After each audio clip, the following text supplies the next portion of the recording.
Chapter 1 Awakening. The system arrives. Blue Star. 108 years of natural disasters. Haishui City, Outer District 7, Xiago Lane.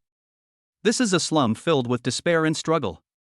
Everywhere you look, you can see rusty and mottled metal sheds with pipes crisscrossing the walls, from which dirty liquids drip from time to time, gathering into foul-smelling puddles on the ground. Under the dim street lights at the entrance of the alley, several ragged residents with numb faces huddled in a corner, staring at the gloomy sky with empty eyes. In this era, being alive itself is a luxury. At this moment, deep in Xiago Alley, in a narrow shed that was almost swallowed by darkness, a slightly thin boy was carefully placing a tube of potion emitting a faint blue light on a shabby wooden table. Gu Chen, 20 years old this year, is an ordinary orphan in this slum. His eyes were unusually calm, and even had a hint of fierceness that was inconsistent with his age. A few years ago, Gu Chen's parents were unfortunately killed in a resource collection operation in an uninhabited area, leaving him and his young sister Gu Tong to depend on each other. The furnishings in the shed were extremely simple. There was nothing else except two wooden beds that creaked every time one turned over, a table and two chairs. The walls were made of picked-up discarded metal plates, and the gaps that could not be completely closed were stuffed with rags, barely protecting against the wind from outside. My younger sister Gu Tong was sitting on the edge of the bed, holding an old book with a badly worn cover, and reading carefully with the faint light of the extremely low-power energy-saving lamp on the table. She looked a few years younger than Gu Chen, with a fair face, wearing an old-school uniform and a spiritual aura between her brows. Gu Tong. Gu Tong is the only warmth and concern that Gu Chen has in this world. Gu Chen looked at his sister's serious profile, his eyes full of pity, but it was soon replaced by a heavy determination. He walked to his sister, raised his hand and paused for a moment, then finally patted her shoulder gently. Tong Tong. Gu Tong raised her head and saw her brother's serious expression, with a hint of doubt in her eyes. Brother, what's wrong? Gu Chen was silent for a moment, then pushed the tube of blue medicine on the table in front of Gu Tong. This is? Gu Tong looked at the tube of medicine that looked a little mysterious in the dim light, and had a vague guess in her heart. Her face turned slightly pale. Brother, are you going to? Gu Chen nodded, his voice was unusually firm. Tong Tong, our family savings are almost exhausted. Your tuition and our daily expenses cannot be supported by me doing odd jobs in the factory. You also know that it is very difficult to survive in this world and live a better life. Besides, I'll be 21 soon. You know the rules. The government will soon assign me a marriage partner. By then, there will be one more person in the family. As long as you can successfully awaken and become an alien, you can hunt alien beasts to obtain materials and make a lot of money. This is our only chance. To keep you in school and get us out of this damn shack. Psychic Potion.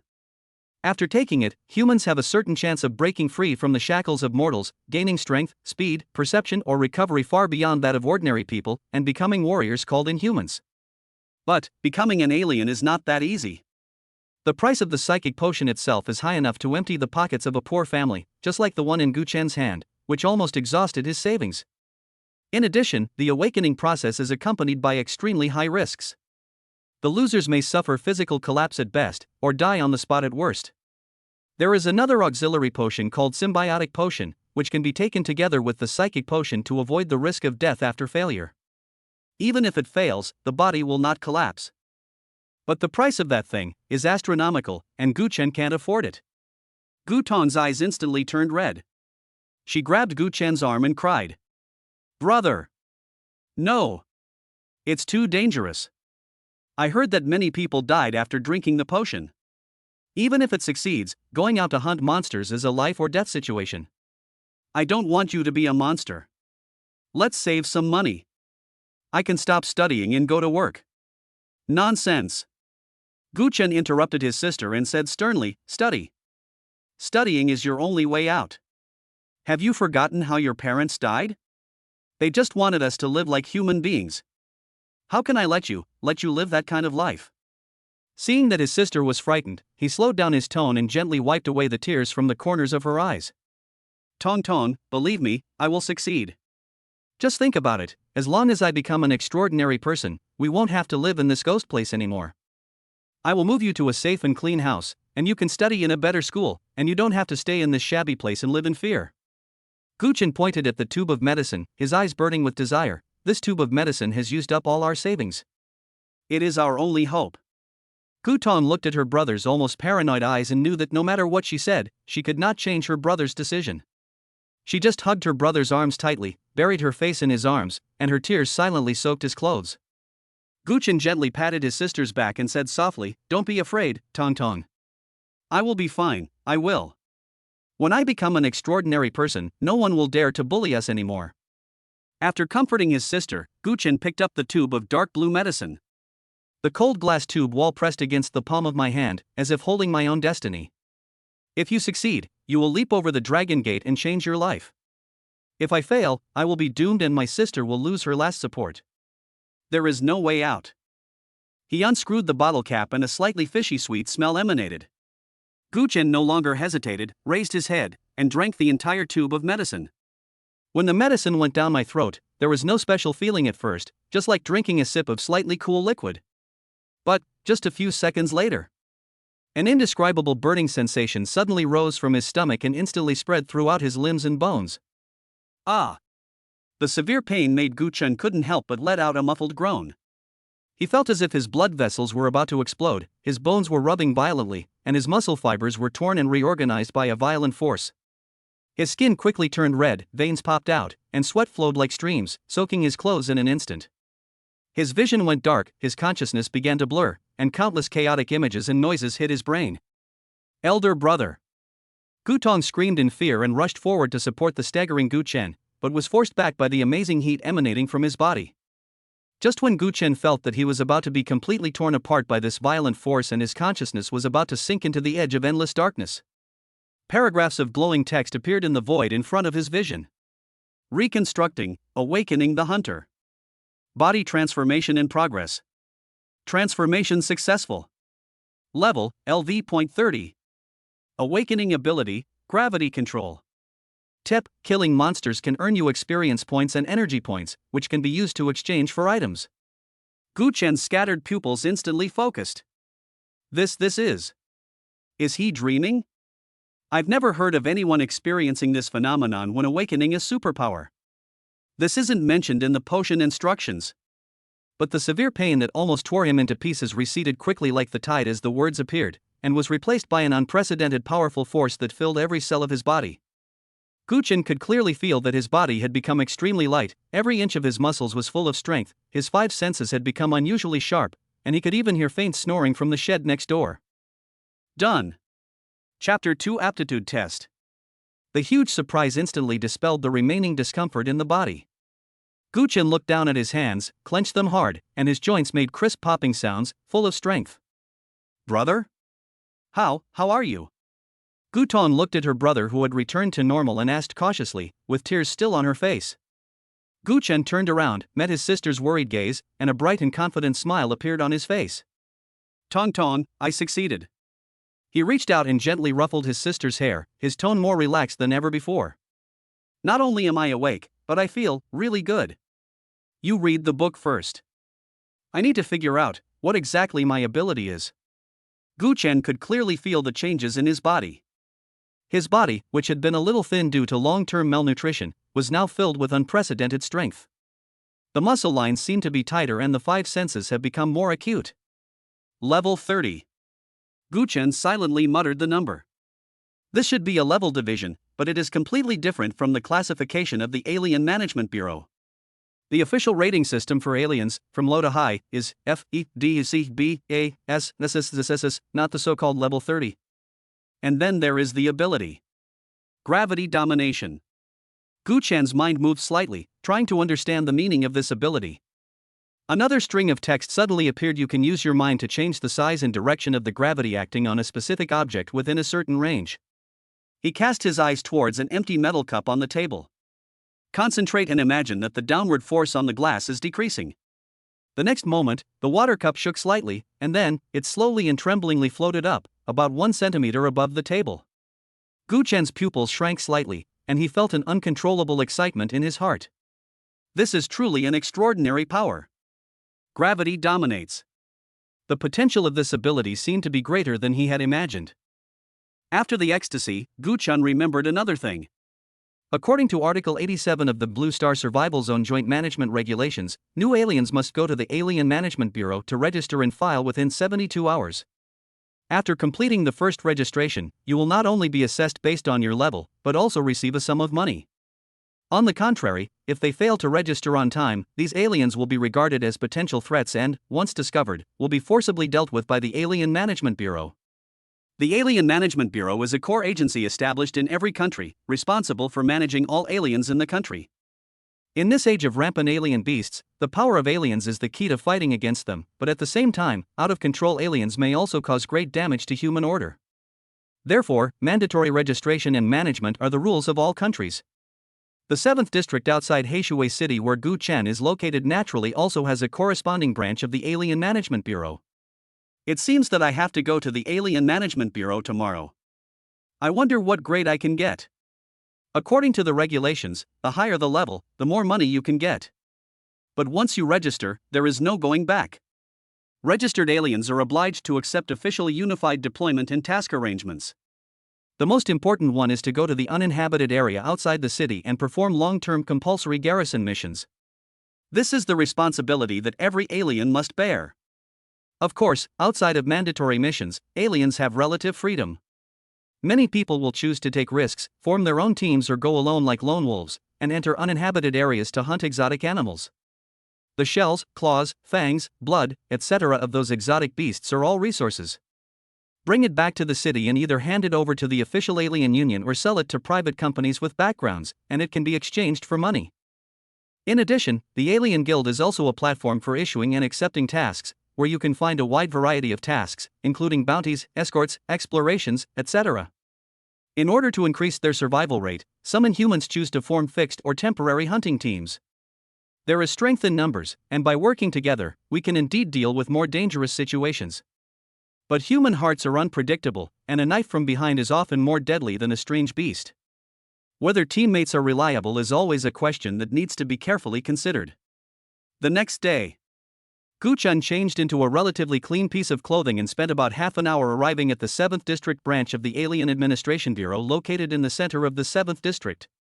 The hall inside the administration is spacious and bright, crowded with people and noisy. Many people, like Gu Chen, were new aliens who came to register, with similar anxiety and expectations on their faces. Others are markedly different. They were wearing standard or modified combat uniforms and should be registered old aliens handling affairs. Gu Chen took an electronic number plate from a staff member in front of the cold metal guide desk and was told to go to the designated registration and testing area to queue up. He followed instructions and walked to the area marked Test Area. The line wasn't too long, with about a dozen people in front. Most of them looked the same as him, nervous but a little numb. It seems that there are quite a few awakened people in recent times. The testing appeared to be conducted in a row of separate cubicles. The door of the compartment was closed tightly, and only the indicator light above indicating testing or idle was flashing monotonously. The efficiency did not seem too slow, but it was not fast either. Gu Chen found a corner and stood still, his eyes scanning the crowd queuing in front of him. These people were of different ages and dressed in various styles, but without exception, they were all a little nervous. Time passed minute by minute, and the crowd didn't change at all. Some people left and some came. Next, B45, please go to testing room 3. A cold electronic synthesizer sounded. Gu Chen glanced at the number plate in his hand. B45. It's his turn. Gu Chen took a deep breath, adjusted his breathing, and walked towards the metal door marked with the number 3. Chapter 3 Identity Change. Testing Room. In the center of the room stood a half-human high metal cylinder with an extremely smooth surface that could vaguely reflect the outline of the ceiling light tubes. On top of the cylinder, there is a crystal ball the size of a human head. Stand over there, in that circle. A slightly numb voice came from behind the thick explosion-proof glass wall. The staff member in charge of guiding us pointed through the glass to a circular area painted with faded yellow paint on the ground in front of the metal stage. Right hand, place it on the test ball. Don't be nervous, it won't kill anyone, it's just a test. Gu Chen followed his instructions and walked to that area. In the chest, the heart was pounding and the blood seemed to flow faster. How can I not be nervous? His heartbeat was not as calm as the staff said. Gu Chen took a deep breath, slowly raised his right hand, and gently covered the surface of the cold crystal ball with his palm. The touch was unexpectedly cold, like touching a piece of ice. The chill ran along his palm, penetrated his skin, and quickly ran up along the meridians in his arm. Almost at the moment when his palm was completely in contact with the crystal ball. Buzz! The originally silent crystal ball burst out with strong light. At first, it was a soft but not negligible white light, which swallowed up all the shadows in the room, dyeing the walls, the ground, and even Guchen himself with a layer of pale white. Then, a low humming sound was heard from inside the crystal ball, and its volume and frequency increased rapidly. The white light was no longer soft, but began to become dazzling and scorching. The large screen hanging above the wall lit up, and a simple progress bar began to soar upwards crazily. 1%, 15%, 38%. Guchen clearly felt that a strange energy was madly pouring into his arms from the crystal ball and flowing throughout his body. That feeling was painful but also carried an indescribable strange numbness. Behind the glass wall, the staff who were originally bored suddenly straightened their backs and stared at the rapidly progress bar on the screen. A trace of surprise appeared on that numb face.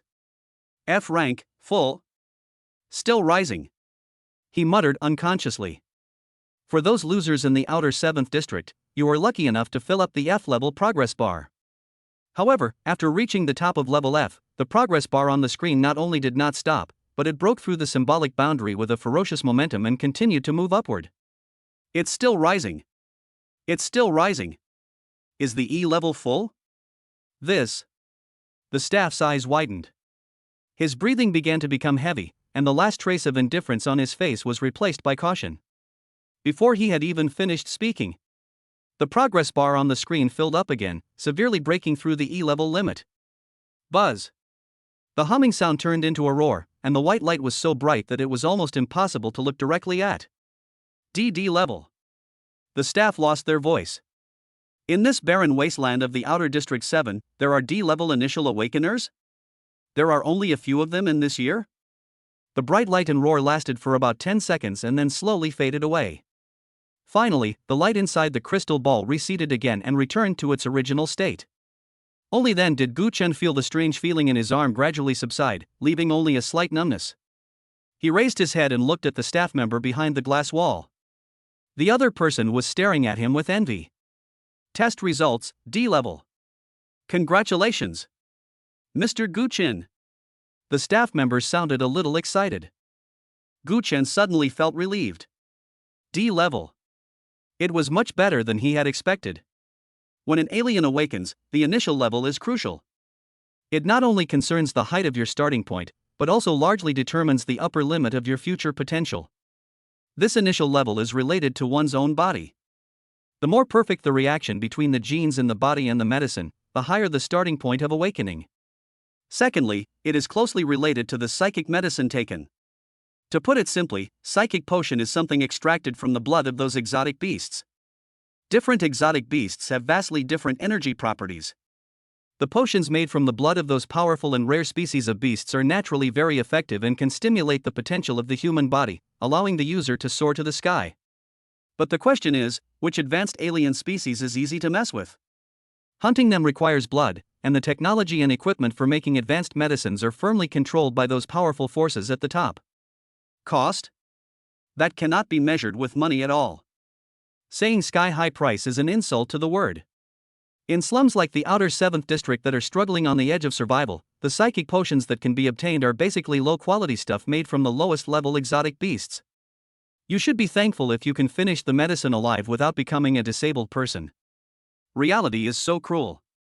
In the 7th outer zone, more than 90% of the awakeners are initially at F level, destined to be cannon fodder. Those who can reach E level are considered to have great success and are potential stocks that all teams are vying for. As for D class, in the entire history of the outer 7th district, it is rarer to find an initial D-level mutant in a year than to find an unexpired can of food in a garbage dump. The birth of every D-level mutant creates quite a stir in the Alien Management Bureau of the 7th district. It's no wonder that this staff member, who is used to seeing F-level and occasionally marvels at E-level, would be so out of control. The staff rubbed their hands and their tone became unusually polite. Mr. Guchen, with your qualifications, you may become an A-level mutant in the future. If you go out now, any organization in our outer 7th district will be vying for you. How about it? Do you need me to introduce you to a few organizations in our district that are more famous and have better treatment?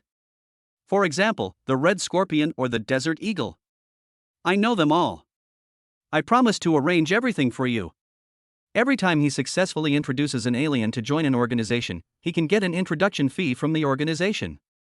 An F level 1 might be enough for him to have a few meals of cheap wine, but a D level 1, the commission would be enough to keep him comfortable for a while, and might even allow him to move to a slightly better place to live.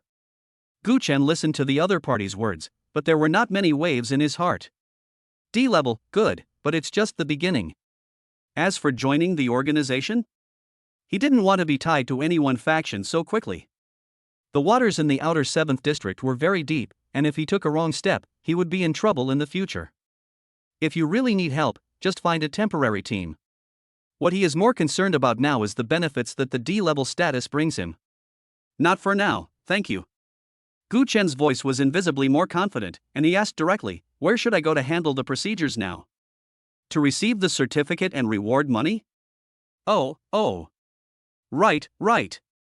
Look at me. I'm just happy for you. Go out and turn right, walk to the end of the corridor, and you'll see the service window. Go through the subsequent registration procedures there, and you'll get your alien certificate and the government-issued reward. The staff pointed out the approximate location. Gu Chen nodded, turned, and walked out. Following the staff's instructions, Gu Chen soon saw several windows at the end of the corridor. There were a few people queuing in front of the window. The following process went exceptionally smoothly, and because of the D level, the clerk was even a little respectful. Identity verification, information entry, fingerprint and palm print scanning, iris authentication. It took less than 10 minutes to complete a set of standardized procedures. Finally, a card with a metallic luster was respectfully handed to Gu Chen by the clerk behind the window with both hands.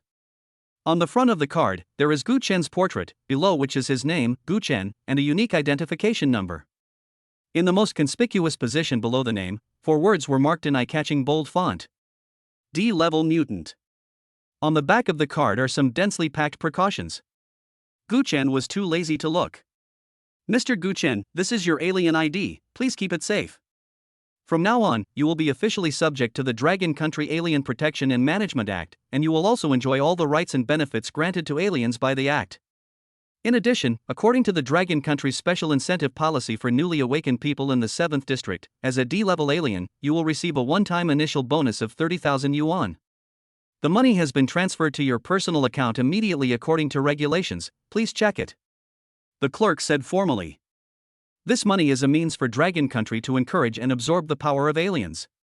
Gu Chen went to the self-service machine next to him, inserted his bank card and checked the balance on his phone. When he saw that the 400 in the account balance column had changed to 30,400, he couldn't help but hold his breath for a moment. 30,000 yuan.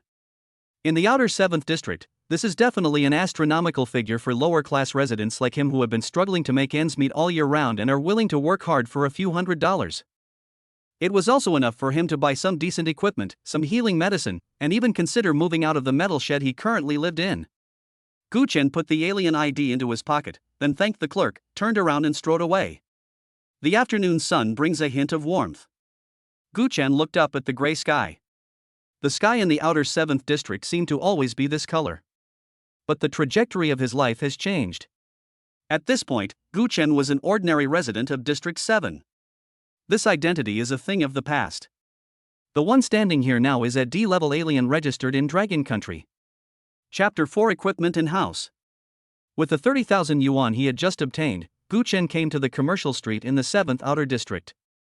If you want to be active in uninhabited areas, it is very important to have the right equipment. He turned into an inconspicuous little shop. The door was narrow, only wide enough for one person to pass through, and most of the paint on the sign had peeled off. This kind of shop can be found everywhere in the outer 7 districts, specializing in the business of extraordinary people. As soon as I entered the store, the boss raised his eyelids lazily. He is a middle-aged man who looks a bit sloppy. What would you like to order? Gu Chen's eyes quickly swept across the cramped space in the store. There are several sets of heavy armor hanging on the wall. One can tell at a glance that if worn, this stuff can probably withstand the impact of even low-level monsters. However, Gu Chen just took a glance and then looked away. He didn't consider heavy armor. Although that thing has strong defensive capabilities, it is too bulky and greatly affects its movement speed and flexibility. For most aliens, heavy armor is not the first choice. Unless your ability is naturally capable of taking a beating, no one will actively choose this kind of restraint. His eyes finally settled on a row of more everyday-looking clothes next to it. These clothes look not much different from the popular jackets, t-shirts, and trousers on the market, and the colors are mostly low-key colors such as gray, black, and military green. "Boss, look at these armor suits." Gu Chen pointed. The boss stood up slowly, walked to the row of clothes, and casually took out a dark gray t-shirt. It's made of black scaled snake skin. The skin is tough enough that ordinary claws and teeth can't chew it. It can also block most energy shocks. Many customers like this. Gu Chen took it and weighed it. It was just as the boss said. The texture was extremely tough and could not be compared with ordinary cotton and linen. "This is good," Gu Chen nodded. "Give me a set of black t-shirt and trousers." He pointed to a lining next to it and said, "What about this one? Where did it come from?" "Stone skin beast inner armor," the boss introduced. "It is worn close to the body, and it can cushion and unload force. It is very effective in protecting against blunt force blows. It can keep your bones in place even after a few punches or collisions." "Okay, I'll have one of these too." Afterwards, Gu Chen walked to the weapons area. There are swords, spears, halberds, cold and hot weapons in all their glory. He finally chose a long sword that was of moderate length and had a good center of gravity. After getting his living supplies ready, Gu Chen immediately turned into the drugstore next door. Walking in an uninhabited area, even if the king of hell wants you to die at 3 o'clock in the morning, perhaps the herbs can keep you alive until 5 o'clock, and you can never have too much medicine stock. "Boss, give me some hemostatic spray, powerful healing injection, antidote, prepare enough of each for 5 people." Gu Chen said to the old man who was fiddling with bottles and jars behind the counter. The old man raised his head, pushed up his glasses, and showed a look of understanding. "Are we going into no man's land?" Gu Chen was vague. The old man deftly took down various bottles and jars from the shelf at the back and packed them skillfully. Walking out of the pharmacy, Gu Chen looked at the things in his hand. A set of clothes, 5,500 yuan. Stone skin beast armor, 2,800 yuan. Long sword, 7,000 yuan. Emergency medicine, a total of 4,200 yuan. The total cost is 19,500 yuan. In a blink of an eye, nearly 20,000 yuan of the 30,000 yuan prize money was spent. But he didn't feel sorry at all. He knew all too well what he was about to face. In addition to the strange beasts in the no man's land, there are also strange people with ulterior motives who fight against each other. There, human nature is often more terrifying than the most ferocious beasts. Money can be earned again if lost. As long as the alien is strong and ruthless enough, there is always a way to make money. But if you lose your life, then it's really the end of everything. Your sister and your future are all in vain.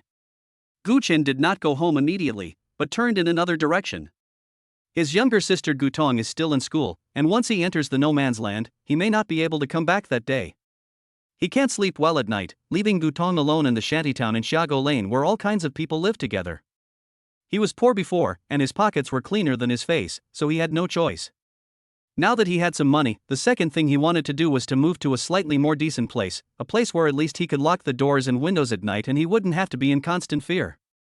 Gu Chen carefully wandered around Gutong's school for several hours, and finally rented a wooden house only 20 minutes walk from the school.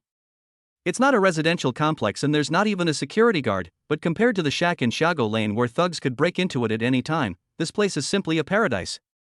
At least, the neighbors seemed normal to each other, unlike in Xiago Lane, where everyone's eyes were filled with naked greed and malice. Although it would cost a lot of money, Gu Chen felt it was worth it for his sister's safety. A deposit of 1 in 3 payments were made, and another 5,000 yuan was transferred out.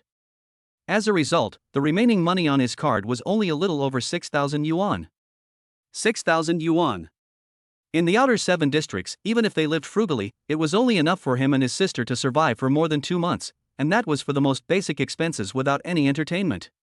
However, there will be one more person in the family soon, and 6,000 yuan may not be enough. The 2 most important things have been done, and Gu Chen's heart is finally half relieved. I looked at the time, it was 3 o'clock in the afternoon. He did not delay any longer and walked towards the marriage bureau, which he was most reluctant to go to. Damn the law. Why is marriage forced? If he hasn't gone to the marriage bureau to bring a wife home before the end of this month, he will be arrested and punished. At this critical moment when he can barely support himself and his sister, Gu Chen is 100% unwilling to get married. For him, this was simply like forcing a burden on him. But rules are rules, and personal wishes are as light as a feather. Unless there is any physical problem, you can escape forced marriage by providing relevant proof. Many people do this to spend more time single and meet more outstanding people of the opposite sex. However, Gu Chen didn't want to spend money on this, and he didn't have time to tinker with this thing. The marriage bureau is located in the center of District 7, which is not very close. Gu Chen walked through the chaotic streets, where high-rise buildings and shanties were intertwined. Many ragged people were wandering on the streets, occasionally passing him by. Just as he was about to turn into a relatively quiet alley to take a shortcut, a cry of pain and the sound of metal collision were faintly heard. Gu Chen paused and frowned. This kind of sound is very common in this area. Robberies, fights, and worse, happen on these corners every day. He leaned against the wall at the entrance of the alley and carefully stuck his head out to look. Deep in the alley, a young woman who looked quite embarrassed was surrounded by two men with unfriendly faces. Chapter 5: A Hero Saves a Beauty. There were faint energy fluctuations emanating from the two men, and they were obviously extraordinary people as well. Although the woman resisted, she seemed outnumbered and had been hit several times. There was even a trace of blood at the corner of her mouth. One of the men with a scar on his face grinned and said, "Girl, be smart. Hand over the money you made from selling fur just now. Don't you know the rules? When you are in someone else's territory, you have to know how to show respect." Another tall and thin man also said sinisterly, "Don't be so shameless. We are just looking for money. If you continue to be stubborn and make us angry, it will not be as simple as losing money." By then, this delicate and tender girl. His eyes wandered over the woman unscrupulously. The woman bit her lower lip tightly, holding a short dagger in her hand. "Don't even think about it. That's the money I paid for my life." "Trading with your life?" The scarred man laughed as if he had heard a great joke. "Once it's in my hands, it's my money for making a living. Stop talking nonsense. Do it. Show her some color." As they spoke, the two men approached again, apparently preparing to strike hard. Gu Chen's eyes narrowed slightly. If it were in the past, Gu Chen, who had trouble protecting himself, would most likely choose to turn a blind eye and quietly slip away. It is better to have less trouble than more. Once trouble comes, you can't get rid of it. But today he secretly observed the fight between the three. The two men had weak energy fluctuations and looked to be E-level mutants, and the woman also seemed to be E-level. She was suppressed by the two of them together, and it was only a matter of time before she was defeated. And I'm a D-level guy, so dealing with these two shouldn't be a problem, right? In addition, Gu Chen needs an actual battle to feel his own abilities. These two guys are just right for practicing.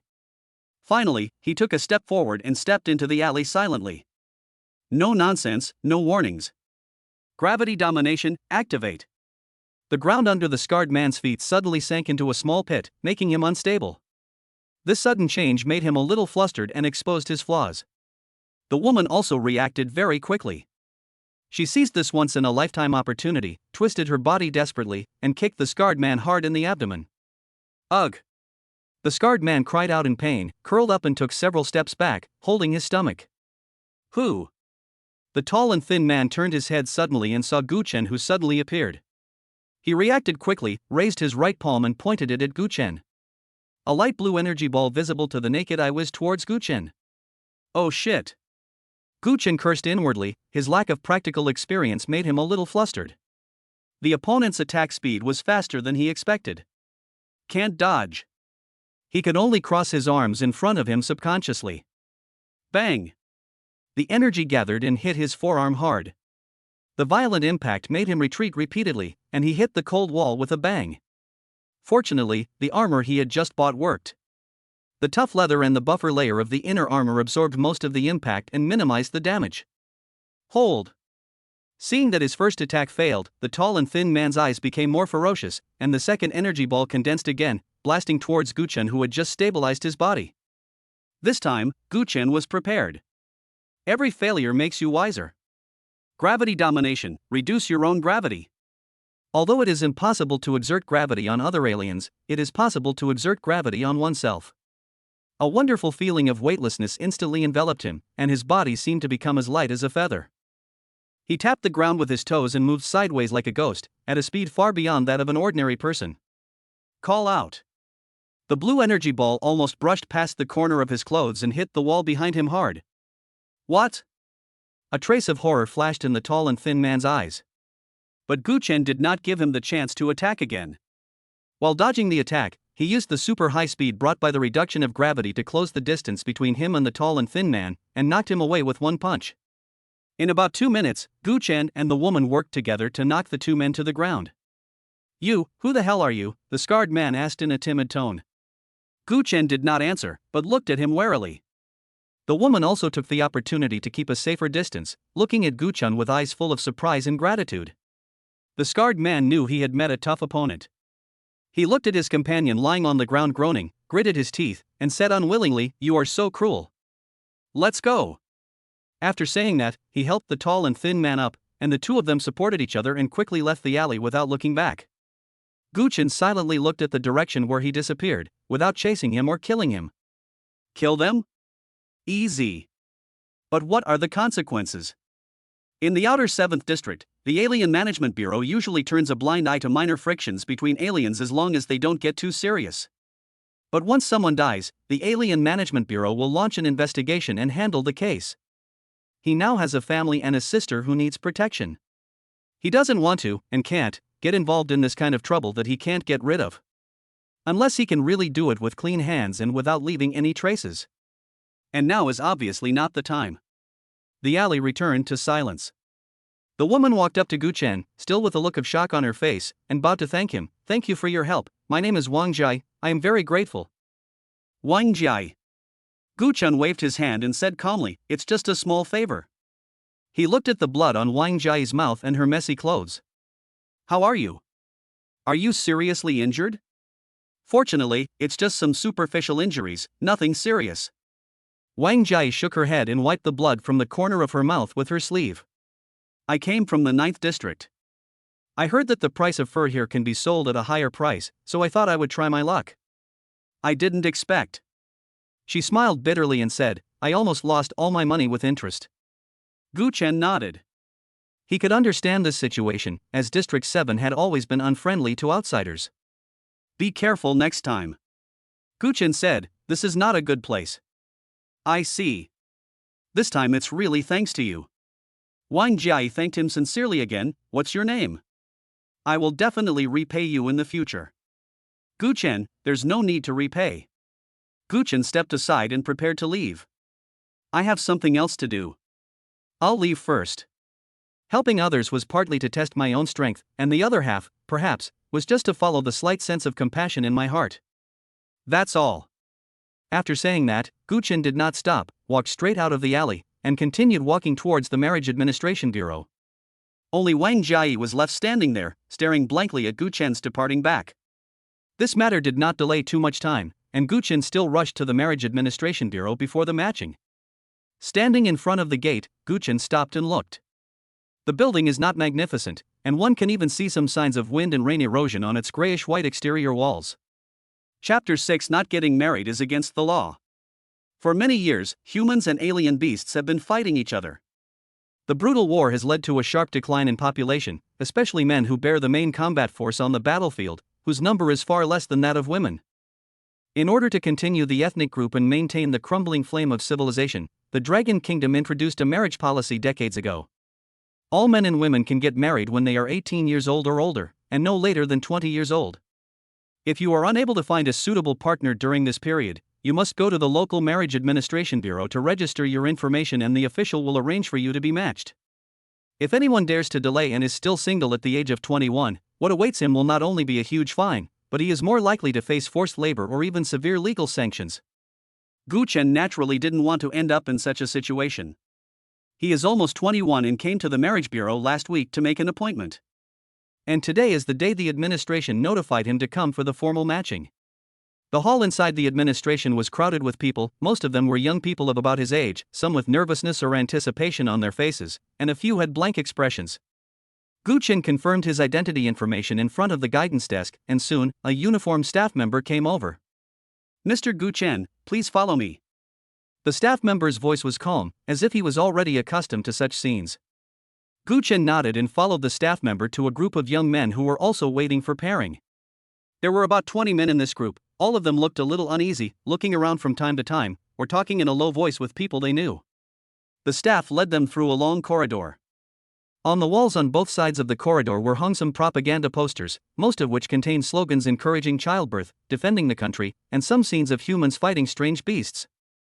As they walked, the staff member did not stop, but began to explain the specific rules of today's pairing to everyone in a steady tone. "Everyone, today is the day for your marriage matching. Let me briefly explain the rules." The staff's voice echoed in the corridor. In order to improve the efficiency of pairing, a compulsory mechanism will be adopted for pairing. Coercive mechanism? Someone in the crowd couldn't help but ask in a low voice. But he was the only one who didn't say anything. It was obvious that they all knew it a long time ago. The staff ignored the man's question and continued. "The so-called mandatory mechanism means that during the matching process, once a person is selected, he or she is not allowed to refuse. This is to avoid unnecessary entanglement and waste of time, and to ensure that every citizen of marriageable age can complete the marriage registration as soon as possible." As soon as these words came out, there was a slight commotion among the crowd. Not allowing yourself to refuse means that your fate is likely to be in the hands of others. Although such rules are overbearing, they are also a helpless move in this special period. The staff member paused, glanced at everyone, and continued. "As for who can be the selector and who can only be the selected, it is entirely determined by the level of the two parties' extraordinary people. Aliens are the backbone of humanity's fight against alien beasts, and naturally enjoy a higher social status and priority. In a match, the one with a higher level of alien will automatically get the priority to choose. Whoever has a higher level will have the right to choose first. What if they are of the same level? Or what if neither of them is an alien?" A slightly thin young man couldn't help but ask. The staff member replied, "Then the selection order will be arranged according to the order in which each person registered for an appointment at the Marriage Administration Bureau. Those who registered first will be given priority." Hearing this, Gu Chen's heart moved slightly. Just as he was queuing up to confirm his identity information, the basic information of this group of men was briefly displayed on the system terminal of the administration. Although the specific abilities involving privacy are hidden, the levels of the aliens are clearly marked. Gu Chen clearly remembered that he was the only D-level mutant and the highest level one among this group of men. Although D-level mutants are not top-notch, but in this kind of forced pairing situation, where everyone is young, this level is considered very high. As long as there are no women whose level is higher than D among the women who come to match up today, then he, Gu Chen, will have the right to be the first to choose. This advantage is undoubtedly a huge benefit. Gu Chen could feel the emotions of the people around him, including worry, confidence. Everyone knows what the right of first choice means. It means that you can prioritize choosing the one you are most satisfied with from all the available options of the opposite sex. Maybe the other person is also a transcendent and can fight side by side. Maybe he has a good appearance and a gentle temperament, and can bring a little comfort to life. Or maybe he has a decent family background, and can alleviate some future life pressure. For those who line up later in the selection process, their options will become increasingly limited. When it comes to the last few, they often have no choice but to accept one from the candidates left over from those picked by all the previous ones, who are jokingly called oddballs. This is reality, cruel but direct. As his thoughts raced, the team had stopped in front of a large door at the end of the corridor. There was no sign on the door. The staff member stepped forward, took out a magnetic card, and swiped it lightly on the access control system. With a soft ding sound, the door slowly slid open to both sides, revealing the scene inside. It was a rather spacious room, arranged like a temporary meeting venue. At the other end of the room, one could vaguely see a group of people standing there, all women. The staff member turned around and made a pleased gesture to Gu Chen and other men. "Okay, everyone, please come in. The pairing is about to begin." Gu Chen straightened his slightly wrinkled collar and followed the crowd into the room that would determine his future partner. The lights in the room were bright, making everything crystal clear. Opposite, about 20 young women stood in a row, and their eyes were all directed at the men who had just walked in. Chapter 7 Girls' Thoughts. Inside the huge room, the girls were in different moods, some nervous, some expectant. Among this group of people, Ran Wenwen's figure looked particularly frail. She stood there awkwardly, her fingers unconsciously twisting the corners of her clothes. Today, she was wearing a preppy school uniform. She wore a white shirt with a thin black tie at the collar, a dark gray knitted cardigan on the outside, and a black pleated skirt that reached above the knees. Under the skirt are black mid-calf socks that reach mid-calf length, and on the feet are black lace-up Martin boots. Ran 1-1. Ran 1-1 had a pretty appearance, with a small face the size of a palm. Although her facial features had not fully grown, they already revealed a delicate and sweet outline, with the youthfulness and purity unique to this age. But at this moment, this face, which should be full of youthful vitality, is filled with a heavy sorrow that is inconsistent with his age. His brows are furrowed, and his eyes are filled with lingering worry and fear. She shouldn't be standing here.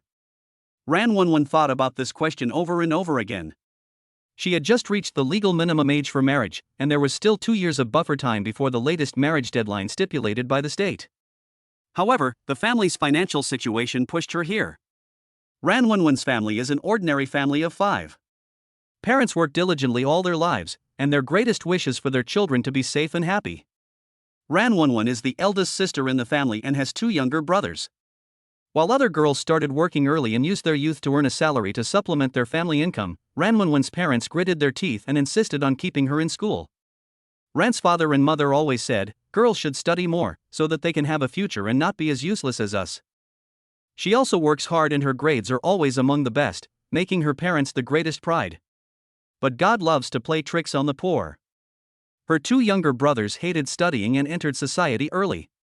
He said he was going out to explore the world and reduce the burden on his family, but in the end he didn't learn any skills at all, and his ability to stir up trouble grew day by day. This time, I made a huge mistake while working in the factory, which resulted in a batch of equipment being scrapped. The factory issued an ultimatum: either pay compensation or go to jail. The sky at home suddenly collapsed. He sold everything he could and borrowed money from relatives one by one, but the money he gathered was barely enough to solve the problem. But the debt left behind made this already poor family even worse off. After discussing with her parents, they decided that the best solution at the moment was to let Ran 1-1 find someone to marry. This way, Ran 1-1's life might become better. With one less person at home, it would be a lot easier. Ran 1-1 agreed. She knew it was her turn to sacrifice for this family. She has always kept in mind the kindness of her parents in paying for her education, and had planned to find a good job after graduation to repay them and let them live a good life. But now it seems that this wish may never come true. Once she marries someone else and becomes a member of his family, what can she do with her body, her time, or even her thoughts? Especially since the matching was about to begin, Ran 1-1 became even more panicked. Her stomach began to twist at the thought of assigned marriage. She will soon be forced into a man she has never met and will be locked in the shackles of marriage from then on. Stepping into a completely unfamiliar house, facing a group of family members who have no blood relationship with her and may look down on her, carefully observing their expressions, and living at the mercy of others. Just imagining it made Ran 1-1 feel suffocated. If fate played another cruel joke on her and matched her with a wretched, penniless man. Ran 1-1 suddenly closed her eyes, not daring to think any further. What about tuition fees? Once a girl gets married and leaves her original family, she is like spilled water, never to return. Even if her parents want to help her now, they are probably powerless. That unknown husband, is he willing, or does he have the ability, to continue supporting her studies? In this difficult era, who would pay tuition for a foreign woman, a student who could not bring immediate value? Ugliness and poverty, perhaps, maybe she could close her eyes and hypnotize herself, just think of it as being pushed around by a pig, just bear with it, and maybe she could get through it. But what scares Ran 1-1 the most is being matched with a man with a bad temper and violent tendencies. From childhood to adulthood, the incessant sounds of beating and scolding from Uncle Wang next door, and Aunt Wang's timid figure, which was always covered with new and old scars, had already left a deep shadow in her heart. She was afraid that she would become the next Aunt Wang, wasting her short and humble life in beatings and kicks day after day. A slight commotion interrupted Ran 1-1's wandering thoughts. At the other end of the hall, the door slid open silently, and a group of equally young men walked in. Some of them looked calm, some had wandering eyes, and some had an undisguised scrutiny in their eyes. Under the guidance of the staff, the boys and girls stood at a distance that was neither too far nor too close, facing each other from a distance. Ran 1-1's heartbeat suddenly accelerated and her palms began to sweat. My eyes involuntarily swept over the group of unfamiliar men, tall, short, fat, and thin, with different appearances. Soon, one of them will become her legal husband and the master of her future life. Who could it be? Will it be the one who looks a little dull? Or the one with a frivolous look? The matching process will now begin. Please stand in the designated area. The voice of the staff rang out. The girls and boys moved separately, eventually forming two distinct parallel lines. After a moment of silence, Gu Chen was the first to come out from the male queue. He has first priority. Almost immediately, everyone's attention was attracted to Gu Chen. He is tall and stands out more than most of his peers. He has a handsome face, but he wears very ordinary clothes and has a rather thin figure. Almost subconsciously, Ran Wenwen used her fingers to light up the personal information terminal on her wrist. On the screen, Gu Chen's information popped up concisely. Name, Gu Chen. Identity, D-level alien. Self-introduction, XXXXXXXX. Stranger. These two words caused many girls around to let out low exclamations, with burning light bursting out of their eyes. In this era, foreigners are a privileged class in society. They possess strength or special abilities beyond that of ordinary people, have a high status, and a high income, making them the dream marriage partners of countless people. Although D-level is not the top level among the alien levels, it is extremely rare for a young man of this age and is enough to ensure a worry-free life after marriage. He is good-looking and a powerful alien. Almost all the girls straightened their backs subconsciously, trying to show their best side. In their eyes, Gu Chen is undoubtedly the most worthy resource to fight for in today's forced match. However, there was not the slightest ripple in Ran Wenwen's heart. Instead of feeling any joy, she felt a sense of rejection. Yes, in the eyes of others, Iran might be a good candidate. If she marries him, her mother will be grinning from ear to ear, and she probably won't have to worry about her livelihood in the short term. Her tuition might also be solved. But this identity is too dangerous. The meaning of alien existence is to fight. Fighting against the terrifying beasts in the no man's land and participating in various high-risk combat missions, their daily life is walking on the edge of life and death. Reports on the sacrifice of aliens are common in newspapers and on the internet. She didn't want it. She didn't want to live in fear every day, not knowing whether her husband would come back tomorrow. She didn't want to become a widow at a young age one day, perhaps not too far away. According to national regulations, people who have lost their partners will be forced to remarry if certain conditions are met. Ran Wenwen could not accept this fate of being arranged here and there like an animal, passed from one man to another. She could not imagine letting her children experience the chaotic life of changing fathers. Ran Wenwen would rather her partner was just an ordinary man. Even if their family conditions are ordinary, even if they need to tighten their belts together, as long as he has a stable job away from danger, can live in peace, and grow old with her, that is enough. Amid her confused thoughts, Gu Chen had already started choosing. Chapter 8: The First Wife. Gu Chen took a step forward and walked past the first person in the girls' queue. He glanced at the other person's face indifferently, then lowered his head to look at the information terminal on his wrist to check the other person's message.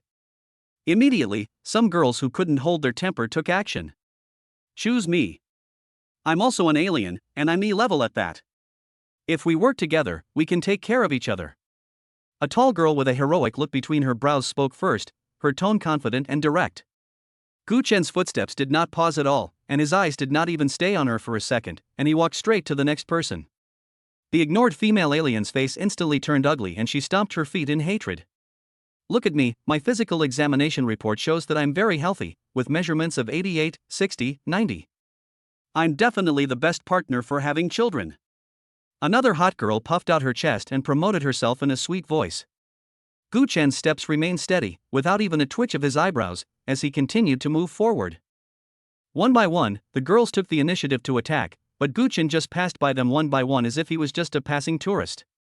Every time he passed a girl, he would look down at the terminal, then look up at the other person, with a blank expression on his face the whole time, not showing even a trace of special interest in front of anyone. After a brief silence, the girls who were ruthlessly brushed past by him began to complain softly. Humph, why are you so arrogant? Isn't he just a D-rank mutant? Exactly. Do you really think you are so popular? I think he has eyes on the top of his head. He really doesn't know what he is talking about. From what I see, he wants to pick someone with a good family background, right? These discussions clearly pierced Ran Wenwen's ears. She lowered her head, trying to minimize her presence, and prayed silently in her heart, "Don't look at me, don't choose me, just go over there quickly. However, fate always seems to like playing the worst jokes on people. The footsteps stopped in front of her. A pair of worn sneakers caught her lowered eyes. Ranwanwan's heart instantly rose to her throat, and she could feel a pair of eyes falling on her. Time seemed to be stretched out. Gu Chen's eyes now fell on the personal information terminal in his hand. Name, Ranwanwan. Identity, current student. Self-introduction, XXXXXXX. After 2 seconds of silence, Gu Chen raised his hand and pointed his finger at Ranwanwan. I choose her. Ranwanwan. Ranwanwan stared blankly at the finger pointing at her. Her brows were slightly furrowed, her heart was confused, she really couldn't understand why this man chose her as his marriage partner. Looking around, there are still many women in the hall who meet the requirements and are waiting for matching, including some powerful female aliens. In this post-catastrophic era, strength and survivability are the most practical considerations, and I, apart from my fairly good looks, don't seem to have many commendable strengths.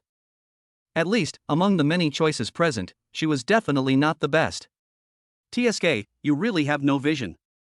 A voice sounded from the side, with a sarcastic tone. The one who spoke was the female alien who had previously taken the initiative to show her affection to Gu Chen and expressed her desire to marry him. She glanced at the beautiful and slightly frail Ranwanwan, and a scornful arc appeared on the corner of her mouth. In today's world, what's the point of being good-looking? If you can't carry anything, you're probably just a useless face. If you encounter any danger, you still need a man to protect you.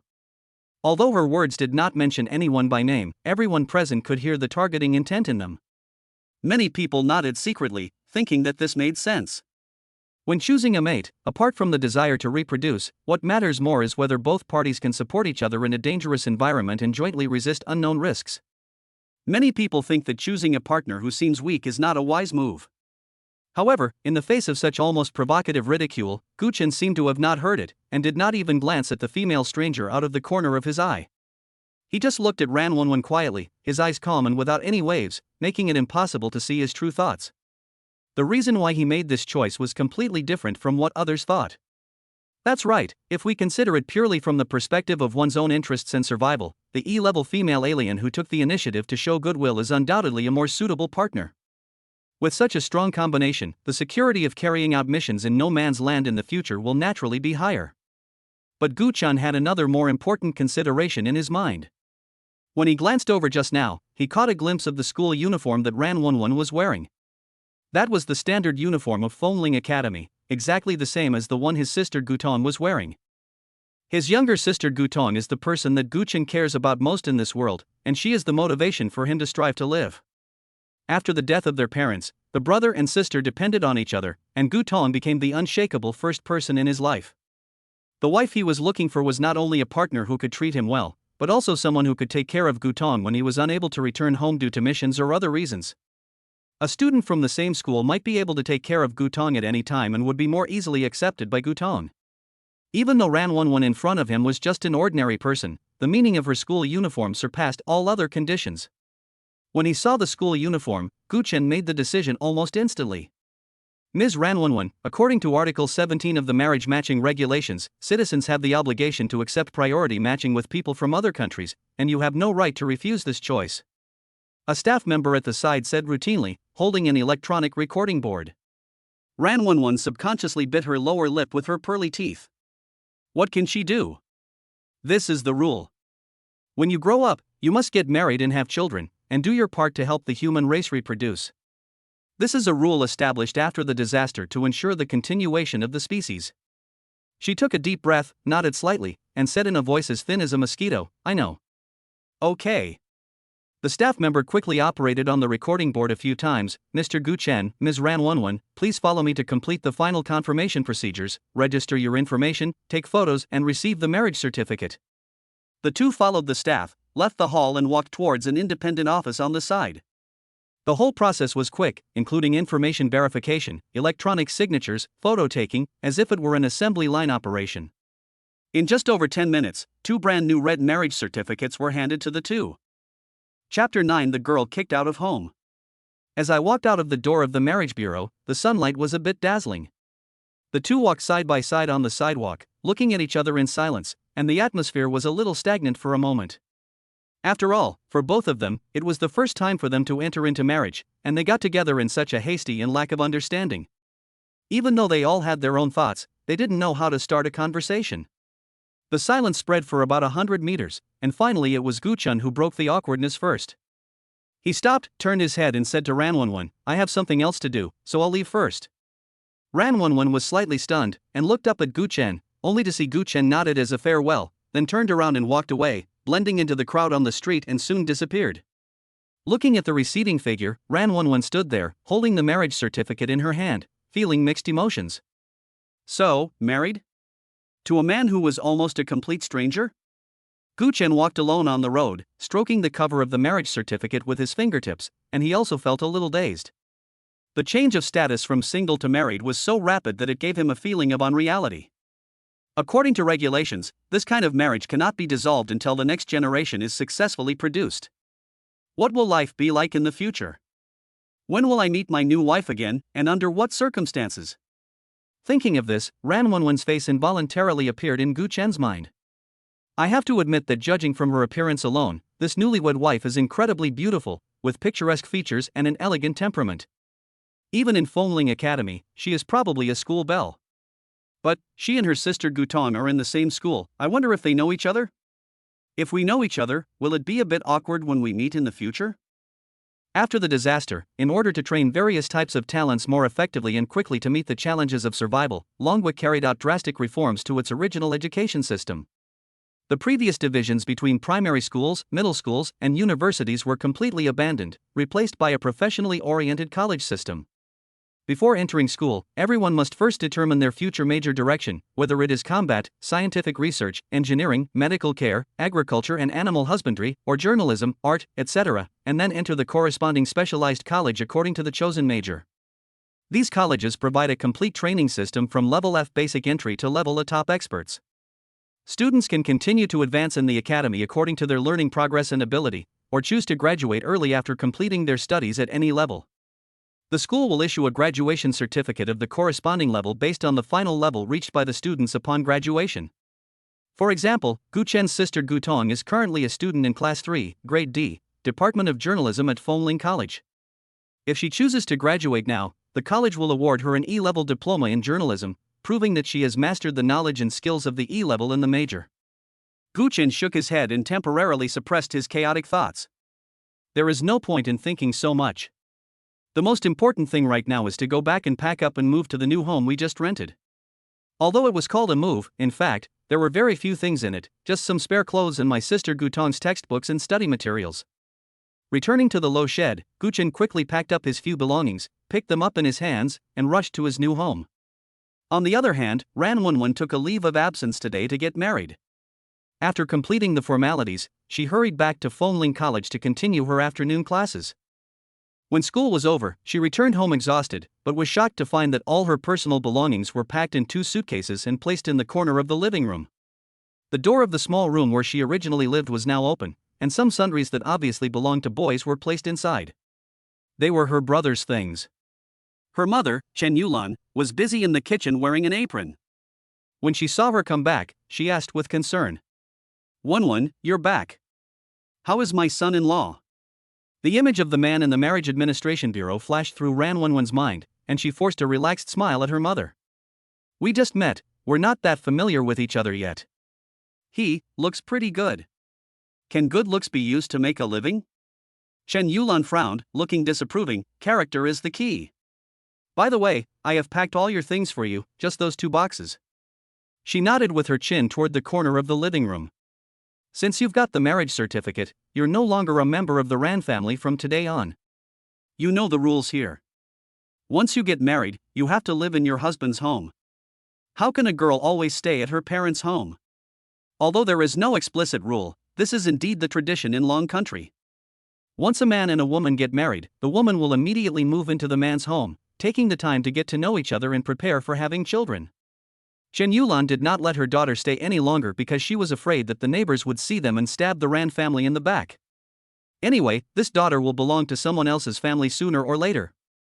What use is there in keeping her for one more night other than wasting one more night's food rations? Ranwonwon's heart trembled. Mom, it's too late today, and I'm not familiar with him yet. Can you let me stay at home for another night? I'll move in tomorrow. Tomorrow? Upon hearing this, Chen Yulan immediately frowned and knocked the spatula in her hand hard on the edge of the stove, making a harsh sound. Why are you staying here? You are already a married daughter. You will only make people laugh at you if you stay at home. Your brother's things will be moved into your room this afternoon. Where is the place for you to sleep at home? Hurry up and take your things and go to where you should go. There are $200 on the box. Take it and hide it yourself. Don't be stupid enough to let your wife know about it. Ran Wenwen wanted to plead a few more times, but Chen Yulan had already turned away and ignored her, not even preparing her portion of dinner. There were 4 sets of bowls and chopsticks on the dining table in the living room, obviously only for her parents and 2 younger brothers. Ran Wenwen looked at her busy mother in front of her, looked at the room that no longer belonged to her, looked at the luggage piled in the corner of the living room, and walked forward silently. She is homeless. Gu Chen was wearing an apron and busy in the not-so-spacious kitchen. Thinking that it was also the first day of moving into the new house, Gu Chen bought some more vegetables and meat, as well as a small bag of rice, intending to cook a good meal to celebrate. After heating the oil in the pot, he poured in the chopped onion, ginger, and garlic. With a sizzling sound, the aroma spread instantly. Although the house is not very big in this area, it is a world of difference compared to the shanty town where the brother and sister used to live. At least, there is a separate kitchen and bathroom here. It is no longer a shabby shack that leaks when it rains and is windy and drafty. My younger sister Gutong was like a curious little bird, running around in her new home, touching here and looking there, her little face full of excitement. Brother, this wall is so white. She poked her finger at the living room wall. Gu Chen looked back, smiled, and poured the washed vegetables into the pot and stir-fried them. Of course, this will be our home from now on. Gu Tong skipped to the kitchen door, leaned against the doorframe, and watched her brother busying himself with curiosity. Brother, you went to the alien management office today. How was your test result? Was it high? Gu Chen put the fried vegetables on the plate and started to process another piece of meat. He specially spent some extra money to buy today's meat. Although it cost a lot of money, today is a memorable day. First, he moved to a new house, and second, he will be going on a mission in the no man's land soon. He doesn't know if it will be his last meal, so naturally he should eat something hearty. It's okay, I got a D grade, Gu Chen replied in a flat tone, not too high, not too low, I received 30,000 yuan.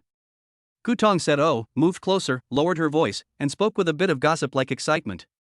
So, what about marriage? Brother, are you married? Gu Chen responded, without stopping, and carefully cut the meat into thin slices. Then is my sister-in-law pretty? Gu Tong's big eyes flickered. When will you bring her home for me to see? Gu Chen paused for a moment, then continued to cut the meat and said, let's talk about it when she has time. Just then, there was a knock on the door. Gu Chen in the kitchen and Gu Tong in the living room were both stunned. Who would it be at this point? They just moved here, so theoretically no one should know them. Is it a neighbor? Seeing us move in, come to say hello? Gu Chen guessed, put down the knife in his hand, and said to Gu Tong, Xiaotong, go open the door and see who it is. Gu Tong nodded, ran to the door and opened it. There was a girl standing outside the door. She looked young, about the same age as Gu Tong.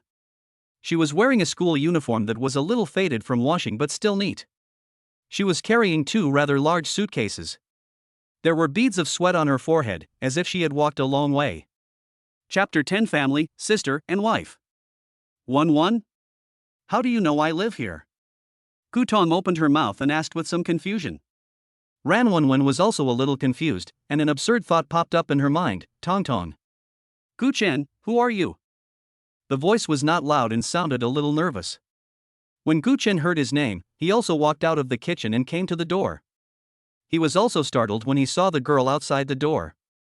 It turned out to be his wife, Ran Wenwen, who had just been assigned to him. She understood something instantly. My goodness, this world is too small, isn't it? How could the wife I just brought back know Xiaotong and find her directly at the door of my new home? Brother, Gu Tong turned around, her clear eyes full of confusion. This is Sister Wenwen, Ran Wenwen, a good friend I met in the student union at school. She's a very nice person. I mentioned her to you before, saying that she helped me a lot. Sister Wenwen, this is my brother, Gu Chen. Gu Tong took Ran Wenwen's hand, pointed at Gu Chen, and introduced him enthusiastically. Elder brother? Ranwenwen's pretty face, which had turned slightly red due to running around, became even redder at this moment, and even her lips trembled a little. He looked at Guchun in disbelief, then at Gutong, as if he had heard some Arabian Nights fairy tale. Oh my god! Is this a joke? The husband she had just been assigned to was actually the brother of her best friend Gutong? At this moment, Ranwenwen felt her brain go blank, as if countless crows were circling overhead, cawing. She even wanted to find a crack in the ground to crawl into.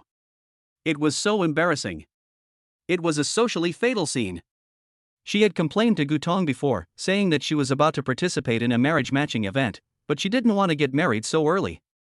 At that time, Gutong also complained, what if she matched with someone weird? The result? Not only did I get matched, I was directly matched with my best friend's brother. She didn't know how to tell Gutong about this. You two know each other. Guchen's eyes fell on Ranwenwen's 2 suitcases and the dense beads of sweat on her forehead, and he already had some guesses in his mind. Come in quickly. Guchen turned sideways, made room for the door, and naturally reached out to take the 2 large suitcases from her hands. The box feels heavy, it seems there are a lot of things in it. Ranwenwen felt a little embarrassed, but still followed him in. Gutong looked at her best friend who had suddenly visited her curiously, then looked at her brother with some confusion. Guchen put the suitcase in the corner of the living room, turned around and introduced Gutong, Xiaotong, Ranwenwen, from now on, she will be your sister-in-law. Then he introduced to Ranwenwen, Gutong is my sister. Sister-in-law, sister-in-law? Gutong looked at her brother, then at Ranwenwen, whose expression was unpredictable. Under the huge impact of information, her little head finally managed to piece together an incredible line of logic. Brother! The person you're talking about marrying is Sister Wenwen? What's going on? Gutong's voice suddenly rose an octave, full of surprise. Guchen glanced at Ranwenwen and said calmly, what else can it be? They are assigned by the Marriage Administration Bureau and are a legal couple. Ranwenwen nodded awkwardly and smiled shyly at Gutong. Well, I don't know who he is. She felt mixed emotions. Shame, embarrassment, helplessness, and a hint of relief that she herself didn't even realize? At least, Guchen is Gutong's brother, and he should be a good person. And having Gutong accompany her is much better than being matched with a complete stranger. Ranwenwen is from Class 1, Grade C, Department of Business Management. Although she and Gutong are in a different department, they are both members of the student union and have always had a good relationship. She also often heard Gutong mention her brother, saying how good her brother was to her and that he was the best brother in the world. But she never expected that this best brother would one day become her husband. This fate is truly indescribable. Guchen poured a glass of water for Ranwenwen and asked, how do you know I live here? Ranwenwen held the water cup, sipped it, and replied, yes, it's the one that was sent before, the marriage certificate, with your information and this address on it. My family asked me to move in today. Her voice got lower and lower, and she seemed to be having trouble speaking. Guchen understood instantly.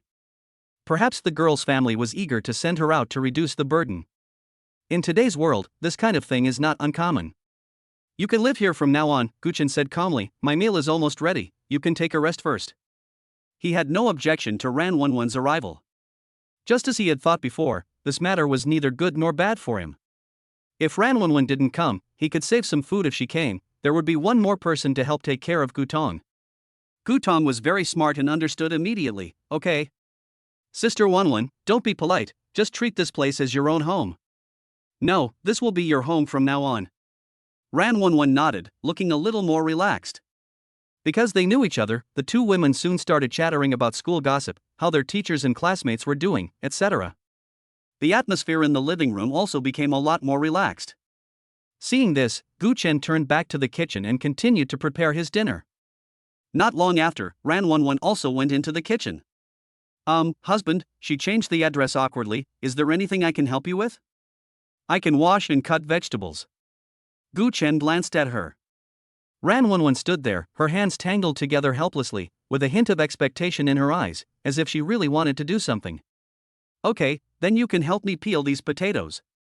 Guchen handed her a paring knife and a few potatoes. Yes. Ranwenwen immediately took it, walked to the sink, and began to peel the potatoes carefully with very quick movements.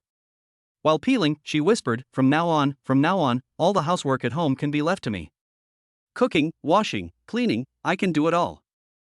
Gu Chen looked at her profile from the heat of the pot as she lowered her head and peeled potatoes seriously. His satisfaction with this assigned wife increased a little. He is sensible, not spoiled, and seems to be quite hard-working, which is good. Soon, the meal was ready. A plate of stir-fried pork slices with green onion and ginger, a plate of shredded potatoes with vinegar, a plate of stir-fried seasonal vegetables, and a large bowl of fragrant white rice. Although it was not a sumptuous meal, given the Gu family's conditions, having meat and rice was already a very rare meal. The three of them sat around the small dining table. Gu Chen first picked up a large piece of meat for Gu Tong, and then picked up some for Ran Wenwen. "Eat more meat to replenish your body," he said. Needless to say, Gu Tong's eyes were all smiles, and she immediately buried her head in the food, stuffing her little mouth full. It had been a long time since she had seen so much meat at one time. When she lived in Xiago Lane, she could only taste a little minced meat during festivals. Ran Wenwen looked at the small mountain of meat in the bowl and was stunned, her eyes slightly red. Although her family loves her, she is a daughter after all, and her parents love her younger brother more. Every time they ate, the good food was always given to her father and brother first. What she got to eat was usually what they had left over. This was the first time in her life that someone took the initiative to pick up food for her, especially so much meat. Ran Wenwen lowered her head silently, picked up the chopsticks, and ate the meat and rice in the bowl in small bites. The meat was fragrant and the rice was soft and glutinous. When she ate it, she felt a complex feeling in her heart, including being touched and a hint of indescribable warmth. Perhaps this forced marriage was not as bad as she imagined.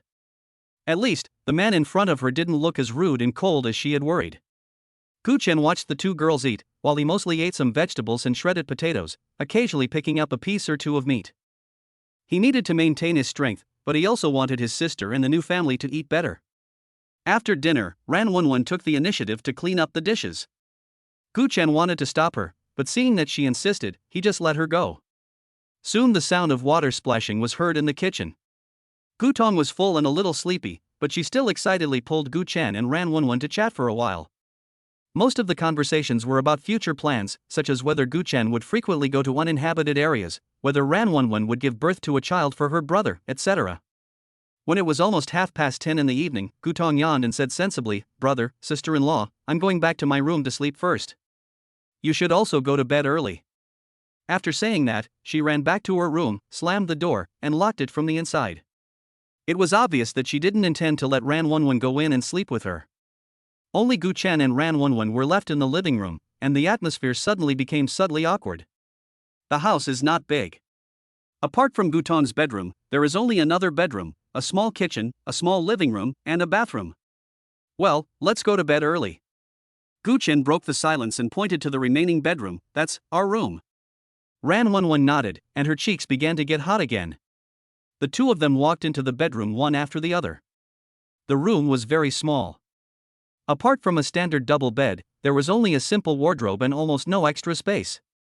The bed was covered with red sheets and quilt, which was quite appropriate for the occasion. Chapter 11, Gathering and Heading to No Man's Land. After entering the room, neither of them spoke, and there was a hint of discomfort in the air. Gu Chen sat down on the bed, thought for a moment, and said, "Have you ever had someone you liked before?" Ran Wenwen didn't seem to expect him to ask this. She was stunned for a moment and shook her head gently. "No. Neither do I." Gu Chen said, his tone honest, "I was only concerned with keeping Xiaotong alive before, and never thought about these things." He paused and continued, "We will be a family from now on. I may not be at home occasionally because of work. I'll have to trouble you to take care of my family and Xiaotong." "Yes, I will." Ran Wenwen lowered her head, her voice as thin as a mosquito. "I will take good care of my sister, and I will also take good care of this family." Gu Chen nodded, feeling that he had explained what he needed to explain and had a preliminary understanding of what he needed to understand, so he stood up. "It's getting late, almost 11 o'clock, go to bed." Ran Wenwen looked at the small double bed, twisting the corners of her clothes nervously with her fingers, feeling a little at a loss. Although they were nominally husband and wife, this was the first time they met and they were about to sleep in the same bed, so she still felt very shy and nervous. Gu Chen saw her embarrassment and didn't say much. He took off his coat first and lay down on the inside of the bed, leaving most of the space on the outside. "Come up, don't stand there." Ran Wenwen hesitated for a moment, and finally slowly moved to the bed, carefully took off her shoes, and lay down on the outside of the bed with her clothes on, her body tense, trying to stay away from Gu Chen. Gu Chen turned off the dim light in the room. In the darkness, all they could hear was each other's rapid breathing. It's late at night. The walls were very thin and there seemed to be no movement in the next room. Gu Tong was probably already fast asleep. The bedroom was eerily quiet. After an unknown amount of time, Gu Chen turned over. Ran Wenwen's heartbeat suddenly accelerated. She didn't know how to respond and could only let him do what he wanted. 3 o'clock in the morning. The moonlight outside the window shines through the thin curtains, casting a hazy glow. Gu Tong in the next room tossed and turned on the bed, covered her ears with a pillow, and muttered softly with a strong sense of resentment, "Well, it's already 3 o'clock and you're still not asleep. It's so noisy. Doesn't my sister-in-law have to go to school tomorrow?" The next morning, before the sky had completely torn apart the lead gray clouds covering the ruins of the city, Gu Chen had already stood up. The room was dimly lit, with only a faint ray of morning light filtering through the gap in the curtains. He moved very quietly, trying not to make any noise, and turned his head to look at Ran Wenwen, who was still sleeping beside him. Under the soft light, her peaceful sleeping face looked even more gentle. The quilt slipped off, revealing her fair and smooth shoulders, which still had a few faint red marks left by last night's madness. Gu Chen's cheeks were slightly hot, and a hint of guilt and tenderness flashed in his eyes. Last night, he did go a little too far. Without disturbing her, Gu Chen quietly lifted the quilt and put on his clothes. There was a sound of the door lock turning, followed by the sound of the door being opened and gently closed. Ran Wenwen's long eyelashes on the bed trembled a few times, and she slowly opened her eyes. There was a hint of confusion in her eyes, as if she had just woken up, and a hint of shyness. In fact, the slight movement when Gu Chen stood up had already woken her up. However, she didn't know how to face it for a moment, so she simply closed her eyes and pretended to sleep. On the one hand, she was shy as a newlywed and did not dare to look Gu Chen in the eye. On the other hand, she was also vaguely afraid that Gu Chen would pounce on her again. A few days ago, her mother Chen Yulan privately took her aside to talk about some things to pay attention to when getting married. One point that was repeatedly emphasized was that men are prone to getting addicted to such things and often lose control after having a taste for it for the first time, so she must be careful to protect herself and not exhaust herself. Gu Chen's behavior last night made her deeply realize the meaning of the lack of restraint in her mother's words. She lay quietly on the bed for about 10 minutes, listening to the subtle sounds of Gu Chen washing and preparing breakfast outside, and the panic and embarrassment in her heart gradually subsided. Then he quietly stood up, tidied himself, and walked out of the room. The breakfast atmosphere was a little subtle. Gu Tong was not in a good mental state and didn't talk much. Ran Wenwen lowered her head and ate in small bites. Occasionally, she raised her eyes and quickly glanced at Gu Chen, then quickly lowered her head again, her cheeks always with a faint blush. Gu Chen also noticed his wife's discomfort. He felt a little amused and a little sympathetic, so he took the initiative to find some light topics to talk about to dissolve the slightly awkward silence. After a simple breakfast, Gu Chen looked at the time and it was almost time to set off. He stood up, gave a few instructions to Ran Wenwen and Gu Tong, then said goodbye and walked out, heading towards the garrison station. Today happened to be the day for assigning duty in the no man's land, and all the new aliens who had taken the test and obtained the certificate in the past week had to report there. Gu Chen came to a building area surrounded by high walls. At 10 o'clock in the morning, dozens of newly promoted extraordinary people were already standing sparsely in the assembly square, and Gu Chen was among them. Everyone was whispering to each other, with a mixture of anticipation and uneasiness on their faces. Soon, several middle-aged men walked into the square.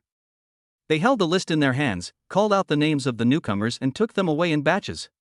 Gu Chen, Fan Junyi, Zhang Lian, Zheng Moyan. A voice rang out. Gu Chen responded and looked in the direction of the voice. The person who called his name was a middle-aged man in his 40s, with an ordinary face and arrogance between his brows. After a brief introduction, Gu Chen also understood the identity of the middle-aged man. This person is the captain of the 78th Squad in charge of patrolling the uninhabited area of the outer 7th District, and his surname is Wu. From today on, the duty arrangements of Gu Chen and others in the no man's land will be under the management of Captain Wu. Gu Chen followed Captain Wu out of the square, along with 3 other newcomers whose names were called 2 men and 1 woman. Along the way, Captain Wu walked in front, with his hands behind his back, walking at a moderate pace, with a bureaucratic style. Occasionally he would turn his head and look at the newcomers behind him with a scrutinizing gaze. The tone of his voice also had the unique accent of a superior, neither salty nor bland, and there was a sense of pretense between the lines. From now on, you guys are under my charge. When we get to the no man's land, be smart. It's different from the city. Listen to what you should listen to and do what you should do. Don't cause trouble for me, and don't make yourself unhappy. Do you understand? I understand, I understand. Captain Wu, don't worry. Fan Junyi was a young man who looked very smart. He nodded and bowed quickly in response. Zhang Lian also quickly agreed, yes, I will definitely follow Captain Wu's arrangements. Zheng Moyan was a little dull, but he also nodded. Gu Chen stood behind them, silent. He naturally disliked people with such bureaucratic manners, and Captain Wu's words and actions made him feel vaguely disgusted. But he didn't show it. When you are under someone's roof, you have to bow your head. Especially in this no man's land, it is not a wise move to offend a team leader who directly manages you. In the future, when I am on duty in an uninhabited area, if this Captain Wu deliberately makes things difficult for me, sends me to dangerous areas, or assigns me some hard and tiring tasks, my life will be difficult. Chapter 12, Allocation Area. Gu Chen understood this, and the others naturally understood it as well. Not long after they walked, Fan Junyi, Zheng Lian and Zhang Moyan quietly approached Captain Wu. Fan Junyi put on a flattering smile, took out a small object wrapped in oil paper from his pocket, and stuffed it into Captain Wu's hand, which was also in his pocket, and whispered, Captain Wu, this is just a small gift, not a respect. Please take care of me in the future. Zheng Moyan followed closely behind and handed over a small metal box that looked like high-end cigarettes. Zhang Lian was more direct and stuffed a few crumpled but large denomination bills into the pocket. The arrogance on Captain Wu's face seemed to soften a little. He calmly put away the things and nodded to the three people. His tone became a little more friendly, don't worry, follow me, and nothing will happen to you. Only Gu Chen did not step forward. He had no extra money to spend on it. The family's expenses were already tight, and Ran Wenwen had just married into the family, so it was even less likely that he would use the little money he had left to bribe people. Moreover, he is a D-class mutant. According to the regulations of Dragon Country, the mandatory patrol mission of D-level and above aliens in uninhabited areas only needs to last for 1 year, and after the expiration of the mission, they can choose whether to continue according to their personal wishes. As for E-level and F-level mutants like Fan Junyi, if they do not make special contributions or receive promotions, they will have to rotate on duty in the front lines of the no man's land within 3 years, unless they are unable to serve during this period. So, relatively speaking, Gu Chen's need to please Captain Wu was not that urgent. After Captain Wu received the filial piety, his eyes were obviously a little colder when he glanced at Gu Chen. The group continued to move forward and took a military vehicle to the border between the outer 7th district and the no man's land. There are tall metal walls and dense barbed wire fences here, with a watchtower at regular intervals. After showing their alien ID cards, everyone walked through the heavy isolation door. No man's land. Gu Chen had only viewed this area from afar before, and this was the first time he had actually set foot in it. If the outer 7th district is dilapidated and depressed, then the no man's land in front of us is even worse. As far as the eye can see, there are only broken walls and ruins covered by wildly growing vines and weeds. The streets of the past are now covered by thick dust and fallen leaves, and only their outlines can be vaguely discerned. The tall buildings are like silent giant skeletons, covered with cracks and moss, and the broken windows are like empty eye sockets, silently telling the story of the past prosperity and the present silence. Okay, cheer up. Captain Wu raised his voice, interrupting everyone's observation. The area we are in now has been swept repeatedly by the army. Theoretically, it is safe and there are basically no strange beasts. He pointed to the dense forest vaguely visible in the distance and said, even if there are occasional fish that slip through the net, our patrol team can find and deal with them in time. The real danger is in the martial law zone 10 kilometers away.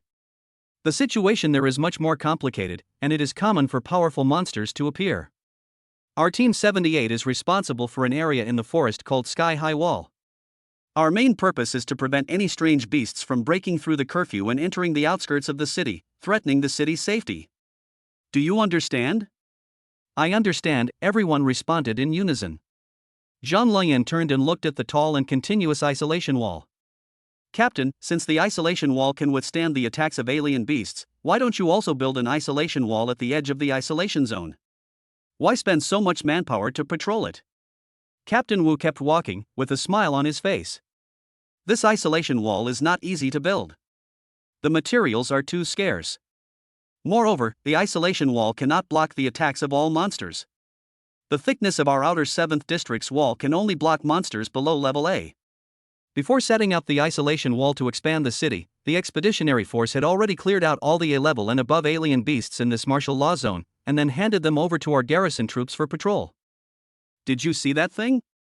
Captain Wu stopped and pointed forward. It was an iron pillar towering into the sky, and from a distance it looked like a thin needle. That thing is called a detection tower. As long as an A-level alien beast appears in the martial law zone, it will emit a red light warning. One of the main responsibilities of our garrison is to eliminate those low-level alien beasts and prevent them from destroying the detection tower. This was also the first time that Gu Chen heard of this, and he couldn't help but take a closer look at the black pillar. After walking for a long distance, the terrain began to rise gradually.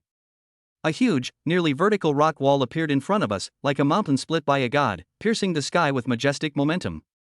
On the other side of the cliff, extending from the bottom of the cliff, is a dense forest that stretches as far as the eye can see. The camp of Team 78 is set up on top of this skyscraper. Along a steep mountain road, everyone walked up laboriously. When you reach the top of the cliff, the view suddenly opens up.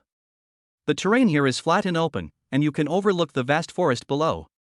The camp consists of several reinforced containers and makeshift sheds, with an observation post set up on the edge of the cliff. We chose this place as the camp because it has a wide field of vision, which facilitates reconnaissance and early warning, and with a cliff behind it, it can reduce one direction of defense and is relatively safer. There were already several aliens in the camp. When they saw Captain Wu coming back with the newcomers, they all came forward to greet him. After a few brief greetings and the introduction of 4 newcomers including Gu Chen, Captain Wu took them to the edge of the camp and began to assign the next tasks. In addition to the 4 newcomers including Gu Chen, 4 veteran team members also participated in the patrol rotation over the past 2 days. There are 8 people in total, and the area they are responsible for is quite large. Captain Wu took out a simple map of the surrounding terrain and spread it on a flat rock on the ground. The map marked each patrol area with lines of different colors. Okay, now I'll assign you specific patrol areas. Captain Wu cleared his throat, picked up a branch, and began to point on the map. Generally speaking, our area is divided into 2 parts, the mountain and the foot of the mountain. Patrolling on the mountain is relatively safer. People go up and down the mountain every day. It is also close to the camp, so it is convenient to provide support in case of any emergency. The wooded area at the foot of the mountain is large, with complex terrain and a relatively remote location. Usually, apart from our patrol team, no one goes there. The situation there is relatively more complicated, and we need to be more vigilant. He moved his branch toward the green area at the bottom of the map that represented the forest, and drew several circles in particular near the edge of the 10-kilometer martial law line. Then, Captain Wu began to call out names and make assignments. Fan Junyi, you are responsible for the ridge on the east side of the camp. It's relatively flat, so just keep an eye on it. A relaxed smile immediately appeared on Fan Junyi's face and he looked at Captain Wu with gratitude. Zhang Lian, you are responsible for the security near the downhill road on the south side of the camp. This road is the most traveled, but you have to be careful. Zhang Moyan, go to the relatively open slope to the west for inspection. The view is good, but you must also be careful to conceal yourself. Zhang Lian and Zhang Moyan's expressions also relaxed. Captain Wu turned his gaze to the remaining Gu Chen and pondered for a moment. The branch moved on the map and finally landed in an area farthest from the camp, and went quite a distance deep into the forest. Gu Chen, you will be in charge of this area. It is the outermost point of the entire defense zone and is very important. You are the only D-level among this group of new recruits, so I am relieved to leave it to you. If you encounter a strange beast, don't rush to attack. Use the pager to contact the camp first and listen to my arrangements before taking action. The same goes for others. He said this in a flat tone, as if this was a normal arrangement. Chapter 13 Threatening the Ukrainian Team. Gu Chen's heart tightened. Then I immediately understood that Captain Wu had indeed made the arrangements according to the sincerity of the 3 people's filial piety. The heavier the gift, the easier and safer the placement will be. And he, who was so stingy, was thrown directly into the theoretically most dangerous area. That place has almost reached the limit of their team's responsibility area.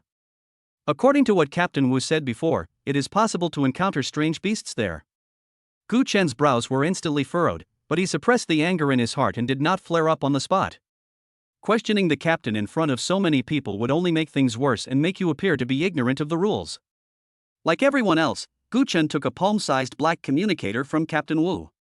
This thing is a communication tool in case of emergency, and he really hopes he won't have to use it. After assigning the tasks, Captain Wu announced that they would rest on the spot for half an hour and then set off on time.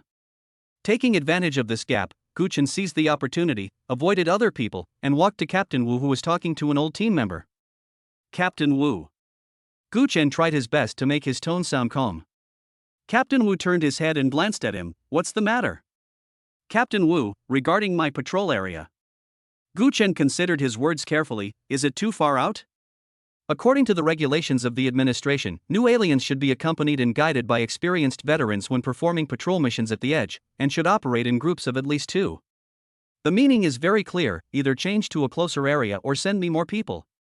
Unexpectedly, Captain Wu ignored his words about the regulations and just waved his hand and said in a perfunctory tone, "The team is short of manpower right now, and the veterans are all in charge of their own areas. How can there be extra people to follow you? Besides, they let you go there because they value your ability. After all, you are a D level, much better than those E and F level ones. That place is nothing to you." These words seemed to be a compliment, but in fact they directly blocked Gu Chen's way. They push high-risk tasks to you and say that they value you, leaving you with no reason to refute. Gu Chen sneered in his heart. It seemed that Captain Wu was determined to make things difficult for him. Not enough manpower? Gu Chen's voice also turned cold. Captain Wu, I don't believe that these veteran team members are responsible for the marginal areas. With so many people, do I, a newcomer, need to be responsible for the most dangerous section? He didn't want to go to such a dangerous place. He had 2 relatives at home. If something really happened, who would take care of them? Captain Wu's face darkened. Gu Chen. What do you mean? Are you questioning my arrangement? I am the captain, and it is my power to decide how to allocate it. That power? Gu Chen responded sharply, no longer hiding his dissatisfaction. Does your power also include accepting bribes from team members, and then assigning tasks based on the amount of the bribe? He took a step forward and lowered his voice. Captain Wu, what do you think will happen if I report to the leader exactly what I just saw and how you are assigning tasks now? When Captain Wu heard the word report, his expression changed instantly. Although there are various factions and unspoken rules within the garrison, once the blatant acts of accepting bribes and committing favoritism and corruption by the grassroots teams are reported and verified to be true, they will definitely not escape punishment. Captain Wu stared at Gu Chen intently, his eyes full of shock and anger. He didn't expect that this seemingly taciturn newcomer was so bold and had something on him. You dare to threaten me? Captain Wu gritted his teeth. This is not a threat, it's a statement of fact and an exploration of possibilities. Gu Chen met his gaze without giving in. I just want a fair arrangement. If you can do that, I can pretend that I didn't see what happened before. Captain Wu's chest was heaving violently. He wished he could teach this ignorant newcomer a profound lesson right away, but the other party had the upper hand in his hands, and it would not be wise to confront him head-on now. After a long time, the anger in his eyes was gradually replaced by gloom. He picked up the map again and swiped his fingers across it irritably, as if looking for a solution that would appease Gu Chen without completely losing face. Finally, his finger stopped at an area just below the skyscraper cliff. Captain Wu forced a smile and pointed to the new location on the map. Okay, let's move here. It's right below our camp, much closer, right? Are you satisfied? Gu Chen leaned closer to look at the map. It is indeed located at the foot of the skyscraper cliff, and there is a text annotation next to it, Mine Cave Group. This location is indeed much closer to the camp than the previous area, and the straight line distance is very short. But, being under the cliff means that the line of sight and fire support from above is almost zero, and it is impossible for reinforcements to jump down directly from above to provide support. The only thing that can be confirmed is that it is indeed better than the previous area. Gu Chen did not continue to argue. He still understood the principle of knowing when to stop. If he continued to argue, given Captain Wu's personality, he would probably get angry and do something out of line. Continuing to argue will only make the conflict between the 2 parties completely public, which will not benefit you. Okay, let's do it here. Gu Chen nodded, accepted the arrangement, and followed Captain Wu back to the gathering place in the camp. Captain Wu shouted to a team member who was wiping his weapon. Haoren, come here for a moment. The team member named when Haoren raised his head. He was about 30 years old. He put down his gun and gun cleaning cloth and walked over quickly. Captain Wu? What's the matter? Wen Haoren asked. Captain Wu pointed at Gu Chen behind him and said, "Please take some time to go to the outermost area. Gu Chen is new here and is not familiar with this area. Let him be in charge of your original mine area, which is closer to the camp so that he can get familiar with the environment." Gu Chen thought that this old team member would be somewhat unhappy. After all, he was transferred to a farther and theoretically more dangerous place. Who would have thought that when Haoren was just stunned for a moment, and replied very straightforwardly, "Okay, no problem, Captain Wu." Next, Captain Wu gave a few irrelevant instructions and then issued a temporary garrison member badge to the newcomers. Captain Wu said to Gu Chen and the others, "Put on your badges, take out the communicators I gave you just now, and set the areas you are responsible for on the map. Remember, patrol strictly according to the area, do not cross the line, and do not miss any." Gu Chen picked up the communicator assigned to him and turned it over. There is a display screen there, which is currently showing an electronic map. Captain Wu pointed out one by one and helped Gu Chen set the mine area to highlighted yellow on the map. After setting it up, the area you are responsible for will be yellow, Captain Wu explained, and your own location will be indicated by a red dot. If the red dot leaves the yellow area, it will flash and sound an alarm to prevent you from going the wrong way. Is that clear? Understood. Several people, including Gu Chen, responded. After setting the map and confirming that it was correct, several garrison troops said goodbye to each other and walked towards their respective areas of responsibility. Their figures soon disappeared into the dense jungle. Watching Gu Chen's figure disappear, Wen Haoren packed up his things but did not leave immediately. He walked slowly to Captain Wu's side and asked in a low voice, seemingly unintentionally, "Captain Wu, Gu Chen is new here, right? The situation in the mine, didn't you tell him about it?" Chapter 14 Calculation. Upon hearing this, Captain Wu seemed to have just reacted. He pretended to be stunned and raised his hand to pat his forehead. "Oh, look at my memory. I forgot about this when there were so many things to do. Didn't I tell him?" When Haoren's eyes moved slightly, and he nodded slowly, "No." "Oh." Captain Wu stretched out his voice, "Just forget it, it shouldn't be a big deal. Didn't anything happen there yesterday?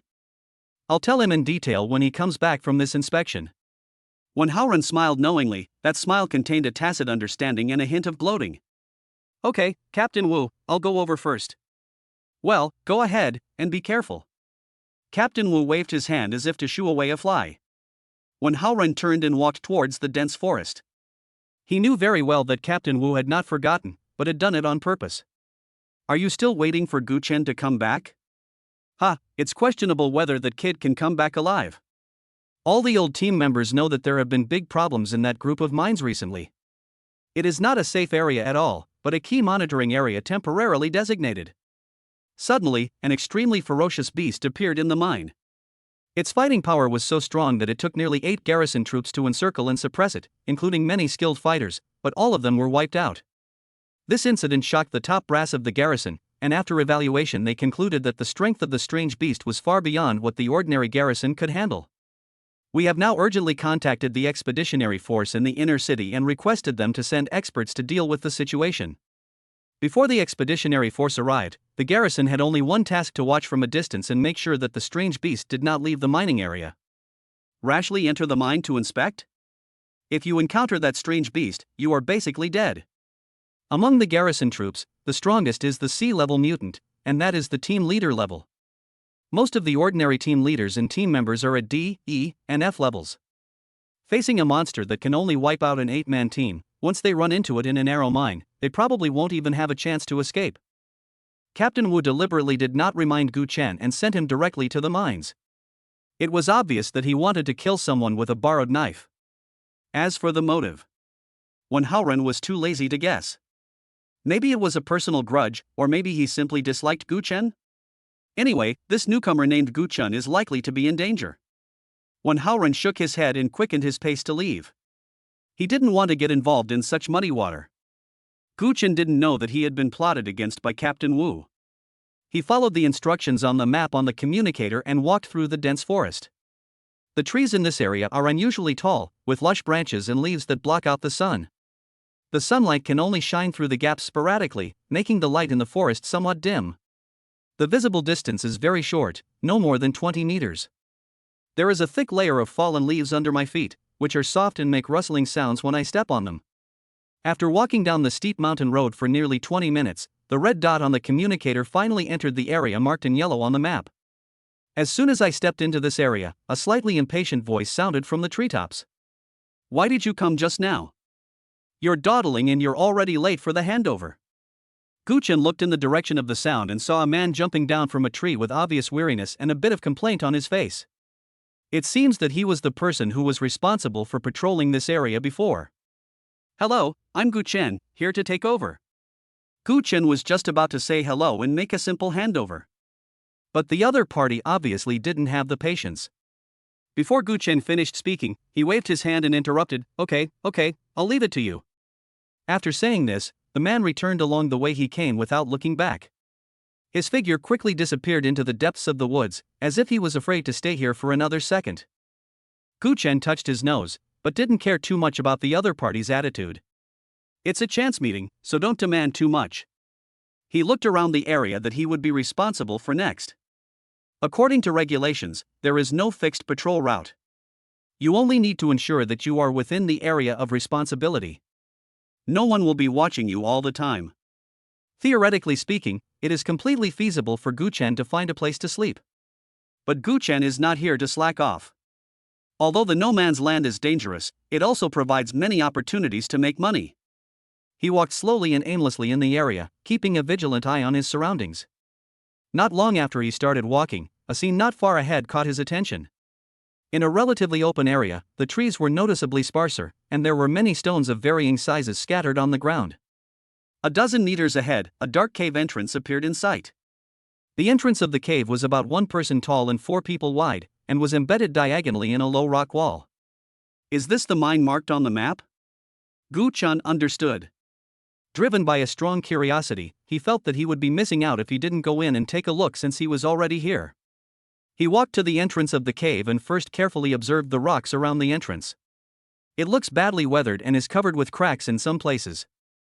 Guchen reached out and knocked on a few rocks that looked loose, confirming that there was no danger of collapse for the time being. Then he took out a high-powered flashlight from his backpack and turned on the switch.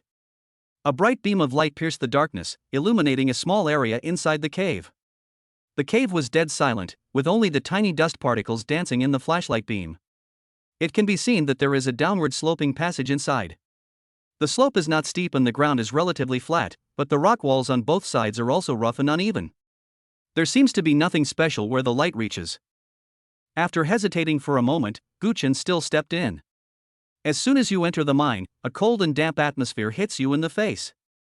The light of the flashlight can only illuminate a few meters in front of you in the narrow passage. Deeper in the tunnel is a thick, indissoluble mass of ink. He moved forward cautiously, taking light steps and trying not to make too much noise. After walking about a few dozen meters, he noticed some messy scratches beginning to appear on the rock walls on both sides. These scratches were of varying depths and irregular shapes, as if they were left by some kind of tool.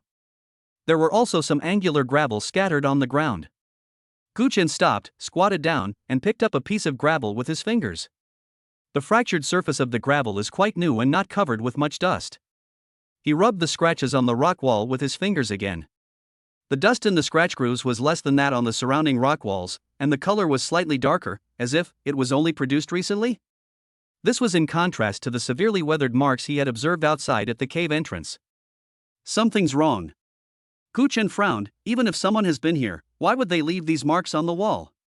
Soon, he felt relieved again. The strangers patrolling in the uninhabited areas would take advantage of their positions to secretly do some side jobs. For example, if they found some valuable minerals or usable materials, they would secretly take them back and sell them to make some extra money. Otherwise, without the salary of the garrison, they would not be able to make a living relying solely on the subsidies from the patrols. This mine looks like it was abandoned a long time ago, but it seems that someone has come back to dig recently. Are they those strange people patrolling here? Thinking of this, Guchen's heartbeat quickened. If there really is a mine here, and it was discovered recently, doesn't that mean I also have a chance to get a piece of the pie? As soon as this thought came to his mind, the uneasiness and vigilance he had just felt were instantly suppressed by his desire for wealth. Chapter 15: The Seriously Injured Beast. Guchen licked his dry lips, held the flashlight tightly, and continued to walk carefully into the depths of the mine. The passage continued down, winding and twisting. The light of the flashlight flickered in the darkness, illuminating only a small area ahead. It was eerily quiet around him, with only the sound of his own footsteps echoing clearly in the empty passage. After walking for about 10 more minutes, a faint light seemed to appear in the darkness ahead. The light was not the white light of a flashlight, nor the warm yellow light of a flame, but a faint cold light with a strange blue tint, like a ghost fire, flickering at the end of the darkness. "What is that?" Gu Chen muttered to himself, his curiosity growing even stronger. He had heard that some special minerals would emit phosphorescence in the dark. Gu Chen slowed down his pace and approached the direction of the blue light little by little.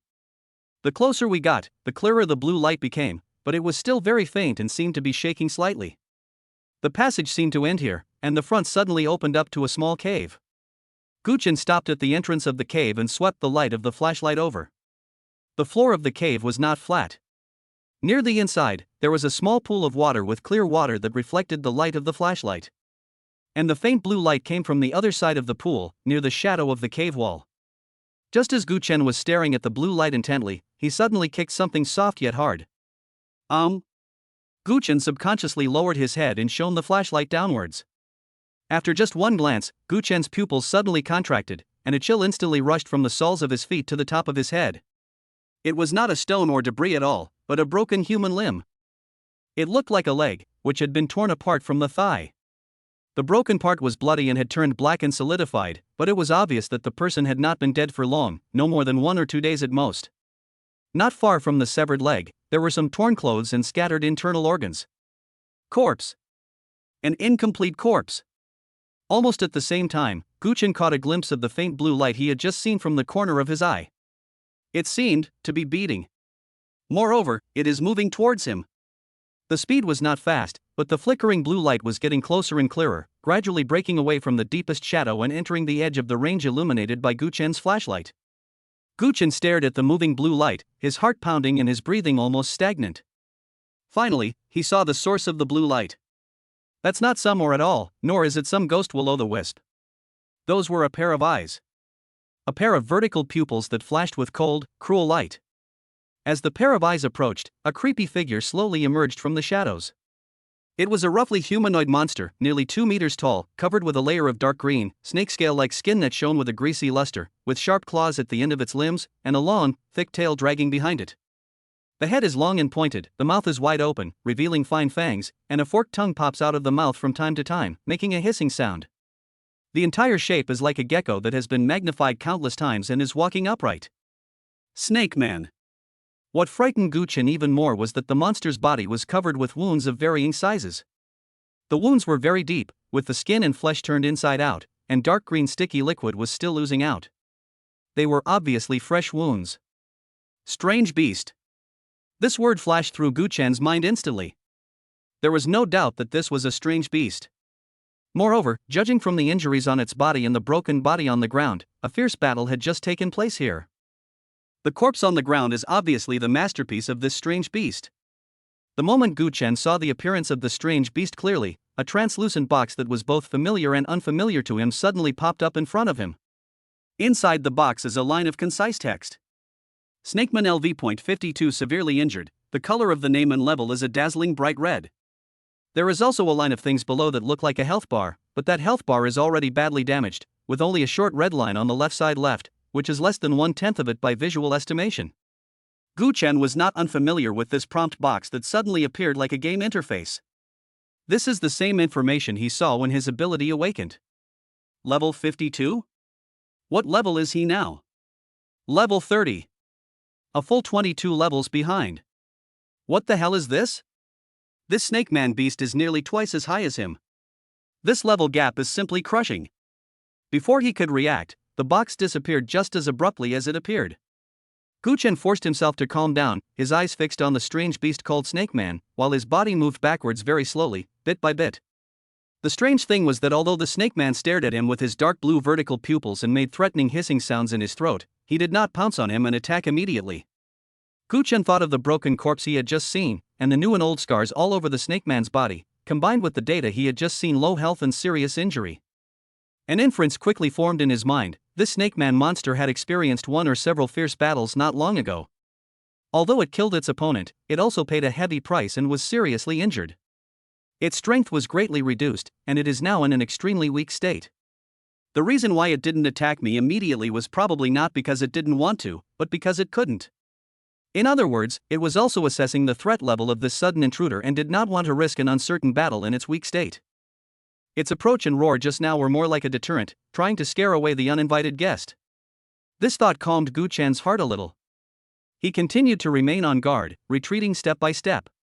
Sure enough, the snake man just hissed and stared at him with those cold eyes, but his body never moved from the spot, and he had no intention of chasing him. Gu Chen retreated a few meters and was almost back to the entrance he had just entered. The snake man still didn't move. Looking at the weak but level 52 beast, Gu Chen's heart suddenly started beating wildly. An extremely bold, even crazy idea grew from the bottom of my heart. It's dying. It's at such a high level. If I could kill it now, that would definitely make a lot of money. Once this thought appears, it can no longer be stopped.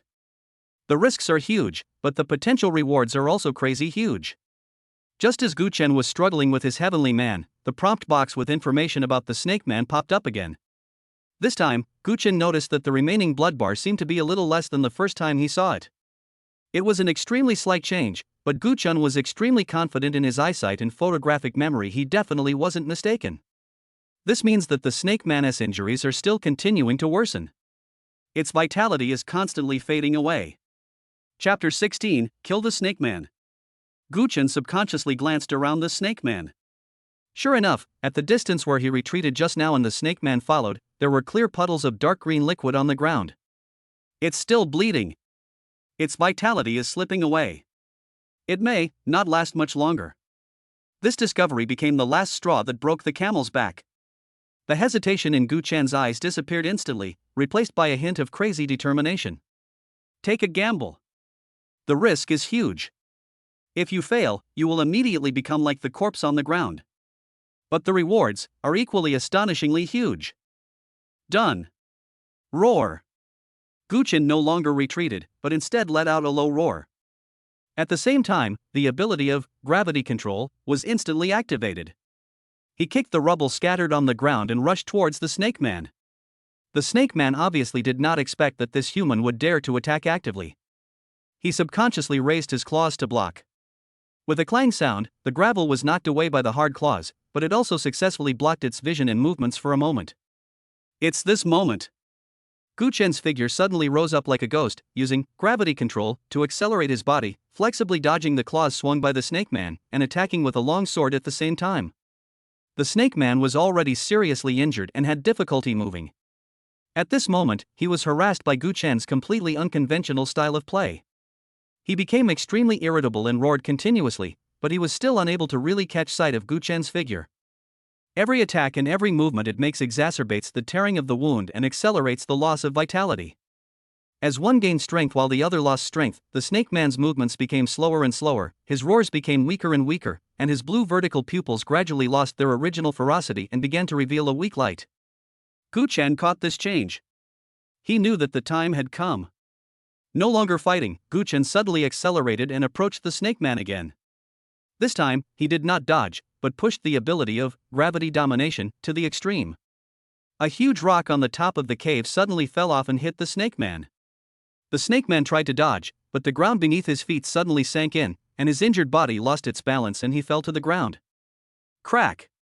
The boulder hit the snake man, and its bones cracked under the heavy weight. The severe pain made it howl miserably.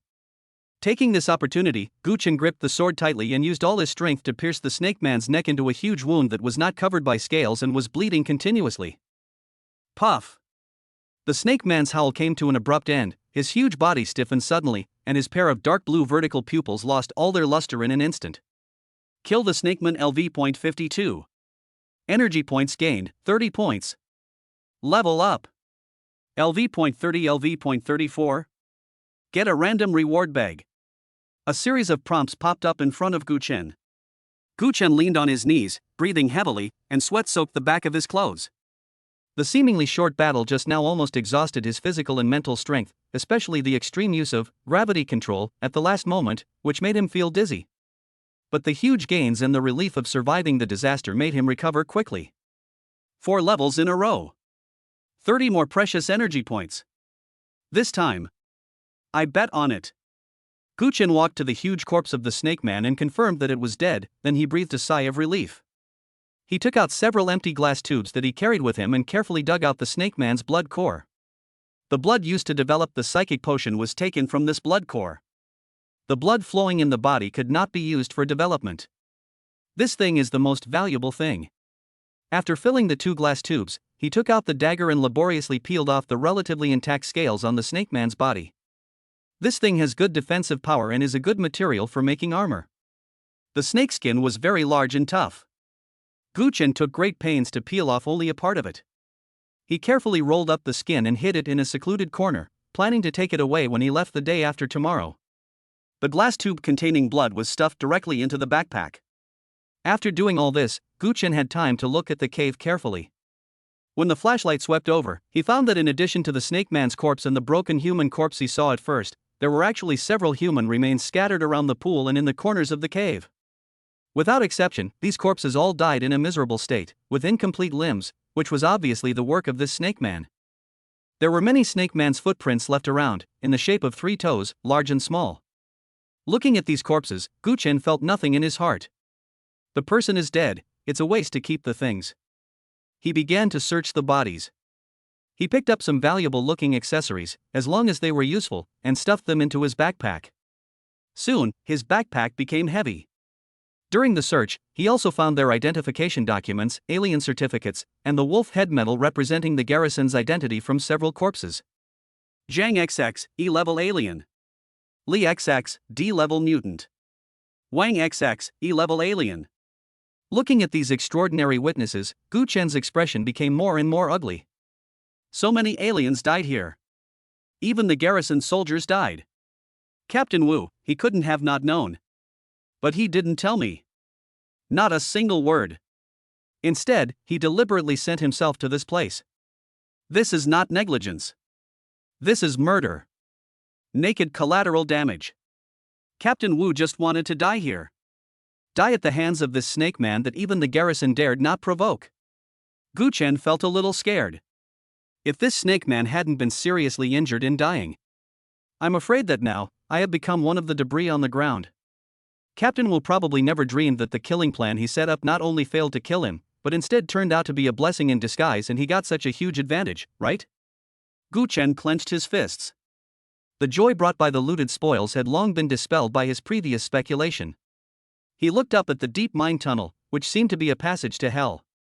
Captain Wu, I've made note of this. Guchen took a deep breath, suppressed the waves in his heart, took one last look at the Shura-like cave, turned around, and walked in the direction he came from without looking back. Outside the mine, the sun is still shining and the dense forest is silent. But Guchen knew that some things were no longer the same. Chapter 17 Rich Harvest. He leaned against a relatively clean rock, took out half a piece of bread from his backpack, and began to eat it in small bites with the clean water in the bottle. The fierce battle before, especially the extreme use of gravity domination at the last moment, made him feel as if his body had been drained out and his stomach was growling with hunger. If I don't replenish my energy, I probably won't be able to defeat a wild boar. After eating a few bites of bread, the hunger in his stomach was slightly relieved, and Guchen breathed a sigh of relief. As soon as he thought about it, the familiar light screen panel appeared before his eyes again. His eyes were fixed directly on the random reward bag obtained after killing the snake man. I don't know what it will turn out to be. Guchen muttered to himself. Without much hesitation, he chose to open it. Swish! There was a flash of light, and new lines of text popped up.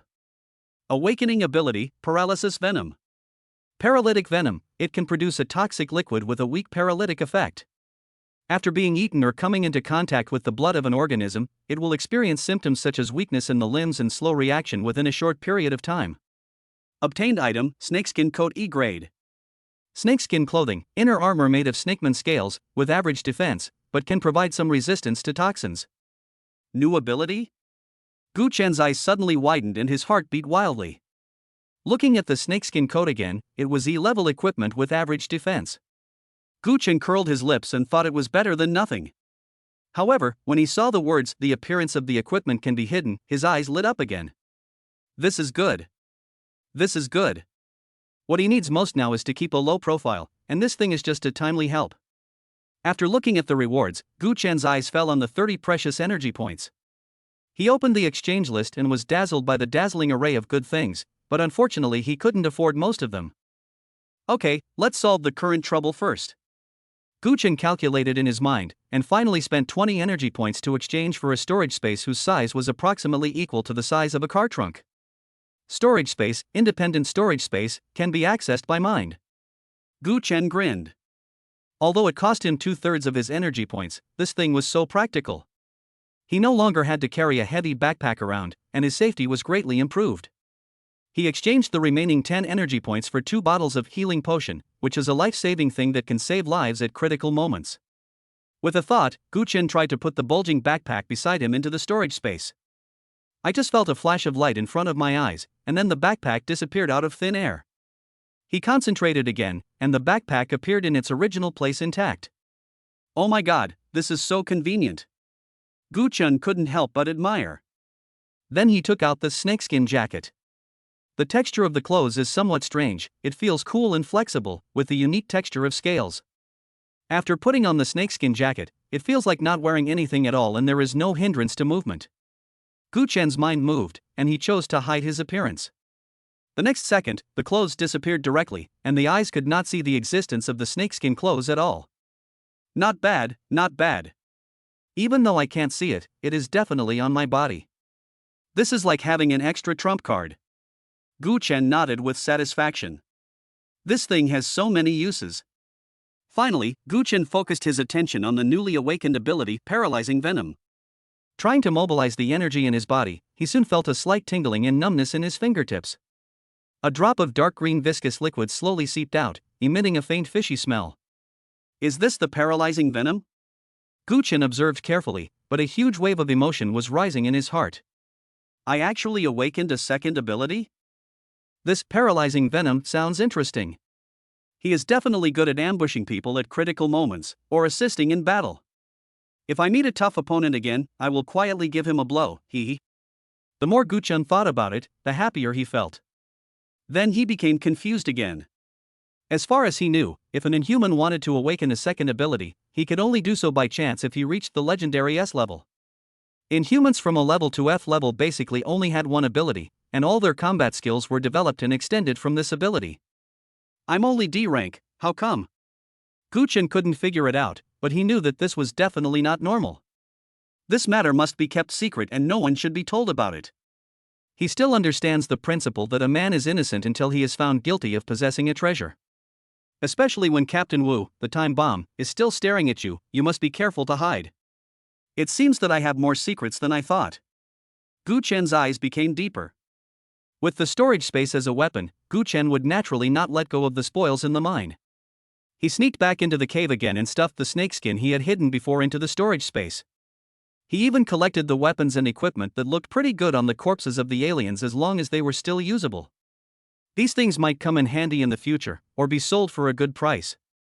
After a thorough search, the storage space was almost filled up. In a blink of an eye, it was the third morning since Gu Chen entered the no man's land. He came to a secluded place outside the mining area and stayed there. Not long after, a strange man with a garrison badge on his chest walked out of the dense forest. Gu Chen imitated the old-timers who had taken over the task before. After he appeared, he said nothing, just nodded at the other party, and turned around and left. The man was also silent. After watching Gu Chen leave, he looked around vigilantly and disappeared into the dense forest. When we returned to the camp, there were only a few people sitting there, and all the team members had not arrived yet. Some of the areas they are responsible for are relatively remote, so the journey will take longer. Of course, it is possible that some people will never come back. This is a very normal thing in an uninhabited area. Gu Chen found a secluded corner to sit down and close his eyes to rest. According to the regulations, all team members who went out for inspection must return and can only be dismissed after the captain's roll call is confirmed. As for where you go after the team disbands, no one will care about you. It's up to you to go back to the city or stay in the no man's land and try your luck, as long as you don't miss the next group patrol mission in a week. Just like on the first day, Captain Wu personally led this group of newcomers into the no man's land to familiarize themselves with the route, and it was just a special treatment for the first time. Although the no man's land is dangerous, it is open to all registered aliens. As long as you are not a wanted criminal or a member of a rebel organization, you can enter and exit freely with your alien certificate. Before Gu Chen could even sit down, he felt someone walking towards him. He opened his eyes and raised his eyelids slightly. The person who came was Captain Wu, who wanted to kill him. Gu Chen, Captain Wu said with a smile on his face, "How do you feel about your first patrol? Is it going well?" "Thanks to Team Wu, everything went well." Gu Chen answered expressionlessly, and no emotion could be heard in his voice. That's good, that's good." Captain Wu rolled his eyes and glanced at Gu Chen's empty hands and back. "Where's your backpack?" Chapter 18 Expeditionary Force. Gu Chen shrugged casually and replied, "In 3 days, I have already eaten and drunk all the things I brought with me. The empty backpack was in the way, so I just threw it in the woods." "I see." Captain Wu laughed dryly. "Did you find anything unusual during your patrol? Or, did you encounter any strange beasts?" When asking questions, his eyes were fixed on Gu Chen. "Abnormal?" Gu Chen frowned in puzzlement. "Nothing special was found." "Captain Wu, thank you for arranging such a good place for me. I'm a newcomer with low strength. If I meet any powerful character, I probably won't be able to come back now." These words, half true and half false, not only pointed out his own weakness, but also implied that if there was real danger, he would not be able to remain unscathed. Captain Wu stared at Gu Chen for a long while, as if trying to find something from his face. But Gu Chen always looked calm, with clear eyes, showing no sign of guilt.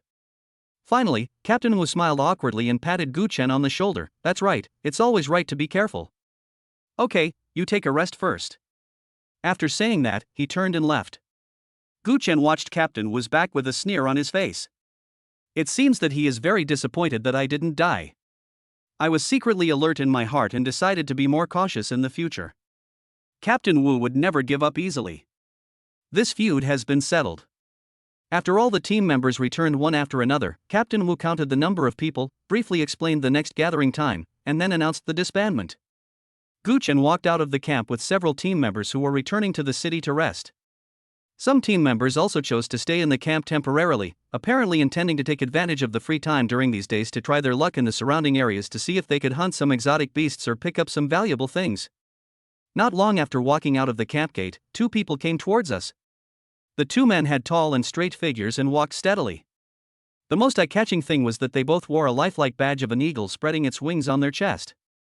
They are from the Expeditionary Force. When the garrison soldiers who were traveling with Gu Chen saw the badges of the 2 men, their faces changed. They stopped and retreated respectfully to the side of the road, lowered their heads slightly, and dared not breathe. Gu Chen's heart also shuddered slightly. Eagle badge, this is the symbol of the Expeditionary Force. The Expeditionary Force is an elite force that is specifically responsible for going deep into the more remote and dangerous unknown areas of the no man's land to carry out exploration, development, and clearing missions. Those who can join the Expeditionary Force are all the best among the extraordinary people.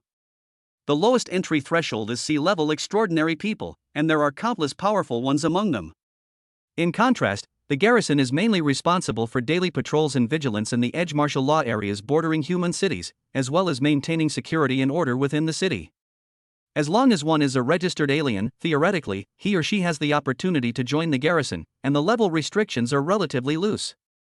It can be said that although both the Expeditionary Force and the Garrison Force belong to the official armed forces, there is a world of difference between them in terms of strength, status, and nature of their missions.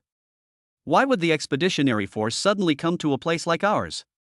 Gu Chen was muttering in his heart, but he didn't dare to show it on his face. He also followed the others and stood aside with his head lowered. He didn't want to attract the attention of these big guys because of his inappropriate behavior at this time. The 2 expeditionary members walked past them without even glancing at them and headed straight into the camp. It was not until their figures disappeared deep into the camp that Gu Chen and the others breathed a sigh of relief and started walking again. However, everyone's hearts were shrouded in doubt. Not long after Gu Chen and his companions left, Captain Wu and several other team leaders in the camp, upon hearing their subordinates report that the Expeditionary Force was coming, hurried out to greet them. After a brief contact, Captain Wu and others also confirmed the purpose of the 2. The Expeditionary Force came this time because they received a request for assistance from the garrison army, in order to deal with the powerful monsters that recently appeared in the mining area.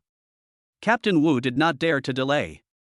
After briefly reporting on the recent inspection of the mining area, Captain Wu personally led the 2 expedition members and several other team leaders to the mine where the snake people had previously been entrenched. When the group carefully went deeper into the cave, they were all stunned. The expected powerful beast was nowhere to be seen, and in its place was a stiff and cold snakeman corpse. What shocked them even more was that most of the valuable scales on the snakeman's body had been stripped away, leaving only some broken parts. Not far from the snakeman's corpse, the remains of several garrison members also lay there quietly, silently telling of the tragedy that had occurred here. What's going on? A team leader couldn't help but exclaimed in surprise, his face full of disbelief. The strange beast is dead? Who did it? The other person was also confused. The 2 expeditionary members looked at each other and frowned slightly. The intelligence they received was that a powerful alien beast appeared here that could easily slaughter multiple D-level and E-level alien garrison teams, so they came here to check it out. But the situation before them didn't seem to require them to take action. Did your people kill him? Captain Wu's expression changed again and again. He had a ridiculous guess in his mind, but he felt that it was absolutely impossible. He quickly stepped forward and said respectfully to the 2 expeditionary forces, "You two, this mine area has always been monitored by our team. I can guarantee that before you arrived, our people were only on guard at the periphery, and no one dared to enter the cave without permission. In addition, sensors are installed at each entrance, and any creature entering or leaving will be recorded. But I checked, and there is no record of the sensors being triggered in the past 3 days." Captain Wu said it with certainty, as if it was a fact that was set in stone. In fact, the sensor was triggered during the time when Gu Chen was patrolling, so he was very surprised that Gu Chen came back alive and rushed over to ask about it. The other team leaders were somewhat confused when they heard this, but seeing that Captain Wu was so sure and that the snake man's body was indeed cold, they were happy to avoid further trouble and did not say anything. The 2 expeditionary force members hesitated for a moment. For them, the strange beast was already dead, and the mission was indirectly completed. As for how this strange beast died, whether it was killed by other stronger strange beasts, or some hidden master passed by and took it away, they were too lazy to investigate further. Finding out the truth is something the garrison should worry about. Now that the target has been cleared, we will go back first. One of the expeditionary forces said this lightly, then turned around and left with his companions, no longer paying attention to the mess on the scene. Captain Wu and others hurriedly saw him off. After the expeditionary forces walked away, the other team leaders surrounded Captain Wu and asked him questions in a flurry. "Old Wu, are you sure no one has been in there? How did the snake man die? And was his skin peeled off?" Captain Wu waved his hand impatiently. "I said, the sensor has no record. That means no one has ever entered." He insisted that no one had ever come in. Although the others were skeptical, they could not find any reason to refute and could only disperse in disappointment. And when Captain Wu returned to the camp alone and entered his own independent tent, the calmness on his face disappeared instantly, replaced by gloom and suspicion. He took out a palm-sized black instrument from his arms and started operating it quickly. Soon, various colors mixed together on the instrument screen.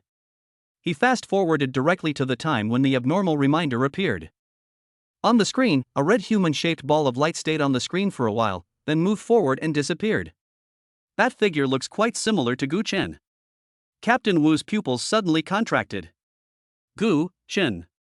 Chapter 19 Homecoming. 3 days is neither long nor short. For Gu Chen, every moment of tension in the no man's land was for the purpose of returning to this home where he could let down all his defenses. When he dragged his slightly tired body and pushed open the door, what greeted him was the expected emptiness. The room was quiet. Both women were still in school, so naturally there was no one at home at the moment. That is good, it can give him some time to relax. Gu Chen threw his clothes into the laundry basket and walked straight into the bathroom. Cool water poured down from the shower head, washing away the fatigue in the body and washing away the murderous aura that had been picked up from the past few days outside. Gu Chen closed his eyes, but Ranwanwan's shy face involuntarily appeared in his mind. As a newlywed, he was getting used to the sweetness of life. During the 3 days in the no man's land, in addition to being alert to the dangers around him, the person he thought about the most was her. After taking a shower and changing into clean and refreshing casual clothes, Gu Chen felt that every bone in his body had lightened. He didn't do anything else. He just walked to the bed, fell onto it, and fell asleep almost touching the pillow.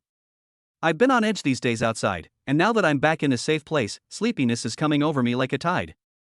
I don't know how long I slept, but Gu Chen was awakened by the sound of pots and pans colliding and faint voices. He opened his eyes drowsily. The sky outside the window was already getting dark. It seemed that he had slept for quite a while. The sound came from outside the room. Guchen's heart moved. He got up from the bed, walked quietly to the door without making too much noise, slightly opened the door and looked out. In the kitchen, Ranwenwen's slender back was busy in an apron, with tiny fumes dancing between her hair and the light, giving off an indescribable breath of life. She was concentrating on cutting something with her head down. Her movements were skillful and she had none of the awkwardness and nervousness that she had when we first met. On a chair in the living room, the little girl Guton was sitting cross-legged with a small basin in front of her. She held some vegetables in her hands and carefully picked them one by one. From time to time, she talked to Ranwenwen in the kitchen, and her clear laughter sounded like wind chimes. This heartwarming family scene struck Guchen's heart without warning, causing his heart to soften suddenly, and a warm current instantly flowed through his body. Is this what home feels like? He used to depend on Xiaotong for everything, and although they were a family, they always felt something was missing. Now, it seems to be complete. Guchen opened the door and walked out. When did you come back? Why didn't you wake me up? Brother! You're awake! Gutong was the first to react. She put down the food in her hand in surprise, jumped off the chair, and ran to Guchen in a few steps, looking up with her little face and sparkling eyes. Ranwenwen in the kitchen also heard the sound and walked to the door. When she saw Guchen, her cheeks flushed slightly, with a hint of joy and relief in her eyes, and she said softly, "Are you awake? Don't you want to sleep a little longer? You look very tired." "Well, I've slept for the whole afternoon, that's enough." Guchen rubbed Gutong's head, then looked at Ranwenwen, with a smile on his lips unconsciously. "What delicious food are you making? It smells so good. Brother, you must be hungry. Sister-in-law made your favorite braised pork." Gutong answered quickly. Ranwenwen smiled a little embarrassedly. "I heard Xiaotong say that you like it, so I spent money to buy some meat and tried to cook it. I don't know if it suits your appetite. It's definitely to my taste. I like everything you cook."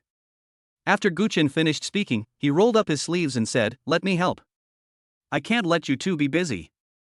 No, you just came back, just take a rest." Ranwenwen waved her hands quickly. "That's right, brother. You should go and have a rest. The meal will be ready soon." Gutong also echoed. Guchen was not willing to do that. He was not the kind of man who would act like a boss when he got home. Besides, he really enjoyed the feeling of being able to work with them for the family. Thus, the small kitchen and living room were filled with a happy scene of a family of three. Guchen helped wash the vegetables and cut the chop, Ranwenwen cooked, and Gutong assisted on the side, passing plates and bowls, and occasionally telling a few jokes from school, which made the two of them laugh. Dinner was ready quickly, with one meat, 3 dishes, and a soup. Although simple, it was particularly warm. Ranwenwen's cooking skills are indeed good. The braised pork is fat but not greasy, soft and tasty. Guchen praised it highly.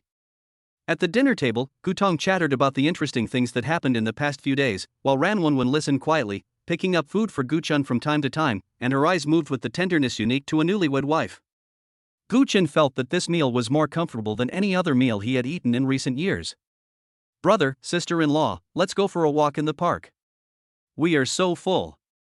After dinner, Gutong suggested going out for a walk. Okay. Guchen had exactly the same idea. He had never walked around the area since coming to this place, so it was time for him to go for a walk and take a look. Ranwenwen naturally had no objection and nodded obediently. There is a small park not far from here. Compared with the shabby place in Xiago Lane, the living environment is indeed much better. The three of them walked side by side on the relatively flat street. The street lights were dim, stretching their shadows very long. Guchen walked in the middle, with Ranwenwen on the left and Gutong on the right. Suddenly, Guchen said to Ranwenwen, "Wife, tomorrow night, you come back from get out of class? Let's go back to your mother's house together. I haven't formally visited my father-in-law and mother-in-law yet." He felt that he was not doing a good job as a son-in-law. He got the marriage certificate but had never even met his father-in-law and mother-in-law, which was a bit disrespectful no matter how you looked at it. Unexpectedly, as soon as he said this, Ranwenwen's expression suddenly changed. Her eyes were a little evasive, and she whispered, "How about, forget it. My parents may not be convenient. The situation at home is not very good now, and Ranwenwen doesn't want to take Guchen there." She was also worried that her family conditions were not good and Gu Chen would look down on her if he knew about it. Gu Chen frowned slightly, sensing the embarrassment in Ran Wenwen's tone. This reaction was a little unexpected for him. It is normal for newlyweds to return to their parents' home. What's wrong? Is there anything inconvenient? Gu Chen asked. No matter what, I should go and visit them and let them rest assured to leave you to me. He had a firm attitude, which was not only a courtesy but also a reflection of his respect for Ran Wenwen. Ran Wenwen bit her lower lip, not knowing how to start. At this moment, the public broadcasting on both sides of the street suddenly sounded, breaking the slightly awkward atmosphere. An emotionless female voice came from the loudspeaker. Attention, residents of the outer 7th district. In order to recover lost territory, rebuild homes, and develop new urban areas, the country has decided to launch the second expedition of the year in the near future. The target of this expedition is the Hofung Plain. All aliens who are willing to contribute to the future of mankind can go to the special window of the Alien Administration Bureau to sign up from now on. Generous bonuses and subsidies, supreme honor, are waiting for you to set out again to fight for the future of mankind. Chapter 20 Meeting Wang Jiayi again. The radio played on a loop, and the sound traveled far into the silent night sky. In previous years, the Expeditionary Army usually went out 2 or 3 times a year, at most 3 times. This year, it was only March, and they were going to go out for the second time, which was indeed a bit unusual. Gu Chen thought to himself. This Hofung Plain, where the country returned from an unsuccessful expedition 2 months ago, is being organized to go there again so soon? Is there something there that the country is determined to obtain? Pedestrians on the roadside stopped and started talking to each other. Gu Chen and the other 2 also stopped and listened quietly.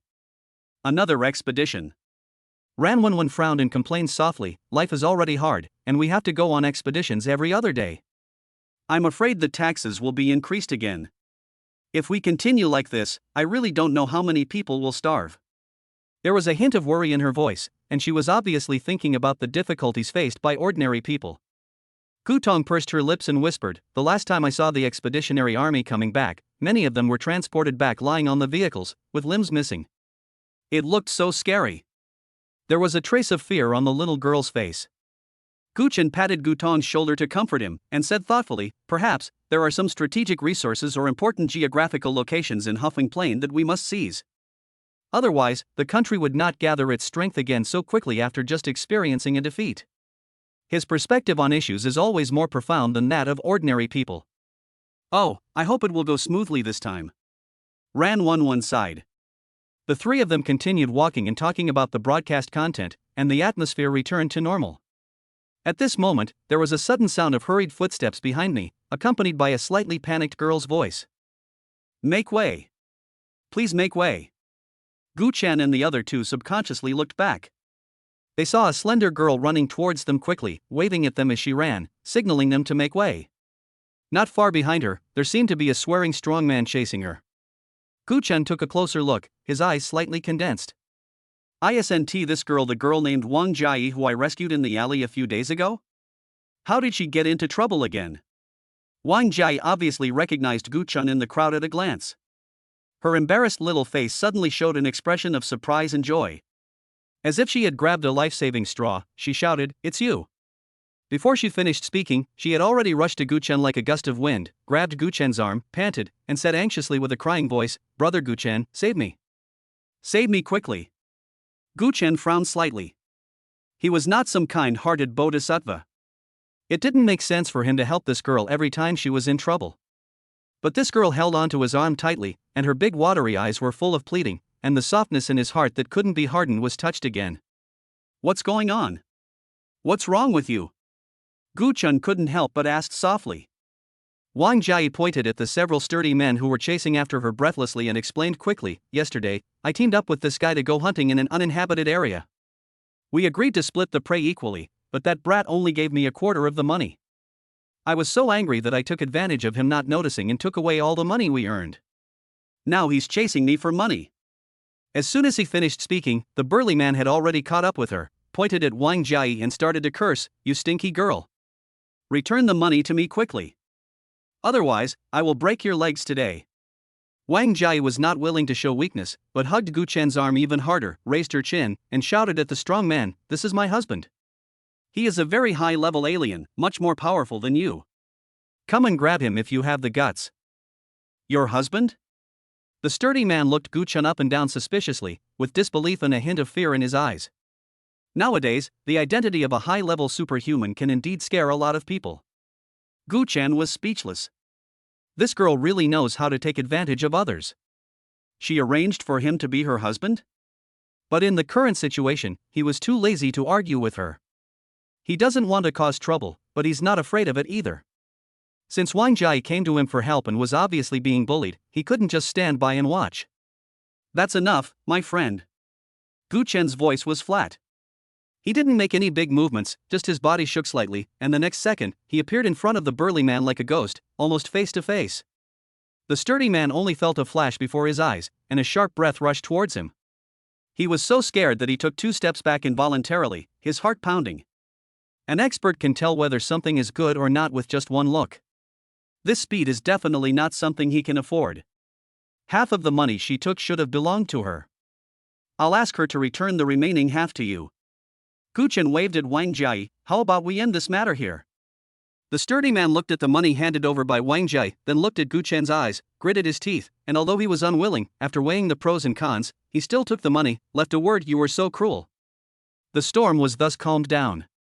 Gu Chen turned around and looked at Wang Jai, who was still holding his arm tightly, and said helplessly, "Okay, the trouble is solved, can you let go?" Ran Wenwen and Gu Tong also looked at the girl, who suddenly appeared curiously, especially when she heard her say, "This is my husband." Ran Wenwen's eyes were obviously complicated.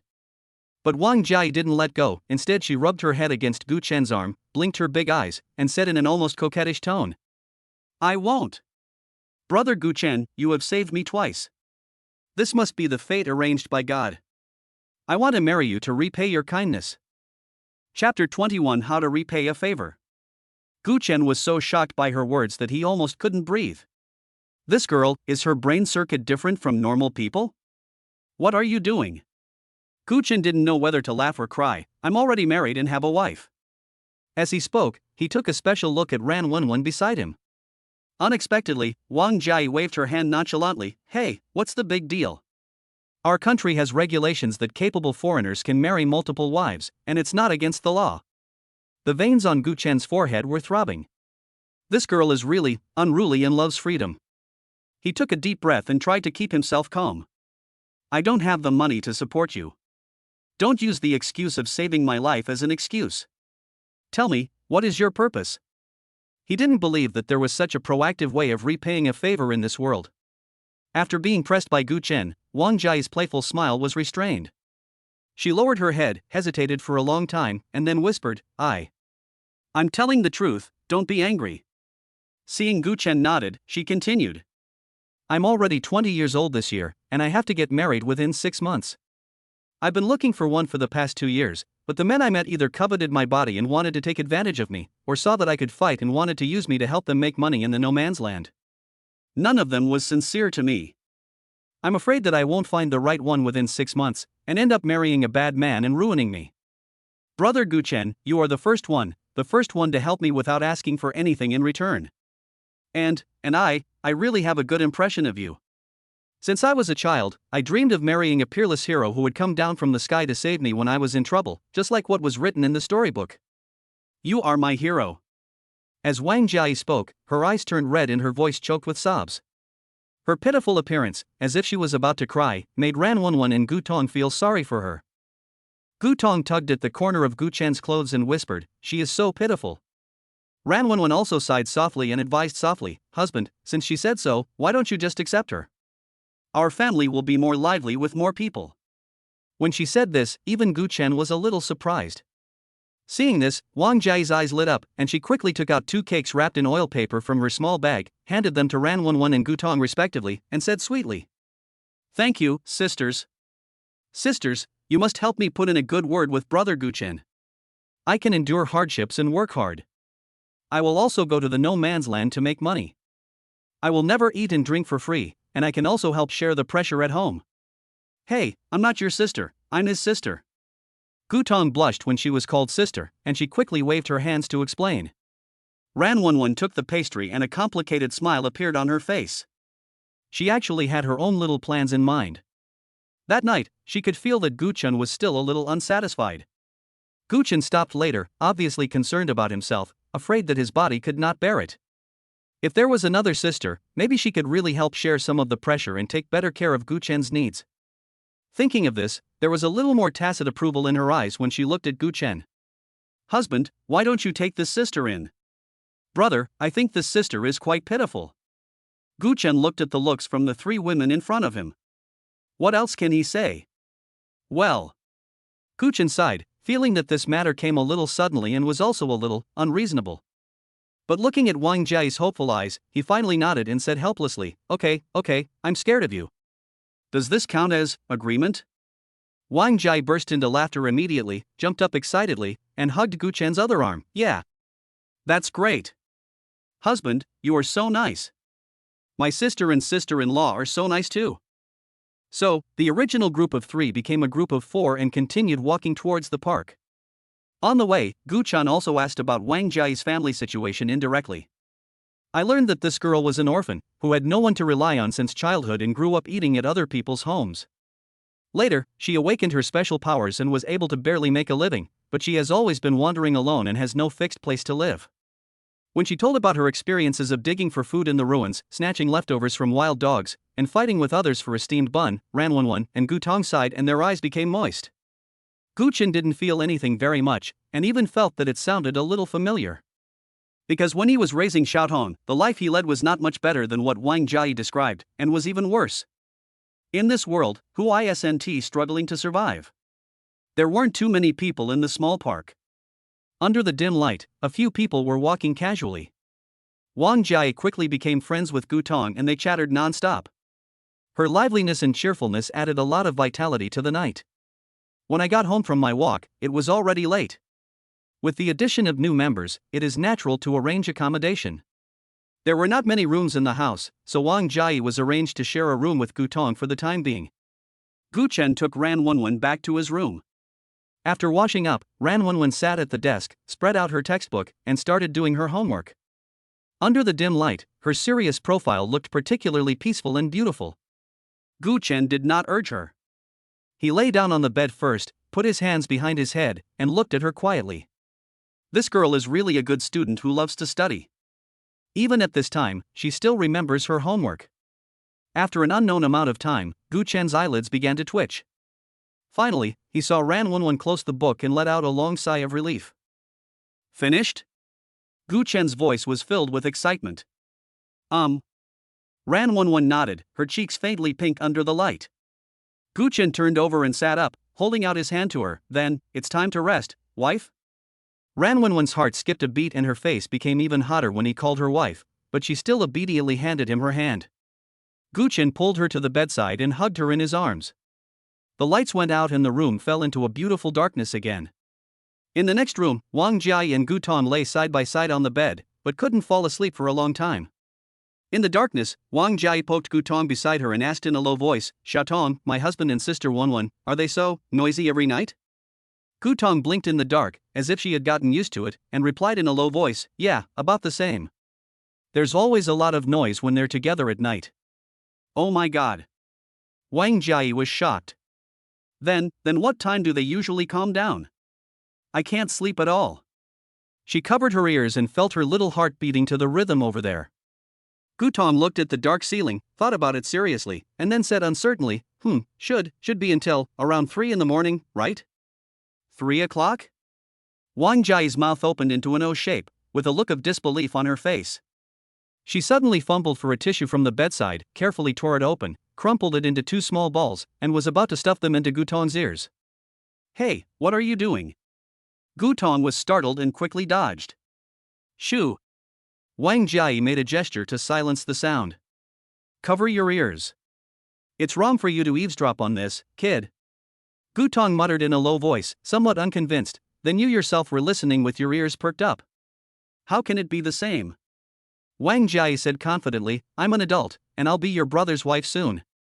I think this is called learning in advance. You're different. You're your brother's biological sister. You shouldn't listen to this nonsense. I wasn't eavesdropping. Gutong puffed her cheeks and retorted, it's just that the soundproofing is too poor. Besides, I'm almost an adult. Not even if you're almost an adult. The two of them were chatting and laughing in the dark, keeping their voices down so as not to disturb the people next door. Before they knew it, it was late at night and the four of them fell asleep in a daze, each with their own thoughts. Chapter 22 Four Spouses. Early the next morning, Gu-chin was awakened by the morning light shining in from the window. He opened his eyes and felt refreshed. Although he had been busy for a long time last night, he was in surprisingly good spirits. Ran Won beside me was still sleeping soundly. Her long eyelashes cast a small shadow under her eyelids and the corners of her mouth were slightly raised, as if she had a sweet dream. Gu-chin lowered his head and pecked her lightly on the forehead before he stood up carefully. After washing up and changing clothes, Gu-chin walked to the living room. Wang Jiayi and Gu Tong had also gotten up. Gu Tong was helping Wang Jiayi comb her somewhat messy long hair. The two were talking in low voices, and the atmosphere was quite harmonious. "Brother, you're awake." Gu Tong called out sweetly when she saw Gu-chin. Wang Jiayi also turned her head and looked at him with sparkling eyes. Her eyes were full of anticipation and a hint of barely perceptible shyness, which made Gu-chin's heart move slightly. This girl, after changing into clean clothes and combing her hair neatly, really looked a bit like the innocent girl next door, but her heroic and unruly nature could not be hidden. "Well, Won is still sleeping. Wake her up when the time is almost up. Xiaotong, you and Won should go to school as usual today." Gu-chin arranged, then looked at Wang Jiayi. "Come with me." Wang Jiayi immediately stood up straight, like a soldier waiting for orders. "Yes, husband." Gu-chin's mouth twitched when she called him that. This girl really has a strong ability to adapt. After a simple breakfast, Ran Won woke up slowly, with a lazy look in her eyes, which made Gu-chin's heart warm again. After reminding Ran Won and Gu Tong to be careful at school, he took Wang Jiayi out. "Where are we going, husband?" Wang Jiayi followed Gu-chin closely, looking around curiously. There were not many people on the streets in the early morning. Gu-chin glanced at her and said lightly, "Go and do business." He thought to himself that although this girl was noisy, she was quite capable and was deeply in love with him, at least that's what it seemed like for now. Now that Ran Won has agreed, it would be good to have some help. In this world, more people and more power are always a good thing, and now he has the ability to take care of more people. The two came to the door of the marriage bureau. Wang Jiayi immediately understood the purpose of Gu-chin taking her out, and felt very happy. As a D-level alien, Gu-chin has special privileges. For example, he can legally have 4 wives. After marrying Ran Won, he still had 3 vacancies left. The procedures went extremely smoothly. The clerk in charge of registration seemed to be accustomed to polygamy and just asked some routine questions before Wang Jiayi signed. At this time, Gu-chin looked at Wang Jiayi seriously and asked in a deep voice, "Wang Jiayi, I'll ask you one last time, have you really thought it through? Once we get married, as the bride, your 3 alien husbands will be frozen. Unless we get divorced in the future, you can't marry another man. Do you understand?" He had to make it clear up front that he didn't want any trouble to arise in the future because of these things. Some female eccentrics do not like to get married. They like to marry several husbands and keep them at home to experience the feeling of being surrounded and served. Wang Jiayi listened to Gu-chin's words, and the laughter on her face gradually disappeared. She lowered her head and seemed to think seriously for a moment. Gu-chin did not urge her and waited quietly. He hoped that Wang Jiayi would really think it over and not act on impulse. A few seconds later, Wang Jiayi raised her head abruptly. "I've made up my mind. I've decided on you for my whole life. Those places are not important to me. I'll be satisfied as long as I can follow you." She said this with a firm tone, without the slightest hesitation. In those bright eyes, there was a sparkle of longing for the future and love for Gu-chin. Gu-chin looked at her like this and couldn't help but sigh in his heart. This girl looked carefree, but he didn't expect her to be such a romantic. He nodded and said to the clerk, "We've thought it through." The clerk nodded, said no more, and quickly completed the formalities. A brand new marriage certificate was handed to Wang Jiayi. She held the red book and smiled like a child who got candy, her eyes narrowed into slits. Gu-chin's marriage certificate was replaced with a new one with the portraits of 3 people on it. After walking out of the marriage administration bureau, Wang Jiayi was still immersed in joy. She held the marriage certificate and looked at it over and over again, giggling from time to time. Gu-chin looked at her useless appearance and shook his head helplessly, but a strange feeling arose in his heart. It feels pretty good to be relied upon and trusted so wholeheartedly by someone. Just as the two of them walked down the stairs, a girl suddenly walked over. The girl looked about 17 or 18 years old, like a student. She was wearing a washed-out short-sleeved top that was a bit loose, and a short skirt that was also faded. Two pigtails hung playfully on her shoulders, and she was wearing a slightly old straw hat on her head, with the brim pulled down low, covering most of her face. The girl didn't seem to notice Gu Chen and the others, and was walking hurriedly with her head down. When she passed by Gu Chen, she seemed to suddenly remember something, turned around abruptly, walked back quickly, and stuffed a flyer into Gu Chen's hand. "Sir, please support us. Resist the abuse of alien beasts and pursue peaceful coexistence with them. Giving them a way out is also giving us humans a way out." The girl's voice was a little anxious. Gu Chen lowered his head and glanced at the flyer in his hand. There were some blurry pictures of strange beasts and a few eye-catching slogans printed on it. They were nothing more than slogans calling for peace and opposing killing. He raised his eyebrows and said jokingly, "Coexist peacefully? Beauty, tell me, how can we coexist peacefully with those guys who jump on people and bite them as soon as they see them? They can't understand human language, and we can't even communicate with them. Are there still such naive people these days?" Gu Chen laughed secretly in his heart, thinking that it might be a flower that grew up in a greenhouse and had never seen the cruelty of an uninhabited area. The girl seemed to be choked by Gu Chen's directness, but soon raised her voice and refuted. "How do we know it won't work if we don't try? Humans can live in peace with dogs and cats, so why can't we live in peace with other animals? They are also lives. Now, the first thing we have to do is to release all the imprisoned animals and give them freedom. I believe they will definitely remember the good things about humans. If we continue to fight endlessly like this, we humans will be exhausted one day." The girl's voice was filled with an almost paranoid fanaticism, and her eyes were gleaming with idealism. Chapter 23, Bringing My Wife Back to Her Parents' Home. Upon hearing this, Gu Chen couldn't help but laugh out loud. He pointed at the surrounding buildings and said slowly, "Do you know why there is still electricity for lighting in the outer 7th district and buses for citizens to travel? That's because there are thousands of electric mice in the power station outside the city that are constantly generating electricity. If they were all released, what do you think would happen to this city? The power system would be completely paralyzed, and by then, you wouldn't be able to turn on the lights at night." The girl was speechless after hearing what Gu Chen said. She opened her mouth, as if she wanted to refute, but she didn't know where to start. After a long while, she said with some lack of confidence, Before, humans could generate electricity without exotic beasts, and now they can too." Gu Chen sighed softly. This little girl was still too young and took things for granted. The laws of survival in this world are far more cruel than she had imagined.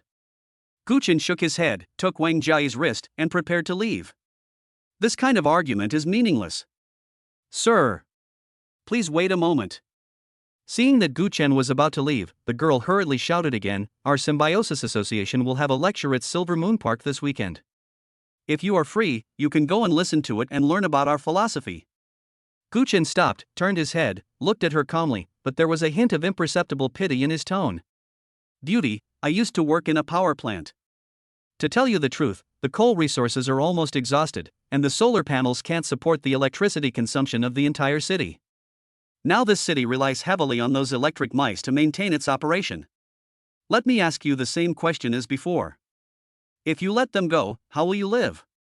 Will you generate electricity by love?" The girl froze in place, and her eyes, which had been shining with light, dimmed, as if Gu Chen's words had shattered some solid belief in her heart. Gu Chen said no more, took Wang Jiayi and turned away. There are some realities that you can only understand after you have experienced them yourself and gotten hurt. Wang Jiayi had been following Gu Chen quietly, and only at this moment did she mutter in a low voice, "This little girl, is there something wrong with her brain? She even let the strange beasts go. If those things are released, the first one to be eaten will be her." Gu Chen smiled faintly. "When I was young and frivolous, I always thought I could change the world.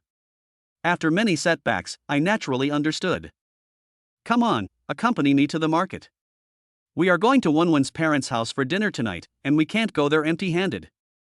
Wang Jiayi's eyes lit up when she heard this. "Okay. Husband, what should we buy?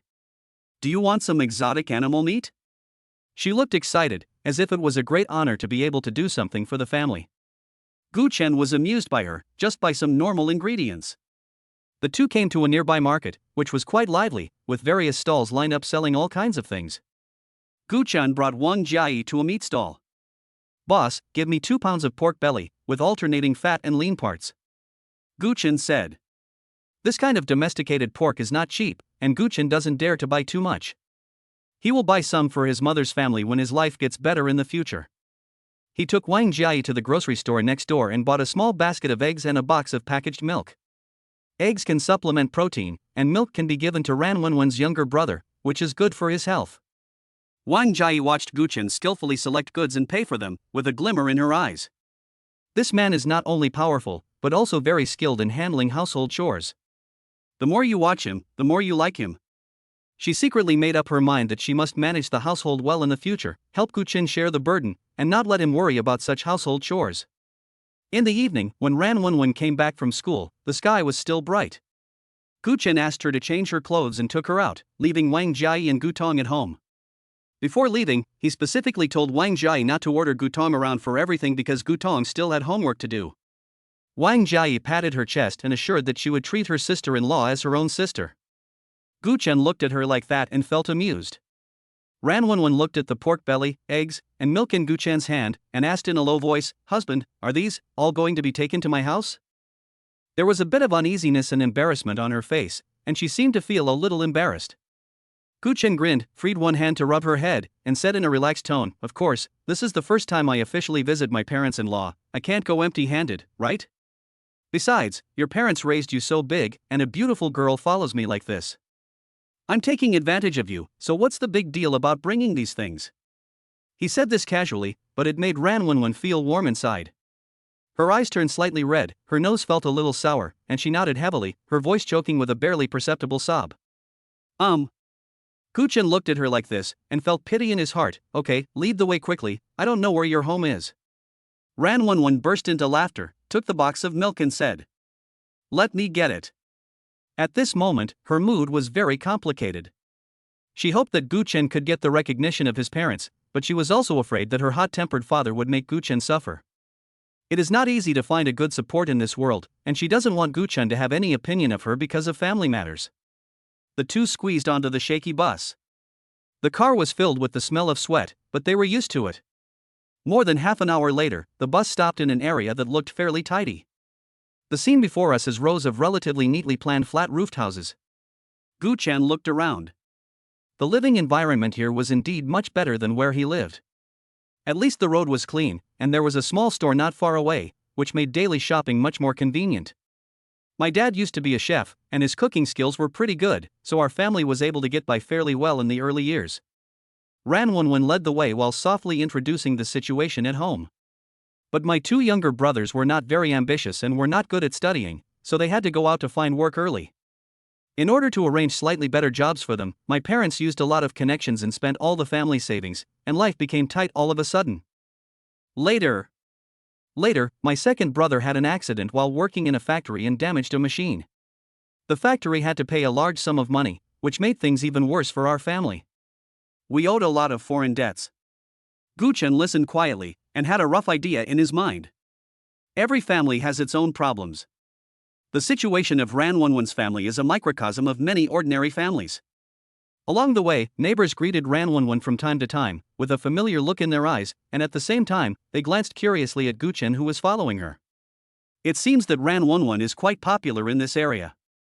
Ran Wenwen pointed to a lighted bungalow not far ahead and whispered, "Look, that's my home." Guchen nodded, thinking about how to speak to satisfy his father-in-law later. Before they reached the door, they could faintly hear the sound of quarreling in the house. A slightly rough man shouted angrily, "You 2 bastards! You only know how to cause trouble for me all day long. You can't even handle the smallest things. Can you learn from your sister and make me worry less?" Then, a slightly younger but equally angry male voice retorted, "Didn't you force my sister to get married in the first place? If it weren't for you, would my sister have endured that injustice?" Then a female voice said, "I don't know how Wenwen is doing now. Is she well fed and warmly dressed?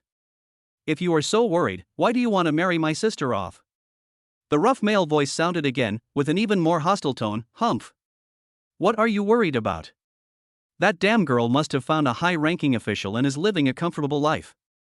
She has long forgotten about us 2 old people. If she dares to come back, I will beat her up.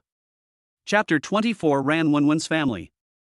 Hearing these words, Ran Wenwen's face turned pale, her steps paused, and her eyes were filled with grievance and uneasiness. Gu Chen looked at her like this and sighed in his heart. It sounds like this guy has a sharp tongue but a soft heart. He said those words just because he didn't want to make the woman worry, but his knife was a little too sharp.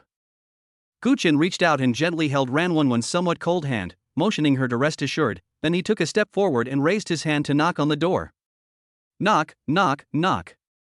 The quarrel in the room stopped abruptly. Soon, the door creaked open from the inside. The person who opened the door was a middle-aged woman with fine wrinkles at the corners of her eyes. Hello, brother-in-law. Gu Chen thought to himself that these two should be Ran Wenwen's younger brothers. The middle-aged man let Gu Chen into the house, pointed to the simple sofa, and motioned him to sit down. The house is not big, but it is fairly clean. What's your name? Where do you work? The middle-aged man poured himself a glass of water and began to question. Gu Chen sat down steadily and answered in a neither humble nor arrogant manner. Hello, Dad, my name is Gu Chen. I have just awakened to become an alien and am currently on duty with the garrison. He specifically pointed out his identity as an extraordinary person, which is undoubtedly a business card with some weight at the moment. Otherwise, her family would look down on her and make Ran Wenwen feel wronged. Sure enough, when he heard the word strange person, the middle-aged man's eyes changed obviously.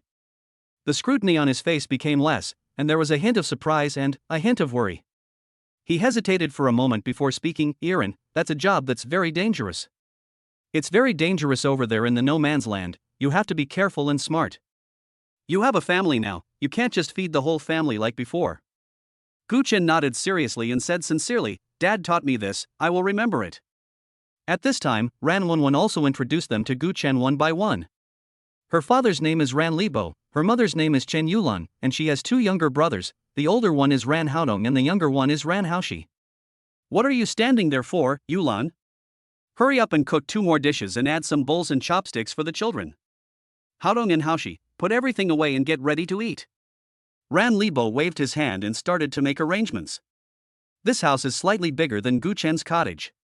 Although it is simply decorated, it at least has a small dining room for dining, unlike Gu Chen's house where he can only set up a small table in the living room. 6 people sat around a not-so-big square table. It seemed a little crowded, but it also added a bit of family atmosphere. The food was served quickly. Although it was not sumptuous, it was obvious that it was carefully prepared. The pork belly that Gu Chen brought was made into a large plate of fragrant braised pork by Chen Yulan. It was shiny and oily, which made people's appetite grow. During the meal, Ran Haodong and Ran Haoshi were obviously curious about their brother-in-law Gu Chen, and kept asking questions. Brother-in-law, is the no man's land full of strange beasts? Brother-in-law, have you ever killed a strange beast? Are you particularly powerful? Gu Chen patiently picked up what he could say and talked to them about some basic aspects of the no man's land. As for the experience of encountering strange beasts, he glossed over it and only said that he was mainly responsible for patrolling and guarding, and had not really encountered any strange beasts. He didn't want to plant any unrealistic fantasies in the minds of these 2 boys. It would be troublesome if they wanted to venture into the uninhabited area on impulse. Ran Libo would interject from time to time, sharing some so-called survival tips for no man's land that he had heard from somewhere. Regardless of whether it was useful or not, Gu Chen maintained an attitude of respectful listening. After 3 rounds of drinks, Ran Libo asked about Gu Chen's income again. When he learned that Gu Chen was currently living mainly on the meager patrol subsidy issued by the garrison, he immediately frowned and said in a somewhat blaming tone, I'm not saying anything bad about you, but since you don't have a lot of money, why don't you buy so many things this time? It's a waste of money. You're the head of the family now, and Wenwen will be with you. There will be many places to spend money in the future. You have to learn to be thrifty and plan the family's expenses well. Gu Chen knew that this was his father-in-law caring about him and was also worried about the money, so he quickly smiled and nodded and said, Dad, you are right, I will pay attention to it in the future. This promise was said so naturally that the expression on Ran Libo's face eased a lot. When a plate of green bamboo shoots and pork was served, Gu Chen took a piece with chopsticks. The bamboo shoots were crisp and tender, and the pork was fresh and fragrant. He couldn't help but nodded and praised, Mom, your bamboo shoots and pork are so delicious. The bamboo shoots taste really good. Chen Yulan smiled when she heard this, if it tastes good, eat more. These bamboo shoots were given to us by an old friend of your father last time. We usually don't want to eat them. Just now your father specially asked me to take them out and cook them. Gu Chen was slightly surprised. Is this bamboo shoot very precious? Ran Libo took a sip of wine, put down his chopsticks and explained, the little space in the city is used to grow food, raise pigs and cattle, and other things that can fill the stomach. Where is there room to grow this thing? Scarcity makes things valuable.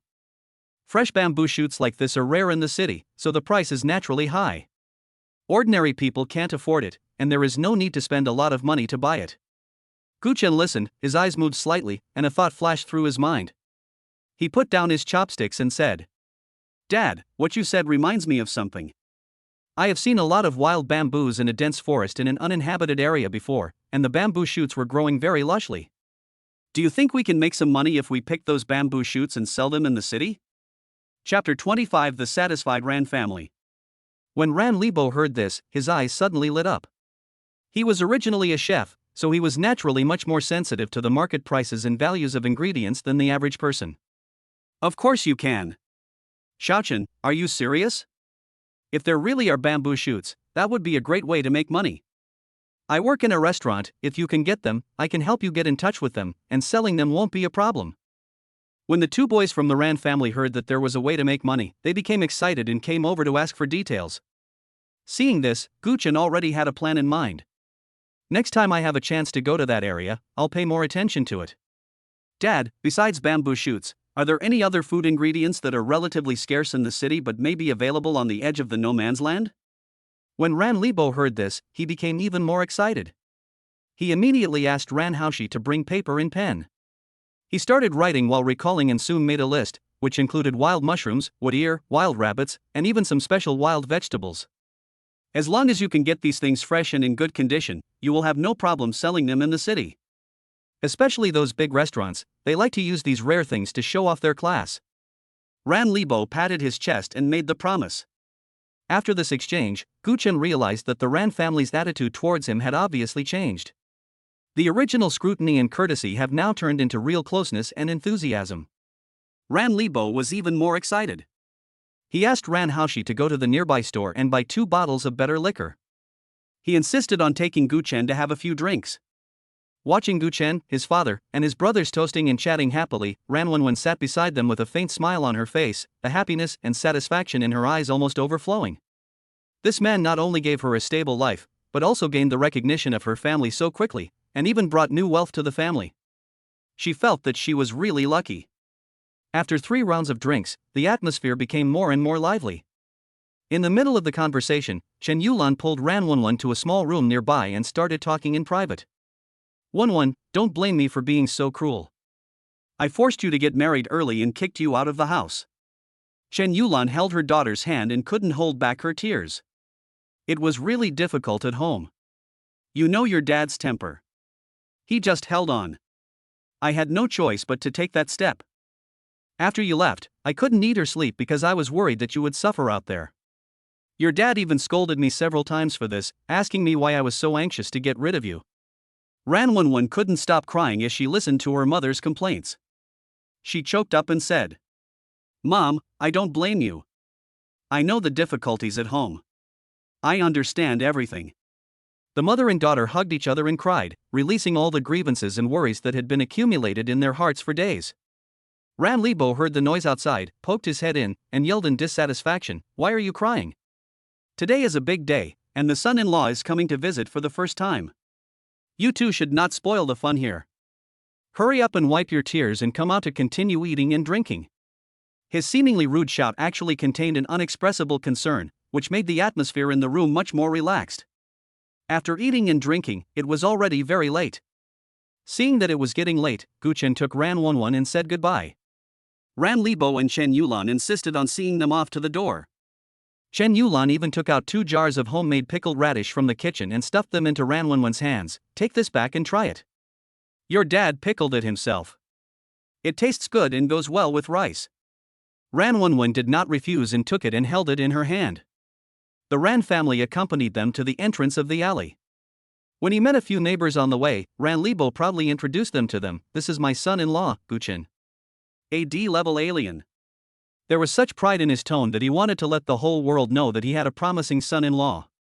When the neighbors heard that he was a D-level mutant, they all looked at him with envy and admiration, and kept praising the Ran family for being lucky to have such a good son-in-law. This feeling of being noticed and complimented made the smile on Ran Libo's face even brighter. Gu Chen and Ran Wenwen waved goodbye to them and walked side by side on the way home.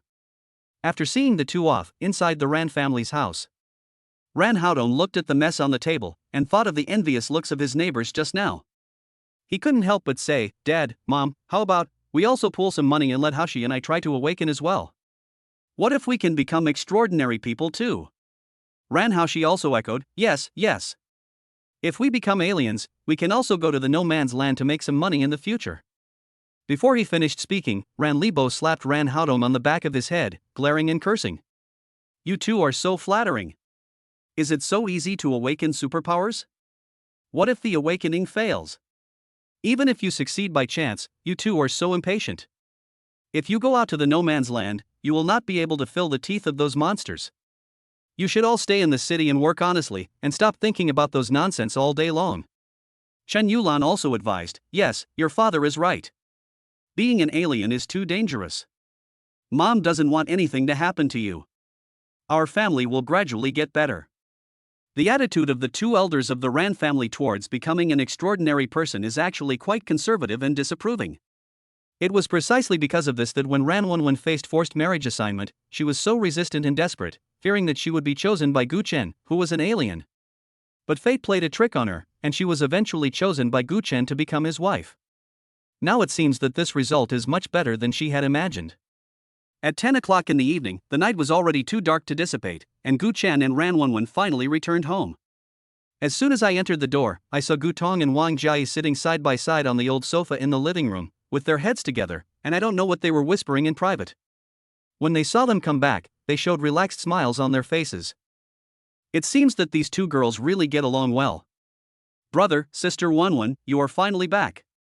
Gu Tong shouted happily and pulled Wang Jiayi up, apparently preparing to go back to their rooms to sleep. Originally she called Ran Wenwen sister-in-law, but now there is another sister-in-law, and this title is likely to cause confusion, so she changed her name and called her back. Unexpectedly, Ran Wenwen suddenly reached out and gently pulled Wang Jiayi, who was about to walk towards the second bedroom with Gu Tong. Turning back, she looked at Gu Chen tenderly. "Hubby, I've been sitting all afternoon today and my body is almost falling apart. I want to go and sleep with Xiaotong." As she spoke, she gently pushed Wang Jiayi's hand towards Gu Chen, then she took Gu Tong's arm intimately, and walked towards the second bedroom with a smile on her face, and closed the door of the second bedroom. Chapter 26, Changing Rooms. Gu Chen was stunned on the spot. This meaning is too obvious. Ran Wenwen wanted to stuff Wang Jiayi into his bed clearly so that he could spend his wedding night with his new wife. During this period of time, Ran Wenwen's satisfaction with her current small family has been visibly increasing. She really wanted to live with Gu Chen for a long time, so she was thinking about how to make Gu Chen happy and how to make this family more stable. She was not some little girl who had never seen the world. At school, she had heard some gossip from the boys and knew that most men like to have women on both sides and enjoy the blessing of having two women at once. Therefore, I took the initiative to create opportunities for Gu Chen and Wang Jiayi tonight. In her opinion, since Gu Chen and Wang Jiayi have already obtained their marriage certificate, they are a legitimate couple, and it is only a matter of time before they sleep together. Rather than waiting for Gu Chen to lose his patience one day, or for Wang Jiayi to lose her patience, it would be better for her, the legal wife, to take the initiative to act as a matchmaker. This would show her magnanimity and make Wang Jiayi remember her kindness. In the future, the backyard would be more harmonious. Gu Chen looked at the closed door of the second bedroom, then glanced at Wang Jiayi, whose pretty face was slightly red and whose eyes were 7 parts expectation and 3 parts shyness. What else can I say?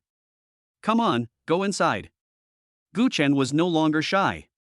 He reached out and took Wang Jiayi's slightly cold little hand, trying to keep his tone as gentle as possible. Wang Jiayi seemed to be scalded. She hummed softly, lowered her head, and obediently followed Gu Chen into the master bedroom. The light in the master bedroom is warm yellow, with a hint of ambiguity. As soon as she entered the room, Wang Jiayi seemed a little embarrassed. She subconsciously reached behind her head, trying to untie the neat ponytail that had been holding her hair back for a whole day. He usually looks heroic and dashing, but at this moment, his fingertips trembled slightly, with a different kind of charm. "Don't!" Gu Chen almost blurted out, "Don't untie it, just like this, it's fine."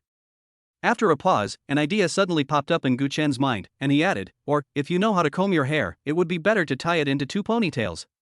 As soon as these words came out, Wang Jiayi raised her head abruptly. A trace of surprise flashed across her bright big eyes.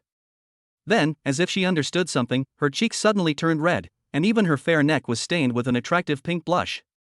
In the next room, the lights were also turned off. Ran Wenwen and Gutong lay side by side on the slightly narrow bed, with the quilt covering their chests.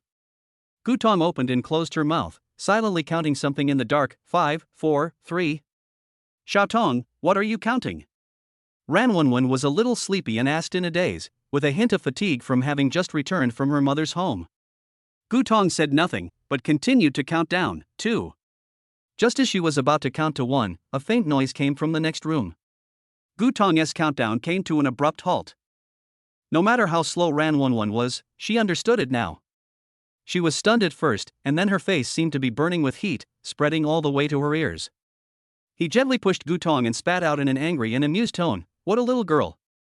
You even dare to tease your brother, right? And you're counting down." Gutong chuckled, not caring at all. Instead, she turned over as if she had succeeded, curled up in Ran Wenwen's arms like a kitten, and rubbed her little head against him. "Sister Wenwen, hee, do you think my brother will be very tired? Don't ask such questions, little kid." Ran Wenwen was so embarrassed that she reached out to cover Gutong's mouth, but the corners of her mouth couldn't help but curve into a gentle arc. "Hey, Sister Wenwen, tell me something." Gutong twisted her body relentlessly, her voice filled with the sweetness and innocence of a little girl. "How are you doing in our house? Are you happy?" After hearing this, the shyness in Ran Wenwen's heart was gradually replaced by warmth.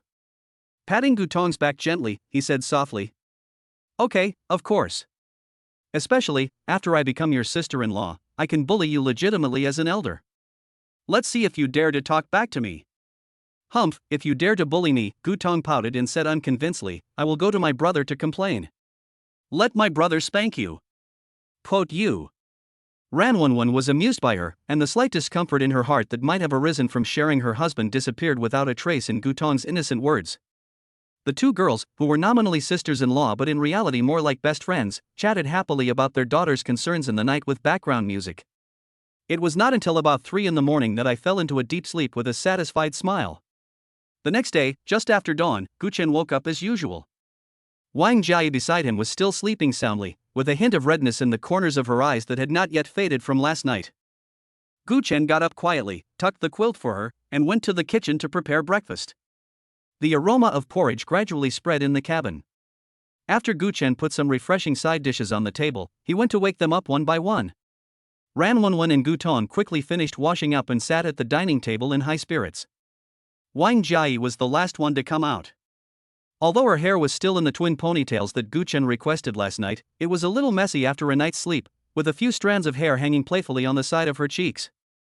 Her pretty face was flushed and her eyes were a little evasive. She didn't dare to look at the people at home, and her walking posture was a little unnatural. "Hey, Sister Jiayi, how did you sleep last night? Is the bed in our master bedroom comfortable?" Ran Wenwen blinked mischievously. Gutong also covered her mouth and laughed secretly, her big eyes rolling around at Wang Jiayi. Wang Jiayi's face turned even redder as they stared at her. She almost bled. She lowered her head and muttered softly, "Comfortable, comfortable." The sound was as soft as the hum of a mosquito, but it made Ran Wenwen and Gutong laugh even more happily.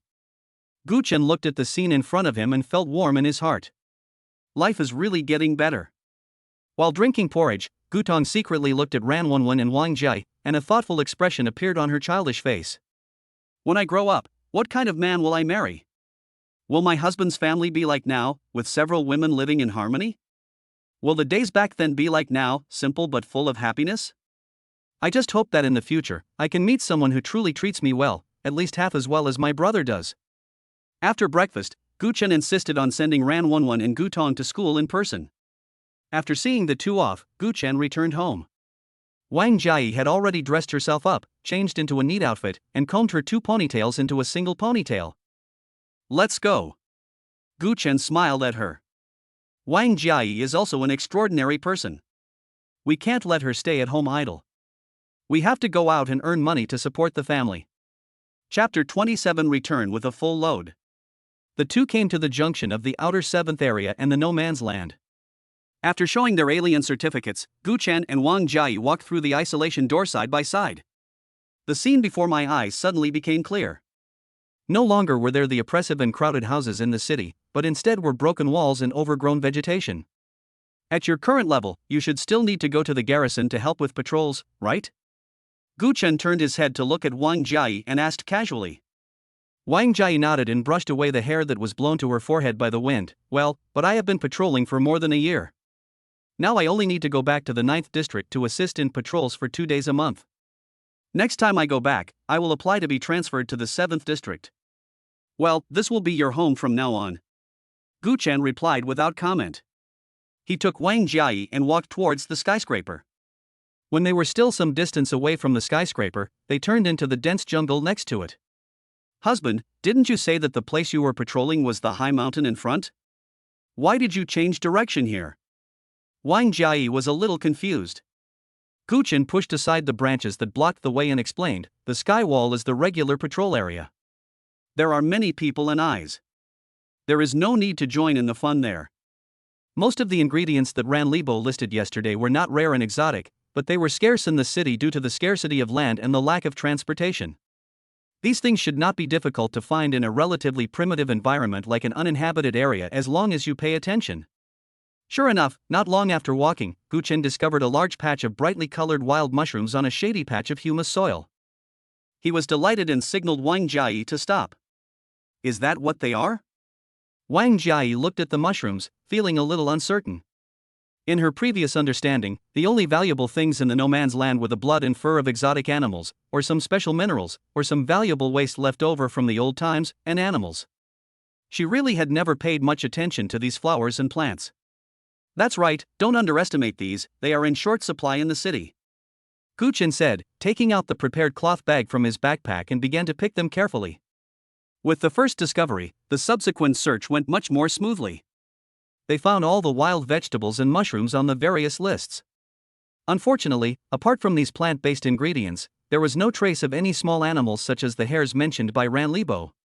Gu Chen frowned slightly. Logically speaking, there should be a lot of small animals in a place with lush vegetation.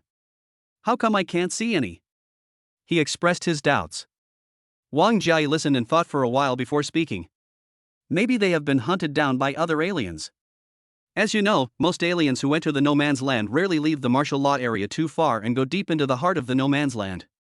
Their main purpose is not to kill those powerful alien beasts, that is too dangerous. Most people just hunt some animals in this martial law zone, peel off their fur, get some meat, and exchange it for some money. Like me before, I also mainly hunted animals, or searched for supplies that might have been left by humans in some abandoned buildings, and searched for some bodies of the victims, hoping to find something useful. On the contrary, no one would pay attention to these flowers and plants unless they are particularly rare medicinal herbs. Upon hearing this, Gu Chen immediately understood. So that's what's happening. These uninhabited areas are like land that has been plowed back and forth several times by countless aliens. Any animals of some value have long been plundered. On the contrary, these inconspicuous wild vegetables and mushrooms, because they are not valued, grow lushly and benefit themselves. It seems that this is a good business opportunity. At least before others react, I can make a fortune. The gains from this trip far exceeded Gu Chen's expectations. The several large cloth bags that the two brought were all filled to the brim. Gu Chen also carried an even bigger one on his back, which was full of the best quality mushrooms and some wild vegetables. Wang Jiayi was not idle either. She was also carrying 2 heavy bags in her hands, with a hint of excitement on her face. This feeling of being able to reap a bountiful harvest simply by gathering was the first time for her. Let's go back. Gu Chen estimated that the time was about right. If he stayed any longer, it would be dark. The risk factor in the no man's land at night was much higher than during the day. The two returned along the same route and came to the isolation gate of the 7th outer area again. The several garrison soldiers who were in charge of guarding the isolation gate couldn't help but glance back and forth several times at Gu Chen, Wang Jiayi, and the bags on them that were stuffed to the point of bursting. They have been on duty here for a long time. There are at least 80 strange people entering and leaving the isolation gate every day, but it is the first time they have seen people like Gu Chen and his friends carrying so many unidentified objects. You know, most of the aliens would be lucky to get a small bag of alien beast materials or a few useful scraps when they go out. How could they be like them, as if they had just come back from a supermarket with a shopping spree? This unusual scene naturally attracted the attention of some strangers who were preparing to enter or exit the isolation door, or who were resting nearby. For a moment, several inquiring and curious eyes fell on Guchen and Wang Jai. Before Guchen and the others could walk away, a man with a pointed face and monkey cheeks came up to them with a smug look on his face and spoke to Guchen. "Hey, brother, you've got quite a harvest. What are all these bulging things? This guy looks like he deserves a beating, and it's obvious at first glance that he's not a good person. This kind of people are the most common there, and they are good at taking advantage of opportunities, bullying the weak and fearing the strong." Guchen didn't even bother to raise his eyelids, and said in a flat tone, "Nothing, I just picked up some worthless things." The man with the pointed face and monkey cheeks obviously didn't believe it. His small eyes were fixed on the bulging bags on Guchen and Wang Jai. His Adam's apple rolled and he said with a greedy smile, "Brother, you are being modest, aren't you? Look at all the bags you have, almost like moving house. Can you open your eyes, brother? This is the garrison's territory. In broad daylight, can I rob you?" While this guy was talking, he wanted to move forward, as if he wanted to grab Guchen's bag. Chapter 28 Rotation. I'll say it again, Guchen slightly turned his body to the side, easily avoiding the claw that reached out. "Hand, don't touch my things. Otherwise, I will treat you as intending to rob and conduct legitimate defense." The man with the pointed chin and monkey face paused. He thought Guchen was just a rookie, but he didn't expect him to be so tough and able to withstand intimidation. In the past, whenever he showed a fierce look, those young people didn't dare to resist. Of course, he wouldn't go too far, he just wanted to get some benefits. "Boy, you are so arrogant?" The man with the pointed face and monkey cheeks laughed strangely, walked away backwards, and pointed at Guchen. "Be careful when you go out next time." Guchen didn't take it to heart at all. There are a lot of people who want to get rich by illegal means, but who of those who can really live a comfortable life is not ruthless and ruthless, but also has some brains? A fellow like this who only dares to make a lot of noise near the isolation gate and waits for his turn to act, wouldn't dare to really do anything even if he had the courage. He ignored the pointed-faced man, took Wang Jai's hand, and walked straight forward. "Honey, do we really not need to pay attention to him?" Wang Jai lowered her voice with a hint of worry. Guchen kept walking, his voice steady. "Don't worry, this kind of person is just good at talking." Guchen took Wang Jai to the Ran family. He thought to himself that he would probably have to do this job of picking wild vegetables often in the future. Wang Jai can enter and exit the uninhabited area freely. Let her follow to learn the way and become familiar with the procedures. In the future, if she goes to patrol the garrison by herself, or if she is delayed by other things, Wang Jai can take on this task alone. As for what the Ran family thought, Guchen didn't think much about it. It is very normal for a man to have 3 wives and 4 concubines. As long as he is good to Ran 11 and devotes himself to the Ran family, his father-in-law Ran Libo does not seem to be an unenlightened person, and his mother-in-law Chen Yulan is even more reasonable. Ran 11 herself didn't mind, so the old couple naturally wouldn't say anything more. In the final analysis, strength and attitude determine everything. The two of them came to Ran's house carrying several bags full of food. Knock, knock, knock. Guchen knocked on the door. It was my mother-in-law Chen Yulan who opened the door. It seemed that Ran Libo had not returned yet. "Xiao Chen, come in quickly." When Chen Yulan saw it was him, a smile immediately appeared on her face. When he saw Wang Jai, he was stunned for a moment before asking, "Who is this?"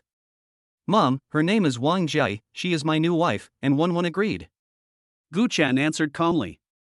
Chen Yulan didn't say anything. She warmly invited the two of them to come in and sit down.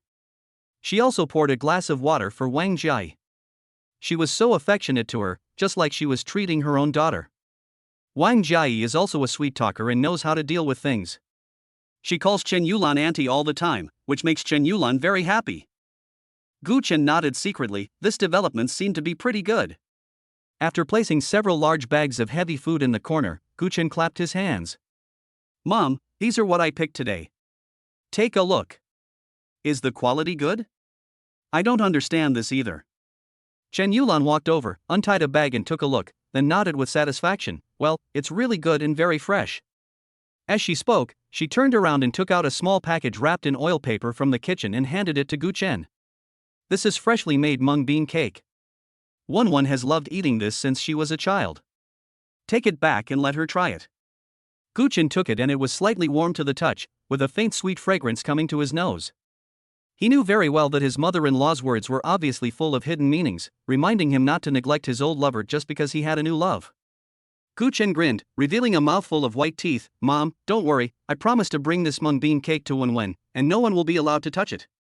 Chen Yulan was amused by his serious look and pointed her finger at him. What are you talking about, kid?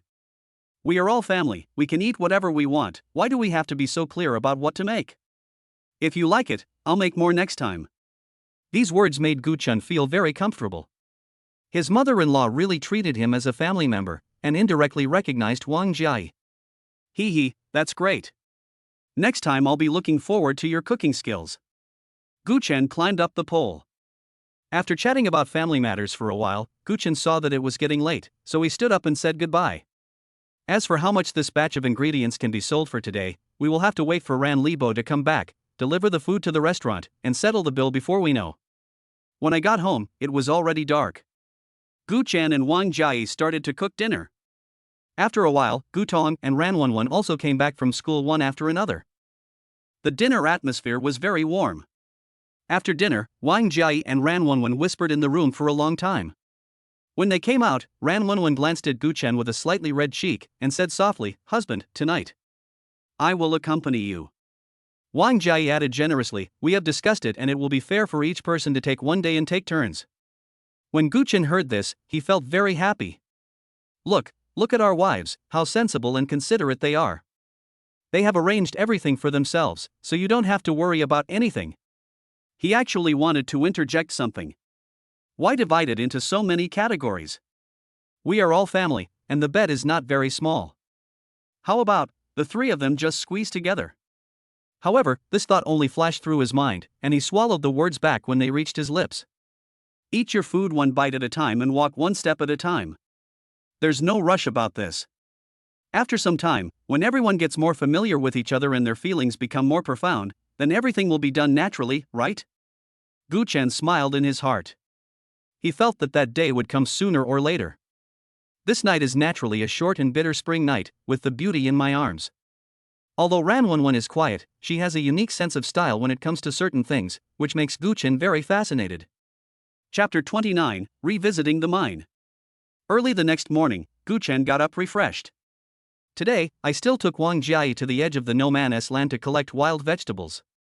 With yesterday's experience, the two of them became more skillful and their efficiency improved a lot. In the evening, the two came to Rant's house again, carrying bulging bags. Chen Yulan is still at home. Mom, today's goods. Gu Chen put the bag down. Oh, okay. Chen Yulan responded with a smile, then took out a stack of dragon coins from her pocket, counted out 4 100 yuan notes and handed them to Gu Chen. This is yesterday's money. Your dad negotiated with the restaurant and sold it for a total of 500 yuan. The restaurant took 500 yuan, and our family kept 100 yuan. The remaining 400 yuan is yours. Gu Chen took the money and did a quick calculation in his mind. 400 a day, that's 12,000 a month, which is much higher than the subsidy for the garrison. He thought about it, took out a 100 yuan bill from the 400 yuan and stuffed it back into Chen Yulan's hand. Mom, take this money. Chen Yulan was stunned and quickly declined. Hey, Xiaochen, what are you doing? Mom can't take your money. Mom, you can't say that. Gu Chen was determined and pushed the money back. If it weren't for Dad's help, where would I find this way to make money? This is Dad's way, I just put in some effort. You take it, just think of it as my filial piety to you and Dad. Besides, we are all family. You are so polite to me, are you treating me as an outsider? Chen Yulan was touched and comforted when she heard him say that. She tried to refuse it several times but failed. Seeing Gu Chen's persistent eyes, she finally accepted it. With a smile on his face, he patted Gu Chen's arm. Okay, Mom will take it. Mom will take it. Xiaochen, you are sensible. You are much better than that girl Wenwen. Gu Chen felt very proud that his mother-in-law praised him like this.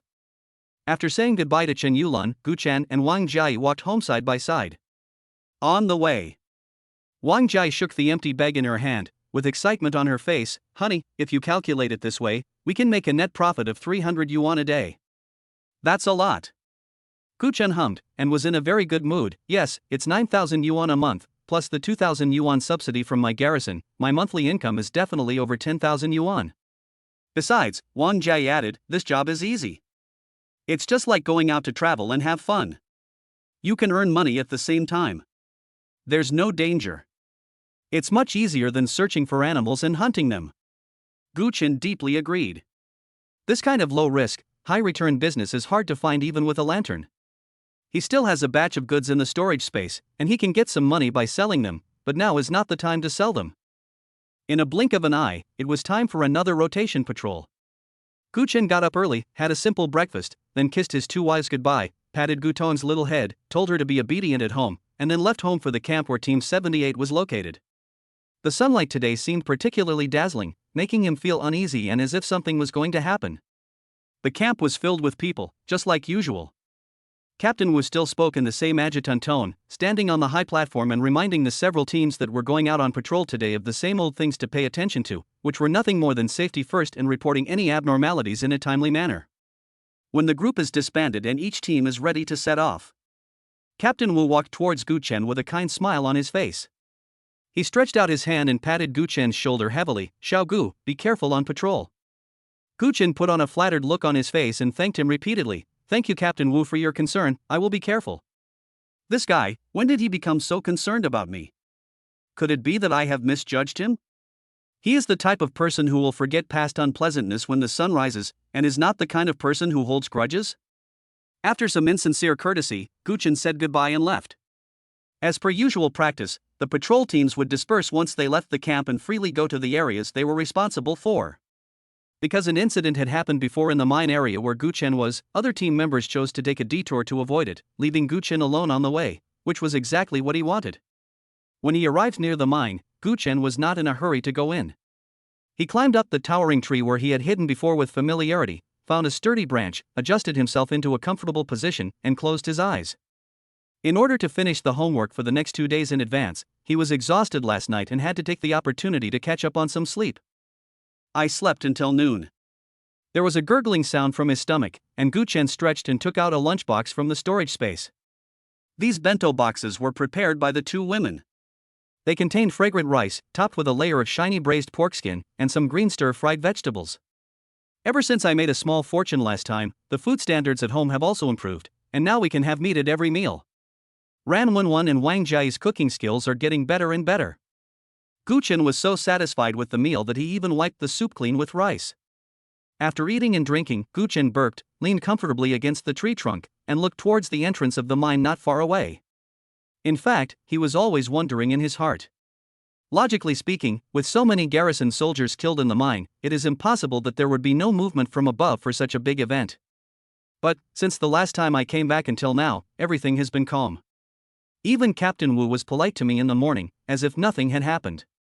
What is going on? Didn't Captain Wu report the matter of the Snake Man? Or is it that the garrison leaders are also afraid of the Snake Man's strength and dare not send anyone to deal with it in depth, and simply want to suppress the matter? After thinking about it, he felt that the latter was more likely. Some officials are like this: it is better to have less trouble than more. Especially the garrison, a team that only bullies the people in the city and is afraid of death, probably doesn't want to provoke a powerful monster that can easily wipe out an entire team for no reason. After thinking for a long time, Gu Chen still felt uneasy. He decided to go in again and at least confirm the situation inside. Gu Chen carefully slid down from the tree and tiptoed to the entrance of the mine. The cave entrance was still deep and dark. Gu Chen paused at the entrance of the cave for a moment, then turned on the flashlight and walked in. This time, he was much calmer and his pace was much faster than last time. After turning several corners, we soon arrived at the familiar cave. The dark lake water was still as calm as a huge black curtain, without the slightest ripple.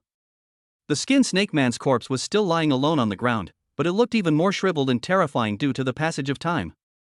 Gu Chen's gaze lingered on the water for a moment, and a circle of tiny ripples gently spread out like an illusion, and then quickly disappeared without a trace.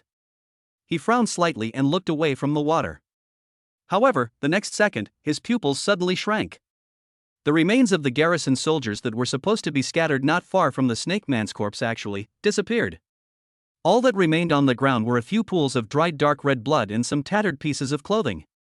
An ominous premonition instantly enveloped Gu Chen's heart. He immediately realized that this place might not be as simple as he thought. Almost instinctively, he turned around and wanted to go back the way he came. However, the moment he turned around, a figure appeared silently at the entrance of the narrow passage leading to the outside, blocking his retreat.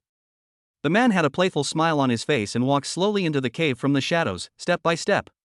Chapter 30 Neural Resonance. The one who came was none other than Captain Wu. Ha, I knew it was you who did it. Captain Wu narrowed his eyes, with a hint of complacency in his voice, as if everything was under his control. Gu Chen's heart sank suddenly, but his face remained calm. He calmed himself down and asked in confusion, Captain Wu, what do you mean? What do you want to do? But now that things have come to this, even a fool can see that this old fox definitely had this plan all along and was targeting him. Captain Wu did not answer directly, but smiled gently, and that smile made Gu Chen feel a chill. He asked back. Xiao Gu, don't be nervous. I'm just a little curious, how did you do it? That snake man is not a good person. I've fought with it before and I was no match for it. Gu Chen thought rapidly in his mind. It seems that Captain Wu was determined that he killed the snake man. Gu Chen thought for a moment, and said half-truthfully, Captain Wu is joking. When I arrived, the snake man was already dying, lying on the ground unable to move. It seemed that he had fought with his brothers from the garrison and both sides were injured. I was just lucky and got a bargain, and I killed it without much effort. Captain Wu listened, nodded from time to time, and showed an expression of understanding. Well, that makes a lot more sense. I was saying it, how could a D-rank mutant like you possibly be able to fight a B-rank monster alone?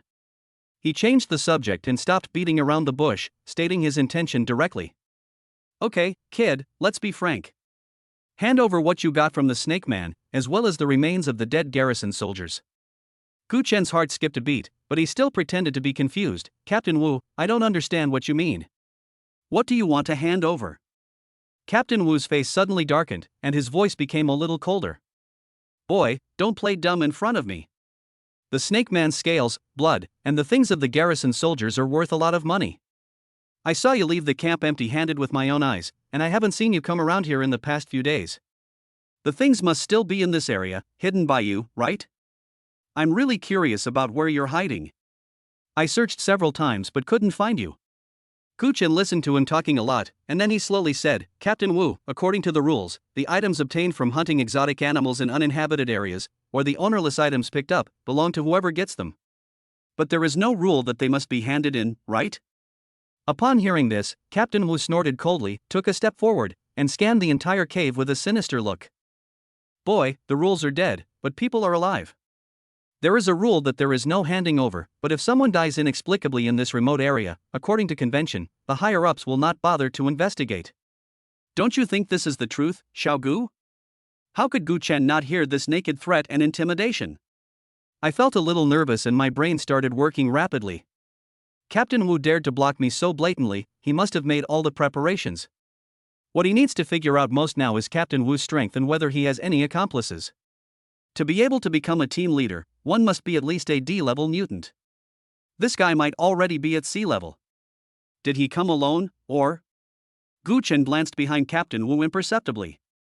As if seeing through Gu Chen's thoughts, Captain Wu sneered and interrupted his guess. Kid, stop imagining. I'm the only one here.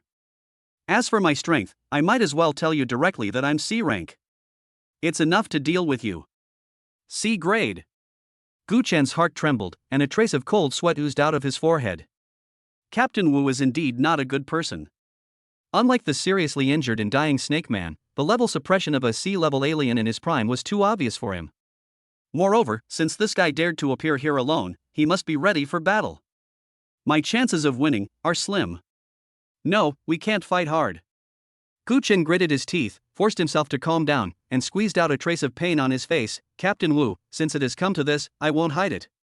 I can hand over the things, and we will split them 50-50. What do you think? 50-50? Captain Wu's fat belly trembled as if he had heard a big joke. Boy, don't you understand the situation? Now, you are begging me. I'll take 80, you take 20. Looking at Captain Wu's face that looked like he had taken advantage of him, Gu Chen was filled with anger. But he showed a helpless expression on his face and sighed. Okay, 82 is 82. Captain Wu, I'll take you to get the things now. You're smart.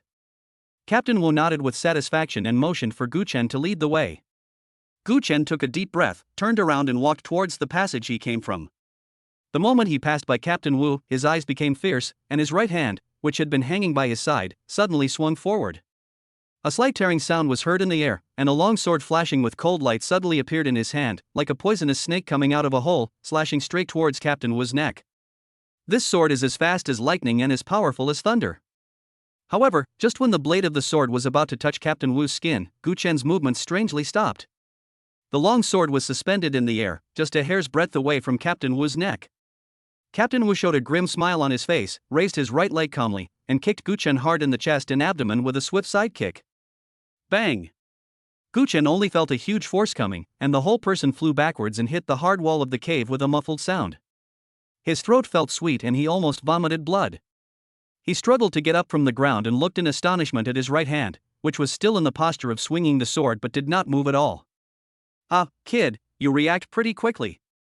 Captain Wu calmly brushed off the non-existent dust on his clothes, with a cat playing with mouse smile on his face. That was a spatial ability just now, right?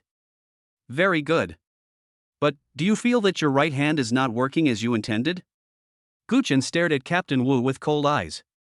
It must be Captain Wu's fault with my right hand. But how did he do it? Was it his ability? He was totally unaware of it. Captain Wu paced and walked in front of Gu Chen, looking down at him condescendingly, looking extremely arrogant. Boy, my ability is called neural resonance.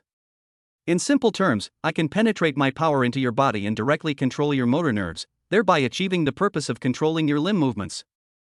Chapter 31, Mind Crisis. Gu Chen's pupils shrank, and a storm surged in his heart. Control motor nerves? What a strange ability. Gu Chen gritted his teeth and asked, when did you infiltrate your power into my body? Why didn't I feel anything? Captain Wu's smile grew wider. Boy, think about it carefully. This morning, when we were in the camp, did I give you special care? As he spoke, he imitated the action of patting shoulders in the morning and made a gesture of pressing his palm downward. In a flash, Gu Chen understood it instantly. Captain Wu's unusually friendly behavior in the morning, and that heavy pat on his shoulder. Could it be when you patted my shoulder this morning? Gu Chen cried out, his heart full of regret. I secretly decided that I would never let hostile people touch my body again. But, I don't know if there will be a future. If no one helps me, I'm afraid it will be difficult to defeat the sea-level mutant. But in this no-man's land, in Captain Wu's territory, who would help him? That's right. It's that time. Captain Wu laughed triumphantly. Boy, I have to say that your vigilance is still too low. Today, you will definitely not be able to escape from my grasp. Tell me honestly, where is the thing hidden? Gu Chen glared at Captain Wu fiercely, a trace of determination flashed in his eyes, and he panted and said, You saw my spatial ability just now. Yes, I did hide the things. I put them in the dimensional space and took them out. If you want to get them, you can't hurt me. When I return to the city safely, I will naturally take the things out. At this point, we can only continue to delay time and look for opportunities to break the deadlock. Upon hearing this, Captain Wu frowned slightly and fell into thought. While Captain Wu was thinking, Gu Chen was also trying desperately in secret. He concentrated his mind and mobilized the energy in his body, trying to regain control of his right arm. However, no matter how hard he tried, his right arm felt as heavy as if it were filled with lead and was completely unresponsive. After a moment, Captain Wu suddenly shook his head, with a cruel smile on his face. No. I can't let you go back to get it. Boy, tell me where the thing is hidden, and I will get it myself. Gu Chen's heart sank, and he sneered, Tell you? I'm afraid that I'll be dead the moment I finish speaking, right? Ha, that's not the case. Captain Wu licked his chapped lips and said, I will not let you die before I find the thing. However, I will control your feet first and make you stay here honestly. I will come back and let you go after I get the thing. Gu Chen's expression became uglier and uglier. Captain Wu became impatient upon seeing this. Don't waste your time, kid. You don't have a choice. Don't force me to confess by torture. As he spoke, he pulled out a dagger from his waist and pretended to attack Gu Chen personally. Etc. Gu Chen shouted hurriedly, I said. Things are in my house. Captain Wu paused, narrowed his eyes, and stared at Gu Chen's eyes, as if trying to judge the truth of this sentence from his eyes. Gu Chen's words were not completely a lie to him. Before coming out, he did hide the relics of the garrison, including the snakeman's scales, under the bed, and specifically told Ran Wenwen and Wang Jai not to touch them. In the end, Captain Wu seemed to choose to believe Gu Chen. He put away the dagger and asked, "Where do you live?" Gu Chen gave a random address. That address does exist, but it is completely different from his home. Captain Wu nodded, seeming to be quite satisfied with this answer, and grinned. "Very good.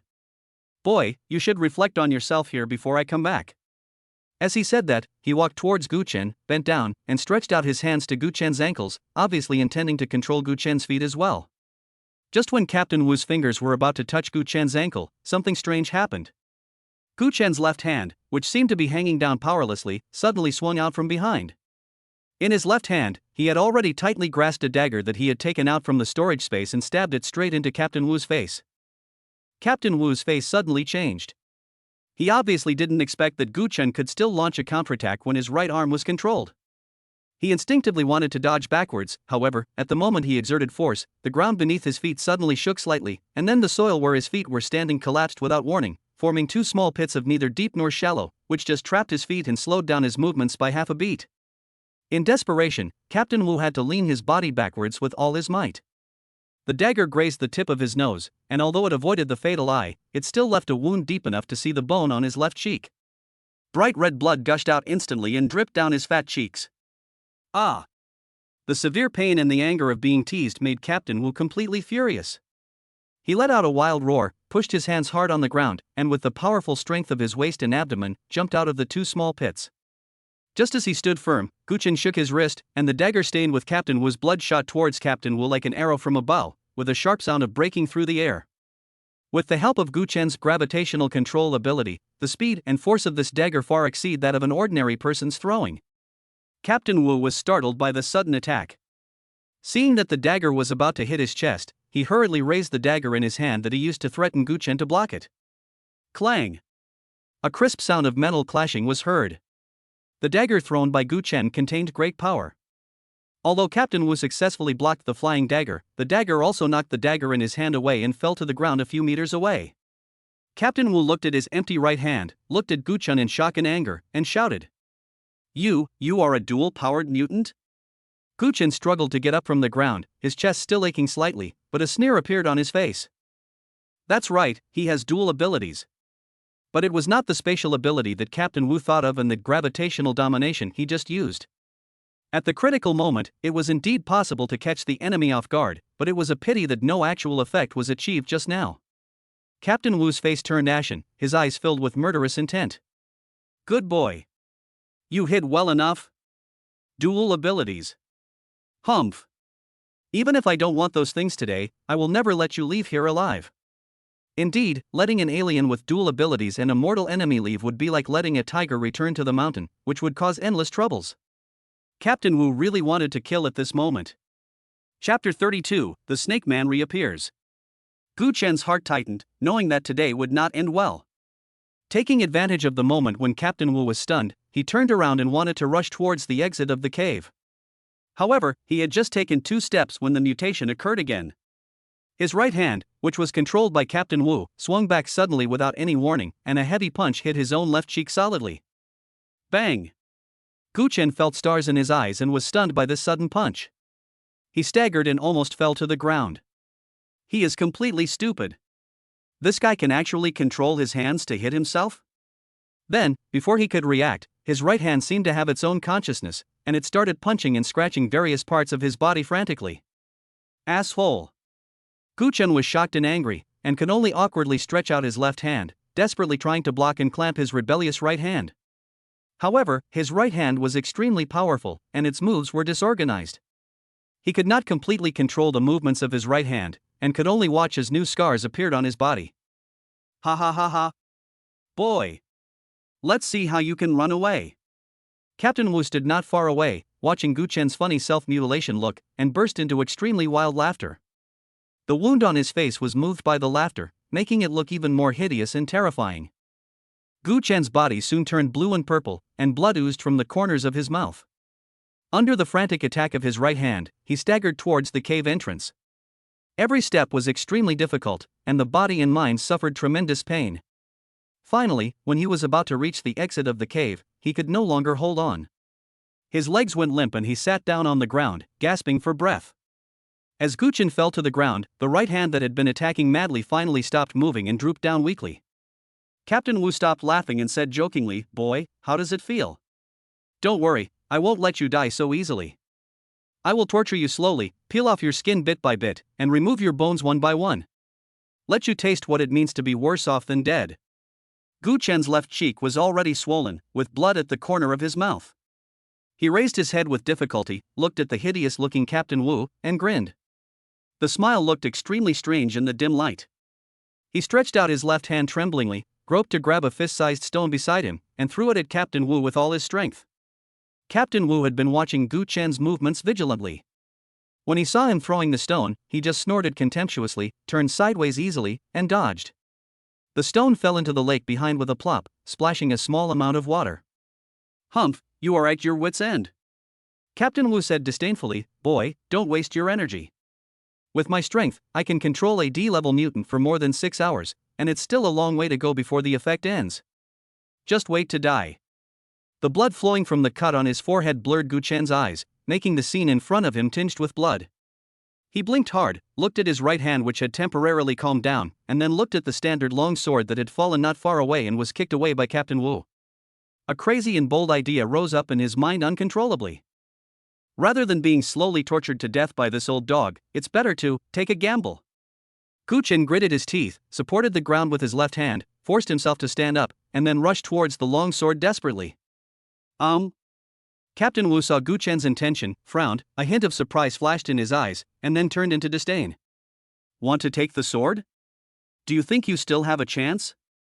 Captain Wu grinned and was about to step forward to stop them. However, just as he raised his foot, the stone wall above his head suddenly shook violently. Then, countless rubble and mud fell like raindrops, landing right between him and Gu Chen, forming a small obstacle, temporarily blocking his way forward. "It's Gu Chen." While he was running, he secretly activated his ability of gravity control and moved the loose rocks above his head. Although it only saved 1 or 2 seconds, it was enough for him at the moment. Gu Chen endured the severe pain in various parts of his body and stumbled to the side of the long sword. His uncontrollable right hand seemed to have sensed his intention and began to move again, trying to snatch the sword. Gu Chen hurriedly stepped on the wrist of his right hand with his foot to stop it from making trouble, and then quickly grabbed the hilt of the sword with his left hand.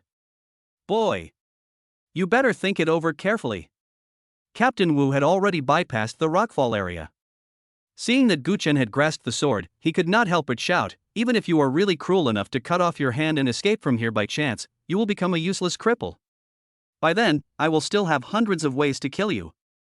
Gu Chen clenched his teeth tightly, and his gums were bleeding from the force. He knew that Captain Wu was telling the truth, but now, he had no way out. Rather than die in humiliation, it is better to fight to the death. His eyes became fierce, he raised the sword high with his left hand, aimed it at his uncontrollable right arm, and chopped it down fiercely. However, just as the sword blade, flashing with cold light, was about to cut off his arm. Crash! An extremely clear sound of breaking water suddenly came from the lake behind Captain Wu. Gu Chen's movement suddenly stopped, and the long sword that was raised high stopped abruptly in mid-air. He turned his head suddenly and looked in the direction where the sound came from in surprise and suspicion. Captain Wu was also stunned and turned his head subconsciously. Behind him, on the dark lake surface that was originally as calm as a mirror, suddenly, without any warning, there appeared one wet head after another, with pairs of vertical pupils flashing with faint blue light, staring at the 2 living creatures in the cave. Gu Chen's pupils suddenly contracted to the extreme. He was very familiar with this kind of brain. It's a snake man.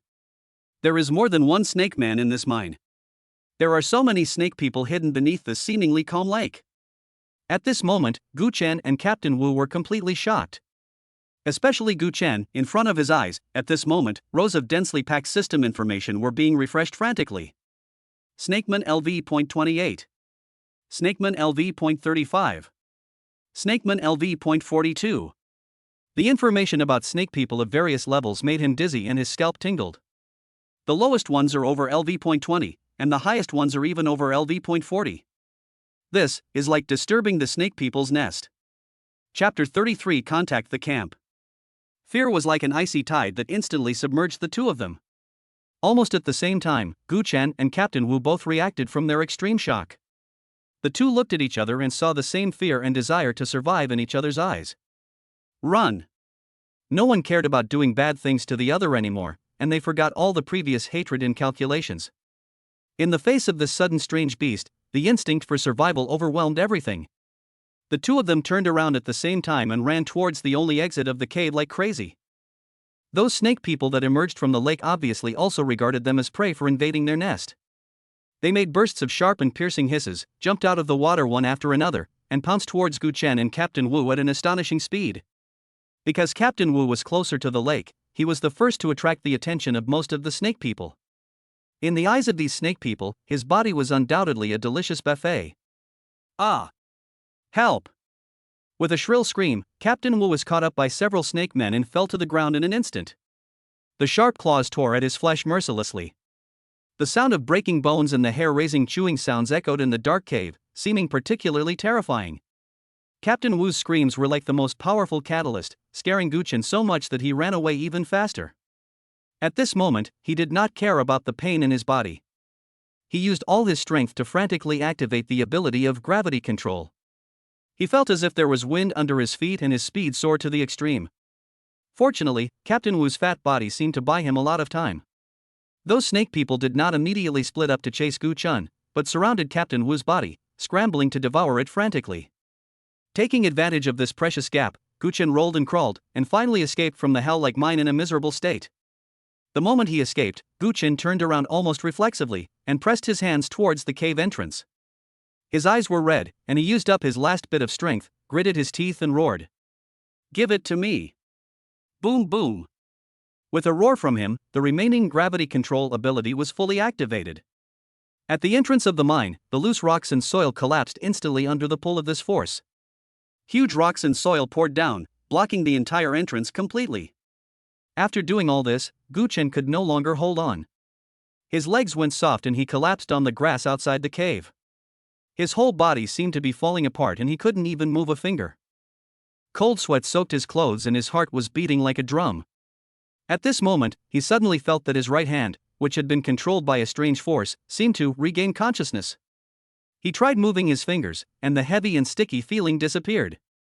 Could it be that Captain Wu is dead, and his ability is also lifted? A flash of enlightenment flashed through Gu Chen's mind. Before he could recover from his relief at surviving the disaster, a light red, translucent information interface suddenly appeared in front of his eyes without any warning.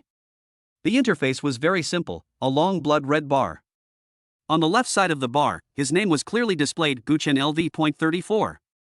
At this moment, the health bar has dropped below half, and the entire border of the health bar is still flashing red. Is this my health? Gu Chen was shocked.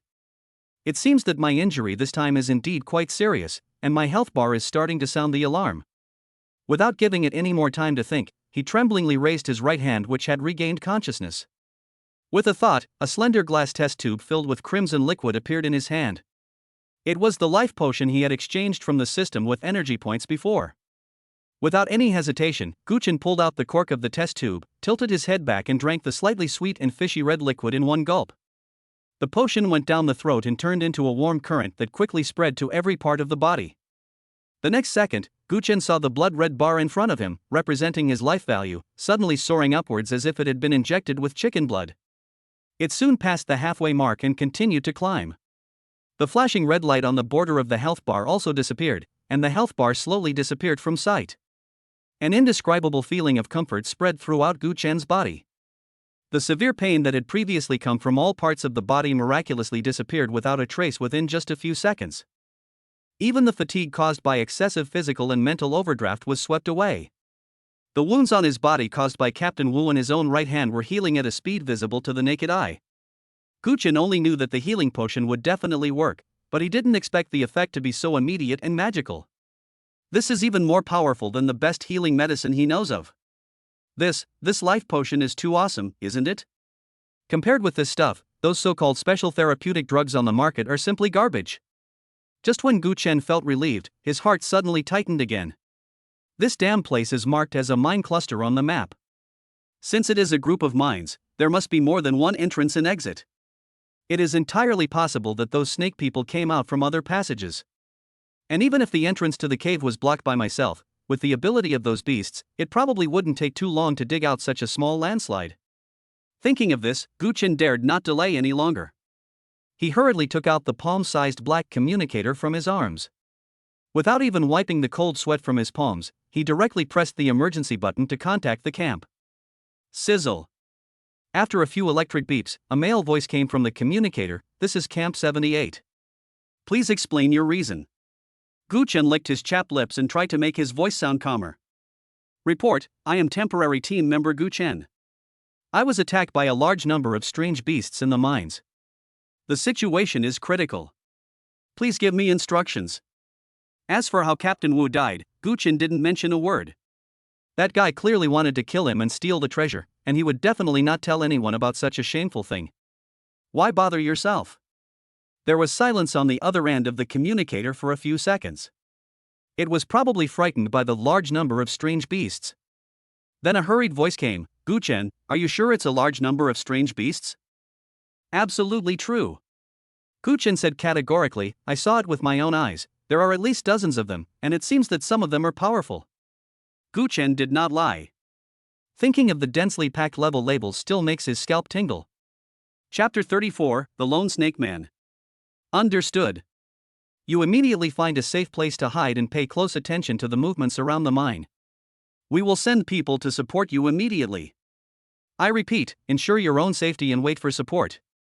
The voice on the other end of the communicator became noticeably nervous. Guchen knew that he must have gone to ask the deputy captain on duty. Guchen knew a little about the organization of the garrison's patrol squad. A squad usually had a captain, 3 deputy captains, and at least 80 regular team members. The captain and deputy captain take turns leading the team to carry out patrol tasks in the area they are responsible for. After hanging up the call, Guchen frowned. Let yourself stare at the mine? What a joke. I finally crawled out of the snake cave, and now I'm waiting to die here? However, the camp's orders cannot be completely ignored. These days, the rules of the garrison are above all else. If you are found disobeying orders and leaving the mission area without permission, you will definitely be punished. Guchen thought that he could just find a hidden spot on the outer edge of the mining area and hide there. As for the situation inside the mine, no matter what, when the people from Team 78 come, they will naturally have to deal with the headache. In this dense forest, Guchen had too many places to hide. He came to the edge of the area, found a leeward slope and hid behind it, looking around vigilantly. About 10 minutes later, light footsteps were heard in the distance. Guchen's heart tightened and he quietly poked his head out. He saw 3 figures approaching him quickly, 2 men and 1 woman. Seeing the garrison badge on their chests, Guchen breathed a sigh of relief and quickly stood out from behind the slope. The leader was a man of medium build and resolute face. When he saw Guchen, he raised his eyebrows slightly and asked in a deep voice, "Are you Guchen? How is the situation in the mine?" "I'm Guchen. Since I escaped, I haven't noticed any unusual movements." Guchen answered honestly. The man nodded and pointed to his badge. "I am the deputy captain of the 78th team, Suqing. This is Zhong Yang, and this is Li Yutong." The burly young man behind him and the relatively petite female team member also nodded to me. Su Qing turned his gaze to the female team member named Li Yutong and ordered. "Li Yutong, check the surroundings and see where those beasts are now." Li Yutong said slowly squatted down, gently placed the palms of her fair hands on the cold ground, and closed her eyes. Her long eyelashes trembled slightly and her expression was focused. Guchen watched carefully from the side. It seems that this Li Yutong is an auxiliary type of alien. Her ability is probably something like reconnaissance and perception. This type of mutant has almost zero combat capability, and if they act alone they are basically just a bunch of useless people, so every time they go on a mission they have to be protected by a combat-type mutant. However, don't underestimate these auxiliary aliens. In this no-man's land full of dangers, they are very popular. A reliable auxiliary mutant can be worth several combat teams. They can detect danger in advance, survey the terrain of unfamiliar environments, and some can even perform part-time treatment. They are absolutely essential for adventure, treasure hunting, murder, and robbery. After a few dozen seconds, Li Yutong opened his eyes, slowly stood up, and reported to Su Qing. Deputy Captain Su, there are indeed a lot of signs of life from strange beasts in the forest. They have already come out of the mine and are spreading everywhere. Su Cheng frowned even more tightly and asked, "Are there any single people? Or small groups?" Li Yutong closed his eyes and sensed for a few seconds, then pointed to a certain direction in front of me on the right, about 1 kilometer to the right. There is a target acting alone. Upon hearing this, Su Cheng immediately took out his communicator and briefly reported the situation to the camp, asking them to notify all team members patrolling outside to gather near a giant monolith outside the mining area. "Gu Chen, come with us and take a look." Su Cheng put away the communicator and said to Gu Chen, then took Zhong Yang and Li Yutong and moved in the direction Li Yutong pointed. Gu Chen was so reluctant in his heart. "You just escaped from a snake's mouth, and now you're heading towards its den? Isn't this like holding a lantern in a pit of toilet seeking death?" But he is the deputy captain, and his rank is high enough to crush people. Besides, with the 3 regular members of the garrison army here, there shouldn't be any big trouble, right? As the deputy captain, Su Cheng would never joke with his own life. Gu Chen could only follow him reluctantly, constantly encouraging himself in his heart. With Li Yutong, the human-shaped radar, leading the way, the few of them didn't have to spend much effort to avoid several waves of small-scale snake people and quietly got to the vicinity of the lone snake man. Pushing aside the last leaf of the bush that was in the way, Gu Chen carefully revealed half of his eye. In an open space not far ahead, a snake man covered with dark green scales, walking upright and dragging a thick tail, was wandering aimlessly. Those blue vertical pupils made Gu Chen feel a chill on the back of his neck. Gu Chen didn't even dare to breathe, for fear of alarming the monster. Just then, someone patted my shoulder gently. Gu Chen shuddered with fear. Turning around, he saw Su Cheng winking at him, then waving his hands, indicating that he should retreat quietly. Gu Chen was puzzled. Wasn't it just a snake man that he said was coming? Why did he run away as soon as he saw him? However, Su Cheng had obviously made up his mind. He probably confirmed with his own eyes that it was the strange beast that caused the previous mine tragedy, so he didn't dare to stay here any longer. Last time, there were nearly 10 team members, and almost all of them were wiped out by this thing. How could he not be scared? But Gu Chen's mood at the moment was a little complicated. He glanced at the snake man, and a message box quietly appeared. Snakeman LV.28. Only level 28. 6 levels lower than me. If you kill it, you can get energy points and experience. After Captain Wu's previous remarks, Gu Chen had a general understanding of this level system and the level division of strength in reality. He himself is a D-class mutant, showing to be LV.30. Captain Wu said that the first snake man discovered was a class B1, and Gu Chen saw that its level was LV.52 at the time. By this calculation, almost every 10 levels corresponds to 1 level in reality. LV.30 LV.39 is considered D level, LV.40 LV.49 is considered C level, LV.50 LV.59 is B level, and so on. The LV.28 snake man in front of him is, at best, an E level monster. Gu Chen was naturally confident in dealing with it. He stared at the moving experience pack, then glanced at Su Cheng and the others who had already begun to retreat cautiously, and his heart was itching. However, the situation is indeed unclear now. Does anyone know if there are other snake people around here? If a fight breaks out and the noise is too loud and attracts other snake people, then we would end up losing more than we gain. Thinking of this, Gu Chen forced himself to suppress the urge in his heart, crouched down, and followed Su Cheng and the others to retreat. However, what you fear will come true. As soon as the few of them moved, the snake man who was originally strolling around suddenly shook his head, and his pair of blue vertical pupils instantly locked onto them. Hiss! With a sharp hiss, the snake man got on all fours and pounced towards Gu Chen and his companions like a flash of green lightning. Chapter 35, The Strength of Team 78. We've been spotted. Run! Run to the assembly point. Su Cheng's face changed drastically. He growled and was the first to turn around and run. Zhong Yang and Li Yutong also reacted quickly and followed immediately. Gu Chen cursed his bad luck in his heart, and quickly ran away.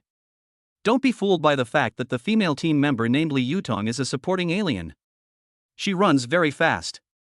Her 2 thin legs seem to be equipped with motors and rush forward. It is obvious that she has been trained in escape for a long time. But the snake man's movements were even faster and more agile, and he could move freely in the complex woodland. The distance between Gu Chen and the others and it was getting closer and closer. Zhong Yang. Cover. While running, Su Qing yelled at the thin young man behind him. The team member named Zhong Yang responded and suddenly took out a peculiarly shaped metal longbow from his back. He didn't have a quiver with him, and no one saw him taking out the arrows from anywhere. He just slightly pulled the bowstring, and a light yellow light condensed into the shape of an arrow on the bowstring. Whoosh! An arrow of light shot out from the air and headed straight for the pursuing snake man. Unfortunately, the snake man was extremely cunning. He twisted his body and easily dodged the light arrow. Zhong Yang was not discouraged. He ran with the team while constantly drawing his bow and shooting arrows. For a moment, the light arrows whizzed and caused some minor trouble to the snake man. Hit! Zhong Yang suddenly shouted excitedly. Gu Chen was also delighted and turned his head to look. Sure enough, a yellow light arrow hit the snake man's thigh. As long as this beast is injured, its movements will be hindered. Then he might be able to find an opportunity. However, Gu Chen was soon disappointed. The yellow light arrow exploded on the snake man's leg, turned into spots of light and dissipated, leaving only a faint white mark on the snake man's tough scales. My goodness! Isn't the damage too low? If you can't even break through the defense of an E-level snake man, what's the point of this? Although Zhong Yang's light arrows could not cause any substantial damage to the snake people, each arrow shot by them did somewhat disrupt the rhythm of the snake people's pursuit, barely buying us a little bit of precious time to escape. However, in the forest, there were light arrows exploding and snake people roaring, and the noise was getting louder and louder. Gu Chen was so anxious. Wasn't this equivalent to sending a signal to other snake people? My steps couldn't help but quicken. Sure enough, good things don't work, but bad things do. Just when they were about to rush out of this area, a black shadow suddenly jumped out from the bushes on the left, aiming directly at Li Yutong, who was running at the outermost side of the team. Another snake man. Li Yutong had no time to react and was about to be knocked to the ground by the snake man. She was so scared that her face turned pale and she let out a short scream. Careful! In a flash, a burly figure rushed out like a cannonball and slammed hard into the side of the snake man who was attacking by surprise. Bang! The snake man was knocked flying and fell heavily to the ground. Then, a low chant was heard, and 3 fist-sized, rotating fireballs appeared out of thin air, whizzing towards the snake man who was just struggling to get up. Boom, boom, boom. The fireball exploded, and debris flew everywhere with a burning smell. Before the smoke cleared, a muscular man carrying a huge knife as big as a door panel took a few big strides and rushed to the front of the snake man who was blown to pieces. He roared, jumped high up with the huge sword in both hands, and slashed at the snake man on the ground with all his might, as if he was splitting Mount Hua. The snake man seemed to sense danger and tried desperately to roll over and avoid it. But at this moment, several thumb-thick vines suddenly popped out from the ground, like tentacles, and wrapped around the snake man's limbs and tail, fixing it firmly in place. Puff! The giant sword fell, unstoppable. Blood mixed with pieces of internal organs splattered everywhere, and the snake man didn't even get to utter a complete scream before he was cut in half by a single blow, deader than dead. Gu Chen looked at the clean and neat coordinated kill in front of him in a daze. Although the snake man that was killed instantly was only LV.22, even worse than the previous one, it was definitely the bottom of the E level. But it is still quite surprising that he was killed in such a short time. At the same time, I felt a little regretful that I didn't give him a chance to finish him off. You came just in time. When Su Qing saw the person coming, he was obviously relieved and quickly greeted him. Gu Chen looked carefully and saw that more than a dozen garrison troops and temporary team members had emerged from the surroundings one after another. They were the members of Team 78. It seemed that Su Qing had used the communicator to summon all the team members patrolling the nearby area, and there were about 15 or 16 people in total. As soon as these people arrived, the LV.28 snake man that was chasing and biting us just now was instantly trapped. The shield is held in the front, long-range attacks are harassing from the outside, and a few close combat experts will seize the opportunity to go up and chop a few times. Under the siege of so many people, the snake man was soon covered in wounds and his movements became slow. This time, Gu Chen learned his lesson. He did not rush forward, but instead held his sword and patrolled the periphery of the battle circle. His eyes were fixed on the blood bar of the snake man. Seeing an opening, when the other team members had beaten the snake man to the point where only a trace of blood was left and his movements were almost stopped, Gu Chen rushed forward in one step, and the long sword in his hand flashed with a cold light, and pierced the snake man's eye socket with incredible precision. Hiss! The snake man let out a short and desperate hiss, and his body fell to the ground with a bang, completely motionless. Kill the snakeman LV.28. Energy points gained, 5 points. A familiar reminder appeared in front of Gu Chun. Unfortunately, there are too few energy points, and I can't upgrade to the first level. However, no matter how small a mosquito is, it is still meat. After killing 2 snakemen in succession, the atmosphere in the team became noticeably more relaxed. The team members gathered together, wiping their weapons and excitedly discussing the battle that had just taken place. Some of them had even begun to discuss how to capture the remaining snakemen in the mine and gain some merit. In their words, the strange beasts that appear now are just minor characters. Only Gu Chen's brows were getting tighter and tighter. Deputy Captain Su, Gu Chen walked to Su Qing and said in a deep voice, "I think it would be safer for us to retreat back to the camp and ask for support from higher-level aliens. There are quite a few of these snakemen, and I'm worried that there are even more powerful ones." Su Qing had just experienced a small victory and saw that his players were in high spirits. It was a time of high spirits. At this moment, he also wanted to continue fighting. Patting Gu Chen on the shoulder, he said with a smile, "Gu Chen, you are too cowardly. The snake man who attacked us before has been confirmed dead by the team. I think these are just some insignificant minions. Everyone has gathered, and it is a good opportunity for our Team 78 to make a contribution." After he said this, the players around him became even more excited. They were rubbing their hands and were eager to rush forward and kill everyone.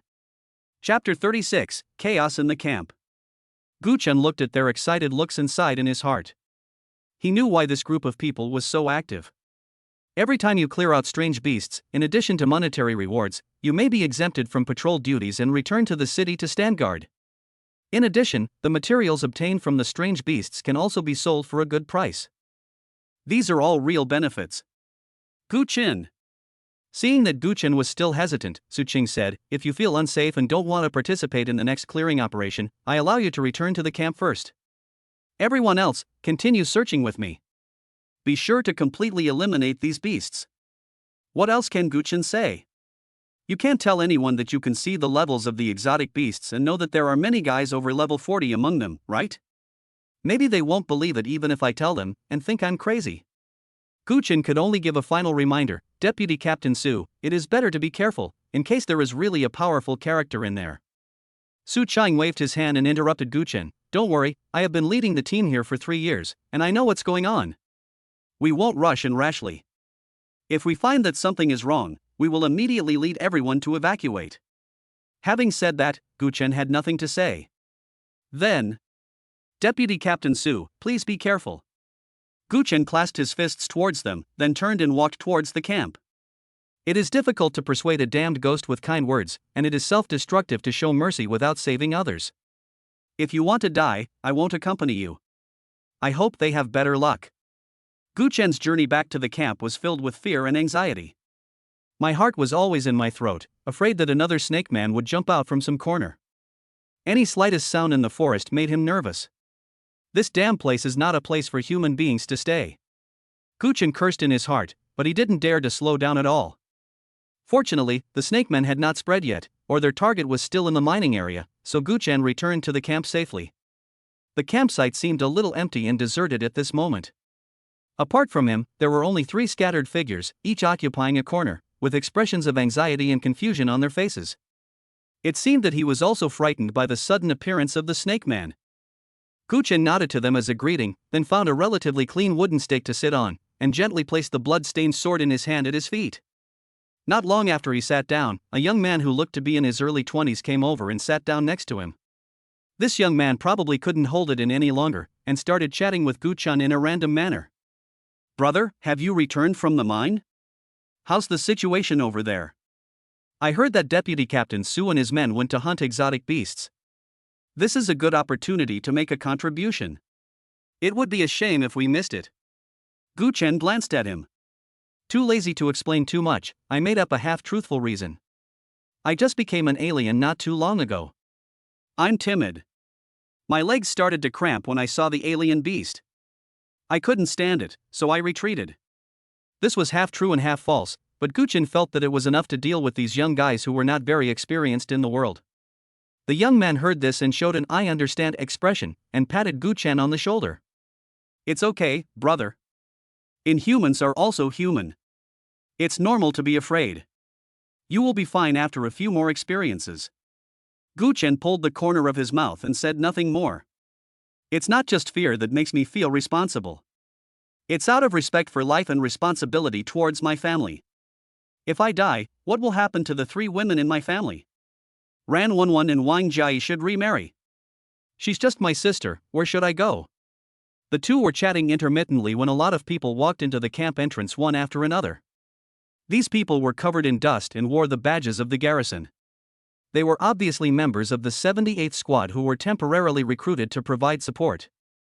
As soon as they entered the camp, they talked for a while, and then gathered around Gu Chen to inquire about the news. After all, Gu Chen is the only one in the camp who has just returned from the front line. Brother, are there many strange beasts in the mine? I heard that Deputy Captain Su and his men have already started the cleanup. How strong is the beast? Gu Chen's head ached from their noise, and he could only respond vaguely. So many people were called back. It seems that the garrison takes the Snake Man incident very seriously. However, their level of attention is probably far from enough. Just as the voices in the camp began to rise, a middle-aged man strode in. As soon as he appeared, the camp, which was originally a bit noisy, suddenly became much quieter, and the temporary team members shouted respectfully, "Hello, Deputy Captain Zhang." Gu Chen looked up and understood that this person should be the other deputy captain of Team 78, Zhang Ruiqi. This person has a calm aura and walks with the efficiency of a soldier. His rank is D. Zhang Ruiqi glanced at everyone, nodded slightly, and then asked directly, "Has Captain Wu been contacted?" The people around shook their heads, indicating that they had not seen any trace of Captain Wu. Zhang Ruiqi frowned slightly, without saying anything more, and walked straight to the largest shed in the center of the camp. "How's the situation with Su Qing?" Zhang Ruiqi's voice came from the shed, carrying a bit of the majesty of a superior. The team member in charge of communications quickly started operating, and soon, Su Qing's slightly excited voice was heard from the communicator. "Everything is going smoothly here.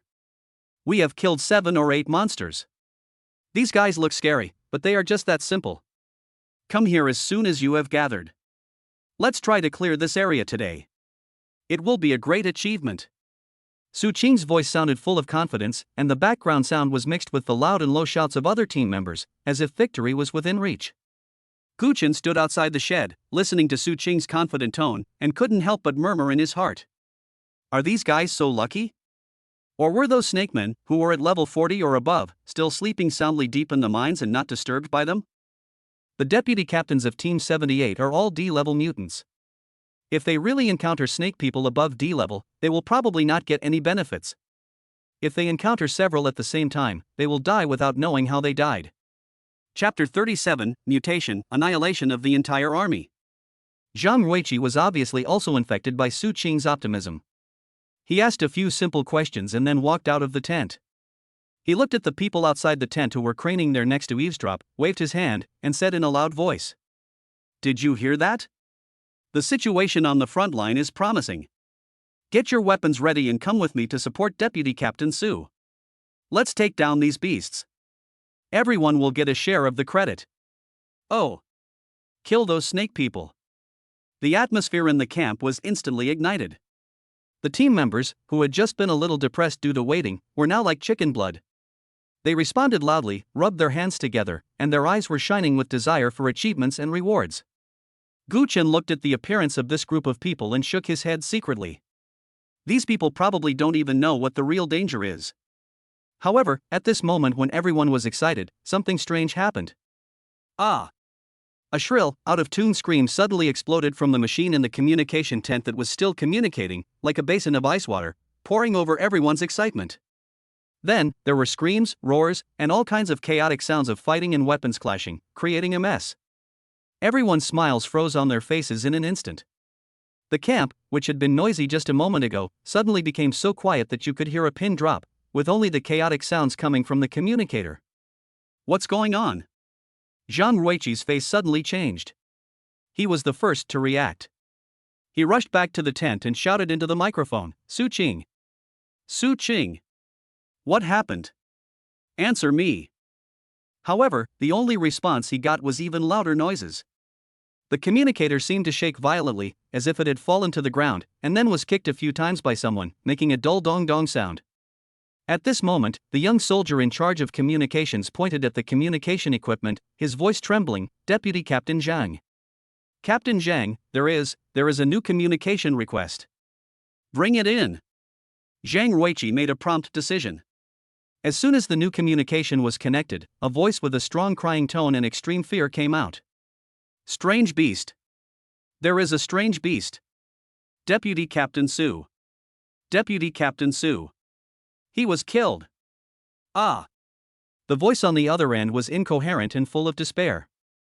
Zhang Ruiqi grabbed the microphone, veins popping out on the back of his hand, and asked in a harsh voice, "What kind of beast is it? What's the situation now? Speak up."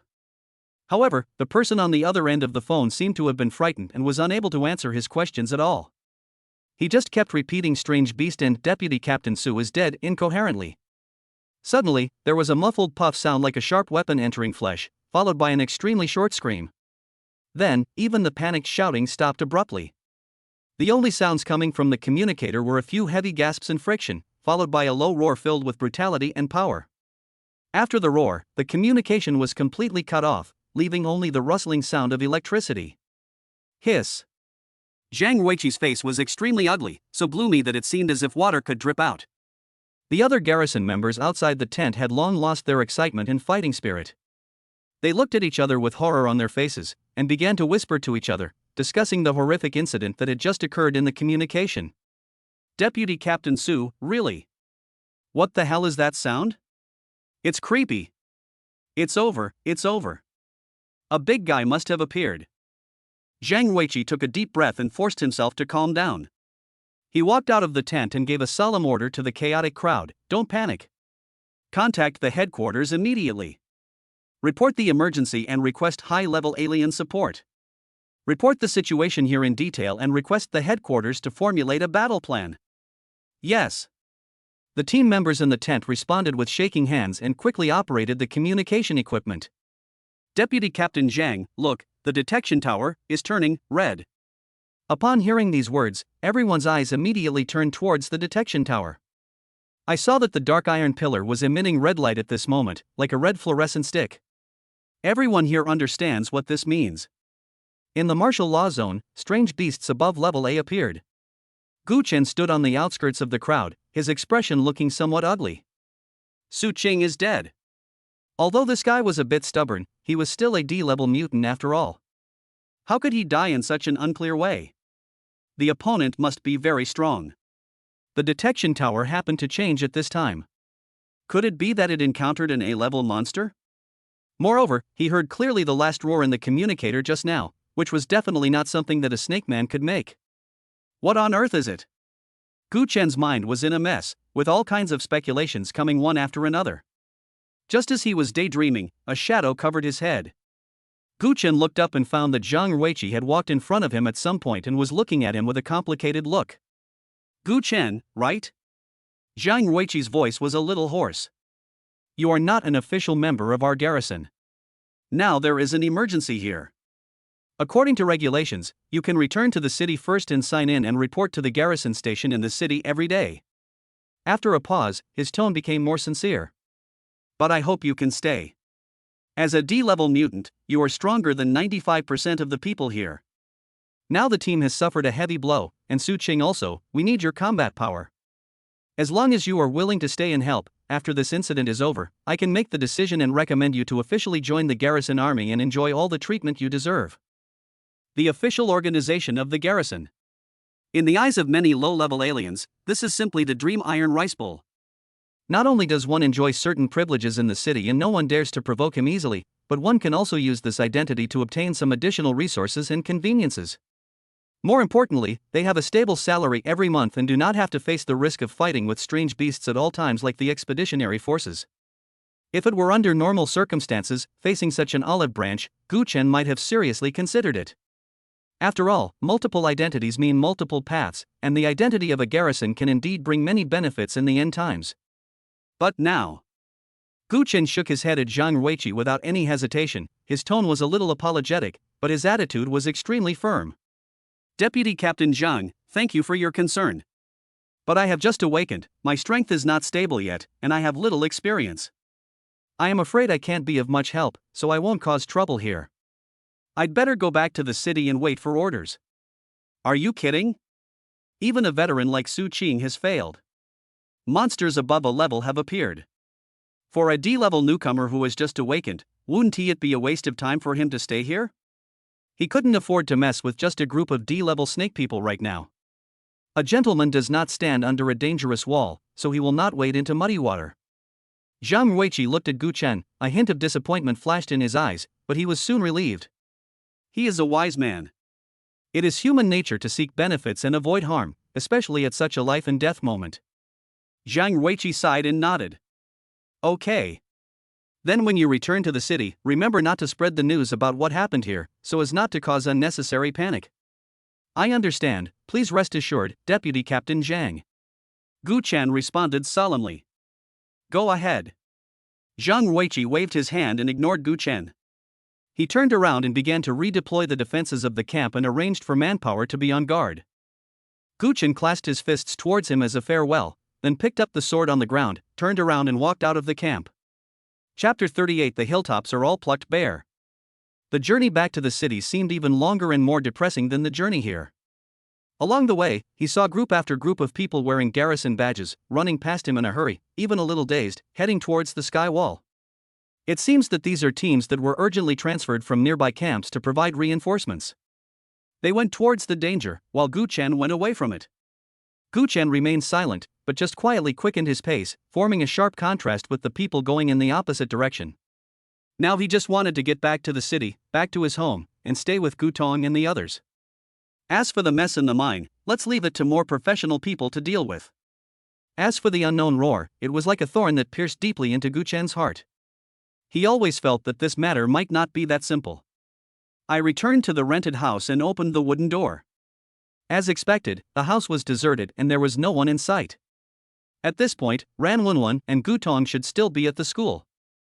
As for Wang Jai, this girl should have gone outside the city to collect food. Thinking about what happened in the no man's land just now, Gu Chen felt uneasy. He knew how powerful the snake man was, and there was also that ominous roar. Gu Chen thought about it and decided to find Wang Jai back. The situation outside is not peaceful right now. Who knows if something will come out from the skyscraper? Just as he raised his foot to walk out, the door creaked and was pushed open from the outside. A little head popped in. It was Wang Jai. There were some fine beads of sweat on his forehead, and his little face was red from the wind. Husband? When Wang Jai saw that it was Gu Chen, she was stunned at first, then her eyes lit up with surprise, and she threw herself into Gu Chen's arms. Why did you come back? Is it because of the detection tower? She tilted her little face up, her voice full of joy, her arms tightly around Gu Chen's waist, and the two soft lumps on her chest were unceremoniously pressed against Gu Chen, and the warm touch came through the thin fabric.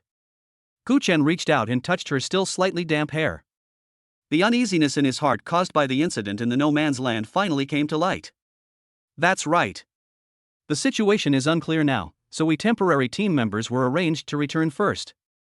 Gu Chen said lightly, not wanting Wang Jai to worry too much. Wang Jai didn't ask any further questions. This girl was just so open-minded.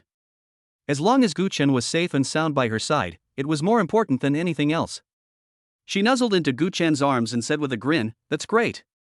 When Sister Wenwen and Xiaotong come back later, they will definitely be so happy to see you." Gu Chen deliberately frowned and pinched the tip of her upturned nose. "If you come back early, the mission subsidy will be deducted a lot. When the money is less, I wonder if you will be happy." When talking about money, the smile on Wang Jai's face froze for a moment, then she lowered her head dejectedly and hummed softly. Seeing her like this, Gu Chen knew that something must have happened. What's wrong? Is it not going well to pick wild vegetables? Gu Chen supported her shoulders and asked softly. Wang Jai pouted and said somewhat dejectedly. That's right. Now more and more people are going outside the city to pick wild vegetables, and even some ordinary people have joined in. The nearby hilltops are almost being plucked bald by them. It used to take half a day to fill up the hill, but now it takes half a day to only get a little. Gu Chen had anticipated this situation. After all, collecting food ingredients has a low threshold, and as long as you are willing to put in the effort, you can get some gains. When they first took action, although they tried to be covert, the martial law zone was so small that it was impossible to do it without anyone noticing. They had only been collecting for 2 days when someone secretly followed them and discovered this secret. Then the news spread quickly, from 1 person to 10, and from 10 to 100. It's only been about a week since they started doing this, and the road has already been crowded out by the influx of people. Gu Chen looked at Wang Jiayi's sad face and couldn't help but smile. It's okay. In this situation, it's not suitable to do this anymore. Your husband, I have other ways to make money. Really? Wang Jiayi's eyes suddenly lit up again, as if she had found a savior. What's the way? Tell me quickly. Gu Chen pulled her into the inner room with a smile on his face. Take out the big bag under the bed. Wang Jiayi looked at Gu Chen with some confusion. The bag under the bed? Husband, didn't you say that the things in the bag can't be moved for the time being? The bag contained relics of the garrison looted from the mines, including antibiotics, adrenaline, some bandages and disinfectants, and even a few weapons. These things are treasures that the aliens who walk in the uninhabited areas have. It's just that there has never been a good opportunity or channel to cash them in, so Gu Chen asked them not to move for the time being. This is a different time, the situation is different now. Gu Chen patted the back of her hand. Take it out, these things should come in handy. Although Wang Jiayi was still a little confused, she obediently walked to the bed, bent down, and dragged out a heavy canvas bag from under the bed. She unzipped the bag, looked inside, and immediately her mouth opened wide, her eyes widened, with an expression of disbelief. This, so many medicines? And this, weapon?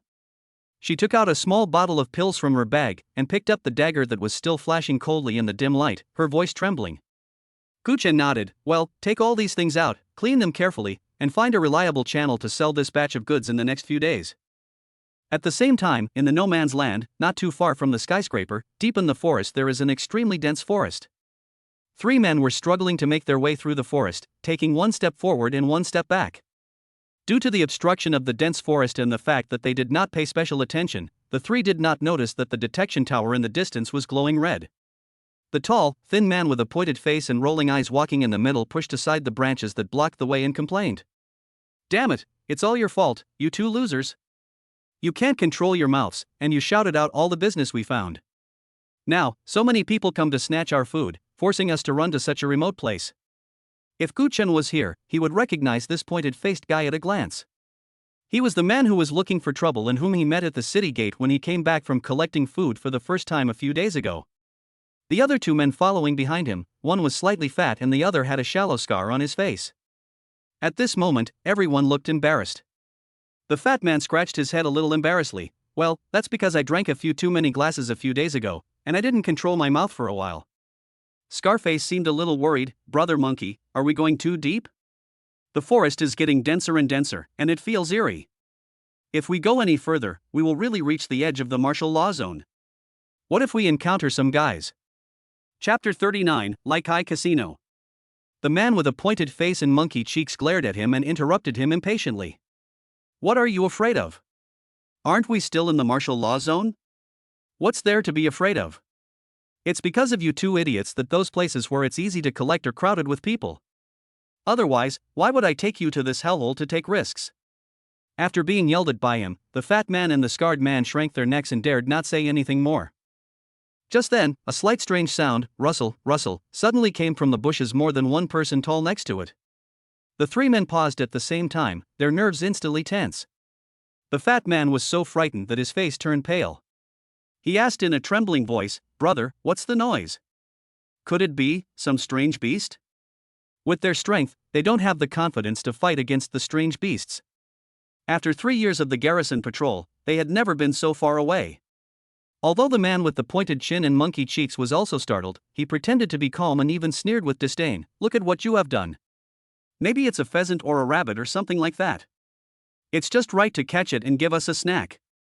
As he spoke, he pulled out a rusty machete from his waist and carefully moved towards the bushes that made the strange noise. Holding his breath, he suddenly pushed aside the dense branches and leaves. However, what was waiting for him was not some juicy game. Instead, it was a ferocious head covered with dark green scales. Snake Man. The expression on the pointed-lipped and monkey-faced man's face froze instantly, his pupils suddenly contracted, and his body seemed to be frozen in place, not daring to move at all. He could even smell the strong fishy breath exhaled by the Snake Man. Hiss. The Snake Man let out a sharp hiss, suddenly opened his bloody mouth full of sharp teeth, and pounced forward as fast as lightning. Ah! The shrill screams instantly broke the silence of the forest. The man with a pointed chin and monkey face was violently thrown to the ground by the snake man. His sharp claws easily tore open the clothes and flesh on his chest, and his fangs bit directly into his neck. The fatty and Scarface were initially frightened out of their wits by this sudden change, but their instinct for survival quickly made them react. "Brother! You bastard! I'm going to fight you!" The two men roared and no longer cared about being afraid. They waved the simple weapons in their hands and attacked the snake man. Ding! Ding! However, their attacks landed on the snake man's tough scales, making only a few dull sounds, without leaving even a decent scar, but instead aroused the snake man's even greater ferocity. The enraged snake man shook his head violently, throwing the dying monkey brother aside. His cold vertical pupils stared at the fat man and the scarred man, and he let out a cruel roar and pounced over. In a blink of an eye, it has been 3 days since Gu Chen returned to the city. The red light of the detection tower had faded and returned to normal, and the restless hearts of the people in the outer District 7 finally calmed down. During these 3 days, he would go to the garrison camp every day without fail to sign in, report, and also try to find out what was going on in the no man's land in a roundabout way. Unfortunately, the garrison troops were tighter-lipped than clams, each of them like a gourd with its mouth sawed off. No matter how hard he tried to get any information out of them, he couldn't get any information out of them. Gu Chen knew in his heart that this group of people must have received orders from above and were blocking the news.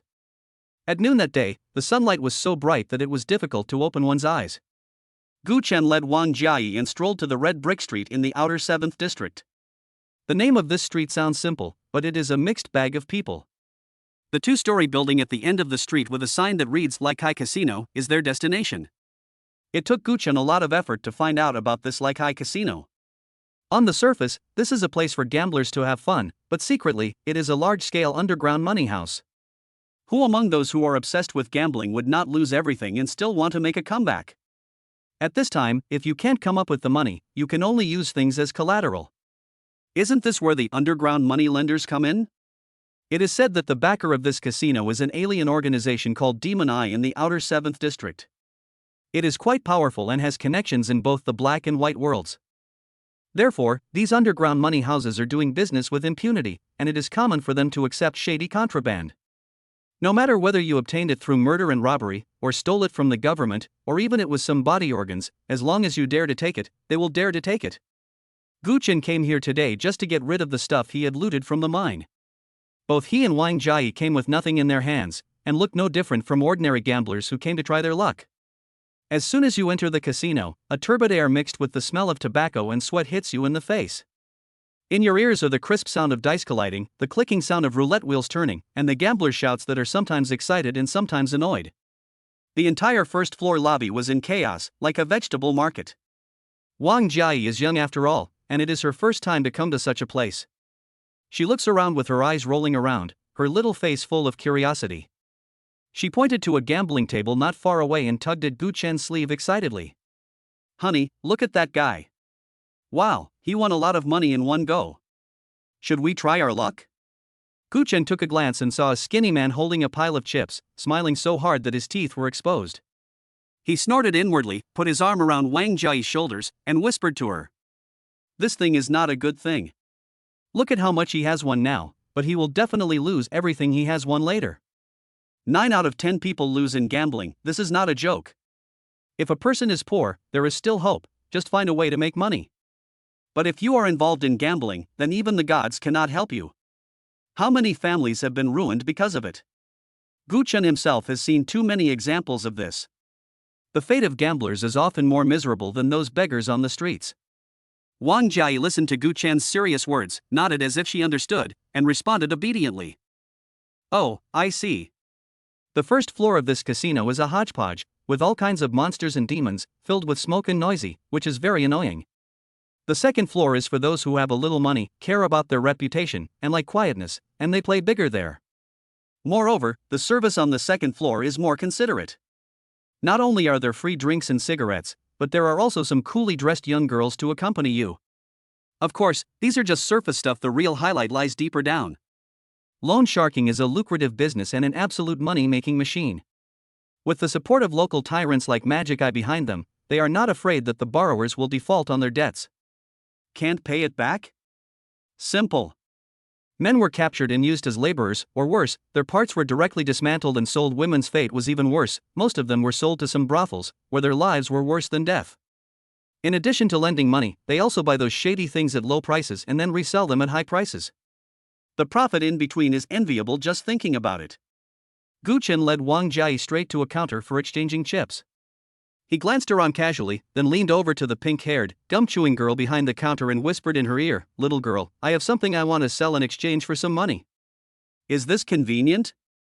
Chapter 40, Underground World. The pink-haired girl didn't even bother to lift her eyelids when she heard that. She blew a bubble and said lazily, "Brother, if you want to pawn something for money, there are pawn shops in the city. You can come back to play after you get the money. We don't trade things for money here." Gu Chen sneered in his heart. This little girl was pretending to be confused with him. There were no pawnshops in the streets surrounding Lai Kai Casino. Who dared to jeopardize Lai Kai Casino and steal its business? It is precisely because of this that gamblers who have lost all their money and are eager to make a comeback have no choice but to choose their hidden underground banks. Gu Chen still had a warm smile on his face, and his voice was lowered. "Little sister, it's too far to go to the pawnshop. It takes a lot of time to go back and forth. I heard that the underground route here is closer and more convenient. There are many interesting things among the things I brought." He deliberately emphasized the word underground. The pink-haired girl's expression remained the same, but she slowed down her gum chewing. "What do you mean by underground? Are you kidding me, brother? There's nothing but rocks and mud under this casino. We only have the first and second floors here." Gu Chen was not in a hurry either. This little girl would not release the eagle until she saw the rabbit. He leaned closer, almost close to her ear, and said in a voice that only the two of them could hear, "One-eyed third brother introduced me here."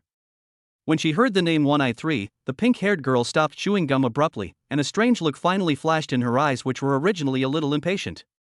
She raised her head and carefully looked at Gu Chen again, then glanced at a colleague next to her who was also wearing revealing clothes, and whispered a few words. Then, she smiled at Gu Chen. "Boss, please follow me." Gu Chen understood in his heart that it seemed that One-Eye 3 was indeed a useful name. He winked at Wang Jia, and the two of them followed the pink-haired girl slowly. The younger sister led them through the noisy first-floor lobby and came to the relatively quiet second floor. The air on the second floor was indeed much fresher than that on the first floor, and the lighting was also much softer. There is no lobby on the second floor, only independent private rooms. Apart from the men's voices, there are occasional women's giggles. The pink-haired girl brought them to the door of a room at the end of the corridor on the second floor, knocked on the door, pushed it open a crack, whispered a few words to the people inside, then stepped aside to let them in, and turned around and left with a twist of her waist. The room was a little dark, with only a dim wall lamp on. 3 burly men with fleshy faces were sitting around a square table. On the table was an old-fashioned radio, which was playing some unknown and lascivious music. Seeing Gu Chen and Wang Jia come in, one of the big men with a shaved head and a tiger head tattoo on his neck stood up. He looked Gu Chen and the other man up and down for a few times, with a look of scrutiny and unkindness in his eyes, and asked in a muffled voice, "You guys want to sell something? Where are the things?" That look was as if he wanted to swallow me up.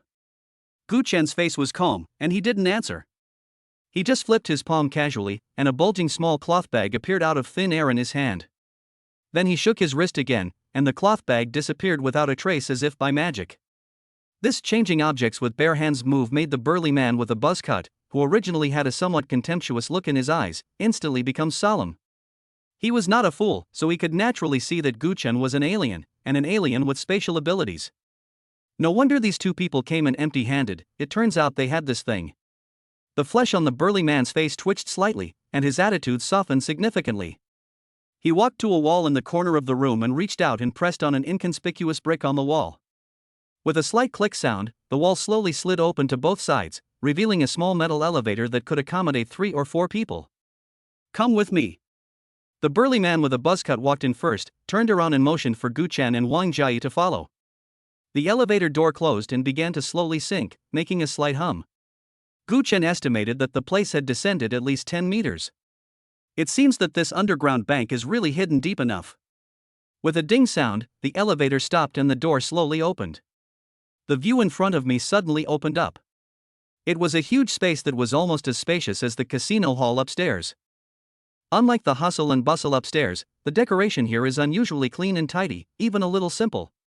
Bright incandescent lamps hung from the ceiling, illuminating the entire underground space as if it were daytime.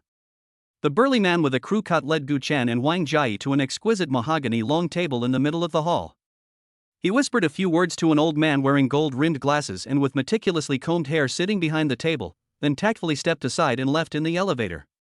Before Gu Chen could speak, a young woman in a bright red high-slit cheongsam came over with a slender waist, holding a tray with 2 cups of boiled water on it. She placed the water cups on the table in front of Gu Chen and Wang Jai, and her voice was so sweet that water could be squeezed out. "Dear guests, please sit down for a moment." Gu Chen's eyes swept over the woman, and he couldn't help but curse which in his heart. The slit of this cheongsam was too deep, almost reaching her waist. As she walked, her 2 long, dazzlingly white legs were faintly visible under the hem of the cheongsam, which was very alluring. The woman looked to be in her early 20s, with an oval face, but her eyes and brows revealed a charming look that showed a lot of experience. "TSK, who can stand this?" Gu Chen felt his mouth dry and he quickly looked away, fearing that he would be embarrassed on the spot if he continued to watch, which would be embarrassing. He picked up the glass of water, but did not drink it. He just put the glass on the table and tapped the wall of the glass unconsciously with his fingers. The old man sitting behind the long mahogany table had a friendly smile on his face from beginning to end. The old man stretched out his hand, made a pleased gesture, and said slowly, "Little brother, since you are here, let me open my eyes and see what kind of treasure it is, okay?" Gu Chen nodded, without further ado, and with a wave of his hand, the spoils that had been looted from the mine appeared on the long table. Glass test tubes filled with snake man blood, peeled snake man scales, a few weapons that were in good condition, and some scattered medicines and first aid kits. The old man originally had a nonchalant expression, but when he saw the tube of snake man's blood on the table, his eyes suddenly lit up. He coughed dryly and raised his chin towards the cheongsam woman. "Hurry up and serve the distinguished guest some good tea." Xiaoyu, the cheongsam girl, immediately understood, twisted her waist and walked over again, swiftly took away the water cups in front of Gu Chen and Wang Jai, and replaced them with 2 cups of fragrant hot tea. The old man took out a palm-sized instrument, carefully picked up the snake man's blood, and fiddled with the instrument for a while. After a moment, the smile on his face blossomed completely, and the wrinkles on his face deepened a little. Chapter 41 Transaction completed. The old man carefully checked the other weapons and medicines, then nodded with satisfaction, looked at Gu Chen, and asked with a smile, "Little brother, what price do you plan to sell these things for?" Gu Chen picked up the teacup and took a sip. "Are you trying to see if you understand the market?" Putting down the teacup, Gu Chen said slowly, "Old sir, since I came here, I naturally trust the rules of your Lai Kai casino. You are an expert, so just give me a fair price for these things. Kick the ball back and test the opponent's bottom line first." When the old man heard this, a hint of approval flashed in his eyes, and he seemed to appreciate Gu Chen's calmness. He pondered for a moment, his eyes moving back and forth among the items on the table. After a while, the old man stretched out 5 fingers and said slowly, 50,000. "Little brother, how about I give you this amount for these things?" 50,000? Hearing the price, Gu Chen almost spit out the tea he had just drunk. This old dang is such a fucking black-hearted person. Not to mention anything else, just that tube of snake man's blood, if taken to the market and processed a little, it would be no problem to sell it for 60,000 yuan. Add to that the weapons and medicines, and the old guy gave us a 50% discount. However, Gu Chen also knew that although the price would be very low if he made a move in such a place, it would be safer and easier, and could avoid a lot of subsequent troubles. But the price is too outrageous. Gu Chen showed a trace of embarrassment on his face, and shook his head gently. "Old sir, your price, isn't it a bit too low? You also know that the blood of this exotic beast is precious, not to mention that the prices of medicines and weapons in this city have been rising recently." This statement was just the right one, expressing his dissatisfaction while also implying that he was not a clueless young man. The old man narrowed his eyes slightly, as if he was re-evaluating Gu Chen. He played with the teacup in his hand and said thoughtfully, "Oh? Little brother, you should also know that the price went up because of the appearance of the A-level exotic beast. But now the detection tower has returned to normal, which means that the A-level exotic beast was just passing by. I'm afraid that in a few days, the price will return to normal." "I know, but at least now, its price is still rising." Gu Chen was neither humble nor arrogant. A simple bargaining is more like a psychological game. Finally, the old man seemed to have made up his mind and slammed the table. "Okay. Since you are a straightforward person, I will increase the price. 70,000. This is the highest price I can offer, what do you think? Gu Chen estimated in his mind that 70,000 was still far below the actual value of these things, but it was barely acceptable. After all, he needed money now, and he didn't want to get into unnecessary trouble because of this. Okay, let's do as the old man says. Gu Chen nodded in agreement. The transaction went smoothly, and the old man immediately had someone deposit 70,000 yuan in cash into the bank card account provided by Gu Chen. The money and goods are settled. Before leaving, the old man specifically told me, "Little brother, if you have any good stuff in the future, just bring it to me. I promise to give you a fair price." Gu Chen politely agreed, of course, I will have to trouble you in the future." Under the guidance of the Chongsam woman, Gu Chen and Wang Jia took the elevator back to the ground again. The elevator door slowly closed. The Chongsam girl twisted her waist and walked back to the old man. She sat down in his arms without any hesitation, hooked his chin with her slender jade fingers, and asked in a tender voice, "That guy doesn't look special, why did you give him an extra 20,000 yuan? The old man chuckled, stretched out his hand and patted the woman's perky buttocks lightly, but his eyes became somewhat meaningful. "What do you know? There has been unrest in the no man's land recently. The higher-ups have begun to secretly control all kinds of medicines and strategic materials. A price drop? I'm just trying to scare him." He paused, a gleam of light flashed in his eyes. At a time like this, he can still get exotic beast blood, weapons and medicines. This young man has some skills. Let's give him some profit today. It can be considered as a good relationship. It can bring us more cooperation opportunities. The Chongsam woman seemed to understand what he said, but she just leaned her head on the old man's shoulder and didn't ask any more questions. Return to the block on the ground level. Gu Chen tightened his old coat, and the stone in his heart finally fell to the ground. Although Gu Chen appeared calm when negotiating the price, he was still a little worried. When the two passed by the vegetable market, they saw the vendors shouting their wares and decided to buy some delicious food to celebrate tonight. Now that I have enough money, I naturally cannot treat the 3 women in my family badly. Especially Gu Tong, she is still growing and needs to eat better food. As night falls, the air is filled with the aroma of food. After a sumptuous dinner, Gu Tong went to do her homework obediently, while Ran Wenwen sat quietly aside reading a book, occasionally looking up at Gu Chen. Gu Chen also found that he couldn't concentrate on reading when he stayed in the living room, so he went back to the bedroom. Tonight, it is Wang Jiayi's turn to sleep in the master bedroom. There was only a dim bedside lamp on in the room, and the light was ambiguous. After Wang Jiayi finished washing up, she was only wearing a thin nightgown and curled up in Gu Chen's arms like a kitten. "Honey, what do you think? If we have a baby, is it better to have a boy or a girl?" Wang Jiayi's voice was soft and sticky, and Gu Chen's heart was moved when he heard it.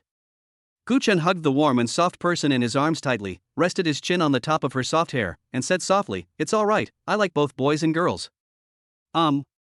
Wang Jiayi adjusted to a more comfortable position and nuzzled into his arms. "We have excellent genes, the boy will definitely be as handsome as you and me, and the girl will be as beautiful as me. This girl is always so good at talking." Gu Chen felt very comfortable in his heart. He bent down and kissed her smooth forehead, and felt the delicate body in his arms getting hotter and hotter. Some beautiful thoughts popped up uncontrollably. He turned over and pressed Wang Jiayi under him. Looking at her watery eyes filled with emotion, his breathing became rapid. "Husband." Wang Jiayi's voice was as soft as a mosquito's hum. Gu Chen didn't say anything else, but responded to her with actions. The next day. It was just dawn and Gu Chen was still asleep when he felt someone gently shaking his arm. He opened his eyes with great effort, and dimly saw Ran Wenwen's small face close to him, looking at him awkwardly. Chapter 42. I don't know what happened. Ran Wenwen has already changed into her school uniform and is carrying a bag, apparently preparing to go to school. Wenwen, what's wrong? So early? Gu Chen's voice was hoarse from just waking up, and he subconsciously wanted to sit up. Ran Wenwen's cheeks flushed slightly, and she whispered, "Husband, there are people from the garrison outside looking for you." As she spoke, her eyes unconsciously glanced at Wang Jiayi, who was sleeping soundly in Gu Chen's arms, and then quickly looked away, as if she was afraid of seeing something she shouldn't see. Gu Chen finally reacted and was still holding Wang Jiayi's warm and soft body in his arms. He pulled the quilt up, covering most of Wang Jiayi's smooth shoulders to avoid embarrassing Ran Wenwen. This girl is thin-skinned, unlike Wang Jiayi, who is carefree. Garrison? Looking for me? Gu Chen frowned. Is there a follow-up to the mine incident? He asked calmly. Did they talk about anything? Ranwanwan shook her head and whispered, I didn't say anything. I just said I would tell you when I see you. Okay, I understand. Guchen nodded and smiled gently at Ranwanwan. You go out and wait for me, I'll be there soon. Ranwanwan responded, turned around and slipped out of the room with a red face. Guchen gently pulled his arm out of Wang Jai's arms, tucked the quilt in for her, and then got up and put on his clothes. When they came to the living room, Ranwanwan and Gu Tong were both sitting at the dining table with a simple breakfast in front of them, but they didn't touch anything. Seeing Guchen coming out, the two women stood up from their chairs at the same time, with a hint of worry on their faces. The garrison troops came to their door early in the morning, making both of them feel uneasy. They couldn't go to school with peace of mind until they understood the situation. Guchen walked to the door, took a deep breath, and opened the door. Standing outside the door was a young man in a neat garrison uniform with a badge of identity on his chest. This is different from the patrol garrisons in the no man's land. Those people dress relatively casually and have no dress code requirements, while the garrisons in the city are required to wear uniforms during work. Excuse me, is this Mr. Guchen? The man's eyes swept over Guchen. Guchen nodded, it's me, what's the matter? The superiors have notified us to report to the garrison on time at 2 o'clock this afternoon. The man conveyed the order expressionlessly, then turned around and left without saying another word. Guchen looked at the garrisons leaving back and frowned slightly. So urgent? Without even giving a specific reason, just notifying the time and place? Honey, has something happened? Ranwanwan and Gu Tong also came over, their little faces full of worry. Guchen came back to his senses, turned around and met the concerned eyes of the two women, forced a smile, reached out and rubbed Gu Tong's head, patted Ranwanwan's shoulder, and comforted. It shouldn't be a big deal, otherwise they wouldn't leave with just a notification. Don't worry, I'll go take a look and we'll know. He said this, but he felt in his heart that this matter was not simple. However, he didn't want to show any negative emotions in front of the two women. Hurry up and eat breakfast. After you finish, I will take you to school. Guchen said, and went to get his coat. No need, brother, we can go by ourselves. Gu Tong said quickly. Ranwanwan also agreed, yes, husband, you just got up and haven't had breakfast yet. We can go by ourselves, we are not children. Guchen insisted, I'll take you there. Eat quickly, or you'll be late. Unable to persuade Guchen, the two girls had to sit down obediently and quickly finish their breakfast. Guchen sent Ranwanwan and Gu Tong all the way to the school gate. He watched their figures disappear inside the school gate before he turned around and walked back. When I got home, Wang Jai was already up and sitting at the dining table, eating the breakfast left for her in small bites. Seeing Guchen coming back, she raised her head and smiled brightly. Back from school? Guchen responded, sat down opposite Wang Jai, and picked up a piece of bread to eat. The garrison troops were here just now. People from the garrison? Is it related to the matter of those goods? Wang Jai asked while eating, tilting her head. Guchen shook his head, don't think about it first. If it's that matter, they should take me away directly. Let me go to the garrison in the afternoon, and then I will know. Wang Jai nodded thoughtfully, then put on a relaxed expression. By the way, honey, we've sold the previous batch of goods, so we should have a lot more money now, right? What are your plans for the future? Guchen swallowed the bread in his mouth, drank a sip of water and said, well, if you spend this money frugally, it should be no problem to use it for half a year. However, you can't stop making money. Look, now we can have a plate of meat for every meal. If we make more money, we can have 2 plates of meat for every meal, and we can also buy you some nice clothes and dress you up beautifully. Having said that, Guchen nodded himself, seeming to be very satisfied with this prospect. This weekend, I'll take you to the mall and buy you some new clothes. Really? That's great. When Wang Jai heard about buying new clothes, her eyes lit up. Seeing Wang Jai's excitement, Guchen's mood also improved a lot. Isn't the purpose of making money to give your family a better life? Afternoon. Guchen arrived at the garrison camp on time according to the notified time. As soon as he arrived at the place, he was shocked by the scene before him. The square in front of the base gate was packed with people. There were so many people, at least dozens of times more than when he usually came to sign in and report. There was an atmosphere of anxiety in the air. People gathered in groups of 3 or 5, whispering and talking. Hey, man, do you know why you called us here? I don't know. I came here right after receiving the notification. I was confused. I heard that there are not enough people in the no man's land. It seems that the A-level monsters have killed many people. Guchen pricked up his ears and listened for a few words, and found that everyone was just like him, who were notified at short notice and knew nothing about the specific situation. He struggled to squeeze through the crowd to the front, and finally found a man wearing a garrison uniform who looked like he was responsible for maintaining order. He asked, "Hello, can you please tell me what mission you are calling us to come on?" The garrison soldier looked Guchen up and down, with a somewhat impatient attitude. "Go over there and line up to sign in first, and wait after signing in. Someone will explain the situation to you in a while." After saying that, he no longer paid attention to Guchen and turned around to scold other people who were not following the order. Guchen hit a soft nail, but he didn't get angry. He turned around and found the long sign-in table that was temporarily built. He took out his alien ID and handed it to the staff to sign in on the system. Then he found a relatively open place, stood against the wall, and silently observed the people around him. Just then, someone patted my shoulder gently. Guchen looked back and saw two people, a man and a woman. He is about 30 years old and judging by his clothes, he should be a temporary member of the team. Chapter 43 Team Invitation. "Hello, brother." The man was the first to speak and greeted, with a flattering smile on his face. "I saw you talking to the garrison just now, did you find out anything?" Guchen shook his head. "No, let's wait." "Yeah, that's right." The man sighed and introduced himself. "My name is Chun Jingxing, and this is my wife Li Yuchong. We are both patrolling the 23rd Squadron of the Garrison Army. How about you, brother? Which team?" "Guchen, Team 78. Guchen replied concisely. Chen Jingxing nodded, then lowered his voice, a trace of worry on his face. "Brother, looking at this situation, it doesn't look good. My husband and I are about to complete 3 years of patrolling. If we can hold on for a while longer, we will be able to completely escape from this sea of suffering. Please don't let anything serious happen at this critical juncture."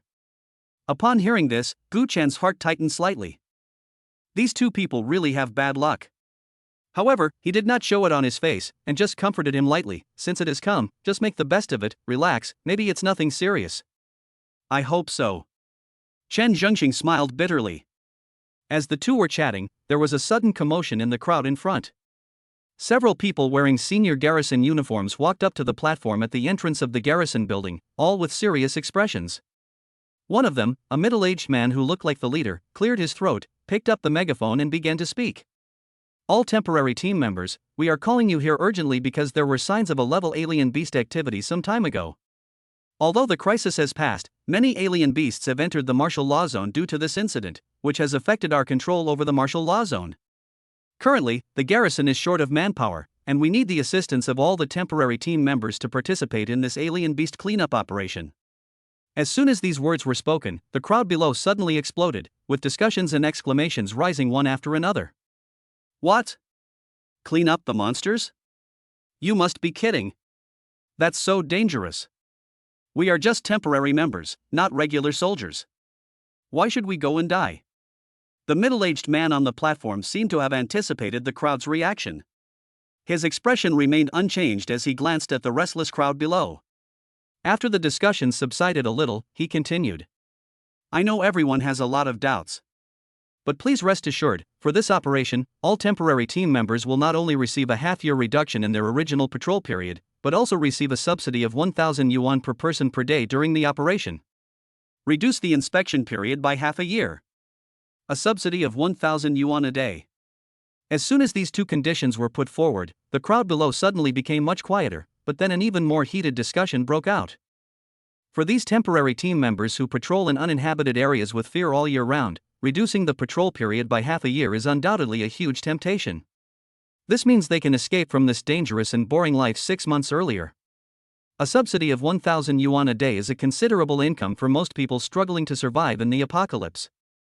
Seeing this, the middle-aged man on the platform curled his lips and continued, "In addition, for this cleanup operation, the temporary team members will act freely and will no longer be under the unified management of the original team. We will divide the designated cleanup areas for everyone and equip each member participating in the operation with a communicator. They are required to keep the device on and on standby 24 hours a day to receive instructions from the headquarters at any time. Now, please line up to receive the communicator and register your personal information. After saying that, the middle-aged man turned around and walked down the platform with several other garrison soldiers and left the square.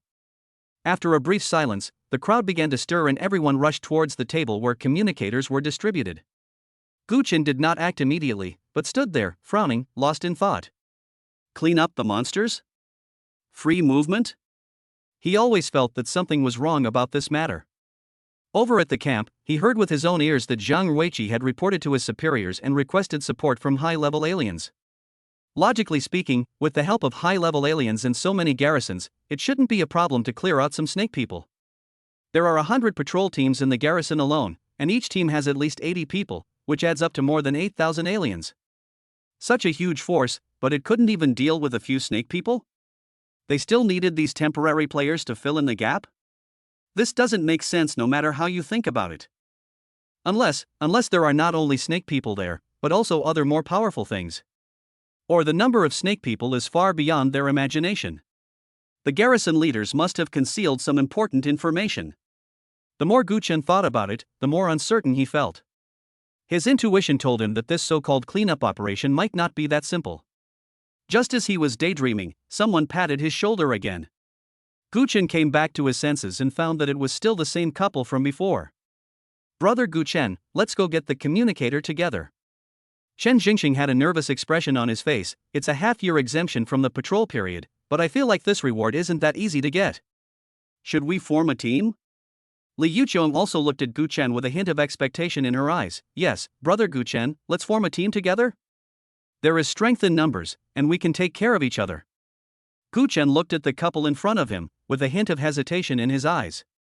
He didn't think he was so strong that he could deal with those snake people single-handedly. If the situation in the no man's land is more complicated than he imagined, as he guessed, then having more helpers would naturally be a good thing. However, people's hearts are hidden. Can these two people really be trusted? There have been many cases of stabbing people in the back in no man's land. Once you are betrayed by your teammates, you won't even know how you died, and there will be no place to seek justice. As if seeing Guchen's concerns, Chen Jingxing quickly expressed his opinion. "Don't worry, brother, my husband and I really want to find a reliable teammate to cooperate with. We don't ask for anything else, we just want to spend the last period of patrol time safely. It is much safer for 3 people to act together than to act alone." Li Yuqiong also spoke up, her tone very sincere. "If you are worried, we can show you our abilities first. My husband's ability is hardening, and his defense ability is excellent. My ability is healing. Although I can't bring the dead back to life, I can still deal with some skin injuries. As for the weapons, we can give them to you for safekeeping temporarily. Without weapons, our abilities will not pose any threat to you. When we encounter strange beasts, you can return the weapons to us." This woman is straightforward. Chapter 44: The Eve of Departure. Upon hearing this, Guchen's heart moved slightly. Hardening and primary treatment, these two abilities are indeed a reinforcement for me. Moreover, the other party's willingness to hand over their weapons voluntarily can be regarded as a certain degree of sincerity. Guchen pondered for a moment, and finally nodded. "Okay, then we will temporarily form a team and act together. 2 more people is always better than 1 person fighting alone. As for the trust issue, we can slowly observe it in the next actions." "Very good." Seeing that Guchen agreed, Chen Jingxing and Li Yuqiong breathed a sigh of relief and smiled. After the 3 of them reached a consensus, they lined up together to receive the communicator. After agreeing to meet at the designated location of the isolation gate the next time they received a mission assembly, the 3 of them dispersed and went home. After returning home, Guchen told Wang Jiayi everything that happened at the garrison camp in the afternoon and his decision to participate in the cleanup mission. "Hubby, count me in for this operation." After listening to Guchen's story, Wang Jiayi patted her chest and said without any hesitation, "I have nothing to do at home, so more people will take care of me. Besides, my ability can definitely help you." Guchen looked at Wang Jiayi's sparkling eyes, which did not show any fear or retreat, and a warm feeling welled up in his heart. The reason why he told Wang Jiayi was actually because he wanted her to go with him. There are 2 reasons. First, he still had some suspicion towards Chen Jingxing and Li Yuqiong. It would be more reassuring to have more people around him. Maybe Wang Jiayi can be of great help at a critical moment. Second, the danger of this operation is probably far beyond his expectations. Faced with those unknown dangers, he was not completely sure that he could escape unscathed. One more person means one more strength and one more chance of survival. Gu Chen's woman cannot just be kept at home as a vase. If you have abilities, you must use them. This is the way to survive. Okay. Gu Chen nodded, stretched out his hand to hold Wang Jiayi in his arms, and kissed her gently on the forehead. I feel much more at ease with you here. Wang Jiayi rubbed against his arms like a satisfied kitten. Gu Chen secretly felt fortunate that he had married the right person, Wang Jiayi. This girl not only has a personality that suits his taste, but she also never lets him down at critical moments. She is a reliable and virtuous wife. As for Ran Wenwen, he naturally liked her very much. But Ran Wenwen has not yet awakened. The most important task now is to study and take good care of Gu Tong. After talking with Wang Jiayi, the next thing we can do is to deal with the enemy with our own forces and to block the water with earth. In the evening, Ran Wenwen and Gu Tong returned home one after another. As soon as Gu Tong entered the door, she shouted brother happily and flew over like a little swallow. Gu Chen smiled and touched her head, and told them in detail what happened in the garrison camp today, as well as his and Wang Jiayi's decision to participate in the cleanup operation. Ran Wenwen's delicate eyebrows slightly frowned, her eyes filled with worry. This operation sounds very dangerous. You must be extremely careful. She is not as lively as Wang Jiayi, and her temperament is as calm as water, but this gentle care can always soothe Gu Chen's heart. I know. Don't worry. Gu Chen comforted. But I know in my heart that this time I may not be able to be safe just by being careful. Gu Tong played with the communicator that Gu Chen had placed on the table, her face full of curiosity. Brother, I heard from Grandma Zhang next door that in the inner city, they have a kind of communicator called a mobile phone. It's amazing. Just press a few numbers and you can talk to people far away. Is this the same? This crisp sound eased the tense atmosphere in the room a lot. Gu Chen leaned back in his chair, his eyes looking at the somewhat mottled ceiling. His thoughts seemed to drift far away. He exhaled lightly, his voice carrying a barely perceptible yearning. Well, when we have money in the future, we will move to the inner city. We will buy a big house and you and Wenwen will live in it, as will Jiayi. When the time comes, we will each buy a cell phone so we can talk whenever we want. These words outline a beautiful blueprint. There was a gentle smile on Ran Wenwen's lips. Wang Jiayi also came over and nodded vigorously. Yes. That's right. Let's move to the inner city and live a good life in the future. Family warmth is always short-lived, and what needs to be faced will eventually come. Gu Chen even felt that this happened too quickly. Just one day later, when the sunlight outside the window had just climbed up the eaves at noon, the communicator on his waist began to beep rapidly. On the screen, a notification message from the garrison was clearly visible. Here we come. Gu Chen's heart sank. He picked up the communicator and said to Wang Jiayi, who was preparing lunch, Jiayi, pack up. The notice has come. I'll go to the garrison to see how to arrange it. You pack up our things. Okay. Go ahead and don't worry. Wang Jiayi wiped her hands and responded promptly. There was no panic on her face, but instead she looked eager to try. This girl is a natural lover of excitement. Gu Chen hurried to the garrison station. Many temporary team members had gathered in the square. They gathered in twos and threes, whispering, and the atmosphere was a bit depressing. On the high platform was the same stern-faced middle-aged senior garrison officer from last time. He glanced sharply at the people below, and when almost everyone was present, he announced what he was going to convey. Dear temporary team members, the alien beast cleanup operation in the uninhabited area will officially begin at 2 p.m. today. All participants must clean up the alien beasts within the planned patrol area. From 4 p.m. until the end of the mission, anyone who leaves the designated area without permission will be treated as a deserter and severely punished. The patrol area information has been sent to your communicator, please check it yourself. The duration of this mission is tentatively set at 3 days. 3 days. Chapter 45, Strange No Man's Land. Gu Chen muttered in a low voice. These 3 days, I'm afraid they will be exceptionally long. He took out the communicator and took a quick glance at the map on it. The area was sandwiched between the isolation gate and the skyscraper. Then he looked around the crowd again, but did not see Chen Jingxing and Li Yuqian. There were too many people, so Gu Chen didn't bother looking for him. He turned around and left the base and went straight home. After explaining to Wang Jiayi that they would set out at 2 p.m., the two of them quickly packed their weapons, food and water. In order to avoid exposing the secret of the storage space, Gu Chen put the sword on his back and took out some food and put it in his bag. There is still more than half an hour until 2 p.m. Gu Chen and Wang Jiayi arrived at the isolation gate in advance. The isolation door, which was always open in the past to allow strangers to enter and exit, was now tightly closed. There were also several teams of garrison soldiers in front of the door, with solemn expressions as if they were facing a powerful enemy. It seems that the matter is more serious than we thought. Gu Chen looked at the tightly closed isolation door, and the feeling of uneasiness in his heart became stronger and stronger. This doesn't look like an ordinary cleanup operation. There weren't many people there. Groups of temporary team members gathered near the isolation gate, waiting for the moment to set off. Gu Chen took Wang Jiayi and began to search for Chen Jingxing and his wife in the crowd. It didn't take much time for Chen Jingxing and Li Yuqiong, who were looking around, to see them, and they walked towards each other at the same time. "Brother Gu Chen." Chen Jingxing forced a smile on his face, but he couldn't hide the worry in his eyes. Li Yuqiong also nodded, looking a little nervous. The four of them found a relatively secluded corner and simply sat on the ground. Gu Chen also introduced Wang Jiayi to the two of them. "Brother Gu Chen, after we go in, what should we do?" Li Yuqiong spoke first. "I discussed it with Lao Chen. How about, we just wander around the edge of the assigned area, try to avoid those strange beasts, and go back after these 3 days?"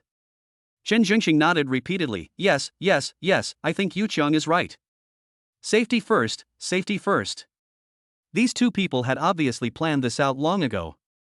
After listening to it, Gu Chen did not comment, but just asked a question lightly. "If everyone has the same idea as you and just does nothing but paddling around, how can the garrison complete this so-called cleanup mission? Could they not have thought of this?" After these words were spoken, the expressions on Chen Jingxing and Li Yuqiong's faces froze for a moment. Yes, the garrison is not stupid. If everyone is passive and lazy, wouldn't this operation become a joke? However, the regulations do not require everyone to go to a certain place. Wang Jiayi nodded thoughtfully. "My husband is right. There is no such thing as a free lunch. Such a generous reward is definitely not that easy to get." In the end, the four decided to go in and take a look at the situation first. Keep Li Yuqiong's proposal as an alternative and adapt to circumstances. Time passed by minute, and near 2 p.m., there was already a sea of people in front of the isolation gate, a black mass, at least several thousand people. There was a sense of anxiety in the air. Sizzle. A sharp electric current suddenly sounded from the huge speaker above the isolation door, followed by a mechanical notification voice. "Attention, temporary team members, the isolation gate will be opened on time at 2 p.m. Please follow the instructions on the communicator and go to the designated mission area. Repeat. 14 o'clock. Crunch boom. The heavy isolation door slowly opened to both sides, revealing a deep passage leading to an uninhabited area. The crowd began to stir like a flood that broke through a dam, and poured into the isolation gate one after another. Gu Chen held Wang Jiayi's hand and mixed in the crowd. Coming to the no man's land again, Gu Chen clearly felt that the atmosphere here was completely different from before, making people feel depressed from the bottom of their hearts. The most obvious change was that as he walked further in, he actually saw 3 garrison squads with more than 10 people in succession. They patrolled the roads with vigilant expressions. This was impossible before. In the past, at most one could see a lone garrison soldier standing guard at some far-flung key sentry tower. There shouldn't be such a dense guard force in this area close to the city. The main force of the garrison has always been deployed at the edge of the martial law zone to guard against strange beasts in areas that have not been cleared. It seems that the big shots in the city are really panicking this time. Gu Chen withdrew his gaze from the garrison squad not far away, without stopping at all. After walking a distance further, the garrison team was no longer in sight for some distance, and the surrounding environment returned to its previous desolation, with only the sound of the whistling wind playing in the forest. Sudden. Ah! There's a strange beast. Run! Suddenly, from the crowd not far ahead, there were bursts of terrified screams and confused shouts, followed by the sound of chaotic footsteps. Chen Zhengxing and Li Yuqiong's faces turned pale immediately. Wang Jiayi also subconsciously tightened the dagger in her hand and looked forward vigilantly. Gu Chen's heart also suddenly lifted up. A strange beast. It's a strange beast. In the chaos, someone shouted these 2 words at the top of his lungs. The crowd began to flee in all directions recklessly like a swarm of bees, and the situation was out of control for a while. "Husband, what should we do?"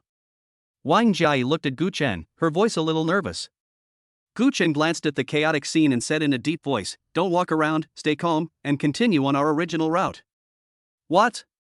There's a strange beast ahead, and we're still going forward? Li Yuqiang widened her eyes, hardly able to believe her ears. Isn't this just seeking death? Gu Chen didn't look at her, but asked back, "Do you think there will be no strange beasts if you run to other places?" Chen Jingxing seemed to understand Gu Chen's meaning instantly and said, "Brother Gu Chen is right. Now everyone is running around like headless flies. If we run to some remote place with no one around and encounter a strange beast, we will be helpless. At least there are more people here, so even if there is danger, it will be easier to deal with." Gu Chen nodded and continued. "There is another more important point. You see, although many people are running, many people choose to stay and even rush forward. Those who choose to run away at the first moment are mostly weaker or timid. Those who stay should be of decent strength. It will be relatively safer to follow these people." Upon hearing this, Wang Jia and Chen Jingxing and his wife subconsciously looked towards the center of the commotion. Sure enough, just as Gu Chen said, although most people were fleeing in panic, there was indeed a small group of people who not only did not retreat, but instead showed their weapons and shouted as they rushed towards the direction where the strange beast appeared. These people exuded a fierce spirit in their actions, and they were obviously experienced veterans. "Then, should we go up and help as well?" Chen Jingxing asked hesitantly as he looked at those people rushing forward. "After all, we are all temporary team members, and it seems natural for us to fight against the monsters together." Gu Chen shook his head, "That's not necessary. We can just observe the situation from behind. With so many people rushing to take action, even if we kill the beast in the end, it won't be our turn to share the spoils, which is a waste of energy. It's better to save some energy, there is still a long way to go, and there will be no shortage of opportunities to take action." Chapter 46: A Group of Snake People. The facts were indeed as Gu Chen expected. Although the temporary team members who stayed behind were not numerous, each of them was fearless and their cooperation was quite good. Although there were 2 or 3 unlucky guys who were hit by the monsters and fell down screaming, the monsters were eventually chopped to the ground by everyone. Gu Chen and his companions also walked to a nearby place, squinting their eyes and looking at the corpse of the strange beast that had been chopped into a bloody mess and whose original appearance was almost unrecognizable. "It's a snake man. Didn't they say they were already contacting high-level aliens to clear them out? It's only been a few days, how come they haven't been completely wiped out yet, and instead have come to an area so close to the isolation gate? What kind of huge incident happened in the deep no man's land?" A thick shadow once again covered Gu Chen's heart. Over there, as soon as the battle ended, several groups of people immediately gathered around the snake man's body and started arguing endlessly, spitting everywhere, and were about to fight over the ownership of the body. At this moment, a burly man in one of the groups suddenly shouted, "Our Desert Eagle organization was the first to discover this snake man. Anyone who dares to snatch it from us will be against our Desert Eagle organization." As soon as the words Desert Eagle organization were uttered, the atmosphere around them suddenly stagnated. Soon after, more and more people gathered around the sturdy man, and soon formed a group of about 50 people. These people all had a fierce aura and stared at the other groups with unfriendly eyes. At this point, the others who originally wanted to fight for it had to disperse in disappointment. After all, the Desert Eagle organization is a considerable force in the 7th district, and ordinary lone rangers or small teams dare not provoke them easily. After a brief commotion, the crowd continued to move deeper into the no man's land. Wang Jia came close to Gu Chen and asked curiously, "What kind of beast was that just now? It looks so scary." "Snake man." Gu Chen replied calmly. "Snake man?" Chen Jingxing, Li Yuqiang, and Wang Jia asked questions almost at the same time and looked at Gu Chen at the same time. Gu Chen knew what they were thinking and quickly explained. "I once encountered this kind of strange beast when I was on patrol. The captain of the garrison at that time said that they were called snake men. Then, how do these snake people usually attack? Do they have any special methods?" Li Yuqiang asked nervously. Gu Chen recalled the process of fighting with the snake people in the mines and summarized it briefly. The main attack method is to whip with their flexible snake tails and sharp claws. They are very powerful and fast. After thinking for a while, he added, "Perhaps, their teeth or claws may contain toxins. In any case, it's always better to be careful." The 4 of them followed behind the majority of the crowd not too far away, neither advancing too fast nor falling behind, and slowly moved forward in the direction of the mission area. Just as they were about to reach the edge of the mission area indicated on the communicator, a burst of shrill screams came again from the crowd in front. Under attack again? Gu Chen had this thought for the first time. However, perhaps because of the experience from the previous encounter, this time, most people did not flee in panic like last time. Instead, they stopped and displayed their weapons, ready to go over to support or fight. But soon, things started to go wrong. Because the screams not only did not stop, but became more and more frequent and more miserable. Then, the crowd that originally wanted to rush forward, as if they had seen a ghost, began to rush back towards Gu Chen and his group like crazy, or fled desperately towards the ruins and jungles on the left and right. The scene was several times more chaotic than the last time. What's going on? Chen Jingxing's voice was a little out of tune. As the number of people fleeing in front of him gradually decreased, the scene in the distance slowly came into Gu Chen's sight. With just one glance, Gu Chen's pupils suddenly contracted. 4 or 5 snake men were wreaking havoc in the crowd. Every time their thick snake tails swept across, they could blow the temporary team members away, breaking their bones and tendons, and dying on the spot with screams. The sharp claws tear flesh and blood as easily as tearing paper. So many snake people. Gu Chen's heart suddenly panicked. This was not what shocked him the most. When his eyes were fixed on one of the snakemen who was obviously bigger than the others, the information automatically given by the system panel in his mind made his face turn pale instantly. That snake man had reached level 42. Level 42 monster. This is far beyond what these temporary team members can handle. Not to mention them, even if the captain of the garrison encountered them, it would probably be a fierce fight. Damn it! What on earth just happened? Gu Chen cursed in his heart. Those high-ranking officials of the garrison really concealed the most crucial information. A large number of snake people appeared here, which was clearly sending temporary teammates to be cannon fodder and die. Gu Chen didn't even have time to explain to the 3 people around him, he just yelled. Go! Although Wang Jiayi and the other 3 didn't understand why Gu Chen suddenly lost his composure, when they saw Gu Chen's extremely ugly face and the even more chaotic and miserable escape of the crowd in front of them, they knew that the situation was definitely serious. Without any hesitation, the 4 of them immediately turned around and ran away.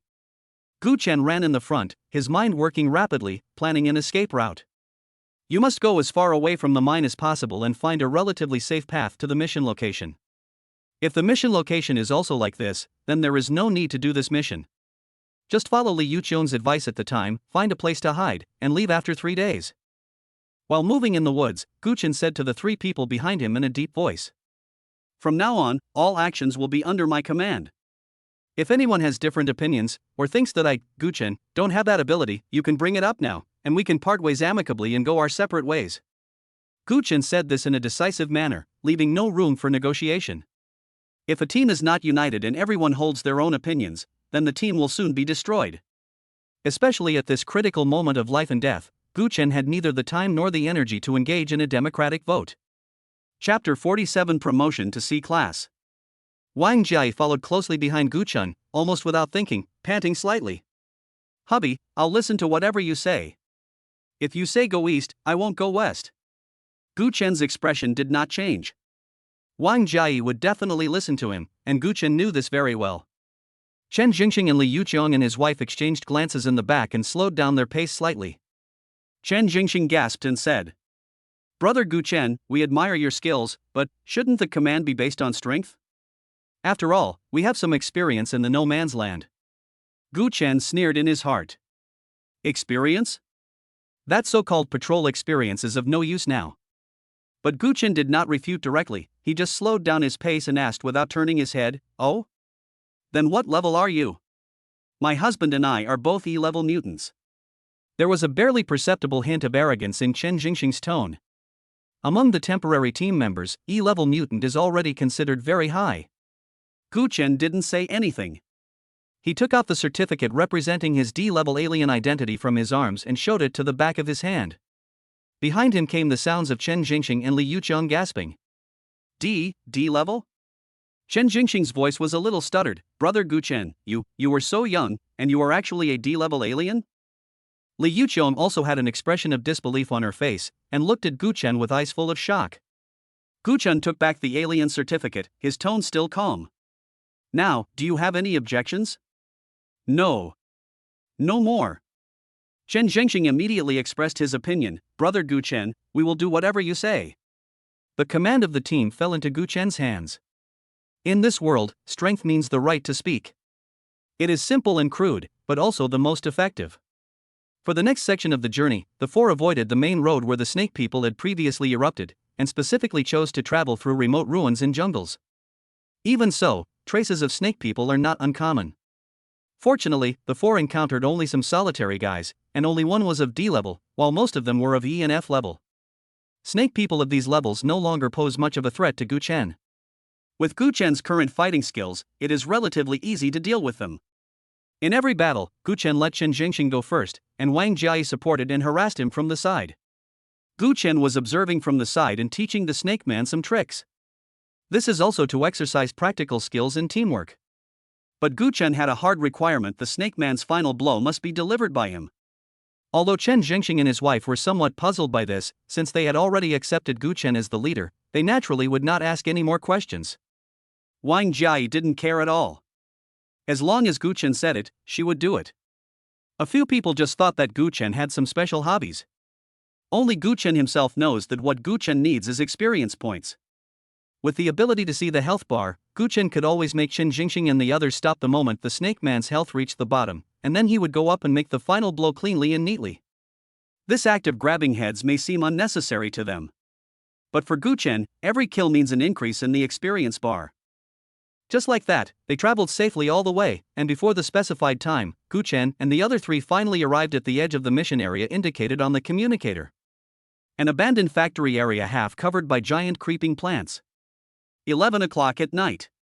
Gu Chen and his three companions chose a relatively flat and hidden huge rock as a temporary resting place. The compressed biscuits were cold, dry, and hard, and they hurt everyone's cheeks a little, but it was good to have something to eat at this moment. There were dangers lurking on every side, and the few people did not dare to make a fire for fear that the flames would attract strange beasts. They could only rely on the hazy moonlight to simply replenish their energy. From the desperate escape in the afternoon to the careful sneaking and fighting later, after most of the day, even Gu Chen felt waves of fatigue. Li Yuchion's face turned even paler and she was too lazy to even speak. Wang Jia leaned against Gu Chen, nodding her little head, trying hard not to fall asleep. Gu Chen silently calculated today's harvest. After a series of battles, Gu Chen's experience level has soared to level 41. If his previous inference was correct, he should be a C-level mutant now. With a thought, Gu Chen opened the system interface and first opened the 3 random reward bags that were dropped from killing the snake man today. Get 10 energy points. Obtained item, Paralysis Ring F rank. Paralysis Ring, made from simply polished snakeman teeth. After wearing it, your poison attacks have a small chance to extend the paralysis effect time. It's better than nothing. Get 10 energy points. 20 points of energy and an F-level ring. Gu Chen touched his fingers, put the bone ring on his hand, and then hit it. Although it is only F-level, the paralysis attribute, combined with his own paralyzing venom skill, may have the effect of 1 + 1 greater than 2. During the battle today, Gu Chen also tried to apply venom on the sword, but found that it seemed to have little effect on the snake man. Gu Chen guessed that as poisonous beasts, snake people might be naturally immune to homologous or similar toxins. With these 20 energy points, Gu Chen's energy points have accumulated to 125 points. Next is consumption time. Gu Chen clicked on the list of redeemable items and calculated carefully. First of all, the storage space is still a bit too small. Gu Chen spent 20 energy points to expand the storage space a little more. Being able to fit more things means more security and convenience. Then there are the healing potions. This thing is the key to saving life. Gu Chen had used up 1 bottle before, and now he spent 20 energy points to buy 4 bottles. According to the prompt, the upper limit of drinking healing potions per day is 5 times. Buying more is just to store them first and they are not useful for the time being. Now that he had 5 bottles as backup, Gu Chen felt much more at ease. With the remaining 85 energy points, Gu Chen thought about it and decided to draw a weapon. The sword now is just an ordinary weapon bought in the city, with limited power. After a battle, it looks like it is almost scrapped. Clicking on the weapon lottery interface, Gu Chen raised his eyebrows slightly. The last time the lottery only required 30 energy points, but this time it became 40 energy points. Could it be that the cost of this lottery is linked to one's own level? Gu Chen understood in his heart that it seemed that it was not so easy to take advantage. After gritting my teeth, I decided to withdraw. Take a chance and turn a bicycle into a motorcycle. A flash of light passed by, and a text prompt appeared. Obtained item, gold-tempered knife D level. Gold-tempered knife, the blade is heavy, and the edge has been tempered with gold, making it extremely sharp. It can deal a certain amount of extra damage to exotic beasts. A horizontal sword with a simple shape and a dark golden blade appeared in Gu Chen's storage space. The blade shines coldly and is obviously a sharp weapon. These 40 energy points are worth it. After all this consumption, there are still 45 energy points left. Gu Chen decided to keep it for the time being in case of emergency. Chapter 48: Encountering the Villain. Over there, Wang Jia had recovered and was chatting in a low voice with Li Yuqian. Sister Yuqian, look at my clothes. They are all covered in blood and mud. They are so dirty and sticky. I feel so uncomfortable. I really want to take a good bath. Wang Jia wrinkled her nose and tugged at the stained corner of her clothes with a look of disgust. Li Yuqian smiled bitterly and shook her head. Sister, just be content. At this time, it's good enough to be alive, so why bother about whether it's clean or not? When we get back to the city, you can wash it however you want. For a girl, thinking about taking a bath in such an environment is a way to have fun in misery. Gu Chen listened to their conversation, the corners of his mouth curved involuntarily, and his tense nerves relaxed a little. Chen Zhengxing was much more alert than them. He nibbled on the compressed biscuits, his eyes scanning the dark ruins around him from time to time, and his ears twitching slightly to catch any suspicious sounds. Next to him was a large bulging canvas bag filled with snake skins and blood collected from the snake people today. At this moment, Gu Chen's ears moved slightly. Rustle. Who? Ah. A subtle but clear sound came from the depths of the ruins not far away, as if someone was running, mixed with the sounds of weapons colliding in painful groans. Is anyone fighting? Or, being chased by strange beasts? Chen Zhengxing obviously heard it too. He stood up suddenly and looked at Gu Chen nervously. Brother Gu Chen, there is movement over there. What should we do? After what happened during the day, he had subconsciously regarded Gu Chen as his backbone. Gu Chen's eyes condensed, and he pursed his lips at Wang Jia. Jia, go check out the situation. Be careful and don't get too close. Wang Jia immediately understood, crouched down, and jumped out nimbly, blending into the dark ruins in the blink of an eye. Her ability is beast transformation. Although it is not a pure reconnaissance ability, in this environment, she is the best among the four in terms of stealth and perception. Gu Chen quickly packed up the remaining biscuits, returned the weapons to Chen Zhengxing and Li Yuqian, and waited for news from Wang Jia. Not long after, Wang Jia came back, and her figure flashed out from the shadows like a ghost. Coming to Gu Chen, she lowered her voice and spoke in a hurried tone. Honey, about 200 meters ahead, there are 5 people chasing 2 people. It looks like the 2 being chased are almost dying, they've been blocked and are being besieged. Chen Zhengxing was a little excited when he heard this. Should we go over and help? He is a kind-hearted person and has a sense of loyalty. Gu Chen did not answer immediately, but looked at Wang Jia and asked in a deep voice, Did you see clearly? Are the pursuers and the pursued injured? What are their abilities? Wang Jia quickly recalled and said clearly. There are 5 people chasing us. 2 of them have some scratches on their bodies, but they are not serious. I saw one who seems to have auxiliary abilities, probably to bless his companions. The remaining 4 are all combat types. One is using a broadsword, one is accompanied by a black wolf that looks like a summoned beast or a domesticated beast, and another is wearing pieced-together metal armor, like a tin can, and the last one is using a spear. Where are the 2 being chased? Gu Chen continued to ask. The 2 were seriously injured. One of them seemed to have a broken arm, and the other had blood on his abdomen. They were also resisting, but they were obviously no match for our opponents. We didn't see any obvious signs of their abilities. I guess they were just ordinary strengthening or fighting abilities. Wang Jia replied. Gu Chen nodded, already having a plan in mind. There were 5 people, 1 assistant, for fighters, and the 2 people being hunted were already at the end of their strength. Gu Chen said slowly, I'm afraid we can't avoid this battle. But it's not to help those 2 people, but for ourselves. Chen Zhengxing was stunned for a moment. Brother Gu Chen, what do you mean by this? Gu Chen glanced at him and explained lightly. It looks like that group of people took advantage of the chaos to kill and rob here. Since we ran into them and they are all active in this area, if we don't take action now, and wait for them to deal with those two people and recover, do you think they will meet us one day? If we confront them head on, we may not be able to get away with it. Glancing at Wang Jiayi and Liu Qiong, Gu Chen continued, instead of waiting for them to find us, we should take advantage of the fact that they have just experienced a battle and their energy is exhausted, and some of them may even be injured. We should strike first and catch them off guard. By eating them, we can not only eliminate a potential threat, but we may also make a fortune. Chen Jingxing's eyelids twitched when he heard this, and Liu Qiong nervously held Chen Jingxing's hand. Wang Jiayi licked her lips, a glimmer of excitement flashed in her eyes. She just liked this kind of stimulation. Gu Chen did not give them much time to hesitate and gave the order decisively. Listen up. We'll move over later. Don't rush to attack. Wait for my signal. Jiayi, your target is the one with the auxiliary ability.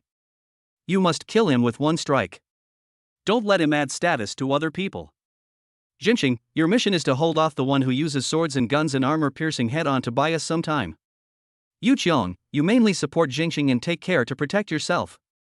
As for the one who can summon wolves, leave it to me. Clear. The three of them responded in unison. Although their voices were low, they were resolute. A group of 4 people quietly moved towards the direction where the sound of fighting came from. Wang Jiayi's figure was almost invisible in the darkness. A pair of furry cat ears quietly emerged on her head and trembled slightly. A flexibly swinging cat tail appeared behind her. Her palms and soles turned into cat paws covered with thick pads, allowing her to walk and jump among the gravel and debris without making any sound. With a few jumps, she climbed up the wall of a dilapidated building, then jumped onto a tree branch and climbed silently like a gecko above the aliens who were committing the crime, hiding her body. Gu Chen, Chen Jingxing and Liu Qiong were lying in a dense bush about 15 meters away from the battlefield. Through the gaps between the branches and leaves, they could clearly see the scene ahead. Just as Wang Jiayi said, there were 5 men, 3 of whom were grinning and besieging 2 men covered in blood. The 2 men who were besieged were already at the end of their strength, with new wounds on their bodies. Their movements were getting slower and slower. They could only fight back with all their might and were on the verge of collapse. The other 2 stood at the back with their arms folded, watching the show leisurely. One of them was indeed followed by a rather large black wolf, which was sticking out its tongue and making low threatening whimpering sounds. The other is an auxiliary alien holding a staff. Puff! With a dull thud, one of the besieged men was hit in the back by a knife. He screamed and fell straight to the ground, and the blood instantly dyed the ground red. The other one, seeing the miserable state of his companion, let out a desperate roar and tried to fight, but was shot through the shoulder by the stranger with the gun and nailed to the ground. Then the strong man with the knife stepped forward, raised his hand and slashed with the knife, and a head rolled out. Chapter 49, Victory over the Villain. Chen Jingxing's eyes twitched as he watched. He subconsciously looked at Gu Chen, as if waiting for Gu Chen's order to attack. If you don't take action now, that person will die. But Gu Chen still did not issue any instructions. He just stared ahead with cold eyes, his fingers lightly resting on the hilt of the sword. The 3 assailants also killed the man who had fallen to the ground, and began to grin and gleefully bend over the body to search for trophies. The 2 guys who had been standing by and watching also came over, and the auxiliary alien among them seemed to complain about something, which caused his companions to laugh.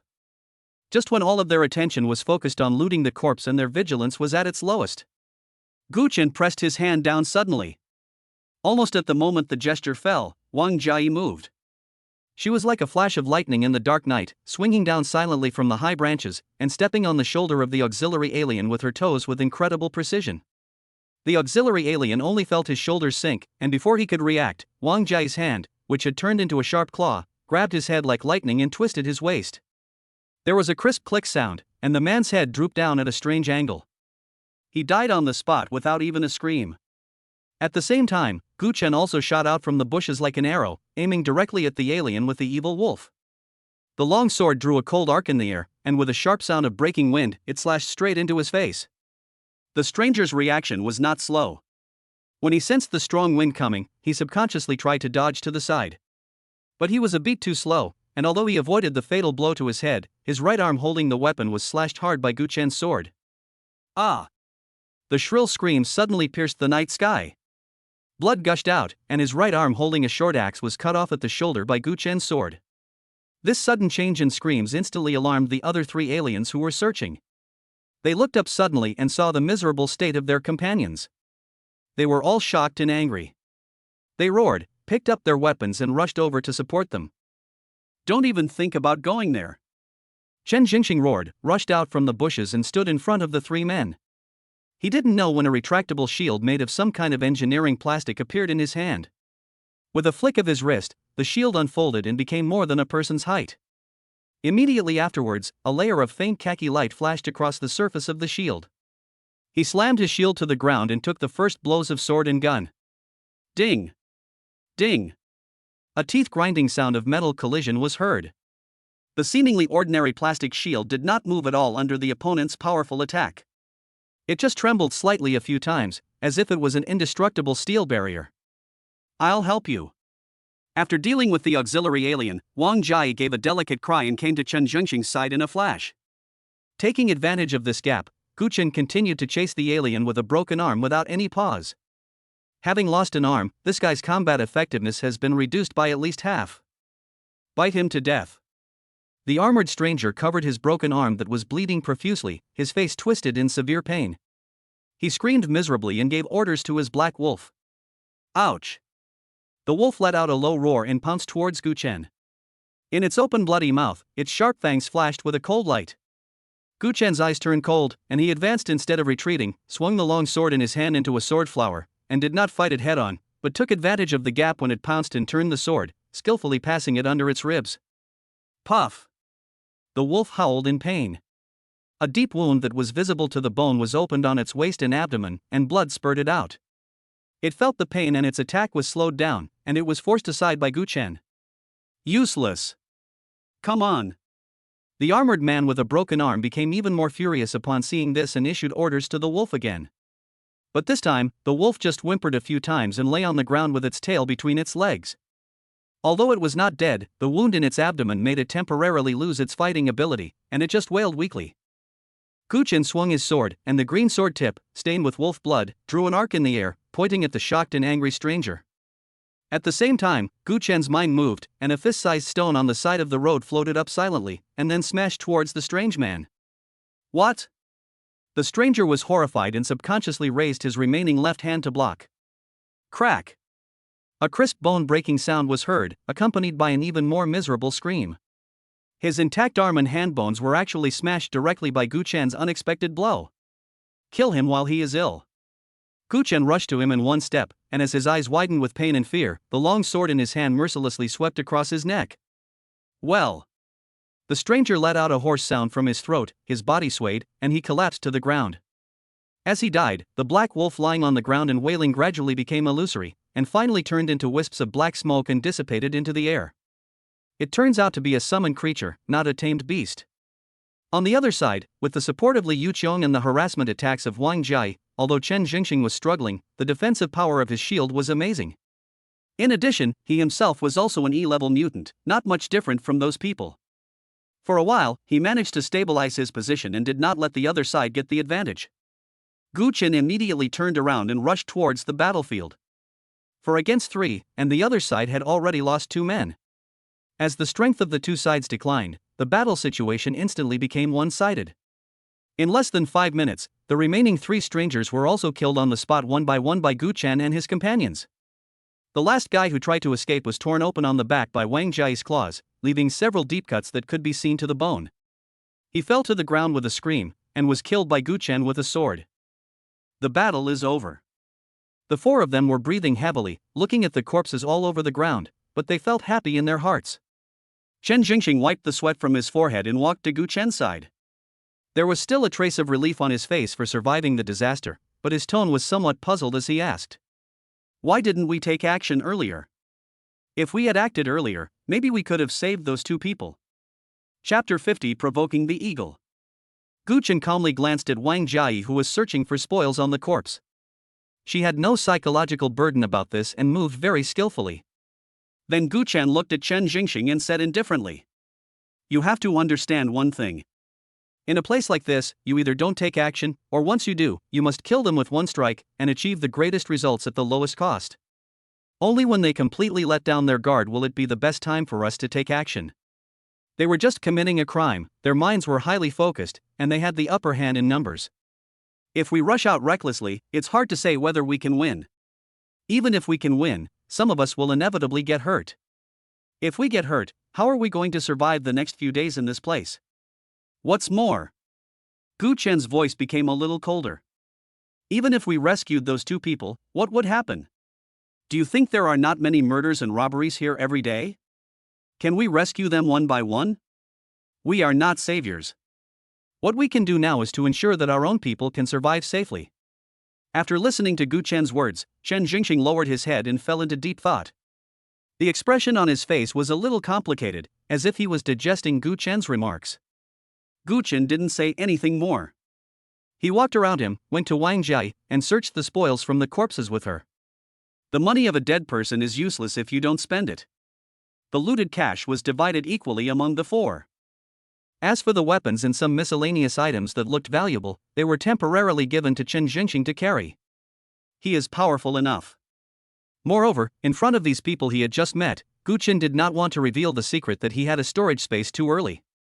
As for the low-quality armor worn by those people, most of them were beaten to pieces in the battle and had lost their usability, so Gu Chen simply threw them away. These 5 people are from Eagle, Chen Jingxing exclaimed. Gu Chen looked at Chen Jingxing and asked in a deep voice. What do you mean? Chen Jingxing didn't say anything, but used force with his hands to tear open the tattered clothes on the dead man's chest.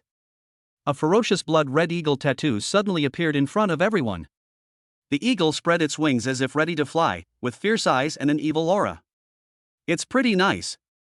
Wang Jia sighed softly. Gu Chen didn't say anything.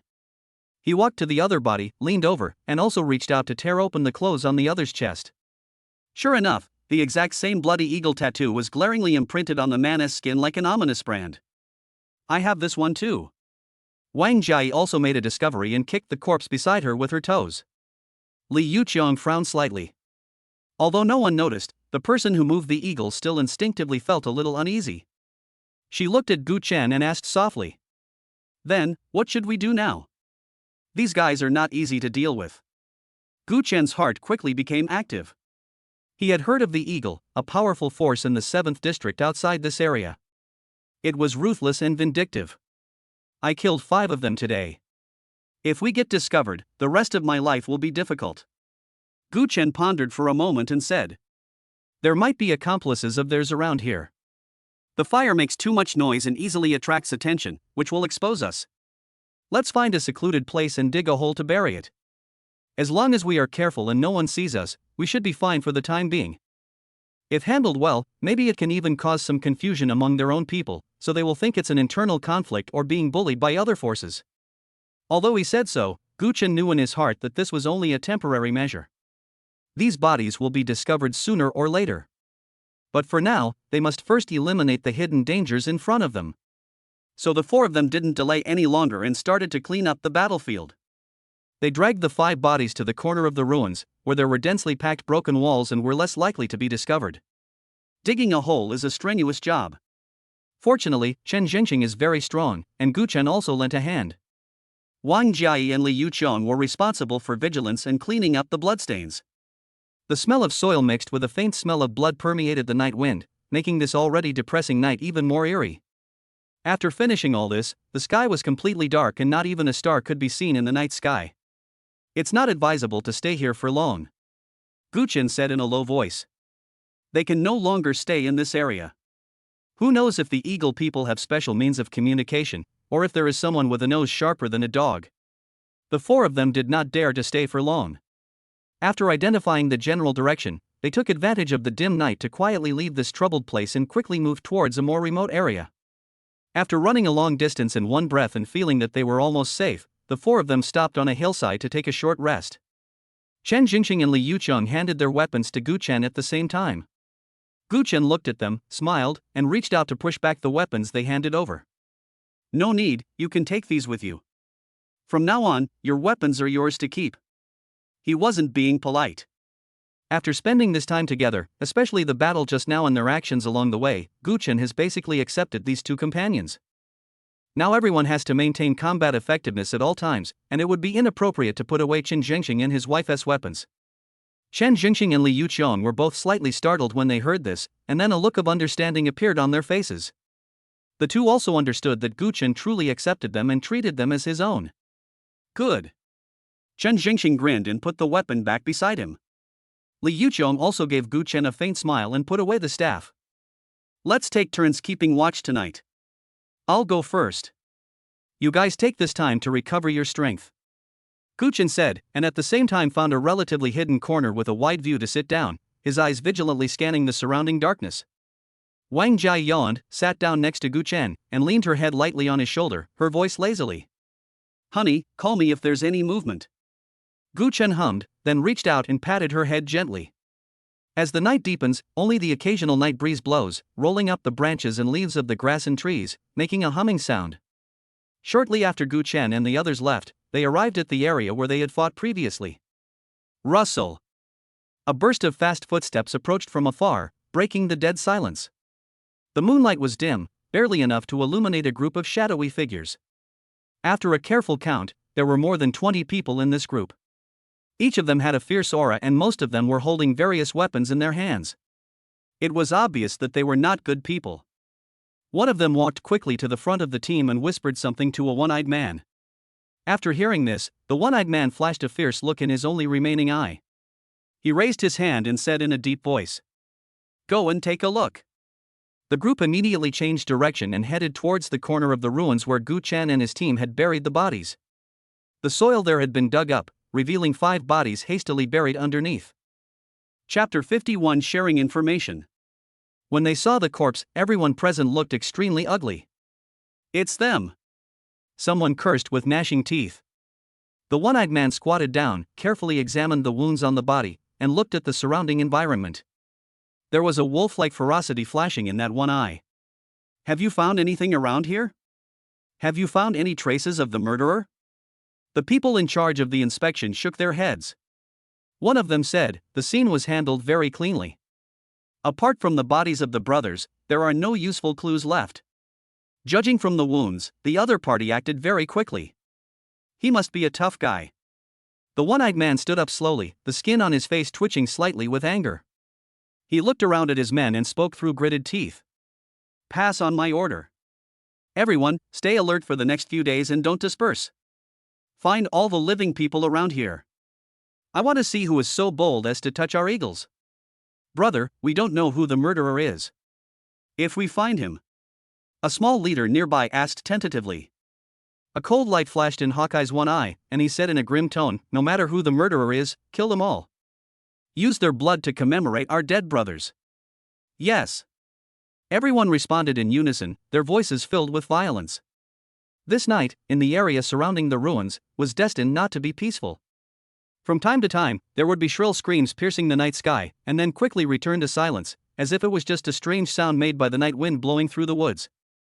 When the first ray of morning light broke through the darkness and shone on the devastated land, Gu Chen and his companions finally survived the night without any danger. After eating some cookies and replenishing some water, the 4 of them sat together to discuss their next plans. Our current location is in the outer area indicated by the mission. Gu Chen said, opening the map on the communicator. He pointed to a marked area on the map and said to everyone, "Look at this, do you notice anything special?" Chen Jingxing, Li Yuqiang, and Wang Jia all came over to take a look. It was an irregular area marked out in yellow.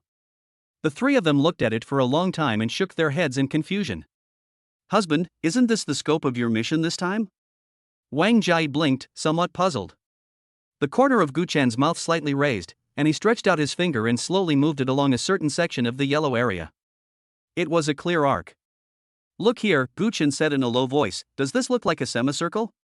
Or, does it look like it's trying to enclose a certain area? After he said that, Li Yuqiang seemed to have thought of something, and pointed her slender finger at the small area surrounded by the semicircular arc. You mean, this place? Gu Chen nodded, that's right. Wang Jia's curiosity was aroused. She moved closer and looked carefully at the area on the map. She asked, what is that place? Did they go to such great lengths to draw a circle? Are they trying to protect it? Is there some treasure inside? Gu Chen shook his head, his tone solemn. I'm afraid it's not protection, but isolation. He paused, looked at the puzzled looks from the 3 people, and continued to explain. The semicircular mission area we are in now is more like a line of defense. A line of defense used to prevent things in that area from escaping. Stop things from escaping? Chen Jingxing's face changed slightly when he heard this. He remembered the snake people he encountered yesterday and asked subconsciously, Brother Gu, do you mean those snake people ran out from that place? Is this accurate? Gu Chen looked at the shocked expression on Chen Jingxing's face and pondered in his heart. The matter regarding the sky-high wall and the snake people involved some matters concerning the garrison, and he originally did not intend to say much. But the current situation is not optimistic. Letting them know more about the situation will be beneficial to the survival of the entire team. At least, it can make them understand what they are about to face, instead of sending themselves to death in confusion. Thinking of this, Gu Chen's expression became serious, and he said in a deep voice, That place is called Skywall. Skywall? It was the first time that Wang Jiayi heard this name, and a look of confusion appeared on her face. Gu Chen nodded and continued, The area that the patrol team I belong to is responsible for is the sky-high wall. And I have personally seen that kind of strange beast snake man within the sky-high wall. What? Chen Jingxing became a little excited when he heard this, and his voice became a little higher. Brother Gu, why didn't you tell us such an important thing earlier? If we had known that the snake people came from there, Gu Chen understood his feelings. Anyone who knew that they might have been on the edge of great danger without knowing it would feel emotional. He raised his hand to signal Chen Jingxing to stay calm, and explained calmly. Don't get excited yet. A few days ago, when the snake men first appeared in large numbers at Skyscraper Wall, I had already returned to the city to check the situation. I don't fully understand what happened at Skyscraper Wall afterwards and what measures the garrison took. I only know that the situation was very urgent at the time and a large number of snake men appeared at Skyscraper Wall. From the missions we have received and the markings on this map, it is clear that the garrison has not been able to effectively control the spread of the snake people. He paused, glanced at the three people, and his tone became heavier. So, what we have to do now is to stay away from the skyscraper as much as possible. Theoretically speaking, the farther we are from the skyscraper, the smaller the chance of encountering snake people should be. Li Yuqiang nodded thoughtfully and said, You mean, we should try to stay on the edge of this mission area? This is similar to what we thought before. That's right. Gu Chen confirmed her statement, that's the general direction, but this edge is also particular. We have to choose the edge farthest from the skyscraper. That way it will be relatively safer. Chapter 52 Operations Meeting. After listening to Gu Chen's analysis, everyone had no objection. Having a clear goal and relatively reasonable speculation is always better than rushing around like a headless fly. After reaching a consensus, the four of them immediately packed up their luggage and carefully moved towards the edge of the area that Gu Chen pointed out on the map. The roads in the no man's land are rugged and difficult to travel, so they try to choose relatively hidden paths and remain vigilant at all times. Along the way, they also encountered several other waves of temporary team members. Most of these people were in groups of 3 or 5, and like Gu Chen and his group, they all began to spontaneously form teams and act. It seems that those who can survive on the first day have some brains and have gradually figured out some ways to survive, such as staying on the edge of the mission area, which seems to be the safest option at the moment. However, these people all had wounds to varying degrees, their clothes were stained with dried or fresh blood, and they looked tired and alert, obviously having experienced more than one fierce battle. When Gu Chen and his friends passed by, both sides were like frightened hedgehogs.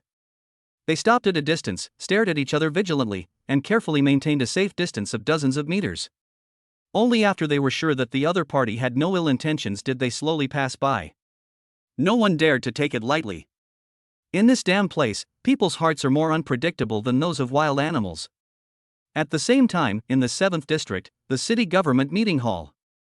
The arched conference table, which was supposed to be solemn and dignified, was now filled with politicians and military leaders from District 7 with various expressions on their faces. There was an invisible pressure in the air, making the entire hall seem a little dull. In addition to these local bigwigs, there were 2 single chairs placed inconspicuously in the corner next to the conference table. A man and a woman were sitting on it, with different expressions, but they both wore an exquisite silver eagle badge with spread wings on their chests, showing their identities. If Gu Chen was here at this moment, he would definitely recognize at a glance that these 2 people were the 2 men and women from the expeditionary force that he met at the door when he left the temporary camp. At this time, the expeditionary man crossed his arms in front of his chest, leaned back slightly on the chair, his eyes seemed a little empty, and he seemed to be listening with interest to the heated discussion of the people at the conference table next to him, making it impossible to guess what he was thinking. The expeditionary girl next to him had shoulder-length black hair with slightly messy ends, and she looked cold but with a hint of heroism. The upper body is a dark red short shirt with loose flared sleeves. A wide black leather waist belt is tied around the waist, outlining the slender waist. The waist belt is also decorated with metal chains and buckles, adding a bit of cool style. She was wearing a long black skirt with a drapey feel and a wide hem, and a pair of black marten boots on her feet. Chai Shintong. The girl lowered her head slightly, closed her eyes, and breathed evenly. It seems that he has fallen asleep in such a serious occasion. She turned a deaf ear to the arguments around her, not caring at all whether she was being rude, but strangely, none of the bigwigs at the conference table spoke up to wake her up, as if they condoned her behavior. I think that in dealing with this crisis, more people is not the only way to win. The quality of the troops is more important than the quantity. A man with a beer belly and a neat official uniform was expressing his opinion with saliva flying. We should immediately extract the best troops from the garrison and form 2 elite teams of about 10 people to follow the expeditionary force into the mine to carry out the clearance mission. As for the rest of the garrison, they should retreat to the isolation wall, concentrate their forces, and do their best to protect the safety of the city. This is the best strategy. I don't agree. As soon as he finished speaking, someone stood up to refute him. Director Zhang, you are gambling with the safety of the entire Outer District 7. What if those teams fail in their missions? Wouldn't all our previous efforts be in vain? In order to ensure that the mission is foolproof, I think we should send as many people as possible to increase the chances of success. This is the safest way. That's right. Don't we still have 20 transport planes in the city? We are fully capable of carrying out large-scale airdrops of troops and launching saturation attacks. Someone else echoed loudly. Nonsense. A high-ranking general of the garrison slammed the table and said angrily, those 20 transport planes are the only strategic air reserves of our outer 7th district. How can we so easily throw them all into this kind of battle? If a flying monster appears and there are losses, who will be responsible? In this way, with the elite troops' strategy and human wave tactics as the core, 2 completely different viewpoints formed 2 distinct factions, and a fierce debate broke out at the conference table. For a while, no one could convince anyone else. After a long period of noise, a middle-aged man who looked quite prestigious and was sitting next to the main seat raised his hand and signaled everyone to be quiet. He cleared his throat and turned his gaze to the expeditionary man who had remained silent in the corner. Mr. Wu Sihua, the middle-aged man asked politely, I wonder what you think of our current discussion. Or, in other words, how many people do you think we should send from District 7 to support your operation? The core operation to deal with the Snake Man crisis was nominally led by the garrison of the outer 7th district, but in fact, everyone knew that the 2 expeditionary forces from the distant capital played a decisive role. The garrison plays more of a supporting and coordinating role. Therefore, at this time, it is reasonable to ask the other party for their opinions. Wu Sihua, who was called, seemed to come back to his senses. He stretched out his hand and scratched his ear casually, as if he had no interest in the heated debate just now. He spoke lazily. No need to bother. Everyone was stunned when they heard this, and the quarrel in the conference room stopped abruptly. Wu Sihua continued leisurely. I can go by myself. Chapter 53, Man and Girl. When these words were spoken, everyone in the room was shocked. Those politicians and military officers who had just been arguing fiercely over how many people to send, now looked at Wu Sihua blankly like ducks with their necks strangled, with disbelief written all over their faces. Mr. Wu, Mr. Wu? An official stammered, trying to confirm whether he had heard correctly. You mean, not even taking this colleague next to you? Another officer couldn't help but ask, Mr. Wu, are you sure? According to the intelligence we have so far, there is probably at least one A-level or even higher-level mutant snakeman lurking in the target area. Wouldn't it be too hard for you to go alone? A-level exotic beast. That is a terrifying existence that is enough to easily destroy a fully armed elite force of 100 men. Most of the people present had only seen a B-level exotic beast a few times, let alone an A-level one. Upon hearing this, Wu Sihua turned around and glanced at the girl who was still sleeping beside him. The girl's eyelashes trembled slightly, and it was unclear whether she was awake or dreaming. Wu Sihua's eyes swept across the girl's face, then he turned back and calmly swept his gaze over the politicians at the conference table who had different expressions due to shock, and repeated clearly in that plain tone. No. I'll go by myself. At this moment, the conference room completely exploded and there was an uproar. How can this be possible? It's too risky. This is simply playing with your life. You should ask your colleague to go with you. Noisy discussions broke out one after another. After a brief and chaotic discussion. In other words, after everyone tried to persuade Wu Sihua to change his mind but failed. In the end, they had no choice but to accept this decision, which seemed almost crazy to them. After all, they are an expeditionary force, a level alien sent by their superiors. Apart from cooperating, they don't seem to have much room to comment. Finally, Lu Ziwu, deputy commander of the 7th District Garrison Army, who had been sitting in the main seat and had not spoken much, made a summary in a deep voice. He looked at Wu Sihua solemnly and said, "Since Mr. Wu insists, our garrison will fully cooperate with your actions. First of all, on behalf of the 7th District, I would like to thank the Expeditionary Force for its timely support. Once the snake people hiding in the mines are let out of the caves, we will immediately arrange a plane to send you, Mr. Wu, to the target area." After that, Lu Ziwu stopped looking at Wu Sihua and turned to an official and asked, "Minister Zhou, how are the temporary team members in the martial law zone?" The head of the reconnaissance department immediately stood up and replied respectfully, reporting to the deputy commander, "All temporary team members have successfully entered the designated activity area according to the plan. I believe that it won't be long before that area will be flooded with blood." His tone was calm, as if he was stating a trivial matter that had nothing to do with him. Hearing this, Lu Ziwu nodded with satisfaction. "Very good. Have the aircrew be prepared.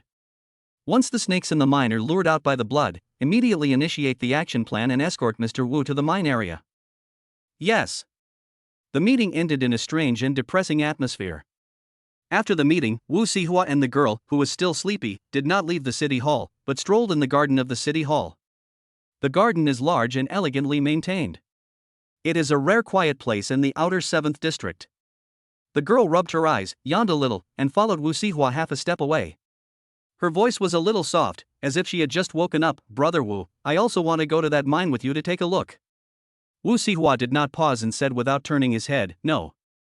We agreed when we came here that if the mission situation changes, all actions will be arranged by me." "Oh."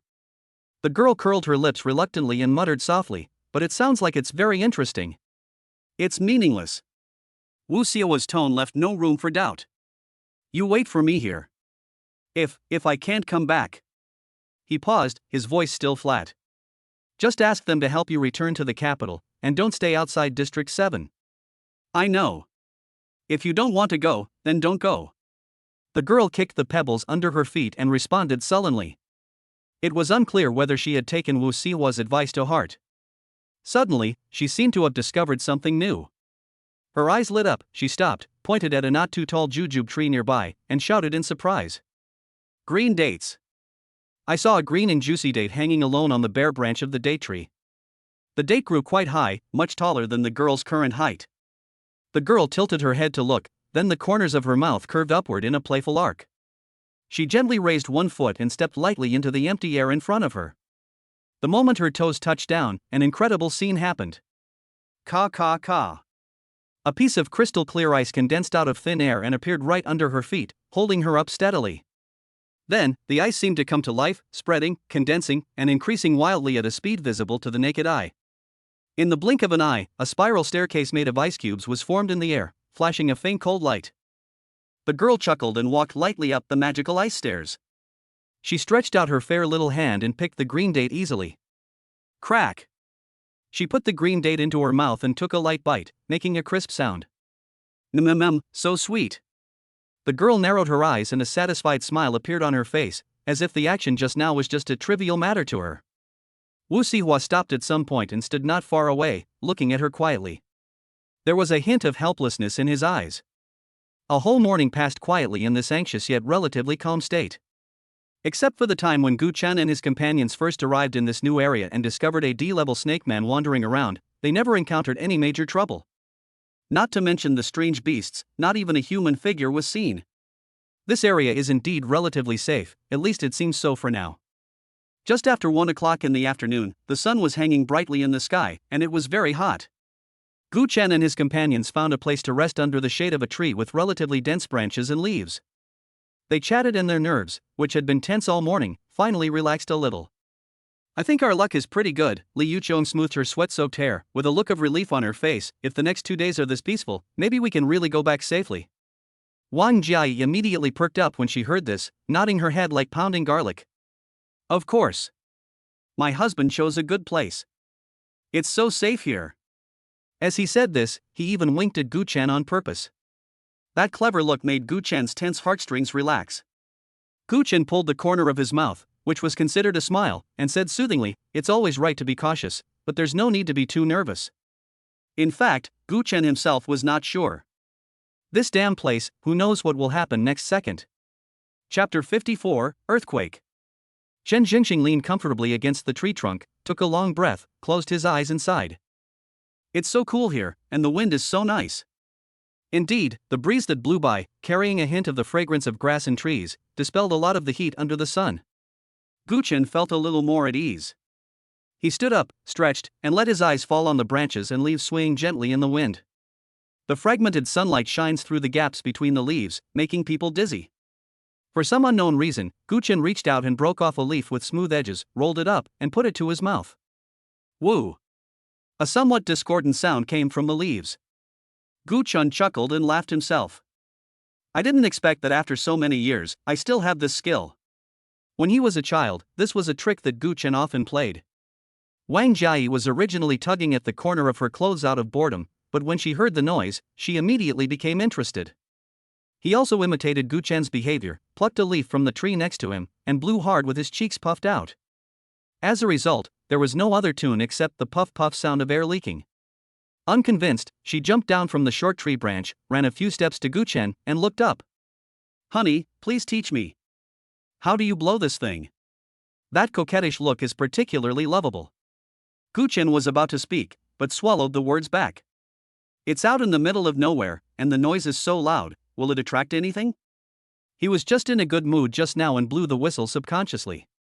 Now thinking about it, it was indeed a bit rash. I'll teach you when we get back. It's not good to make a lot of noise here. It will be troublesome if we attract the enemy. I just blew it casually, but I didn't expect it to be so loud. Wrong. Li Yuqiong, who had been quietly leaning against a tree trunk to rest, suddenly spoke. Gu Chen turned his head and looked at her doubtfully. What's wrong? Li Yuqiong frowned slightly, with a look of uncertainty in her eyes. This wind is a little bit wrong. She raised her head and felt the breeze brushing against her cheek. Don't you think so? Normal wind should be sometimes strong and sometimes weak, or blow for a while and then stop. But the wind now, feel it carefully, isn't it too steady? It's like someone is fanning it at a constant speed. Hearing her say this, Gu Chen's heart sank. Before, I was just busy enjoying this rare cool weather and never thought about it in this way. Gu Chen stretched out his hand, feeling the air current brushing against his fingertips, and looked at the leaves that were still swaying rhythmically. The amplitude of their swaying had hardly changed. Indeed, it's too regular. Gu Chen slowly turned his body, his fingers moving slowly along with the direction of the wind he sensed, and finally stopped in one direction. The wind is blowing from that side. Chen Jingxing stood up from the ground with a jerk, and looked in the direction that Gu Chen pointed, with a hint of confusion on his face. That's the direction of the city. Just as the words fell, there was a slight vibration from the ground. It was very slight at first, like something heavy falling to the ground in the distance, and it was vague. But then, the vibration became clearer and stronger, and the ground beneath the feet seemed to be shaking slightly. What happened? Wang Jai grabbed Gu Chen's arm, with obvious panic in her voice. No one spoke. Because no one knows the answer. Gu Chen always had a bad feeling in his heart, and his mind was in a mess. Brother Gu, what should we do? Chen Jingxing looked at Gu Chen eagerly. Li Yuqiong and Wang Jai also looked over at the same time, their eyes full of nervousness. Gu Chen knew that at this time, he was everyone's backbone and he couldn't panic. Boom boom. Before Gu Chen could speak, bursts of dull and loud noises suddenly came from the distance. The sound became clearer and clearer as it got closer and closer, as if the whole mountain was about to collapse. Gu Chen took a deep breath and forced himself to calm down. Hold your weapons. Jai, go to the top of the tree and see what's going on in the distance. Wang Jai responded and swiftly climbed up a relatively tall tree nearby.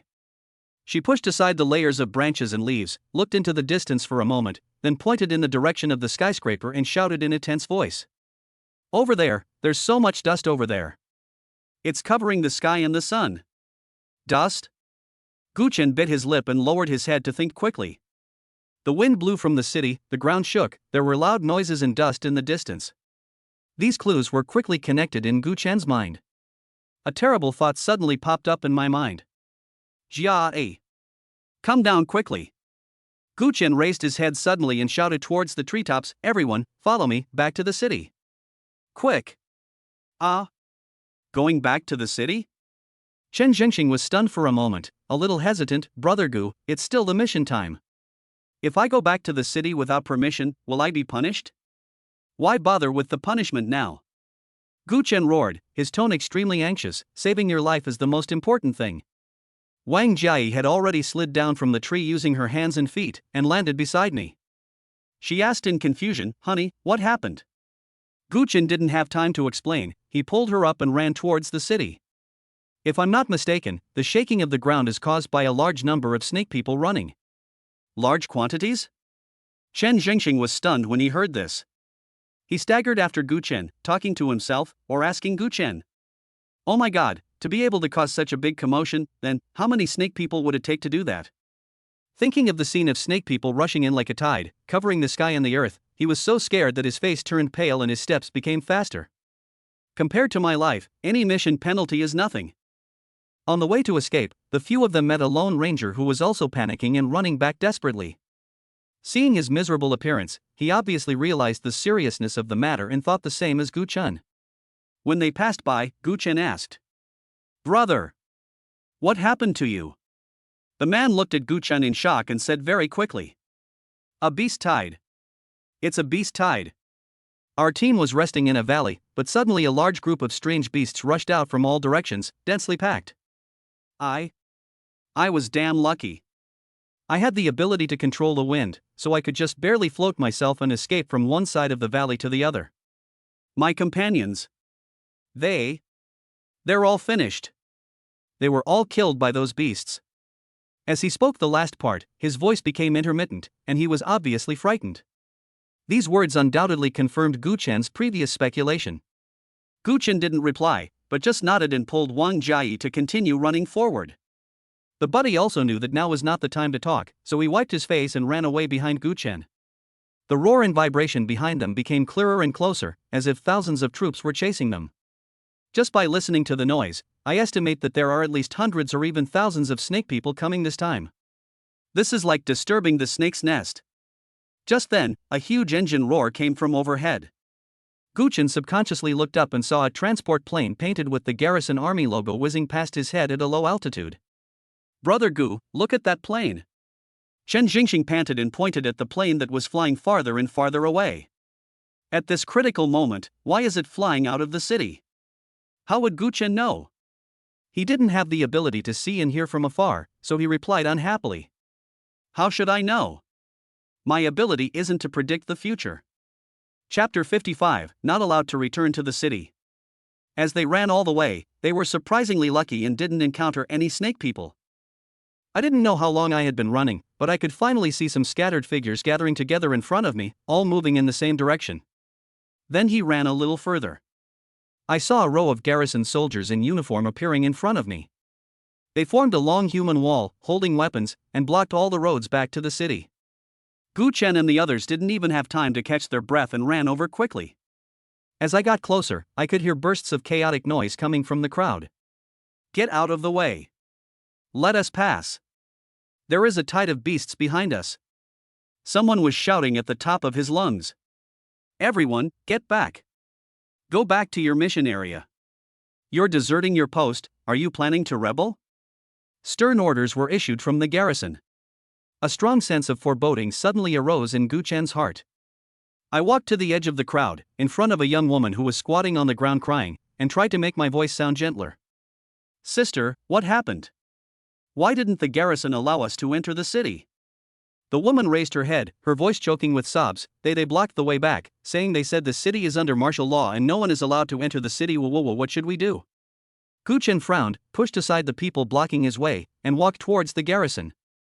All the garrison soldiers had stern faces, their weapons held straight, staring at the rioting crowd vigilantly, and occasionally shouting fierce curses, asking everyone to retreat. Someone in the crowd shouted, "We have violated the rules by leaving the mission area. You can arrest us and put us in jail." Some people covered the wounds on their arms and begged weakly, "Sir, I'm injured and I really can't fight anymore. Please, let me in." But no matter what these people said or how they begged, the garrison troops were like stones, not moving at all and refusing to give way. Gu Chen gritted his teeth and moved forward again. "Stop. Don't come any closer. Otherwise I will kill you without mercy." The garrison soldier closest to Gu Chen immediately pointed his weapon at Gu Chen and shouted sternly, his eyes so fierce that he looked like he wanted to eat someone. Gu Chen's eyes subconsciously swept to the ground, and his pupils shrank suddenly. Right on the mud beside the soldier's feet, there was a dark red mark. That color was blood. And judging from the wetness and coagulation state, it is clearly blood that has just flowed out not long ago. Gu Chen's footsteps were instantly nailed to the spot, and a chill ran up his spine. These garrison troops are here for real. They really dare to use guns. Thoughts raced through his mind, and Gu Chen pointed at Wang Jia behind him and said, "Sir, we have someone here who is not a temporary member of this call-up. She is not participating in the mission and just wants to go home now. Please help her." As he spoke, Gu Chen pulled the still-dazed Wang Jia in front of him. Upon hearing this, the garrison soldiers looked at each other, whispered a few words to each other, and seemed a little hesitant. Wang Jia was also very smart. After being pulled like this and listening to what Gu Chen said, she immediately understood what Gu Chen wanted to do. She immediately shook her head and said, I don't want to go back, I want to be with you." "Did you hear that? No one wants to go back. Get out of here. Don't get in the way." A garrison soldier immediately seized upon the conversation and shouted impatiently. Gu Chen was anxious and lowered his voice to say to Wang Jia, "Jia, the situation is a bit chaotic right now. Tong Tong and Wenwen in the city haven't awakened yet. What if something happens in the city? They won't be able to take care of themselves. Now, we can only rely on you. You must go back to the city." Wang Jia's eyes turned red instantly, with sparkling tears swirling in them. She sniffed hard, wiped her eyes vigorously, and nodded heavily. "Hubby, I understand. Hurry. Take out your alien certificate and show it to them," Gu Chen urged. Wang Jia quickly took out the alien certificate from her pocket and handed it over. The garrison took a quick glance but remained unmoved. Instead, they shouted even louder, "So what if they are not temporary members? The city has been completely blocked. No one is allowed to enter or leave. I say again, leave here immediately. Otherwise, don't blame us for being rude." Gu Chen's nameless anger suddenly rose up, and just as he was about to argue, someone pulled his shoulder from behind. Looking back, I saw a man in his 50s, with graying hair and a frosted face. He shook his head at Gu Chen, moved his lips, and said in an almost inaudible voice, "Little brother, it's useless. Don't be impulsive. Just now someone tried to forcefully approach, and was directly beaten to death." As he spoke, he glanced behind the crowd. Gu Chen followed his gaze and his heart trembled violently. At the back where the crowd was a little thinner, there was indeed a figure lying motionless on the ground, his body curled up. The soil beneath him was stained red, and it was obvious that he was dead. I originally thought that he was just injuring someone, but I didn't expect that he was beaten to death. In an instant, all the anger and anxiety seemed to be poured over my head like a basin of ice water, leaving only bone-chilling cold and powerlessness. Gu Chen stood there, motionless. The situation before him was completely beyond his expectations. I originally thought that the worst-case scenario would be deserting the battlefield and being captured and punished by the garrison. But no one would have expected that they would actually block the city and keep everyone out. This is going to force everyone to death. Chapter 56, River of Blood. At this moment, the communicator on the waist of a garrison soldier suddenly rang. After he answered the call, he only whispered a few words like "received" and "understood," and then hung up. Then, he waved his hand suddenly, and the garrison soldiers beside him immediately raised their weapons in unison, and the black muzzles of their guns were once again pointed at the crowd of us who wanted to return to the city. "Everyone listen." The garrison shouted in an emotionless and cold tone, "I'll give you one last chance. Leave here immediately. Return to the mission area. Otherwise, we will take all necessary measures and launch an indiscriminate attack. I repeat, an indiscriminate attack. As soon as these words came out, the crowd was in an uproar. What? Are you crazy? Go back? Isn't that sending us to our deaths? There are snake people all behind us. You can't do this. We temporary members are also considered your garrison.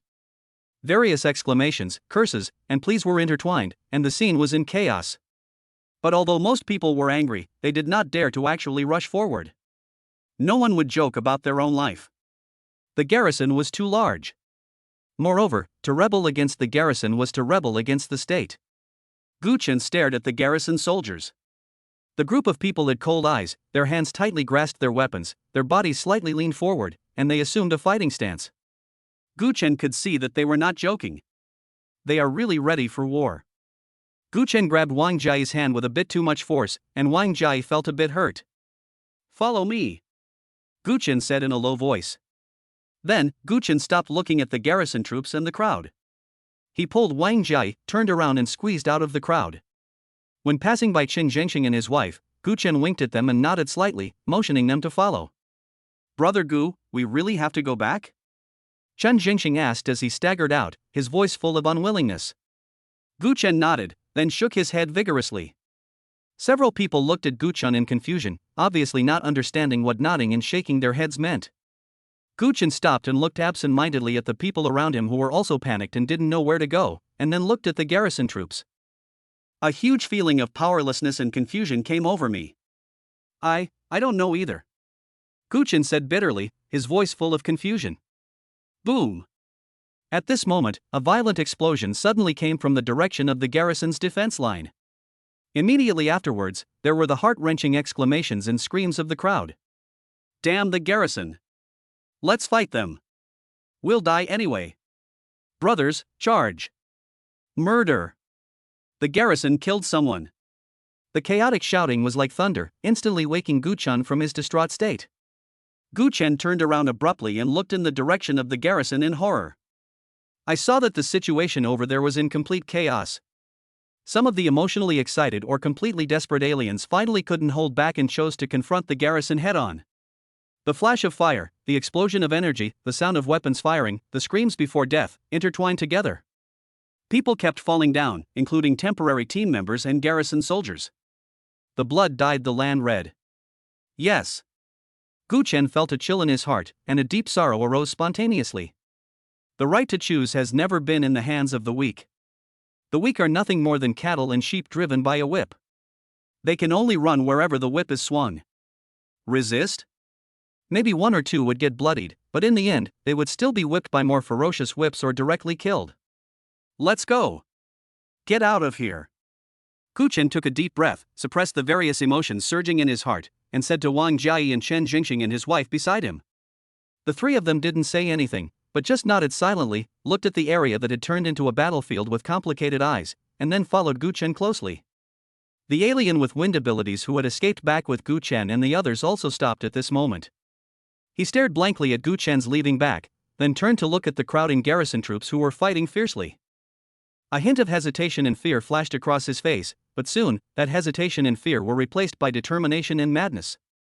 He roared, and a light blue airflow suddenly burst out from his body. He turned around resolutely and rushed towards the chaotic battlefield. The open area where the conflict took place has turned into a battlefield. In just half an hour, the battle was over. The dark red blood soaked almost every inch of the land, and the strong fishy smell seemed to penetrate into people's nostrils even from a distance, making people nauseous. I saw a soldier in garrison uniform kicking a face-down corpse at his feet out of boredom, turning it over. The corpse made a slight gurgling sound from its throat and its lips moved slightly. It seemed as if he was using up his last bit of strength to say "save me." The soldier looked as if he had heard a huge joke. The corners of his mouth curled up, and there was no trace of pity in his eyes, but instead it was full of disgust. He said "pooh" and cursed. Unlucky. Then he raised the sword in his hand and stabbed it into the man's heart. This scene is just a microcosm of this bloody slaughterhouse. Countless garrison soldiers shuttled back and forth among the pile of corpses. Their mission is simple. Check on every fallen person. If they are temporary team members, as long as they still have a breath left, they will be stabbed again without mercy to ensure their complete death. If one of their own is injured, they will shout loudly for the medical team to let the aliens with healing abilities provide emergency treatment. This kind of differential treatment blatantly disregards the lives of temporary team members as worthless. At this moment, the communicator on the waist of a garrison captain rang. He answered quickly and replied in a low voice. Then, he hung up the call, waved his hand violently, and shouted, "Everyone, retreat! Return to the city. Don't worry about the rest." Following his order, the garrison soldiers who were still clearing the battlefield quickly retreated towards the towering isolation wall like a tide. Soon, this land that had just been filled with killing and wailing returned to its deathly silence. No, it wasn't complete silence either. If you listen carefully, you can seem to hear some faint, intermittent moans floating in the air. However, in this land littered with corpses, it was impossible to tell who had made the sound. The top of the towering isolation wall was now filled with rows of garrison troops. Among them, there were some people wearing various costumes. These people are wind-type aliens temporarily recruited from various organizations. In addition to these people, dozens of huge metal windmills were temporarily built on the top of the wall. The blades slowly turned in the breeze, making a monotonous whoosh sound. Chapter 57 City Wall Defense. The garrison officer in charge of commanding the isolation wall position was a man named Hefengyu. He was about 40 years old and a little overweight. At this moment, he raised his hand to look at the communicator on his wrist, which showed the time. He seemed to think the time had come and gave the order in a deep voice. "Start." At the command, the huge windmills that were originally rotating slowly suddenly accelerated and spun like crazy, bringing up strong air currents. At the same time, those wind-type aliens also mobilized the energy in their bodies, pushed their arms forward, and wind blades and whirlwinds appeared out of thin air, gathering into a powerful wind force visible to the naked eye, whistling towards the no-man's land outside the wall. Hefengyu looked at the increasingly strong wind, a smug smile appeared on his face, and he said to himself, "Very good. Very good. In addition, so many people died in the conflict just now. The strong smell of blood, combined with the strong wind, will definitely attract those strange beasts further away." He was laughing happily when he was suddenly hit on the back of his head by something, not light or heavy, but enough to scare him. "Who?" Hefengyu became furious and turned around abruptly.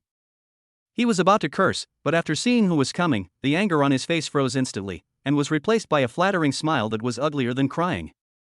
Not far behind him, on the battlement of the city wall, sat a young girl in a red dress and black skirt. Her skin is whiter than snow and her features are picturesque. At this moment, she was leisurely swinging her legs hanging outside the wall, holding a bag in her hand, taking out a juicy green date from it, and smiling brightly at Hefengyu.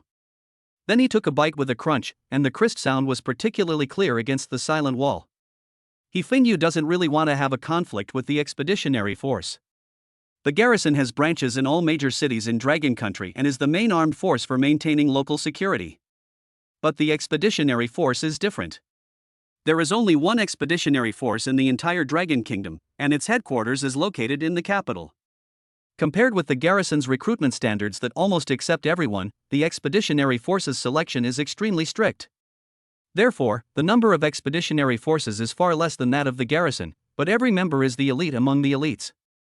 They do not have any substantial power within the Dragon Kingdom, but even the highest officials of major cities do not dare to offend them easily. Many garrison soldiers saw the scene where the girl hit Hefengyu on the back of the head with a green date. Although they did not dare to laugh out loud, their red faces from trying not to laugh and their shoulders that kept shaking were enough to explain everything. Hefengyu felt his old face burning hot, but he didn't dare to get angry. He could only force an awkward smile at the girl, then turned around awkwardly and continued to stare at the direction outside the wall. But his eyes would glance towards the girl from time to time. He was so angry.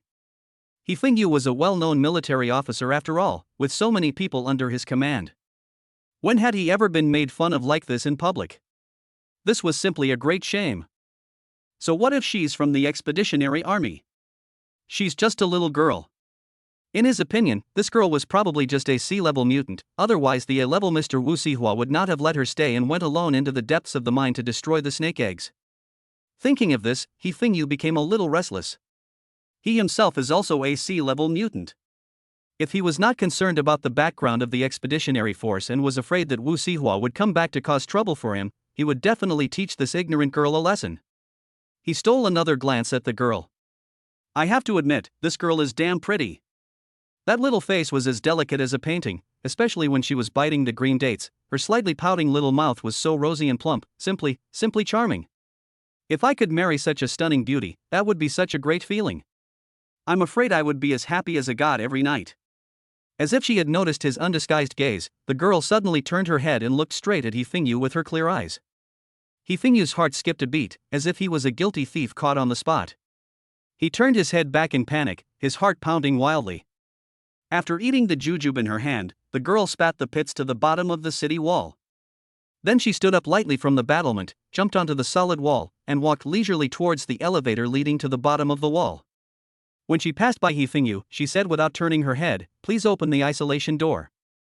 Hifengyu was stunned and asked subconsciously, "Miss Chai, what are you going to do?" The girl paused and said calmly, "Open the door, of course you want to go out." Hifengyu's expression changed instantly.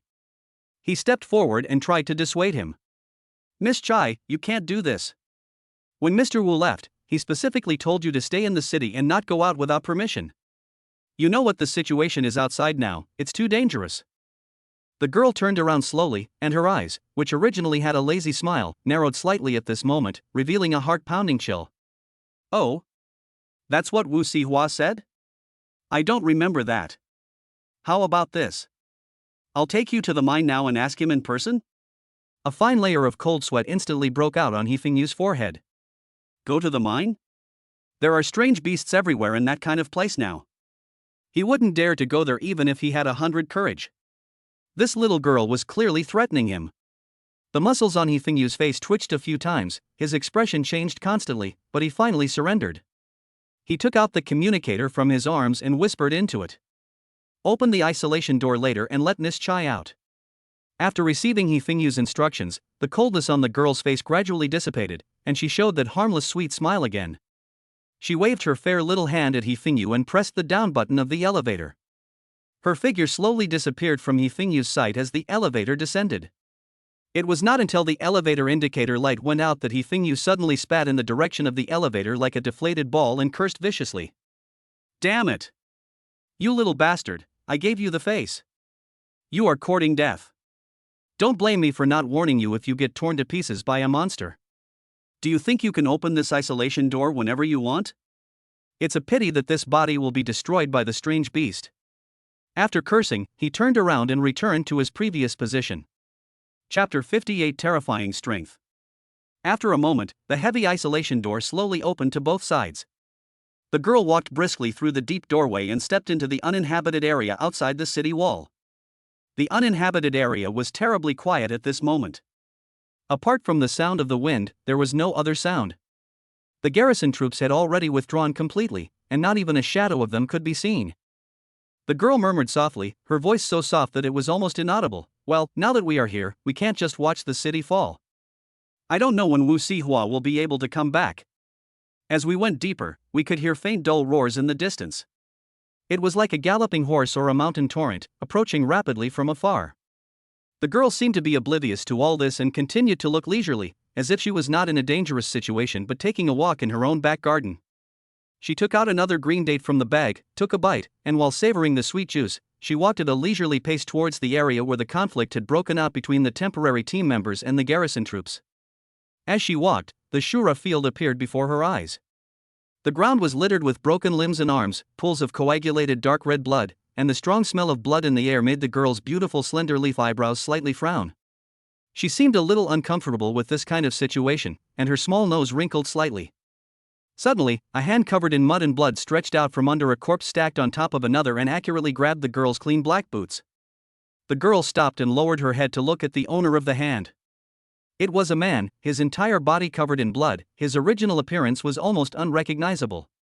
Only a pair of eyes appeared unusually bright against the backdrop of blood. At this moment, he was staring at the girl with an almost desperate look, his lips moving silently, as if begging for something. The girl looked at him and sighed softly, her voice carrying a hint of apology. "I'm sorry, I don't have the ability to heal." After a pause, she said softly, "The only thing I can do for you is to help you relieve your pain." After saying this, the girl bowed solemnly to the man. Then, she slowly raised her right hand, and lightly clenched her white and slender fingers in the air. An ice blade flashing with a cold light appeared out of thin air in her palm. The ice blade is crystal clear and the edge is extremely sharp. The girl turned her wrist, and the sharp ice blade drew a sad arc and quickly slashed towards the man's throat. Just as I helped the man free, the roar like thousands of horses galloping in the distance came closer and louder.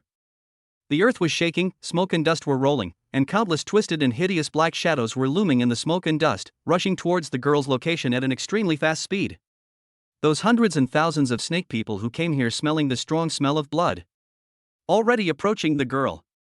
The snake man's ugly head and his vertical pupils flashing with cruelty and ferocity could even be seen clearly.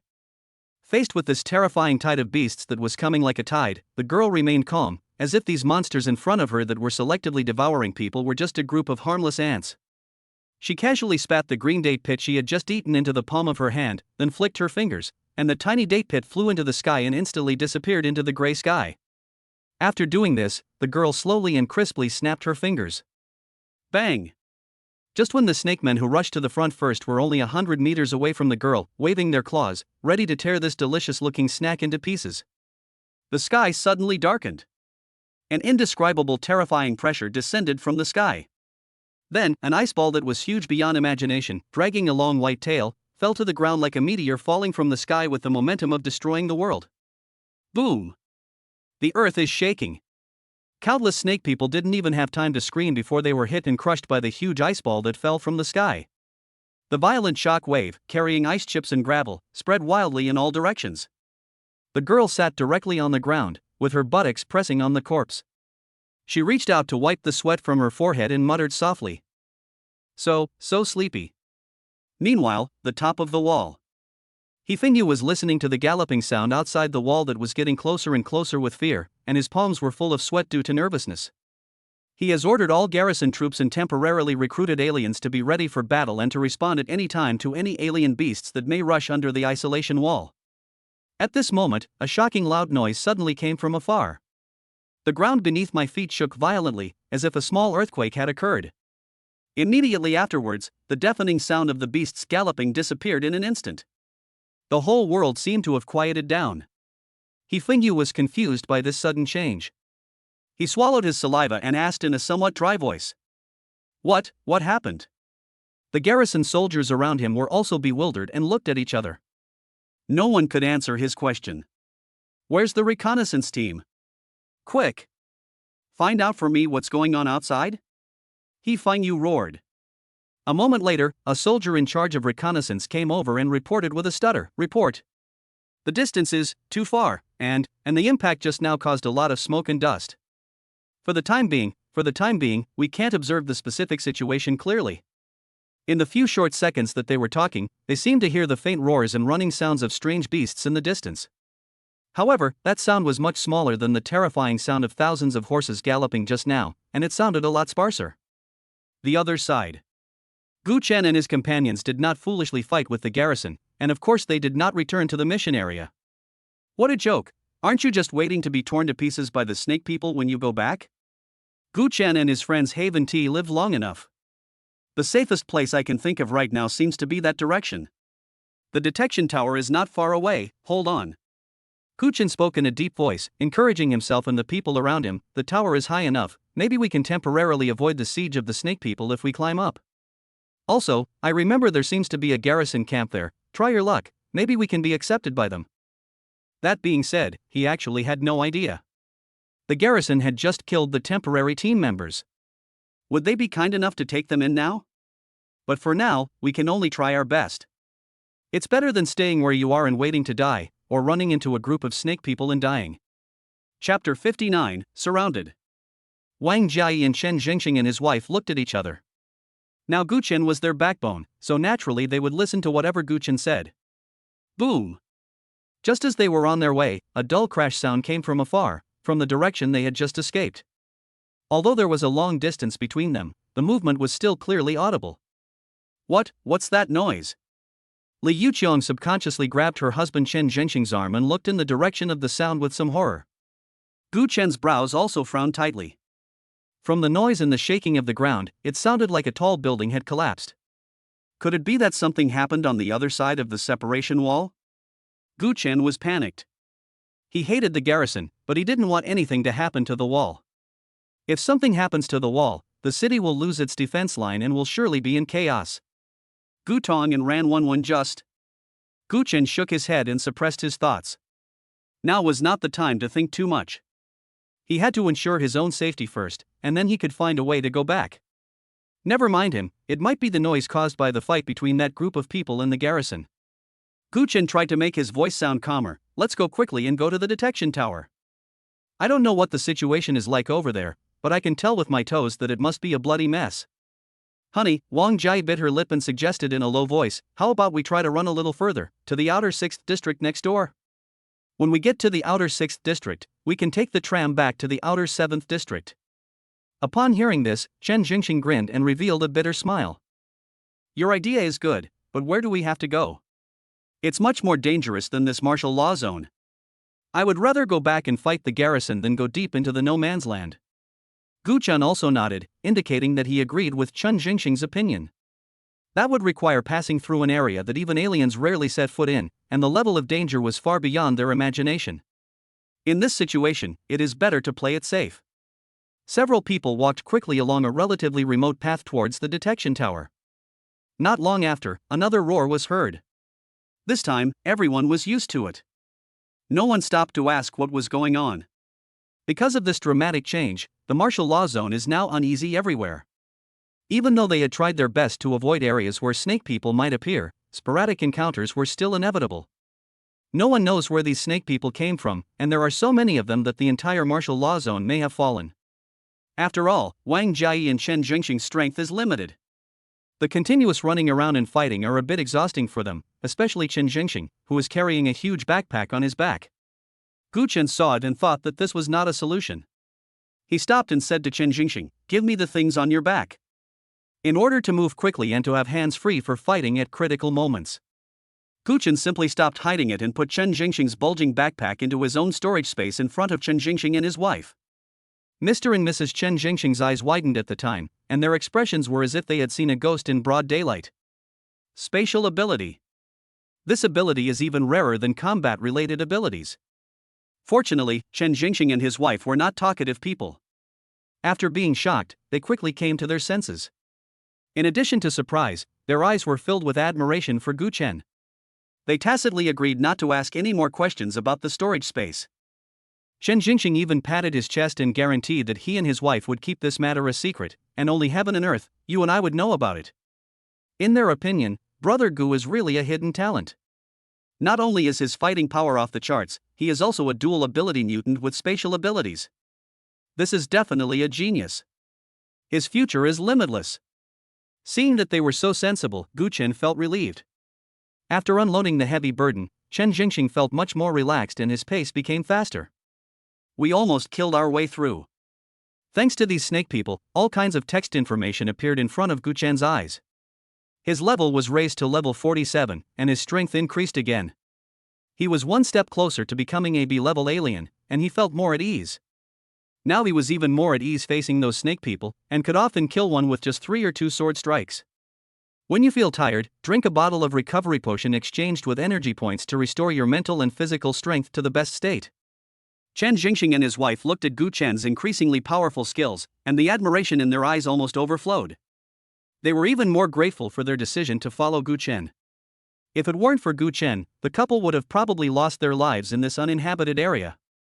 After getting rid of a few more blind snakemen, Chen Jingxing wiped the sweat from his forehead and pointed to a not-too-high hillside in front of him and said, "Brother Gu, I've been here before, so I'm quite familiar with this area. After climbing over the gentle slope ahead, you should be able to see the detection tower camp." Hearing this, everyone became more spirited and quickened their pace. As they climbed up the hillside panting and looked down, the base of the detection tower came into view. However, the current situation is a little different from what they imagined. There were several obvious flames in the camp area at the bottom of the detection tower, and many shadowy figures were swaying around the flames. It did not look like the garrison was stationed in an orderly manner, but rather there was an indescribable chaos.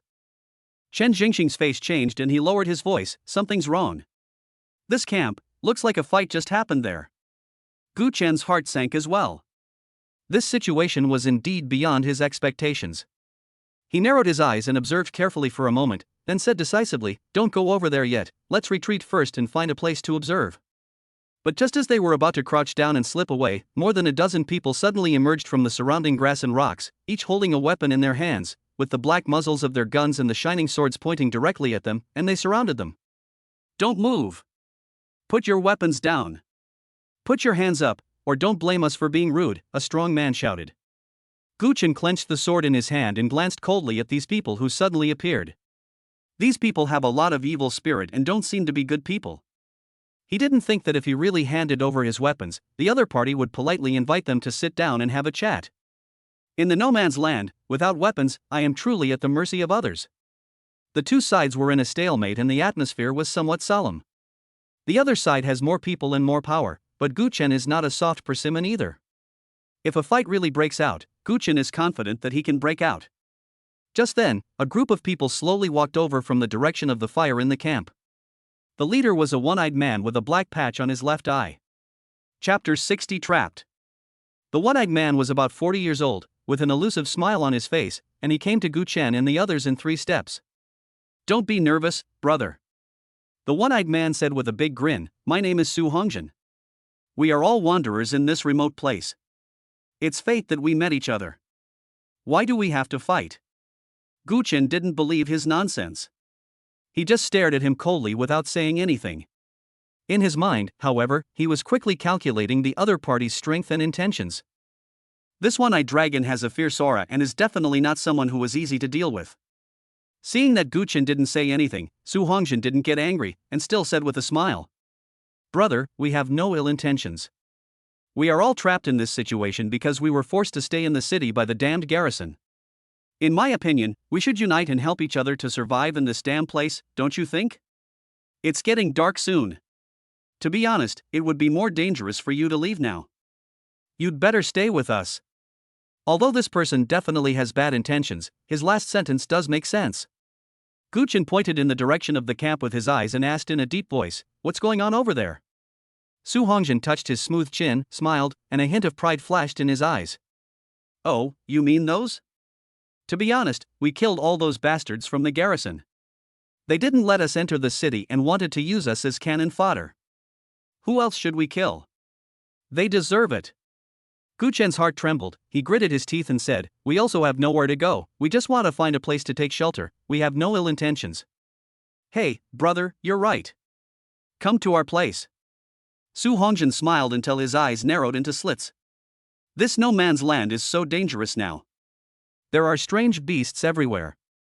There is strength in numbers. We can all take care of each other, right?" At this moment, Chen Jingxing quietly moved closer to Gu Chen and said hurriedly in a voice that only the two of them could hear, "Brother Gu, this one-eyed man, I remember him. He was the leader of a group of people who robbed the snake people's south spoils on the road before. He is from the Eagle." Gu Chen's heart suddenly twitched, and the hand holding the hilt of the sword tightened unconsciously. "What you fear will come true. I didn't expect that despite all my precautions, I still fell into their hands." Although his heart was in turmoil, Gu Chen remained calm on the surface. Instead, he smiled at Su Hongjin. "Since Brother Su said so, we naturally hope to join, so that everyone can take care of each other." "Okay. That's great." Su Hongjin laughed, looking very happy. "But since you want to join us, you have to follow our rules. To show your sincerity and for everyone's sake, you have to hand over your weapons first. Don't worry, this is only temporary. After the observation period, when we make sure you have no bad intentions, we will return your weapons to you.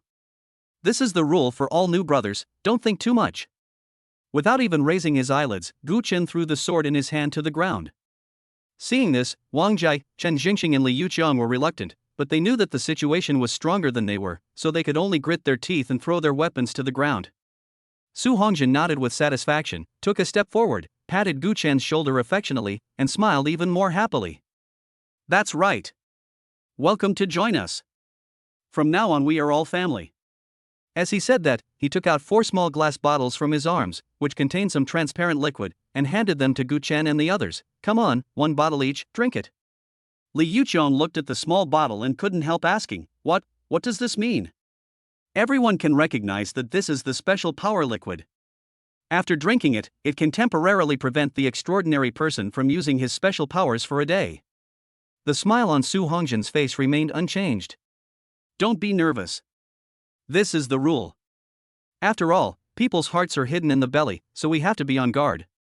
After the one-day observation period, or if you encounter any danger, we will give you recovery fluid to restore your abilities. Don't worry, we won't harm our brothers. These words sounded high-sounding, but Gu Chen knew it very well in his heart. What a bullshit observation period. This is clearly an attempt to completely control him. But he did not hesitate. He took the bottle of essential liquid, tilted his head back and drank it down in one gulp, smacking his lips. Then he turned to Wang Jiayi and the others and said, "Drink it. Now that you have joined, you must abide by their rules." Although Wang Jiayi and the others were extremely reluctant, seeing that Gu Chen had already drunk it, they had no choice but to bite the bullet and pour the essential liquid into their stomachs. 2 men and 2 women came out, searched Gu Chen and the others, and then nodded to Su Hongjin. Seeing how cooperative Gu Chen and the others were, Su Hongjin's smile became more sincere. He put his arm around Gu Chen's shoulder and wanted to pull him towards the camp. Gu Chen calmly avoided his arm and followed him. As we walked into the camp, a strong smell of blood hit our noses. The place was in a mess. More than a dozen corpses in garrison uniforms were lying on the ground, with broken weapons scattered around them. Their deaths were miserable. Of course, several of Su Hongjin's own men also fell, obviously having experienced a fierce battle before. The bodies were just lying on the ground, their wounds still oozing blood, and no one came forward to deal with them, leaving flies and mosquitoes hovering over them. Gu Chen and his companions were brought to an open space under the detection tower. Su Hongjin pointed to the empty space and said with a fake smile, "Everyone, take a rest here first. Remember, don't run around. This area is not peaceful and there are dangers everywhere." After saying this, he left with his men. In addition to the 4 of them, there were a dozen or so other unarmed people sitting sparsely on the open space. These people were all dejected, with empty eyes, and wearing all kinds of clothes. They looked like the same unlucky people as them, who were hired by Su Hongjin using similar means. Around the open space, there were several men with weapons, lazily sitting high up, on the steel support of the detection tower, looking at them with malicious eyes, obviously guards. The main body of this detection tower is a huge cylindrical building with circles of steel supports welded to the outside, extending upwards layer by layer like scaffolding. In addition to fixing the tower body, these brackets are probably also used to facilitate future maintenance personnel to climb and inspect. Chen Zhengxing sat down on the cold ground, sighing and complaining. "Alas! Now it's great. I have lost my abilities and weapons. I am completely like meat on the chopping board. My life is in the hands of others." Chapter 61, Evil Deeds. Gu Chen glanced at him and lowered his voice and said, "Do you think you will let us leave safely after seeing the bodies of these garrison soldiers?" From the moment we were surrounded by them, there was no turning back. Chen Zhengxing was choked by his words, and then sighed helplessly. "Then, what should we do now? We can't just wait here to die, right?" Gu Chen shrugged casually. "When the car reaches the mountain, there must be a way, and when the boat reaches the bridge, it will naturally go straight. It's good to have someone outside to protect us. Relax and see what happens first." Although he said to relax, his mind was racing with thoughts. How many people does Su Hongjin have under him and what positions do they hold? Bringing them here for surveillance, is it really for the purpose of observing and then deciding whether to take them in? If you were to leave here, where would you go next? There are so many things that Gu Chen needs to think about. After hearing what Gu Chen said, Chen Zhengxing smiled bitterly. "It's already this late, and you're still relaxing?" His heart is almost in his throat. Gu Chen ignored his expression, and his eyes were calmly looking at everything around him. His eyes finally fell on the steel support outside the detection tower. He noticed that at a height roughly equivalent to that of a 3-story building, there was a crude tin hut built on the supports, with faint light coming through the windows of the hut. "Did you see it?" Gu Chen pointed his chin towards the 3rd floor of the tower and whispered to Chen Zhengxing, "There is a small tin house there. Su Hongjin just led a few people there. They were very mysterious. I don't know what they were doing inside." Chen Zhengxing looked in the direction he pointed. The hut was blocked by a wall, so he couldn't see anything, so he shook his head. The sky slowly turned dark. Outside the camp, from time to time, there were the sharp cries of snake people, as well as the roars and screams of humans. These sounds slowly tugged at everyone's tense nerves, making people feel uneasy. It's quite ironic that Gu Chen and his group are under house arrest here, so they don't have to worry about those snake people for the time being. It can be considered a blessing in disguise as they can take a breath. Gu Chen pulled Wang Jiayi into his arms. The girl's warm and soft body pressed against him, bringing a sense of comfort. Wang Jiayi leaned obediently on his chest, breathing shallowly. Next to them, Chen Jingxing and Li Yuqiong also snuggled up to each other, absorbing each other's body warmth in this cold night. The four of them gathered together. Gu Chen squinted his eyes, seemingly resting, but in fact his brain was working rapidly. This damn place is definitely not a place to stay for long. There is absolutely no way Su Hongjin would really take them in. At this moment, a chaotic and hurried sound of footsteps came from afar, waking up all the people who were dozing or sleeping lightly in the open space. Everyone's heart tightened and they all looked up. I saw 3 men walking out of the darkness cursing. Their clothes were torn and tattered and stained with dark red blood. It was hard to tell whether they were from alien animals or humans. The smell of blood mixed with sweat made people frown even from a distance. The man walking in front had a bleeding wound on his face. He looked around the crowd with his eyes showing his desire without concealing it. When those cunning eyes swept over Wang Jai, they visibly brightened up, and his Adam's apple rolled unconsciously. Wang Jai's appearance was still eye-catching even in this dusty and disheveled crowd. "You, come out." The man with a wound on his face stretched out a dirty finger, pointed it at Wang Jai from a distance, and spoke in a commanding tone. Wang Jai buried her head in Gu Chen's arms, ignoring everything. Gu Chen's eyes turned cold, and he gently patted Wang Jai's back, as if to signal her not to be afraid. Seeing that Wang Jai didn't move, the man with the wound on his face showed a trace of impatience, and he wanted to go forward and catch her while cursing. "Damn, this little girl is quite stubborn. You're so shameless, aren't you? What do you want to do?" Chen Jingxing stood up suddenly and stood in front of Wang Jai and Gu Chen like a bull protecting its cubs, glaring at the 3 uninvited guests. The man with the wound on his face was furious when he saw someone dare to stand up, and glared at Chen Jingxing fiercely. "If you don't want to die, get out of here." As he spoke, he rolled up his sleeves, revealing his hideous tattoo, and looked like he was about to take action. A companion behind him pulled him and said in a low voice, "Come on, mad dog, why are you getting mad at a loser? There are plenty of women here, just change one." The man with a wound on his face spat a mouthful of thick phlegm onto the ground, his eyes narrowed, and his gaze swept over the shivering women in the crowd again. Finally, he pointed to a young woman who was huddled in a corner, hugging her knees and shaking like a frightened quail. "It's you! Get out here!" The woman was already pale with fright, and she was even more frightened when he pointed at her. She shook her head desperately, making pleading sounds, and refused to move an inch. "Fuck! You're so shameless!" The man with a wound on his face cursed angrily, rushed forward, grabbed the woman's hair roughly, and dragged her off the ground. "Ah!" The woman let out a shrill scream, and the pain of her hair being pulled almost made her faint. Next to her, a man who was also imprisoned, apparently her companion, moved his body suddenly, as if he also wanted to stand up and protect her like Chen Jingxing did. However, he had just raised half of his body when he met the other party's fierce gaze. He squatted down dejectedly as if his spine had been pulled out, holding his head, not daring to look again. This scene made the other prisoners around feel disheartened.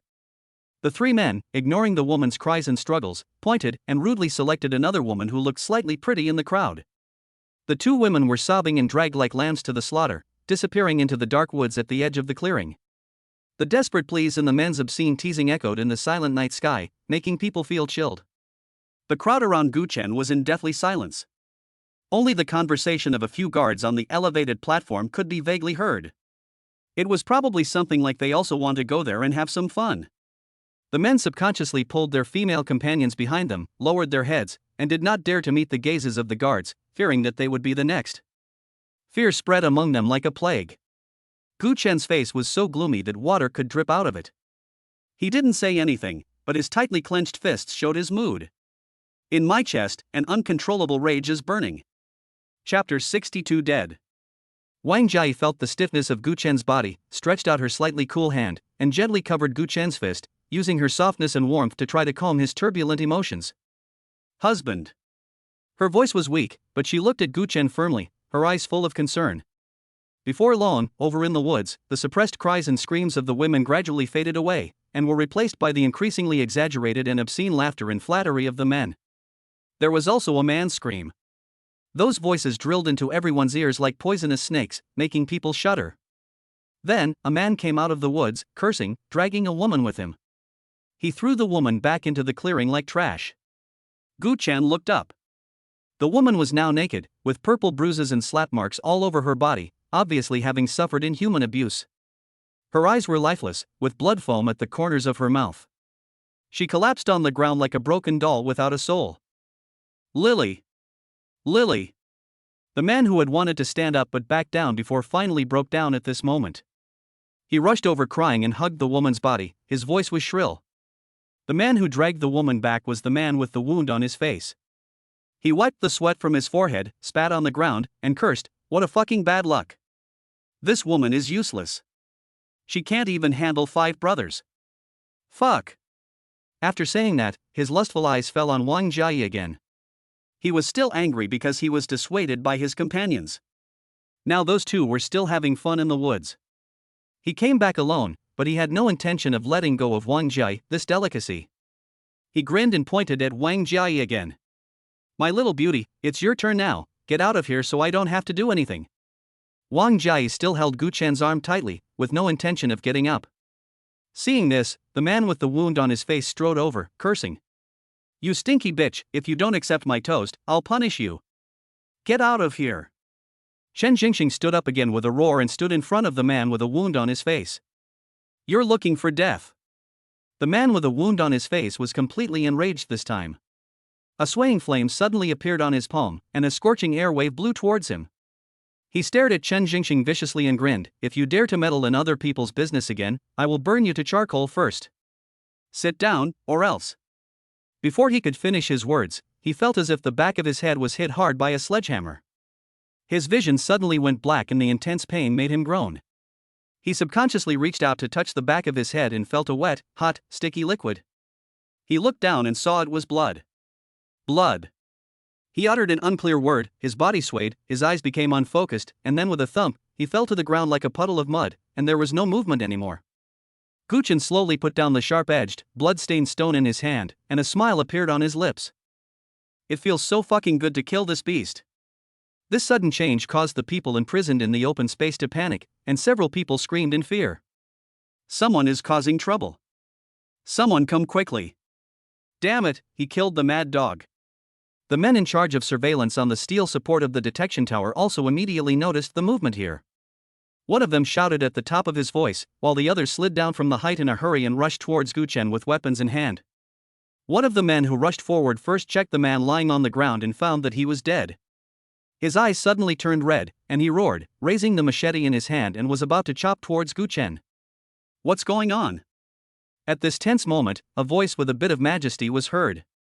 Su Hongzhen walked over with 2 guards, his face gloomy. When the men who rushed over saw Su Hongzhen, they stopped immediately and recounted what had just happened in a flurry of conversation, adding more details to the story.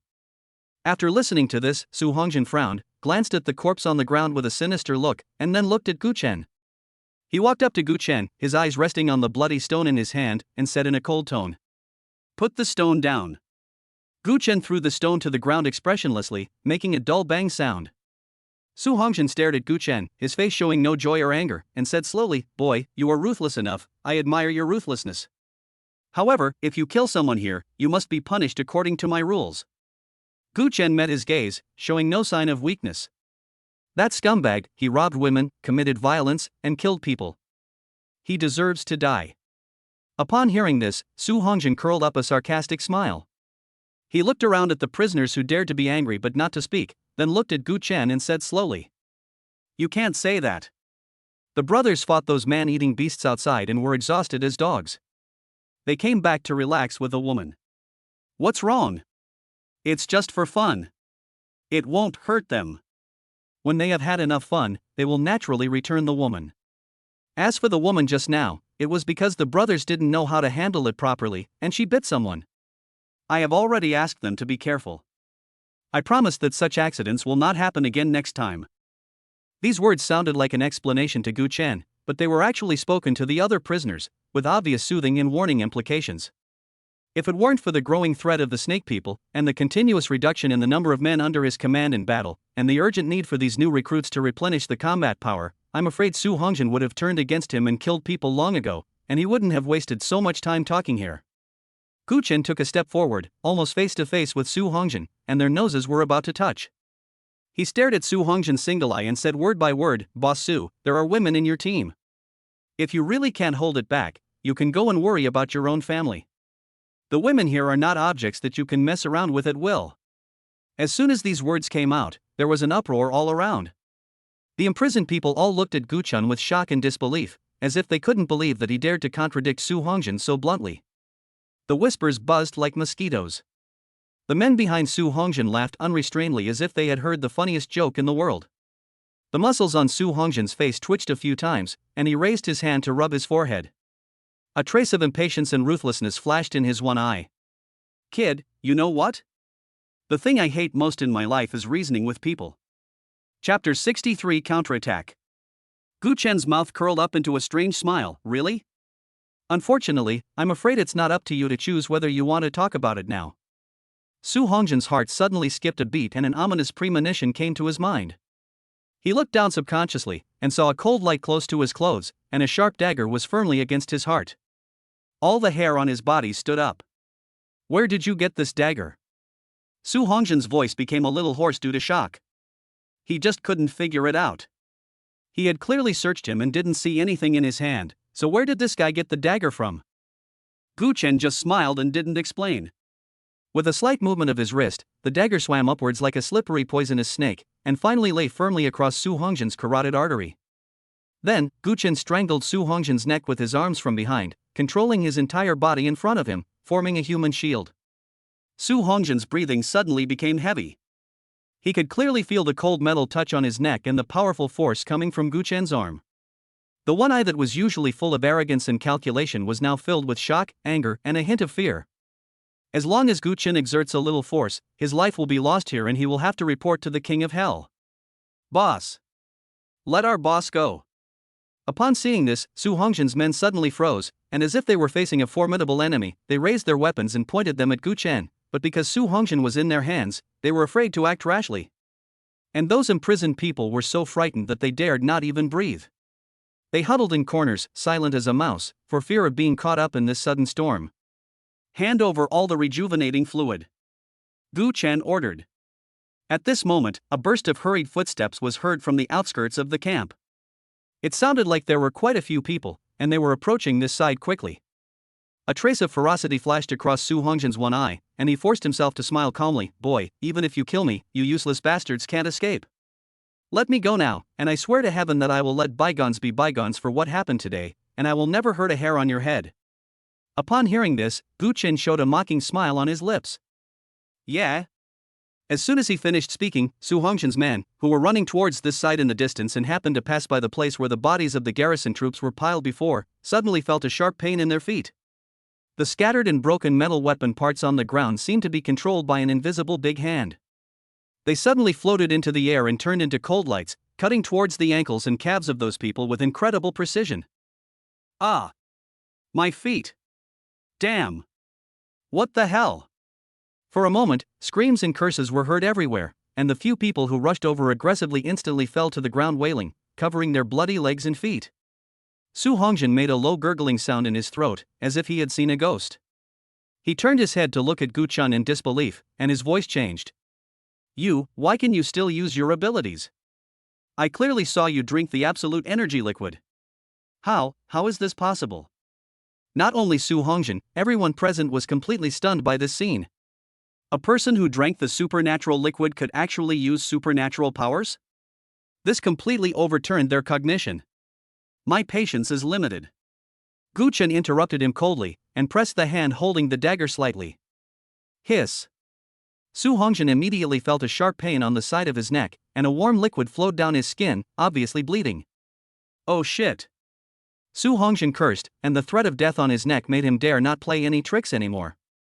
There was a deep sense of unwillingness in his one eye, but the desire to survive ultimately overcame everything. He gritted his teeth and squeezed out a few words. "The rejuvenating liquid is in the bag around my waist, but there isn't much, only 10 bottles. Just as Su Hongjin finished speaking, Wang Jia's ears moved and she kicked suddenly into the empty air beside her. Bang! With a dull thud, a thin figure appeared from the air as if hit by a high-speed truck. He flew backwards with blood spurting out of his mouth, and hit the steel support of the detection tower not far away heavily with a dull impact sound, then slid softly to the ground, and it seemed that he could not move for a while. Wang Jie swung her legs and pointed at the pair of cute cat ears on her head that were trembling slightly. With a playful smile on her face, she said to the stunned subordinates of Su Hongjin around her. Hee hee, my ears are very sensitive. Want to launch a sneak attack? No way. One of Su Hongjin's men pointed at Gu Chen and Wang Jie, his voice trembling with shock. Have you all recovered your abilities? Wang Jie snapped her fingers and smiled, bingo. Congratulations, you got it right. It's a pity there is no reward. Gu Chen ignored everyone's astonishment, and with his other hand, he quickly unzipped the bulging cloth bag on Su Hongjin's waist and reached in to feel around. I just touched a few cold glass bottles and was about to take them out when I suddenly felt a slight pain in my fingertips, as if I was bitten by something sharp. He pulled his hand away suddenly as if he had been electrocuted, only to see 2 tiny teeth marks oozing with black blood on his index finger. Ha ha ha ha. Upon seeing this, Su Hongjin suddenly laughed wildly and triumphantly, idiot.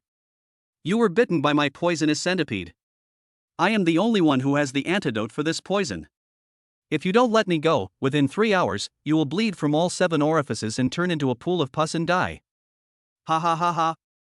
Quick. Let me go. Otherwise, just wait. His laughter and threats came to an abrupt end.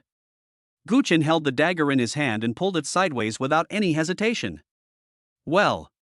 Su Hongjin's one eye was as big as a copper bell, filled with disbelief and endless fear. He turned around and stared at Gu Chen intently, and a ho-ho sound of air leaking out of his throat, like an old bellows. Blood gushed out from the hideous gap in his carotid artery, instantly staining his clothes red and splashing all over Gu Chen, who was nearby. His body twitched violently for a few times, and then he collapsed like a puddle of mud. The last light in his eyes quickly dimmed, and his life force was completely gone in just a few seconds. Plop. Su Hongjin's body fell heavily at Gu Chen's feet. This bloody and abrupt scene plunged the entire open space into a suffocating silence. Chapter 64 Kill all the villains. But this dead silence lasted only less than a second. Boss. Fuck. You're looking for death. You bastard. I want you to pay for my life.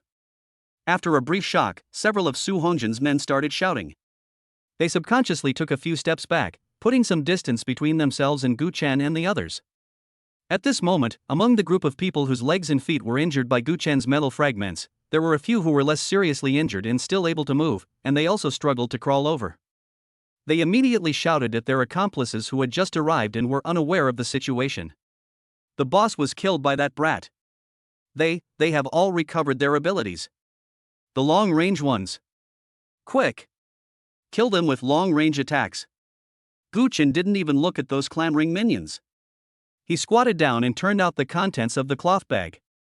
A palm-sized, pitch-black centipede was wriggling with its fangs and claws bared. Gu Chen's eyes turned cold, and the dagger in his hand stabbed and poked as fast as lightning. Laugh. The poisonous centipede was pierced directly by the dagger and cut into 2 pieces. It flew to the side and continued to twitch. He then picked up 10 small glass bottles from the ground, which were the recovery liquid. Gu Chen stuffed all the energy-regenerating liquid into Wang Jie's hands and said in a deep voice, "Give it to others." Wang Jie took the rejuvenating liquid, took a look at the half-centipede still twisting and struggling on the ground, frowned in disgust, then raised her foot and stomped on it hard, crushing the poisonous creature into a pool of meat paste. After doing all this, she took the rejuvenating fluid and turned to walk towards the shivering prisoners. At the same time, Su Hongjin's men who had reacted not far away had already launched an attack. Bang, bang, bang. Swish, swish, swish. The sharp gunshots and the sounds of energy attacks breaking through the air intertwined together, and all kinds of attacks poured towards Gu Chen and the others. Gu Chen's mind moved slightly, and the shields and weapons he had seized earlier flew out of his storage space in an instant. Zhengxing, Yu Qian, catch it. Chen Jingxing grabbed a half-man high shield and roared. A layer of khaki light appeared on his body surface, which was his hardening ability. He slammed his shield to the ground, blocking everyone. Li Yuqiang quickly retreated behind him, formed seals with her hands, and muttered something. A series of enhancement halos fell on Chen Jingxing, increasing his strength and defense again. Dang dang dang.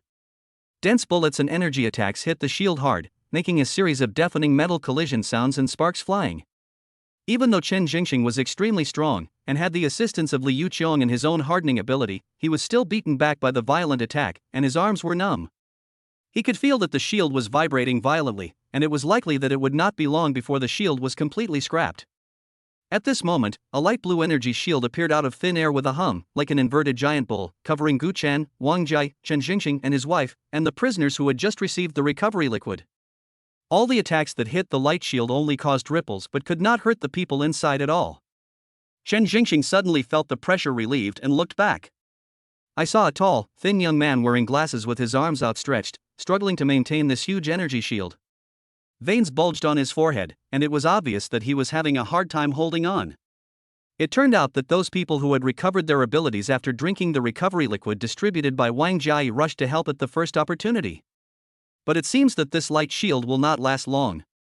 Everyone listen carefully. Gu Chen's voice resounded throughout the open space. Su Hongjin is dead. His gang of scum have committed many evil deeds. Now that we have regained our strength, are we going to let them slaughter us? If you don't want to die, fight with me. Kill all these villains. His words were full of incitement and ignited the anger and hatred that had long been pent up in those people's hearts. Damn it! Fight them! These sons of bitches, I've wanted to kill them for a long time. Kill! Kill all these beasts! These people had been bullied and humiliated in every way by Su Hongjin and his men before, and the resentment in their hearts had long been boiling. Now that he has regained his abilities and with Gu Chen leading the way, why would he hesitate? One by one, they responded with roars as if they were injected with chicken blood. Without saying a word, they picked up anything they could find around them, or directly condensed their supernatural powers, and followed Gu Chen to charge back at the enemies outside. When Su Hongjin's men saw that Gu Chen and his men were not dead, but counterattacked as if they had been injected with chicken blood, and there were quite a few of them, they panicked and shouted for help outside the camp. Quick! Come and help! We can't hold on here. However, a moment later, an anxious and desperate reply came from the outskirts of the camp. Strange beasts! The strange beasts are coming. We can't take care of ourselves here. Hold on. Find a way to hold on. The situation on the battlefield changes rapidly. A melee broke out. Swords flash and energy roars. Gu Chen took the lead and took out the gold-tempered knife he had obtained before. Every time he attacked, he would take a life. As he was at the peak of sea level, it was relatively easy for him to face these E-level and F-level aliens. Wang Jai was as agile as a cat, moving through the crowd, and blood splattered wherever the dagger passed. Chen Jingxing and his wife cooperated well. One was responsible for defense, the other was responsible for assisting and performing sneak attacks, and they firmly defended one side. Those aliens who had just recovered their abilities vented all their anger and humiliation on these oppressors. I don't know how long it was before the last scream disappeared into the night sky and the entire detection tower area returned to silence again. However, this silence was filled with a stronger and more pungent smell of blood. Su Hongjin's men, along with a few snake people who happened to pass by here, were eliminated by Gu Chen and his men, leaving no one alive. The night wind blew, ruffling the strands of hair on Gu Chen's forehead that were soaked with sweat and blood. He stood among the corpses, his chest heaving violently, but his eyes were still as sharp as an eagle. Survived. The night wind smelled of blood and felt a little cold when it blew on my face. The intense fight just now was satisfying, but it also consumed a lot of energy from everyone. At this moment, the battle was over and everyone was injured to varying degrees. Those healing mutants who had been imprisoned by Su Hongjin before and had now recovered their superpowers, did not care about their own embarrassment and immediately began to treat the wounded. A soft healing light illuminates the crowd. Chen Jingxing panted and strode to Gu Chen's side. His tiger eyes looked him up and down carefully, as if he wanted to see a flower from his face. Gu Chen didn't even need to guess, he knew he wanted to ask what happened when he was imprisoned just now. As expected, Chen Jingxing spoke in a muffled voice. Brother Gu, what's going on? We have all drunk the absolute energy liquid, how can you still use your spatial ability? Chapter 65. Please save these dozens of lives. Gu Chen's eyes moved slightly, with a confused expression on his face, and he spread his hands. You asked me about this, but I don't know. I was just trying to save my life, and I didn't expect it to work. Maybe I have a special ability? This sounds far-fetched, but there is no other way at the moment. My secret must not be exposed. Upon hearing this, Chen Jingxing grinned, with a bit of fear and relief. Hey, who cares? As long as it works. This time it's all thanks to you carrying the rejuvenating fluid, otherwise all of us would have to die here today. Wang Jiayi also came over, her watery eyes filled with worry, looking Guchen up and down. Honey, are you really okay? Didn't that bastard just say you were poisoned? How do you feel now? Seeing the concern in her eyes, Guchen felt warm in his heart. He showed a reassuring smile on his face, and reached out to gently pinch her cheek, which felt smooth to the touch. It feels good. Don't worry, everything is fine. That guy is just talking nonsense. If there is really a problem, there are still aliens in the healing department. Guchen pretended to be relaxed and then gestured to the surroundings. Don't just focus on me, go and help and check the surroundings. Now is not the time to relax. Who knows if there will be other dangers in this damn place. Wang Jiayi and Shen Jingxing nodded, then turned around to strengthen the vigilance and at the same time comfort the frightened aliens. Looking at their departing backs, the smile on Guchen's face slowly faded. As soon as he thought about it, he saw an inconspicuous abnormal status prompt lying quietly below the life value that only he could see. Poisoning, being corroded by toxins, blood volume is slowly lost. It can be removed by using primary antidote. That guy Su Hongjin wasn't talking nonsense.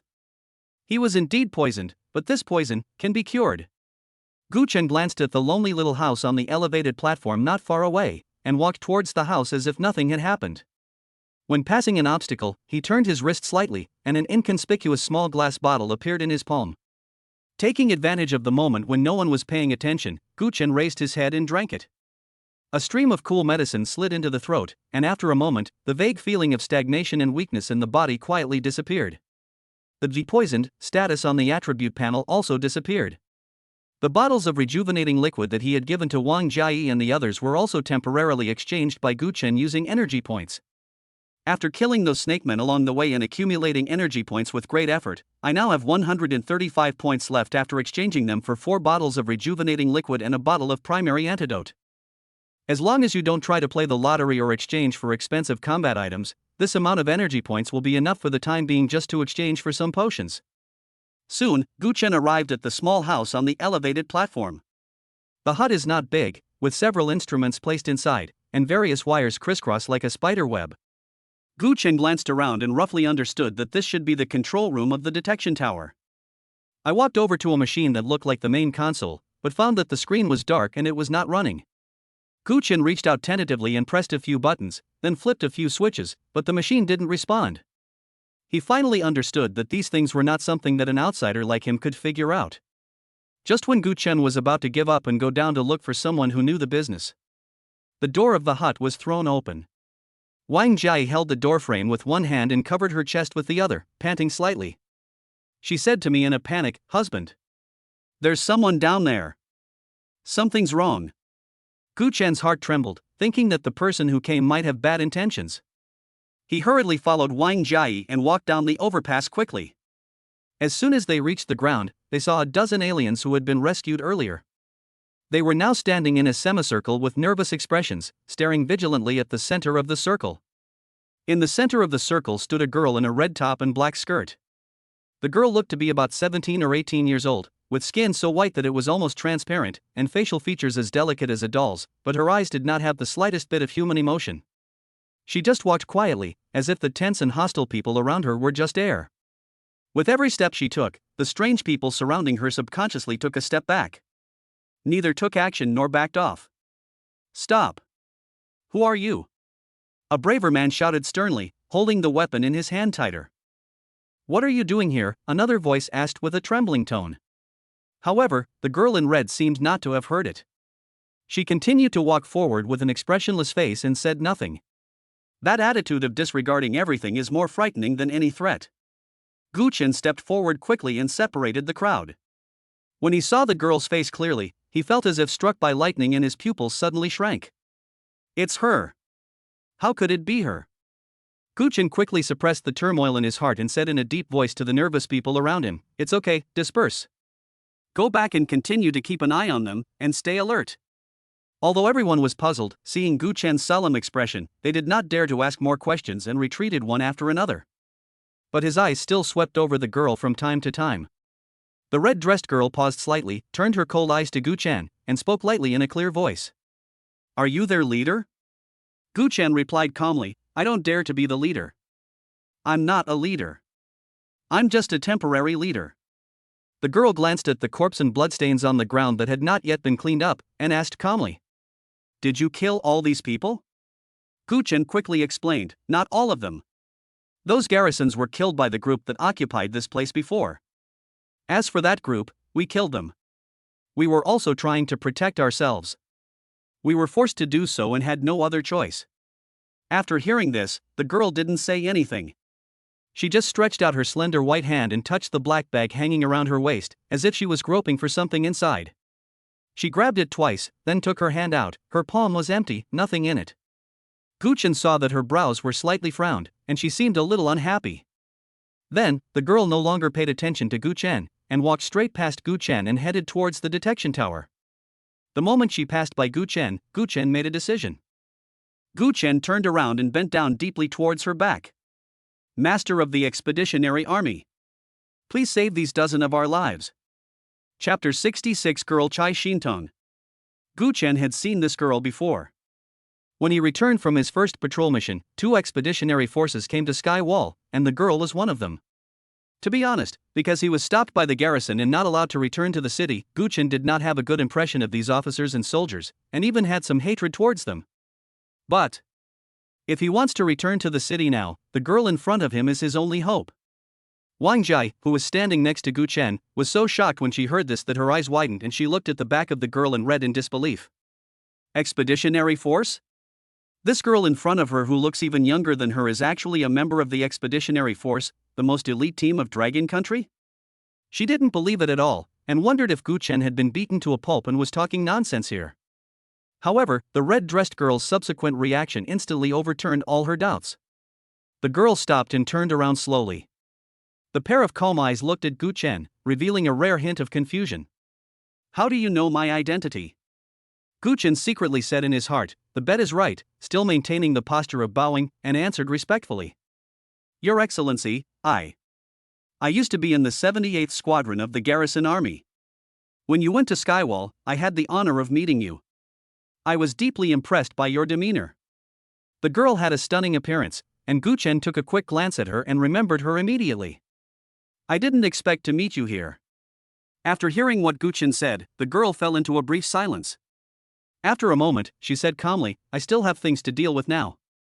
After she finished speaking, she stopped looking at Guchen and turned around and walked straight towards the small house on the iron frame. Guchen looked at her back, thoughts racing in his mind. "No, I can't give up like this." Guchen made up his mind and followed quickly. "Husband." Seeing this, Wang Jai became a little worried and wanted to follow. Guchen didn't even turn his head, but just waved at her, signaling her not to come over. A boss of this level cannot be dealt with by just a large number of people. Guchen walked quickly into the cabin, and the girl was already standing in front of the main control console. The girl didn't even turn her head, and her voice still didn't contain any emotion. "Why did you follow me here? Aren't you afraid that I will get angry and kill you?" Guchen forced a sincere smile on his face and said, "You are joking, sir. If you are really the kind of person who kills innocent people, you would have taken action long ago when so many people were pointing weapons at you. Why wait until now?" The girl didn't say anything, but took out a thin card and gently placed it on a groove in the machine. Drip, drip. A rapid electronic sound rang out. Then, the detection tower outside the cabin suddenly lit up, and the dazzling scarlet light pierced through the darkness. "Failed?" Chai Shintong murmured softly. But Guchen no longer cared about her. He opened his mouth wide and looked at the red detection tower in shock through the window of the cabin. "Red. It's actually red. This means that a strange beast above level A has appeared nearby." The changes in the detection tower were like a huge rock thrown into a calm lake, instantly causing 1,000 waves. Everyone noticed. The aliens who were in charge of surveillance at the bottom of the detection tower looked up in horror, staring at the ominous red light, and the blood drained from their faces. Those people who were scattered within the martial law zone and had managed to escape from the mouths of the strange beasts also poked their heads out from their hiding places and looked at the red light in despair. Further away, in the outer 7th district near the isolation wall, all residents who saw the red light, whether they were resting at home or wandering on the street, felt as if their hearts were being tightly grasped by an invisible giant hand, and were once again covered by thick fear. Who activated the detection tower? In the 7th Outer District, on the rooftop of the municipal building, a dignified middle-aged man asked in a stern voice. He is the mayor of the Outer 7th District, Wu Qingshan. The secretary's forehead was covered with cold sweat, and he answered tremblingly, Mayor, the communication with the detection tower was cut off in the evening. We don't know what the situation is over there now. Wu Qingshan's face turned pale. He suppressed his anger and gave an order in a deep voice, immediately. Immediately. Activate all emergency plans. Calm the citizens, send more people, and do our best to maintain public order in the city. We must not let panic spread. For a moment, the entire Outer District 7 was shaken by the sudden red light. On the streets and alleys, people put down their work, walked out of their homes, gathered together, looked up at the ominous red light in the distance, talked a lot, with fear and anxiety written all over their faces. Gu Chen's home. Ran Wenwen and Gu Tong were leaning against the window, their small figures huddled together, looking in the direction of the no man's land. Gu Tong's face was full of worry, and her voice was trembling a little. Sister Wenwen, have you heard? Over there on the isolation wall, the detection tower has lit up red again. Ran Wenwen pursed her lips tightly and nodded, feeling heavy in her heart. She naturally knew what that meant. Gu Tong's little hand tightly grasped Ran Wenwen's hand, and her voice was filled with tears. Brother, they are in an uninhabited area.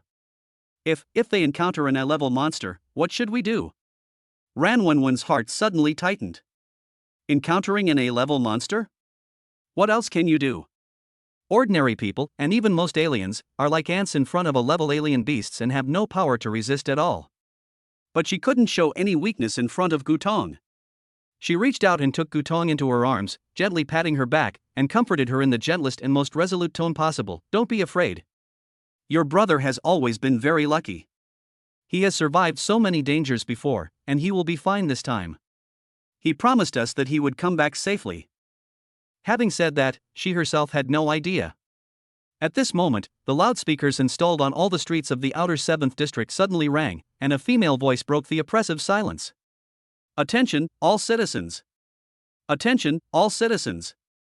A-level or above alien beasts have appeared in the martial law zone outside the city, and the city government has activated the highest emergency plan. Please stay calm and don't panic. The city is safe now. In response to the possible threat of A-level alien beasts, the Expeditionary Force Headquarters has immediately dispatched an S-level alien to lead a team to provide support. It is expected to arrive in our city tonight. Please trust the government and the Expeditionary Force. Repeat. The sound of the horn was repeated over and over in the sky above the city without stopping, as if trying to use this method to forcibly dispel the fear that shrouded people's hearts. Inside the detection tower cabin, the girl didn't seem surprised by the red light. She turned around and walked past Gu Chen, who was still in shock. When he reached the door, he seemed to remember something, took 2 steps back, and returned to Gu Chen. Those cold eyes looked at Gu Chen again. You just said that you have been near the sky wall? Gu Chen came back to his senses and nodded quickly. Yes, sir. Then do you know, the girl's tone remained calm, where did those strange beasts come from? Is she here for those snake people? Gu Chen calmed down and answered truthfully, My lord, as far as I know, those strange beasts came out of an abandoned mine. Very good. The girl nodded and said, My name is Chai Shintong, and I am a member of the Expeditionary Special Forces. Now, I order you to take me to the mines you mentioned. Chapter 67 The Correct Use of Chai Shintong. When Gu Chen heard this, his face turned pale. Going to that place? What a joke! God knows how many snake people there are in that group of mines, and there may even be more powerful creatures. Now he just wanted to take Wang Jai back to the inner city as soon as possible so that the family could stay together peacefully and safely, and he didn't want to get involved in these messes. Chai Shintong seemed to see the reluctance on Gu Chen's face. A barely perceptible sneer flashed in her cold eyes. She spoke lightly and put forward a condition. As long as you are willing to lead the way, I can guarantee that I can send those people down there back to the city safely. Gu Chen was silent. Send everyone back to the city? This is indeed a huge temptation, and it is also the purpose of Gu Chen's conversation. With her around, the journey back to the city would undoubtedly be countless times safer. Moreover, the detection tower lit up red, and this place would soon become a disaster area where strange beasts would gather. If we stayed here any longer, we would die. Although I can't go back, if Wang Jai goes back, at least there will be someone to rely on at home, which is much better than the current situation. After a few seconds, Gu Chen nodded. Okay, I'll take the adults there. After a pause, Gu Chen added, leaving himself a way out, but, sir, if we encounter danger that we cannot resist on the way or at a place, I can choose to leave at any time. This is Gu Chen's bottom line. He could take risks, but he could never risk his life. Chai Shintong didn't seem to care about Gu Chen's little thoughts. She just said softly, which was considered as her agreement. Gu Chen breathed a sigh of relief. The two then returned to the ground. Gu Chen immediately gathered all the survivors. Everyone! Let me introduce you to Master Chai Shintong, a big shot in the expeditionary army. As soon as these words were spoken, there was a burst of suppressed exclamations and discussions among the crowd. Gu Chen continued, I believe everyone has seen that the red light on the detection tower is on. A large number of strange beasts may be attracted by the light at any time. Lord Chai has promised to escort us back to the city safely. So, everyone set off now. Remember, you must obey the command on the road. Everyone stay together and don't disperse. Pay attention to your surroundings and be careful.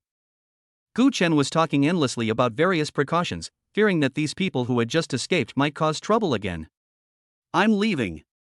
Chai Shintong seemed to have no patience to listen to Gu Chen's nagging and interrupted Gu Chen coldly. After leaving these two words, she took the lead and walked towards the city. The hem of her black skirt fluttered slightly in the night wind, and her back looked lonely, proud, and resolute. Well. Gu Chen was interrupted and felt a little embarrassed. He quickly called out to everyone heard it. Follow up. Follow up. Move faster and be careful on the road. Most of these people were the unlucky ones who were previously stopped in the martial law zone by the garrison and were not allowed to enter the city. Now that they had the chance to return to the city under the escort of the expeditionary force, they were all naturally overjoyed. They dared not delay any longer and followed Chai Shintong excitedly and nervously. Heading towards the isolation wall of the outer 7th district, Gu Chen soon discovered that his previous cautious reminders were completely redundant in front of the big boss Chai Shintong. With her around, those elusive snake people posed no threat to the crowd at all.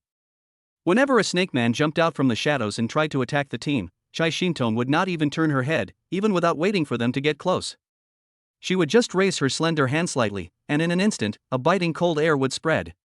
Those ferocious snake people would immediately be frozen into lifelike ice sculptures, and then with a series of fine crackling sounds, they would shatter into countless ice crystals and scatter on the ground. Along the way, such scenes were repeated over and over again.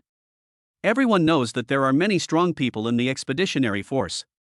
But Chai Shintong's power was terrifyingly strong, and also terrifyingly cold. Everyone in the team, including Gu Chen, had a deep respect for this girl from the expeditionary force. This is a true strong man. In the blink of an eye, masts, oars, and ships are reduced to ashes. After walking for a while, Gu Chen rolled his eyes, carefully approached Chai Shintong, smiled, and said in a negotiating tone. Lord Chai. I have an unwelcome request, but I don't know if I should say it or not. Chai Shintong looked straight ahead and continued to walk slowly, only uttering a single syllable from her nose. Explain. Gu Chen rubbed his hands and smiled. It's those strange beasts. Can you show some mercy and don't kill them directly, just freeze them and make them unable to move. The rest, leave the rest to me? These are all experience and energy points. It would be such a waste to be killed by Chai Shintong like this. Having such a powerful fighter to help you and following behind to finish off the enemy, how cool it is. Upon hearing this, Chai Shintong paused slightly, and her cold eyes finally glanced at Gu Chen, with a hint of, probably, is there something wrong with your brain, in her eyes. However, she seemed too lazy to delve into Gu Chen's thoughts and just nodded lightly. Can. Yeah. Gu Chen made a scissors hand gesture in his heart. The next part of the journey became a peculiar mode of cooperation between Gu Chen and Chai Shintong. Whenever a snake man appeared, Chai Shintong would freeze the snake man's lower body or most of its body in place, allowing its upper body to still roar and show its fangs and claws, but it would be unable to break free. Then, Gu Chen rushed forward, raised his sword and slashed, killing these immobile living targets cleanly and neatly. The tempered gold knife is extremely sharp, and it is very easy to chop these E-level and F-level snake people. Look at the two snake men who were frozen as soon as they appeared. Gu Chen licked his lips and rushed over. Kill the snakeman LV.22. Energy points gained, 2 points. Kill another one.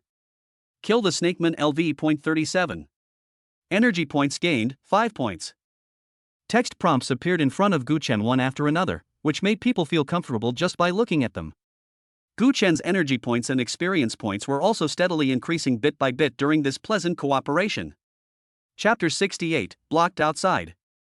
As I walked, I returned to that familiar place again, but the scene in front of me made me feel depressed. A huge circular pit appeared in front of everyone, with a diameter of about 20 to 30 meters. The pit wall looked hideous and rough, as if it had been torn apart by some tremendous force.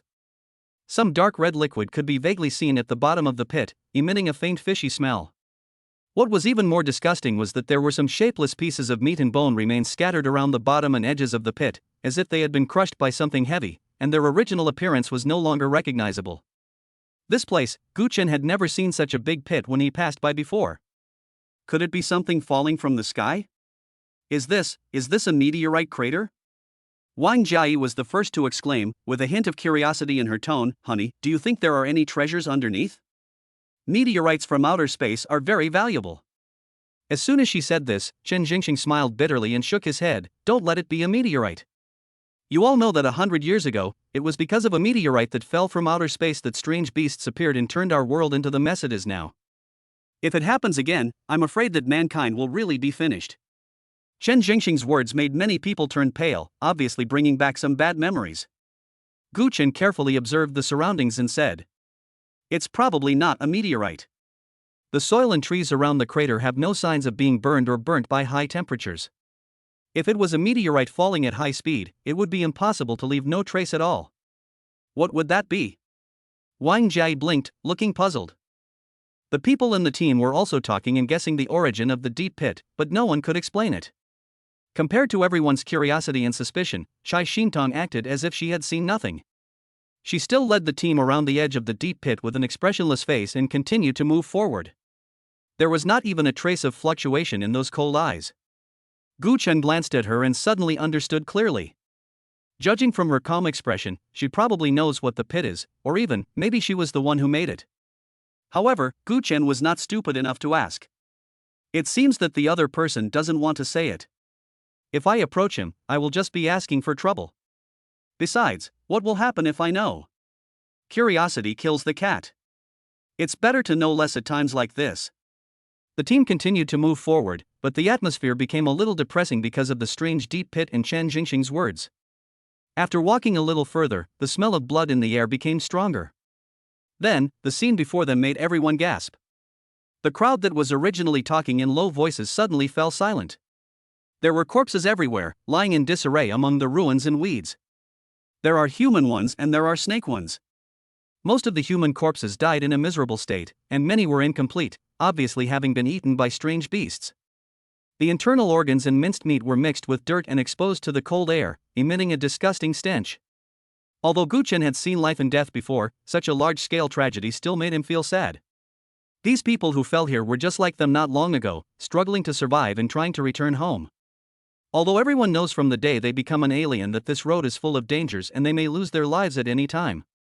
But when I really saw the scene of corpses exposed in the wilderness with no intact bodies, and thought that I might end up in the same miserable state one day, with no one to collect the bodies, I couldn't suppress the sense of loss that emerged from the bottom of my heart. The atmosphere in the team became extremely heavy. Everyone quietly quickened their pace, just wanting to leave this Shura field as soon as possible. Fortunately, the road further down the road was much cleaner and there were almost no corpses to be seen. The occasional snake people that appeared were all frozen by Chai Xintong and then easily dealt with by Gu Chen. After walking for an unknown amount of time, when the towering isolation wall finally appeared at the end of their field of vision, everyone breathed a sigh of relief. I'm going home, I'm finally going home. Under the isolation wall, the situation was better than Gu Chen had imagined. There were indeed quite a few Snake Man corpses piled up under a long row of wall foundations, but relatively few human corpses. Most of them were soldiers wearing garrison uniforms, and some were wearing different clothes, presumably civilian psychics who were temporarily recruited. It seems that there was a fierce battle here. The snake people obviously wanted to attack the isolation wall, but were stubbornly blocked by the garrison. Moreover, judging from the comparison of the number of corpses, the garrison should have won the victory and the casualties were well controlled. Yes, the wall itself is a huge defensive advantage. The wall was so high that the snake men, a strange beast that could only fight in close combat, were nothing but sitting ducks facing the long-range firepower from high above. They couldn't get any advantage. Stop. Just when Gu Chen and his group were approaching the isolation wall within 100 meters, a loud shout suddenly came from the top of the wall, and then several beams of light from searchlights slammed over, making it impossible for people to open their eyes. Chai Shintong raised her eyes slightly, looked calmly at the top of the city wall, and said lightly, "Open the door." The voice was not loud but light, as if he was talking to himself. Gu Chen couldn't help but roll his eyes in his heart. "Beauty, I'm on the top of a wall that's dozens of meters high. Your voice is as loud as a mosquito's hum. Who can hear me?" Helplessly, Gu Chen cleared his throat, took a deep breath, and shouted for her, "Listen, people up there. We are human. Open the door immediately." There was silence on the wall for a few seconds, and then a voice came. "Please wait a moment, Master He Fengyu will be here soon." Meanwhile, on the inside of the wall, He Fengyu was walking quickly towards the elevator leading to the top of the city wall. As he walked, he asked the adjutant beside him, "Are you sure it's that woman Chai Shintong?" The adjutant nodded quickly, "Yes, sir, it has been confirmed that it is Miss Chai herself, and she also brought back a group of survivors." He Fengyu's face turned even uglier when he heard this. He cursed in a low voice, "Is this woman sick? Why doesn't she think about how to defend the city at this time and care about the lives of those people? If she was in the city, would we have sacrificed so many brothers in the battle just now? The expeditionary army is amazing. Each of them has eyes on the top of their heads." He lowered his voice, but the dissatisfaction and resentment in his tone were not concealed at all. The adjutant next to him lowered his head and dared not breathe. The boss complained about other senior officials. As a small fry, he was wrong no matter what he said if he got involved in such a fight between gods. He might as well pretend to be deaf and dumb. The elevator soon reached the top of the wall. He Fengyu walked out of the elevator and saw the crowd below and the familiar figure standing at the front. A sinister look flashed in his eyes, and then he put on a businesslike expression and asked through the loudspeaker, "Miss Chai, it's great that you're back, but for safety reasons, we have to make sure there are no strange beasts lurking in the surrounding area." Another officer beside him whispered, "Sir, we have completed the investigation. No signs of strange beast activity were found within 500 meters. He Fengyu hummed, but felt unhappy in his heart. Damn, why is it so clean? As long as there was another snake man nearby, he could use this as an excuse to openly refuse to open the door and discuss Chai Shintong to avenge her for hitting him on the head with green dates. However, even if there were no strange beasts, he still had plenty of ways to make things difficult. This is the outer 7th district, He Fengyu's territory. He Fengyu grinned and continued to speak loudly into the loudspeaker. "Everyone, thank you for your hard work. However, we have just experienced a fierce battle. Although we have temporarily repelled the monster, we still need to further confirm whether the area below the isolation wall is absolutely safe. The isolation gate is related to the safety of the entire city and cannot be opened at will." Chapter 69, Stop Joking About Human Life. As soon as these words came out, the crowd below went wild. "What? You're not allowed in? We managed to escape with great difficulty. Sir, we are very safe here. There are really no strange beasts. Please, open the door." There were cries, pleas, and angry curses mixed together. After finally seeing the hope of returning home, I was ruthlessly blocked outside by an order. Who can bear this feeling? He Fengyu listened to the noise below, but the smile on his face became even more playful. This is exactly the effect he wanted. He wanted to let Chai Shintong see that she was nothing to him. He Fengyu cleared his throat and spoke again, "I understand your anxiety. Let's put it this way. To ensure everything is safe and for your safety, I need your cooperation in verification. Please form groups of 2 and spread out around the isolation wall and carefully patrol the surrounding area. After 3 minutes, if everyone can return here safely, I will open the door immediately." As soon as these words were spoken, the crowd below fell into deathly silence, and then even greater panic broke out. What? Let's disperse. What if we encounter a strange beast? Sir, you are putting us in danger. Fear and resistance were written on everyone's face. It was with great difficulty that I arrived here safely thanks to Chai Shintong's protection. Asking them to disperse now, doesn't it clearly mean that we don't take their lives seriously? If there really are strange beasts lurking there, they might be in real trouble. Just when everyone was at a loss, Chai Shintong, who had been silent all the time, suddenly moved. She simply said to the crowd behind her, "Come here and stand behind me." Although they didn't understand what she wanted to do, at this moment, Chai Shintong was their only lifeline. Without any hesitation, the crowd immediately crowded behind Chai Shintong and stood closely against the cold isolation wall. He Fingyu, who was on the wall, frowned when he saw this and whispered to the adjutant beside him. What does she want to do? The adjutant also shook his head in confusion. I don't know, sir. Another team member's face suddenly changed, and he said doubtfully, She's not going to break through the isolation wall and force her way in, right? How dare she? He Fingyu flew into a rage upon hearing this, and then sneered, humph, wishful thinking. Even if an A-level alien beast came, it would take some effort to break this isolation wall. With just her alone. Before he could finish his words, his voice suddenly stopped, as if someone had strangled him. Below, a small group of people, led by Chai Shintong and Gu Chen, began to slowly rise in front of everyone's horrified gazes. No, it's not rising slowly, but rising rapidly. It's like getting on an elevator. Almost in the blink of an eye, the crowd that was originally at the corner of the wall, including Gu Chen, suddenly felt a huge force under their feet. Then, a thick ice crystal pillar rose from the ground, holding up everyone, and directly broke through a height of dozens of meters at an incredible speed. Call! The wind whistled past my ears. By the time everyone reacted, it was already hovering steadily on the top of the isolation wall, facing He Fingyu and others, and its height was even slightly higher than theirs. He Fingyu and the garrison soldiers around him were all stunned, as if they had seen a ghost in broad daylight, and the expressions on their faces were extremely interesting. Unbelievable and a little bit scary. You. He Fingyu pointed at Chai Shintong, who had a calm face, and kept saying you for a long time, unable to utter a word. His face turned blue and white. Chai Shintong moved. He just raised his right hand slightly and pointed his index finger at He Fingyu's face. The next second, as He Fingyu looked in doubt, a long and sharp ice spike suddenly condensed out of thin air on Chai Shintong's fingertips. The ice spike rushed forward as fast as lightning. Sizzle. There was a slight sound of flesh breaking. He Fingyu only felt a piercing chill attacking his cheek, followed by a burning pain. He subconsciously took 2 big steps back, staggered and almost lost his balance. Fortunately, the adjutant next to him was quick to help him up.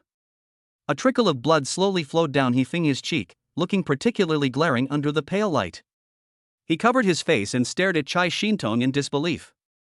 In addition to horror, there was more of a rage of being humiliated in public in those eyes. You're crazy. He Fingyu's voice was a little distorted due to anger. How dare you hurt me? Chai Shintong slowly put down her hand, and the ice spike on her fingertips disappeared into thin air. Don't joke about human lives anymore in the future. Chai Shintong said slowly. He Fingyu's expression instantly became even uglier than before. Seeing that deflated look, Gu Chen felt secretly happy. I let you act cool and make things difficult for me, and now you are dumbfounded, right? Gu Chen's impression of the garrison became worse. Chai Shintong didn't look at He Fingyu again, and said to the crowd behind her calmly, everyone, go down and go home quickly. Oh. Thank you, sir. The survivors finally woke up from their dream and burst into cheers of surprise. They jumped carefully from the icicles to the solid ground of the isolation wall, and the feeling of stepping on the wall made them excited. At this moment, the fear, despair and fatigue that had been suppressed in my heart were finally completely released. Some people even cried for joy and hugged each other to celebrate their hard-earned survival. Wang Jiai jumped lightly onto the isolation wall, her little face flushed with excitement. She did not leave immediately, but turned around, looking at Gu Chen, who was still on the icicle with a pair of sparkling eyes, and stretched out her hand to Gu Chen, her voice carrying a hint of urgency. Husband! Come down quickly! Gu Chen looked at her outstretched hand, his heart warmed, but he shook his head gently. Chapter 70 Why Not Help? At this moment, only Gu Chen and Chai Shintong were left on the huge ice crystal column, hovering in the air, forming a strange confrontation with the people on the wall. The smile on Wang Jiai's face froze slightly, as if she had a premonition of something, and there was a hint of uneasiness in her tone. Husband? Why don't you come down? It's safe, let's go home. Gu Chen took a deep breath and tried to make his voice sound calmer. Jai, I promised Master Chai that I would accompany her to the no man's land to do something. I will be back as soon as I am done. Go to an uninhabited area? What for? Wang Jiai's voice suddenly became louder. No. It's too dangerous. You can't go. Otherwise, I'll go with you. As she said this, she wanted to jump back onto the icicle. Don't! Gu Chen quickly spoke up to stop her. Be obedient and go home first. At home, there are Tong Tong and Wen Wen who need your help to take care of them. They must be very worried about me now. If you go back, they will feel more at ease. I promise that I will come back as soon as I finish my work, okay? When Gu Tong and Ran Wen Wen were mentioned, Wang Jia stopped what she was doing. What Gu Chen said was the truth. At this time, the family really needs her more. Wang Jia's eyes were red, she bit her lower lip tightly with her teeth, trying hard to hold back her tears, and nodded heavily, her voice choking with sobs.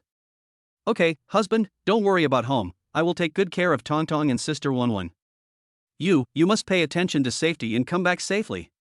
Gu Chen looked at her tearful appearance, and felt a sharp pain in his heart, but he still tried to force a smile and nodded to her. Don't worry. When have I ever let you down? Go back now and don't keep them waiting. Wang Jia looked at Gu Chen deeply, as if she wanted to engrave Gu Chen's appearance into her heart. After convincing Wang Jia, Gu Chen finally put his worries to rest for the time being. Next, we must work hard to protect ourselves. Mines, snake people, I hope I won't lose my life this time. Gu Chen also felt unhappy. He knew that this trip to the uninhabited area was extremely dangerous, but he dared not repay Chai Shintong's favor. Just as Gu Chen's thoughts were surging, a man suddenly squeezed out of the crowd. He pushed away Wang Jia, who was blocking his way, and rushed straight to the edge of the isolation wall, pointing at Gu Chen, who was still on the icicle. You have recovered your abilities a long time ago, why didn't you take action earlier? Why did you watch my wife being dragged away by those beasts and tortured to death? The man's eyes were bloodshot and he was extremely emotional. He looked so sad and angry that he seemed as if he was ready to devour someone. Gu Chen recognized him. He was the man whose wife was dragged away and returned with a corpse. Before, in the no man's land, the dangers were lurking everywhere. The man was scared out of his wits. All he could think about was how to survive. He had no time to think about anything else. Now that he was safe, looking at Gu Chen and Wang Jia's parting of life and death, he was moved and thought of his wife. Gu Chen sighed in his heart. This guy's wife died tragically. But it is somewhat unreasonable to put the blame on myself. You know the situation better than me. If I rashly reveal my strength, I will only fall into a more dangerous situation. I must wait for the right time to take action. Gu Chen explained. Danger? Hearing this, the man became even more agitated, his saliva almost spraying on Gu Chen's face. What is the right time? My wife died because of your shitty timing. If you had stood up earlier, she wouldn't have died at all. His words immediately caused people around him to talk about it. Some garrison soldiers who did not know the truth began to look at Gu Chen with strange eyes, with a bit of scrutiny in their eyes. Seeing that the discussions around him seemed to be gradually leaning towards him, the man became bolder and his voice became a little louder. It was as if Gu Chen was the eternal sinner who killed his wife. You watched someone die without helping. You clearly had the ability, but you watched someone die. Gu Chen frowned slightly. He is not a cold-blooded person, but he is definitely not a saint either. He does not have the time to argue with a poor idiot who has lost his mind. Gu Chen picked his ears with a somewhat careless movement, then glanced at the man lightly and asked back in a calm tone. Is it against the law to not help someone in need? Just a few words made the scene quiet instantly. Yes, in this world, is it illegal to watch someone in danger and not help them? It's not illegal. To save or not to save is everyone's own choice. Especially in an environment where one's life is in danger at any time, it is good enough to be able to save one's own life. Who has the right to force others to risk their lives to save irrelevant people? The man opened his mouth, his face turned red, but he couldn't refute a word. He knew that what Gu Chen said was reasonable, but he had no place to vent the resentment in his heart, so he could only stare at Gu Chen. Gu Chen was too lazy to pay attention to him anymore. He turned to look at Chai Shintong beside him and said, Master Chai, should we set off? Chai Shintong's face remained calm. She nodded in response. Just when Gu Chen thought she would control the icicle to descend, Chai Shintong suddenly reached out and grabbed Gu Chen's waist. What's happening? Gu Chen was stunned at that time. The next second, the huge ice crystal pillar under his feet shattered with a crack sound without any warning. The feeling of weightlessness came instantly. Gu Chen only felt his body suddenly sinking down, and the sound of wind whistled past his ears.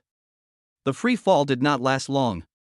At the moment when the two were falling rapidly, Chai Shintong lightly tapped the air with her other foot, and a palm-sized piece of ice appeared out of thin air, just enough to support her toes. Then, she stepped on the ice, her figure like a nimble flying bird, and she used the force several times in mid-air. New ice cubes continued to condense under her feet as her landing point, and she fell to the ground with Gu Chen. The posture was so elegant and graceful that everyone on the city wall was stunned. As Gu Chen was led by her, he had a new understanding of Chai Shintong's strength. This woman not only has perfect control over her ice abilities, but her skills are also definitely not simple. On the city wall, He Fengyu saw that Chai Shintong and Gu Chen had disappeared from his sight. The fear on his face faded a little, and then he resumed his superior attitude and waved impatiently at the survivors who had just escaped from the no man's land. All right, stop standing here. Go home if you need to, and do whatever you need to do. His eyes swept through the crowd and soon fixed on Wang Jiai. At this moment, Wang Jiai was facing away from him, looking in the direction where Gu Chen and Chai Shintong disappeared. Her shoulders were slightly shaking, and she was obviously still wiping away tears. That tearful look, even with just a back view, reveals a pitiful and touching look. He Fengyu's eyes lit up instantly, like a hungry wolf seeing a fresh lamb. This woman looks pretty good. He is a sea-level mutant and had just divorced his first wife some time ago, so one of his 5 wives happened to be vacant. He didn't dare to think about that woman Chai Shintong. But He Fengyu had no scruples about the crying woman in front of him. He is just an ordinary alien, but he has plenty of ways to control him. Chapter 71. Thank you. He Fengyu grinned with ill intentions, walked towards Wang Jiai, and spoke in a gentle tone.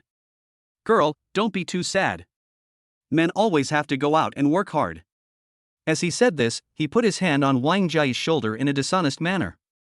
Wang Jiai was immersed in her worry about Gu Chen, when she suddenly felt a hand on her shoulder. Her body reacted faster than her brain. She shook her hand violently, took 2 steps back, and turned around vigilantly. When she saw clearly that it was He Fengyu, Wang Jiai frowned and her eyes were full of disgust. He Fengyu was not angry. Instead, he took back the hand that touched Wang Jiai, put it under his nose and smelled it, then rubbed his fingers, and the smile on his face became even more obscene. Don't be afraid. I just want to comfort you because you are crying so hard. What's your name? Wang Jiai said nothing. She hated He Fengyu's malicious eyes and frivolous behavior, but the other party's identity was there. What could she, an ordinary person, do? I could only suppress the unhappiness and nausea in my heart, turn around and follow the crowd towards the elevator not far away. The elevator slowly descended, and Wang Jiai and the others soon disappeared from the city wall.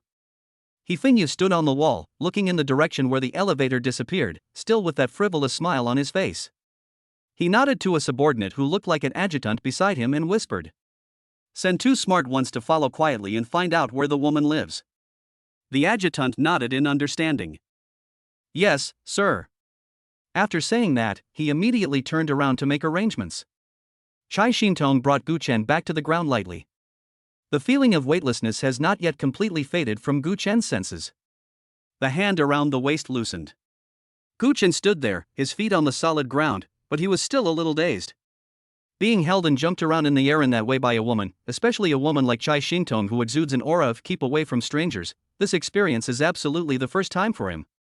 It feels quite special. Gu Chen subconsciously raised his hand and touched his waist, where there seemed to be a faint chill lingering. Could this woman's body really be made of ice? How could it be so cold? What are you daydreaming about? Lead the way. Chai Shintong's cold voice interrupted Gu Chen's wild thoughts. She seemed to have taken the thrilling aerial acrobatics seriously at all, and her expression remained calm. Gu Chen came back to his senses, responded, took a step forward, and began to lead the way. The sky in the early morning is still so dim. Along the way, thanks to Chai Shintong, Gu Chen's level has been raised to LV.50 as she helped him kill monsters. He could clearly feel that various functions of his body had also been significantly improved. Now he is already considered a B-level mutant. If other people knew about this speed of improvement, their eyes would probably pop out of their heads. Chai Shintong followed behind Gu Chen. Watching Gu Chen chop a snake man in half with one knife, his movements were clean and neat, without any drag, and a strange light was barely noticeable in his calm eyes. She noticed that this man's strength seemed to be improving at a speed visible to the naked eye. At first, although he was decisive in killing the monsters, it still took some effort. But now, every time he struck out with his sword, it was precise and efficient, and he could easily cut some weak monsters in half. What's your inhuman level? Chai Shintong's voice suddenly came from behind. Gu Chen paused and considered for a moment. He didn't want to reveal the secret of his rapid upgrade. He still understood the principle that a tree that stands out in the forest will be destroyed by the wind. Maybe, it's sea level. Gu Chen answered vaguely. Perhaps? There was no emotion in Chai Shintong's tone. Gu Chen scratched his head and pretended to be a little uncertain to explain. Well, I was at level D in the previous test. But I feel that my physical fitness has improved a lot during this period of time. I should have broken through to level C. Chai Shintong did not ask any more questions, seemed to accept his statement, and continued to follow him in silence. Now that the conversation was opened, Gu Chen had a lot of questions in his mind, so he opened his mouth. Master Chai, what exactly are we doing in no man's land this time? He had wanted to ask this question for a long time. He had to know why he was risking his life. Chai Shintong had no intention of answering his question and continued walking at a leisurely pace. Seeing that she didn't answer, Gu Chen didn't get angry and changed the question. What about the detection tower? This time, Chai Shintong spoke up, can't you guess it? The city government shut down the detection tower to avoid causing widespread panic. If everyone knew that the A-level monsters had been lurking around the city, what do you think would be the consequences? Gu Chen's heart trembled. So that's how it is. He subconsciously looked up at the sky. The dark white crescent moon looked particularly ominous. Is this woman going to fight an A-level monster? When Gu Chen thought about the fact that he was heading towards an A-level exotic beast, his scalp went numb. This is simply like living with your head tied to your belt. Just when Gu Chen was feeling uneasy, Chai Shintong suddenly spoke, and her voice was slightly fluctuating. Thanks. Gu Chen was lost in thought and didn't react for a moment. Thank me for what? Thank you for leading the way. Chai Shintong's voice returned to normal. It was me who dragged you into this danger. Gu Chen curled his lips and muttered to himself, it's good that you know it. But he said, we agreed before that if I encounter danger that I cannot handle, I can leave immediately. Otherwise, I will never agree to lead the way for you, sir, even if you kill me. I know. Chai Shintong replied, but I still want to thank you. It's rare for someone as selfish as you to risk your life. Hearing the comment of selfishness, Gu Chen was not angry at all, but smiled at himself. This woman is quite good at judging people. I am indeed not a noble person who would sacrifice myself for others. Chapter 72 Past Events. What is selfishness? Gu Chen asked back with interest. Chai Shintong's footsteps did not stop, and her voice came out clearly. Before at the separation wall, the man accused you of not saving someone in danger. I want to ask you, if it was your wife who was dragged away by those thugs at that time, what would you do? Would you continue to endure and wait for the so-called right time to take action, or would you rush forward regardless of everything? Gu Chen almost didn't think about it and blurted out. I'll rush forward. He said this with absolute certainty, without any hesitation. Wang Jiayi's face flashed through his mind. That was the person he had to protect at all costs. Chai Shintong asked again, during this operation, once you encounter uncontrollable danger, the first thing you think of is to escape by yourself. Is this correct? That's right. But not entirely. Before I leave, I'll ask you to come with me. Gu Chen still answered quickly and calmly. Seeking benefits and avoiding harm is the instinct of living things. What's more, he has a sister and a wife to take care of. His life is precious. A strange look flashed across Chai Shintong's eyes, and then she calmly gave her conclusion. That's selfish. Just as he finished speaking, a snake man suddenly jumped out from the ruins in front. This snakeman is not of high level, only LV.23. Almost at the same time as the snake man appeared, Gu Chen's figure suddenly rushed out, several points faster than any previous time. Before Chai Shintong could make any freezing movement, the knife in his hand had already flashed a sharp cold light. The snake man didn't even have time to let out a hiss before he cut it in half cleanly with a single blow, and blood spurted out. Gu Chen shook off the blood on the knife, put it away and stood up, all in one go. He turned around and looked at Chai Shintong with an inexplicable smile on his face. Master Chai is right. I am selfish and don't have many friends. But I never regret being this kind of person. After a pause, he asked again. Master Chai, do you want to hear my story? Chai Shintong glanced at him with a look that seemed to say, "Do whatever you want." Then, he nodded gently. As Gu Chen led the way, he began to narrate his past in a calm, almost indifferent tone. "When I was a kid, my parents would always take out a few candies from their pockets when they got home from get off work. They were the kind of maltos that you could buy 5 for $1. My sister and I would share half of each, and it felt like the sweetest taste in the world. We waited eagerly at the entrance of the alley outside our house every day, waiting for the candy and for our parents to come home. Until that night." Gu Chen's voice paused slightly, as if he was stuck in some scene that he didn't want to recall. "We sat there from dusk till dawn. The door opened, but the people who came in were not them. The people who came told me that when they were sent to build a sentry tower in an uninhabited area, something went wrong and they were killed by strange beasts. I rushed to the crematorium like crazy. Luckily, the furnace had just been preheated. If I had gone 3 hours later, all I would have gotten back would have been a handful of ashes where I couldn't tell whose was whose, and I wouldn't have been able to see them for the last time. That year, I was 14 years old and my sister Gutong was only 10 years old. I didn't even have the right to cry. I had to hold myself together in front of my sister, pretending that I was not afraid of anything and could handle anything.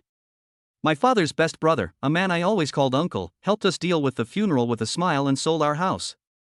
Then, he took the largest sum of money from the sale of the house with confidence, saying that we owed him and that it was borrowed from our father when he was alive. We moved into a small, run-down shanty town. After that uncle never came to see my brother and me again. I had no choice but to drop out of school and do odd jobs. I relied on that meager salary and the little money my parents left me to make monthly financial plans so that my sister could continue to go to school. My boss deducted my salary at the construction site. I was so angry that I went straight to my superiors to complain.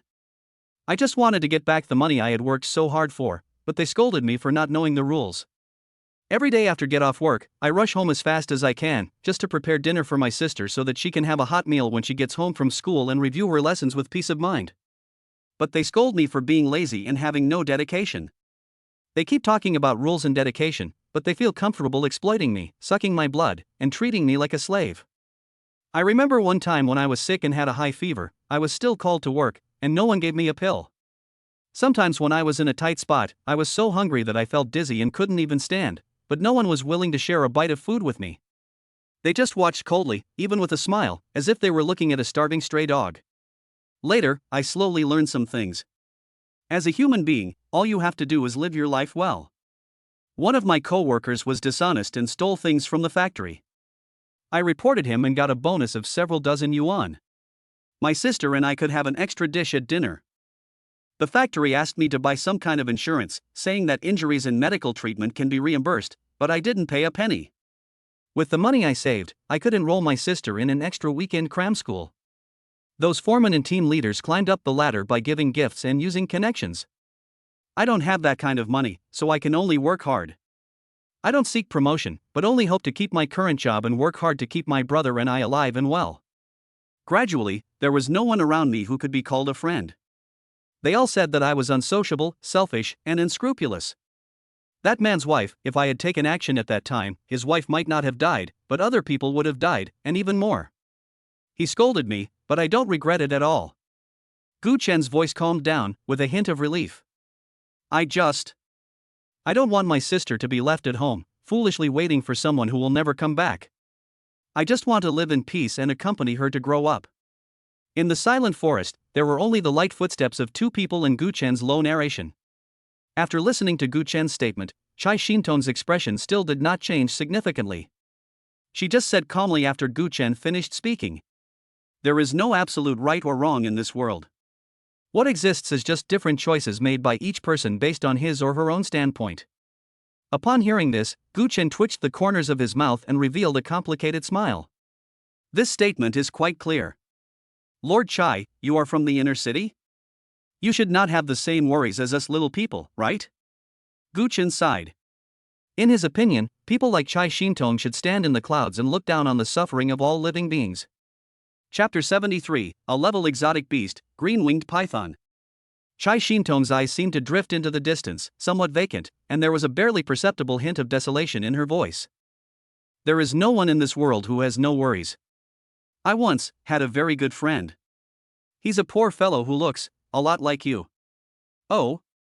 Gu-chan was a little surprised. He didn't expect Chai Shinton to make ordinary friends like himself. So how is she doing now? Chai Shinton's footsteps suddenly stopped. Gu-chan noticed the movement behind him and stopped, turning back to look at her in confusion. In the dim light, this girl who had always been as cold as an iceberg and seemed to have no emotional fluctuations, had a faint light flashing in her clear but cold eyes. She is dead. Chai Shinton's voice was very soft. After saying these 3 words, she raised her feet again, walked past Gu-chen expressionlessly, and continued on her way, as if the emotional expression just now was just Gu-chen's illusion. Gu-chen stood there in a daze, his heart skipping a beat. It's over. It seems like I'm just bringing up other people's sad stories. He opened his mouth, wanting to say something, but didn't know what to say. In the end, he shut up silently and followed quickly. It seems that enough has been said along the way. It's better to say less. The atmosphere between the two returned to the initial silence. Gu-chen glanced at Chai Shinton, who was walking in front of him. Her slender but straight back looked a little lonely at this moment. Perhaps, people in the inner city may not necessarily live a prosperous life. After walking for about another 10 minutes, the surrounding trees became increasingly dense, and some dried dark green bloodstains were scattered on the ground. Gu-chen stopped, lowered his voice, and pointed to a forest in front. That's it. The snake man I saw before came out of the mine behind the forest. As soon as he finished speaking, Chai Shinton, who was walking in front of him, suddenly stopped. Without even turning her head, she just uttered 2 words in a voice so light that it was almost blown away by the wind. Stand back. The voice was very calm, without any ripples. Back off? Gu-chen was stunned and was about to ask what's wrong. A huge force attacked from behind, or to be more precise, grabbed the back of his collar. The next second, his body flew backwards uncontrollably and fell heavily to the ground a few meters away. Gu-chen fell so hard that his head was buzzing. He was just about to ask Chai Shinton what was going on with this woman, but the scene before him made him hold back all his words. There was a loud crack-bang sound, and the big trees in front of where he had just stood were broken at the waist one after another as if they were swept by an invisible giant blade. The huge tree crown rose into the sky with broken wood chips. Immediately afterwards, a huge monster rushed out from the woods. The giant's head alone was as big as a room. It opened its bloody mouth and a visible stream of white air gushed out like a high-pressure water cannon, heading straight for the 2 people with overwhelming force. At the critical moment, Chai Shinton had already stood in front of Gu-chen. She stretched out her right hand forward with her 5 fingers spread out, and with a cold shout, a thick ice wall rose from the ground, crystal clear and emitting a chilling cold air. Bang! The airflow collided with the ice wall with a loud bang. The ice wall only lasted for less than a second before it exploded into ice chips with a crisp sound. But this 1 second of buffer has already relieved most of the impact. Chai Shinton's body only slid backwards a few meters and soon stabilized. Poor Gu-chen had just climbed up halfway from the ground when he was caught in the residual airflow. He rolled over and over like a ball on the ground covered with dead leaves and dirt for several rounds before he stopped in a mess. Pa. Gu-chen spat out the mud in his mouth, shook his still dizzy head, and then raised his head, having the opportunity to see the true face of the giant. It was a giant python that was difficult to describe in words, its entire body covered with green scales that shone with a metallic luster in the dim light. The most horrifying thing is that it has a pair of broad fleshy wings on its back. The body, several dozen meters long, was squatting there, like a moving hill. The thick snake tail swept casually, and the trees as thick as bowls nearby were easily swept away like toothpicks. Green wing python. At this moment, Gu-chen finally understood what Chai Shinton meant by step back. He got up from the ground, patted the dirt off his body, and shouted at Chai Shinton's back in an unpleasant tone. Master Chai, next time you encounter a life-threatening situation like this, can you not shout so calmly? Use a little more force, be a little more anxious, and shout it out. If someone doesn't know, they would think you are calling people to eat. He cursed in his heart, and only then did he have time to concentrate and look at the information that appeared above the giant snake's head. Green wing python LV.63. Level 63, a level exotic beast. Is this the A-level monster active within the martial law zone? Gu-chen felt his throat was a little dry, he swallowed, and his feet moved back half a step uncontrollably. This thing is no joke. If you get touched by it, you will die. If you touch it, you will be injured. Chai Shinton seemed not to have heard his complaints at all, and didn't even show any emotion. She just raised her hand, pointed to the sky, and snapped her fingers gently. After the crisp sound, a huge amount of ice condensed in the air out of thin air, and in an instant it gathered into a huge ice ball with a diameter of more than 5 meters. With a sharp whistling sound, it smashed down towards the green-winged python on the ground like an ice meteorite. Boom! The green-winged python obviously didn't expect that this tiny human would dare to attack it actively. It couldn't dodge in time and was hit hard by the ice ball. The huge body was pressed into the ground by the huge impact force, creating a terrifying deep pit. For a moment, the earth shook and smoke and dust rose up. Gu Chen's eyelids twitched. Wow, now he finally knew where that big pit he saw before came from. This woman's strength is simply abnormal. However, before he had time to be happy, he saw that the green-winged python's health bar had only dropped slightly. This little damage is just a tickle at best for its huge body. Sure enough, the next second, an angry roar came from the deep pit. The green-winged python suddenly broke free, spread its wings, and soared into the air. It circled in the sky, making a series of sharp and strange cries, and the sound waves spread far away. Immediately, a rustling sound came from the woods on all sides, coming from far away and becoming more and more dense. Gu Chen's face changed and his scalp exploded. Master Chai, this is bad. That guy seems to be calling for help. Chapter 74 Another O-level monster. I'll take care of the small ones, and I'll take care of the big ones. Chai Shintom's voice was still cold, but it carried an unquestionable determination. Before she finished her words, she slammed her palm on the ground. With her as the center, countless sharp ice cones broke out of the ground, like a wildly growing bamboo shoot forest, densely piercing the green-winged python in the air. The green-winged python twisted its body flexibly in the air, dodging left and right, and actually avoided most of the ice cones. For some things it couldn't avoid, it would use its huge body to ram into them, smashing the several-meter-high ice cones into pieces, and ice debris fell from the sky like raindrops. It would swoop down from time to time, open its huge mouth, and try to swallow Chai Shintom on the ground in one gulp. On the other side, Gu Chen no longer had time to care about the fight between the gods over there. On the ground, countless snake people have rushed in from all directions, their green eyes flashing with tyrannical light in the dim light. Unlucky. It's not so easy to leave now. Gu Chen's eyes condensed and he clenched the gold-tempered knife in his hand. With a thought, he exchanged a few bottles of recovery potions for use, and then checked the items he had obtained from killing along the way, all of which were from the random reward bag. There is an orb that gives him stealth for a certain period of time, an orb that summons a fireball, and another orb that reduces the next damage he takes by 90%. After finishing the inventory and having a rough idea of what was going on, Gu Chen rushed towards the tide of snake people. Phew! 1 knife. 2 knives. 3 knives. He had forgotten how many times he had swung his sword, nor could he remember how many snake men he had chopped down. Thick dark green blood splattered all over his body. The stench made him feel nauseous, but he didn't dare to stop for even a moment. Fortunately, after being promoted to Class B, his strength and speed had a qualitative leap, otherwise he would have been torn to pieces facing the siege of such a large number of snakemen.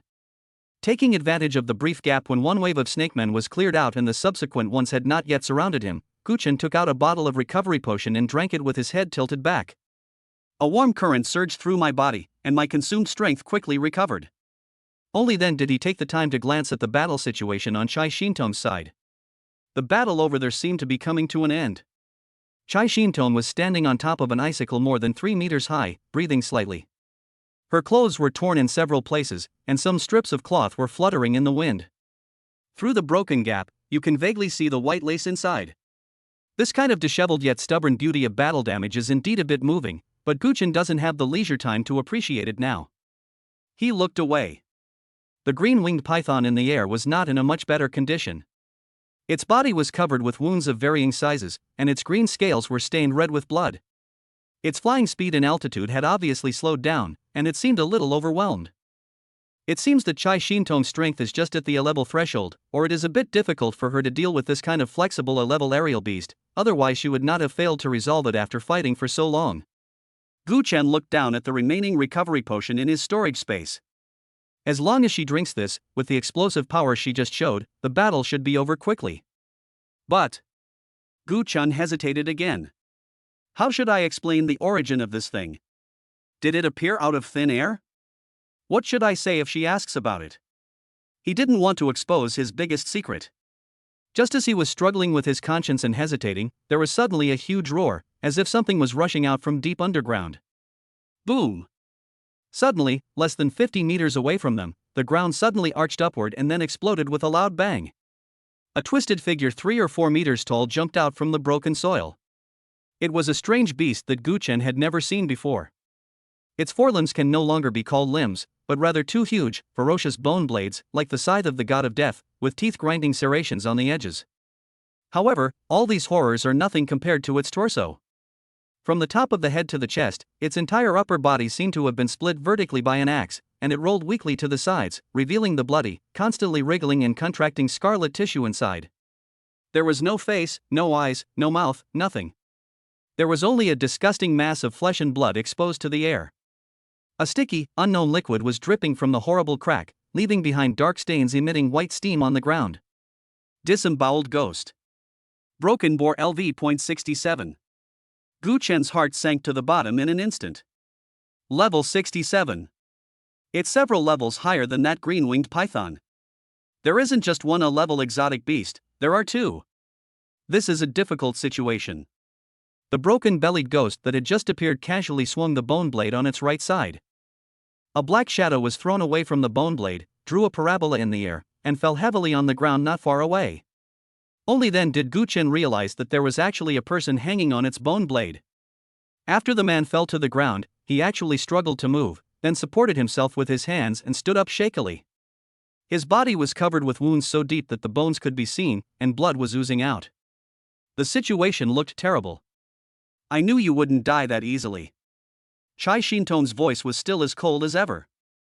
The man who was holding onto the ground grimaced in pain, and the excruciating pain from the torn wound almost made him faint.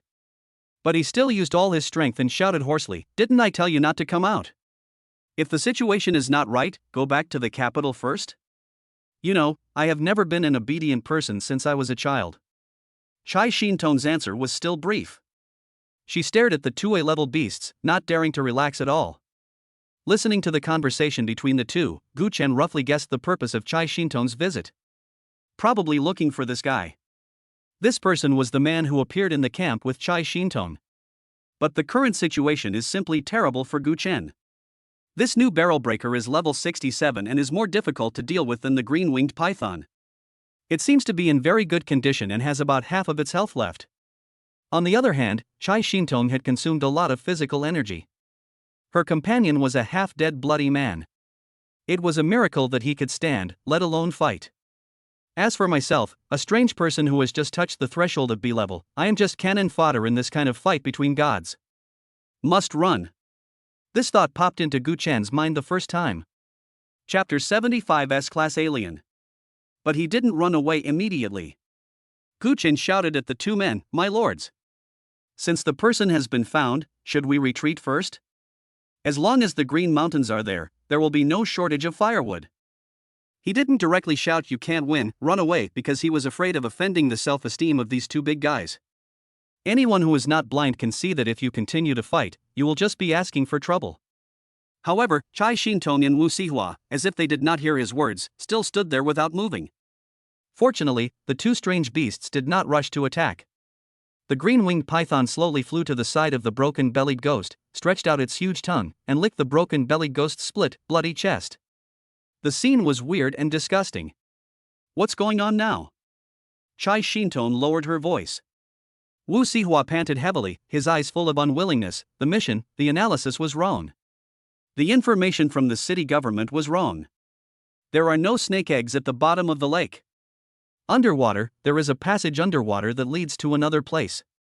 These ghosts should have come from there. I was just about to investigate when I was attacked by this guy. What should we do now? Chai Shintong asked. Wu Sihua smiled bitterly and glanced in the direction of Gu Chen. "The suggestion from that kid just now is good, go away and don't worry about me." "What about you?" "I can't make it anymore. My internal organs are almost shattered. I can't survive." Wu Sihua's tone was filled with a sense of relief and calmness. "If I stay, I can buy you some time. Otherwise, none of you will be able to escape." Hearing this, Gu Chen secretly breathed a sigh of relief. Finally, there was someone who understood. As long as Chai Shintong nodded, he would run away immediately. But unexpectedly, the next second, Chai Shintong's words almost made him spit out blood. I can't abandon my teammates. Chai Shintong's voice was not loud, but every word she spoke was extremely firm. Gu Chen was stunned. Big sister. It's already this late, and you're still talking about comradeship? You're almost dead. Wu Sihua was obviously also very angry. He suddenly raised his voice and roared, "This is an order. Chai Shintong. I am the person in charge of this mission. I order you to retreat immediately." Perhaps it was this roar that completely broke the eerie silence at the scene. The two strange beasts that were originally affectionate were instantly awakened. The broken polterghost let out a silent roar, his chest heaving violently, and two ferocious bone blades were suddenly aimed at Wu Sihua. The green-winged python in the air circled and locked its target on Chai Shintong. Seeing this scene, the last bit of hope in Gu Chen's heart was shattered. Fuck you. I won't keep you company anymore. Without any hesitation, he turned around, took a step forward, and ran towards the depths of the forest without looking back.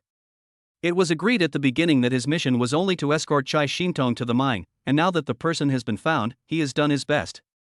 The rest is their internal affairs and has nothing to do with him, an ordinary citizen. He is neither a hero nor a saint. He has his own home and a wife and sister waiting for him to return. He is just an ordinary person who wants to live a good life with his family. Thinking this in his mind, Gu Chen walked faster. The sounds of fighting behind him had begun again, but he turned a deaf ear to them and just kept running forward desperately. I don't know how long I ran. The noise behind me could no longer be heard. Gu Chen slowed down his pace, panting, and leaned against a big tree, breathing heavily. The early morning sun shines through the dense leaves, casting mottled beams of light in the woods, dispelling some of the chill. Just then, a buzzing sound of engines came from the sky. Gu Chen was startled, and quickly climbed up a big tree with a wide view using his hands and feet, and looked towards the source of the sound. A few seconds later, an armed transport plane appeared on the skyline. It's the garrison's plane. The plane's altitude is not high. When it flew past not far from Gu Chen's side, Gu Chen's pupils suddenly shrank. He saw that at the cabin door of the plane, there was a person standing facing the wind. He was a man wearing a black coat, with a tall figure and a stern face. Gu Chen recognized him. He had seen this face several times on the big screen in the square. S-level supernatural being, Union. Codenamed Eyes of Insight. He had participated in 4 expeditions and had personally killed more than 1 S-level monsters. He was a well-known top warrior in Dragon Country. Gu Chen looked at the direction of the plane, which was exactly the direction of the mine he had just escaped from. He understood it immediately. It must be that the 7th District City government reported the news of the appearance of the A-level alien beast, which alarmed the top management, so they specially sent this great god to deal with it. With him around, the 2 A-level exotic beasts are nothing more than chickens and dogs and can't make any waves. The outer 7th District can finally find peace. Chai Shintong and Wu Sihua, if they can hold on until Union arrives, they should be able to survive. Thinking of this, Gu Chen felt inexplicably relieved. Although he was not very familiar with Chai Shintong, they had been together for some time and she had helped him to upgrade his level. He did not want her to die here. But soon, Gu Chen's brows furrowed tightly again. A new question came into his mind. Chai Shintong, will that woman blame him for deserting the battlefield? Although they had agreed that he could leave on his own if he encountered danger that he couldn't handle, from her conversation with Wu Sihua just now, it was clear that she was someone who extremely despised abandoning teammates. If she survives, will she hate me? Thinking of this, Gu Chen felt a little confused. It seems a bit wrong to continue running away. Gu Chen glanced in the direction he came from, a trace of struggle flashed in his eyes, but it was quickly replaced by determination. Meditate for a few seconds. Gu Chen turned around and walked back the way he came. Going back now doesn't mean I'm going back to be a hero. As long as Gu Chen happened to appear after Yunyan had settled the matter, he could make up an excuse that he was entangled by a strange beast and cover up the matter of deserting the battlefield. It doesn't matter whether you save face or not. What is important is not to let Chai Shintong hold a grudge against you. Having made up his mind, Gu Chen no longer spared his strength, and his legs moved like clockwork, running madly through the woods. Just as he was running, a deafening noise suddenly came from the distant sky. Boom! Gu Chen looked up suddenly, and saw a huge ball of fire exploding in the air in the direction he came from, like a firework of death. Thick black smoke mixed with burning metal fragments fell towards the forest below. It's that plane. Gu Chen's heart skipped a beat, but he quickly calmed down. Just because a plane exploded doesn't mean anyone is hurt. That's the S-level alien Yun Yan. How is it possible to die so easily at the hands of an A-level monster? It was probably because the pilot was unlucky and was attacked by the green-winged python. Yes, that's definitely the case. Chapter 76, Immortal Heroic Spirit. Gu Chen comforted himself, but his steps did not stop, but became faster. After rushing forward for about another kilometer, there was suddenly movement in the dense forest ahead. Two figures staggered out and ran straight towards him. Gu Chen looked carefully and his pupils suddenly contracted. It's Chai Shintong. She was holding the half-dead Wu Sihua in her arms. But Chai Shintong's short black hair turned into a strange ice blue color at this moment. In the sunlight among the trees, an ominous light flickered. What is going on? Gu Chen didn't understand what was going on, but he subconsciously raised his hand and said hello.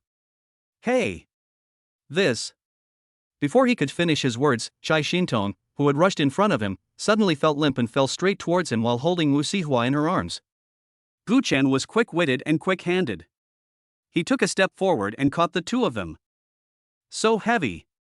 He struggled to steady the two of them, and looked closely at Chai Shintong's gorgeous blue hair to make sure he was not dazzled. This woman, what on earth happened? Cough, cough, cough. Wu Sihua in his arms began to cough violently, and with every cough, dark red blood clots flowed out of his mouth.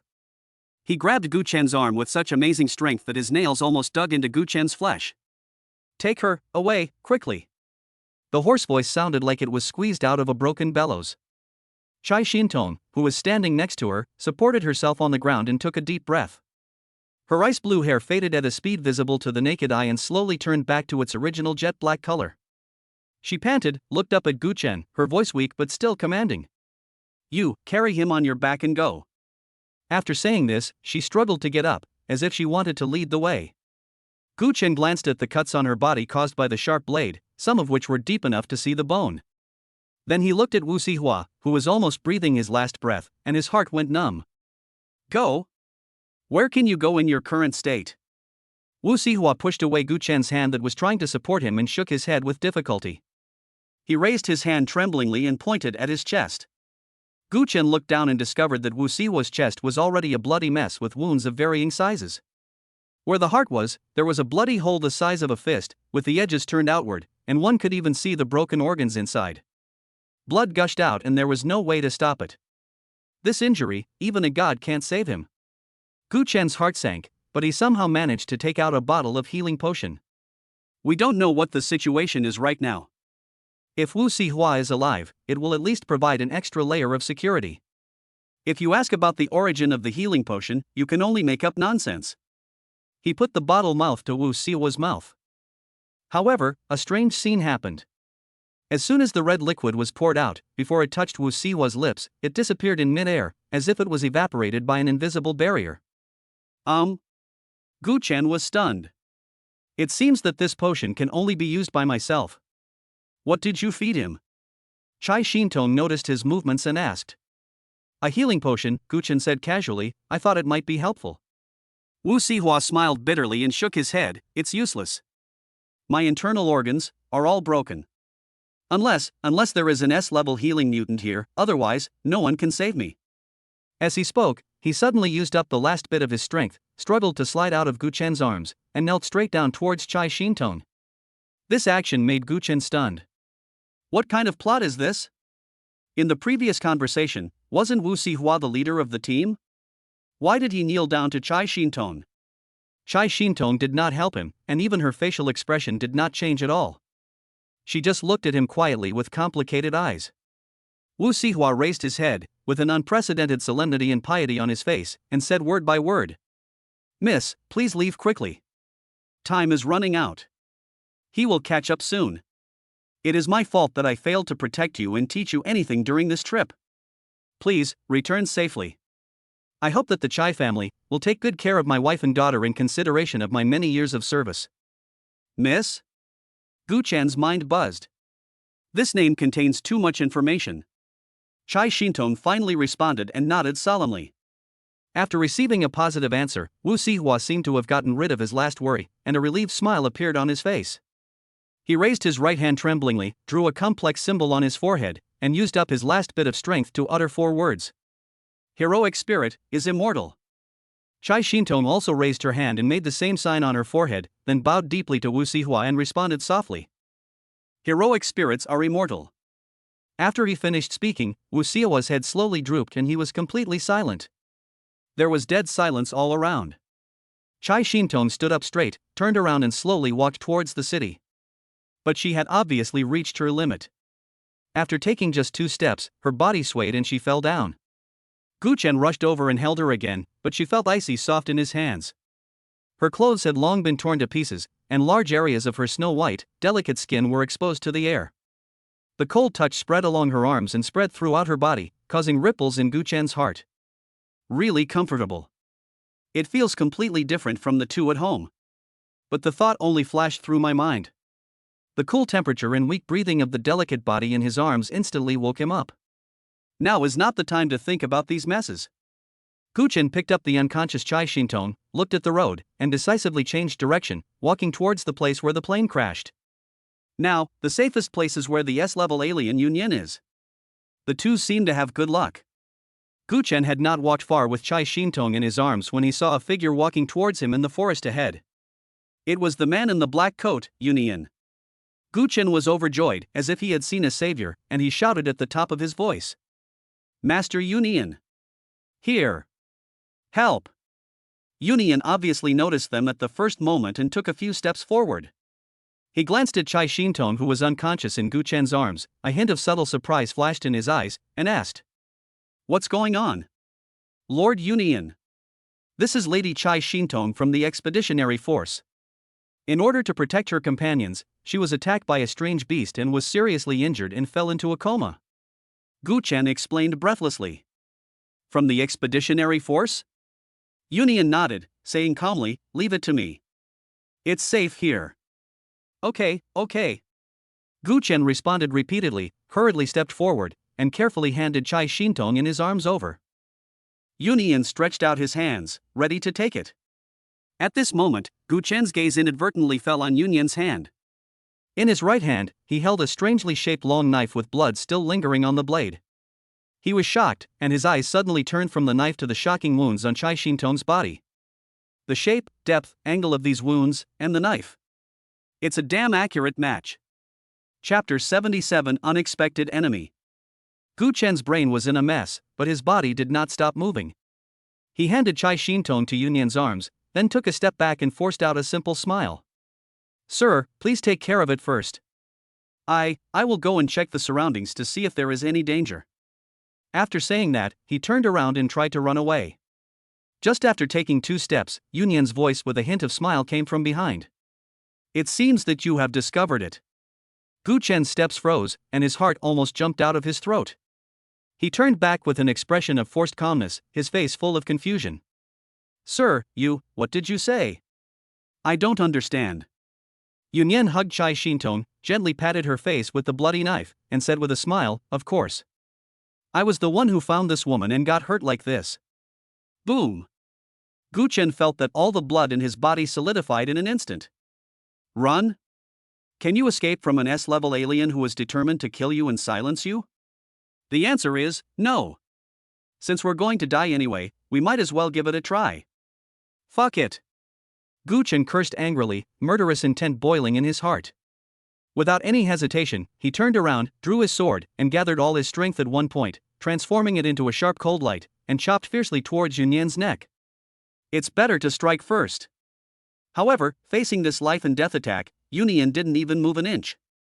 He just held Chai Shintong and raised his right hand casually, and the bloody knife came first. Clang! With a crisp sound, Gu Chen's knife, which was sure to win, was blocked by him lightly. Gu Chen's heart sank, and he immediately changed the position of his feet. He turned the blade and stabbed at Yunyan's ribs from a more tricky angle. Clang! There was another crisp sound. No matter how frantically Gu Chen swung his sword or from which angle he attacked, Yunyan seemed to have predicted it in advance. He held him in one hand and swung the sword with the other, always able to resolve all his attacks with the smallest movement and the most precise angle. It's useless. Yunyan's mouth was filled with a hint of cat and mouse teasing. Every time your muscles contract, every time you breathe in and out, you are telling me where you will attack me next. In front of me, you are like a naked. Before he finished speaking, his movement to block the next attack suddenly slowed down a bit. Although it was only a tiny trace, it was extremely sensitive to him. Yunyan's expression changed instantly. He looked at Guchen angrily and shouted, "What did you do to me?" Guess? Guchen grinned, revealing a mouthful of white teeth. With a wave of his hand, dozens of fist-sized stones flew towards Yunyan with the sound of wind. Humph! Go to the underworld and ask the king of hell to play guessing games with you. A trace of disdain flashed in Yunyan's eyes. He swung the knife in his hand, and a condensed sword energy broke through the air, instantly chopping all the stones into powder in mid-air. The sword's energy remained unabated, tearing through the air and heading straight towards Guchen. Too fast. Guchen's pupils shrank sharply, and he only had time to cross the long sword across his chest. Phew! The sword energy slashed his body fiercely. Guchen's body flew backwards like a broken sack and fell heavily on the ground more than 10 meters away, stirring up a cloud of dust. Well, still, not possible. He moved his lips weakly and uttered his last words feebly, then his head tilted and he was completely motionless. An S-class expert is truly terrifying. Yunyan looked at Guchen, who was lying motionless on the ground, and sneered disdainfully. A small character dares to play tricks in front of him. He really doesn't know how to write the word death. He looked down at Chai Shintong in his arms. This woman is truly a top-notch beauty. Her facial features are so delicate that she looks like she came out of a painting. Her figure is impeccable, with curves in every shape. Even though she was unconscious now, that face still had a coldness that kept people away, which made people want to conquer her even more. What a pity, the girl from the Chai family is going to die here today. A trace of regret flashed through Yunyan's mind, but the movements of his hands were unambiguous. He raised his right hand, and the knife, which was still stained with Guchen's blood, with a cold light on the tip, was aimed precisely at Chai Shintong's jade-like neck. Just as he was about to exert his strength, a strong wind suddenly swept in from the depths of the forest. Stinky, violent, and crazy. Yunyan's eyelids twitched and he looked sideways, only to see a ferocious monster running towards him. The monster's upper body seemed to have been chopped apart by a giant axe. The scarlet tissue rolled and squirmed. Its two forelimbs were two huge bone blades, drawing a track of death in the dim forest. It's that broken-chested ghost. A clown. Yunyan's tone was full of arrogance. He didn't even take this thing seriously. He turned the knife in his hand and prepared to kill this troublesome thing with one blow. But at the moment he exerted force, he was horrified to find that his arms felt an indescribable sluggishness, as if countless tiny bugs were drilling in his muscles, making him feel numb, weak, and his movements were more than a beat slower. It's poison. When did that guy poison you? Just as this damn thought flashed through his mind, the ferocious bone blade of the broken-bellied ghost had already chopped down in front of him with tremendous force. In a hurry, Yunyan could only barely raise his knife to block. Clang! There was a loud bang, and the sound of metal clashing was so loud that it hurt my eardrums. Yunyan only felt an irresistible force coming from the blade, and the whole person was blown away, rolling on the ground for several times before he could stabilize his body.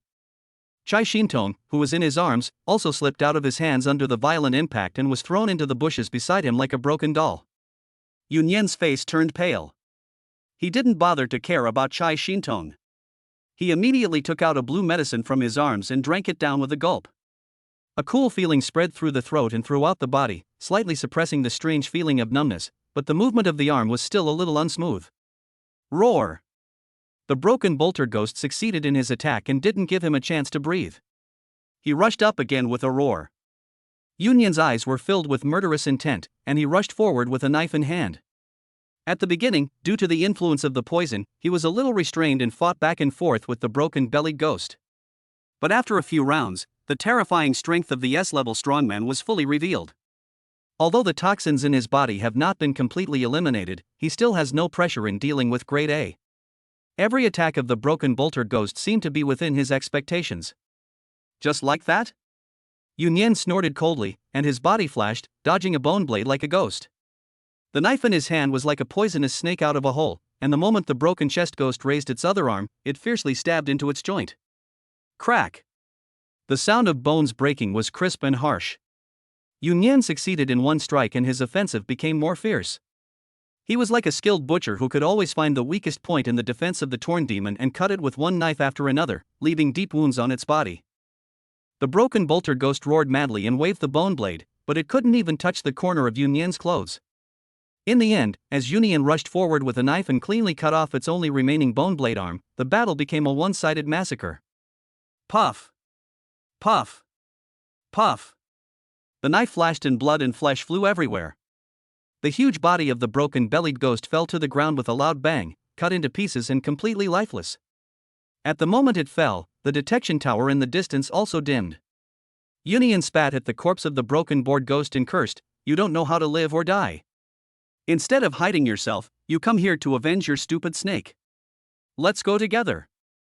After saying this, the anger in his chest eased a little, and he turned and walked towards the direction where Chai Shintong was thrown.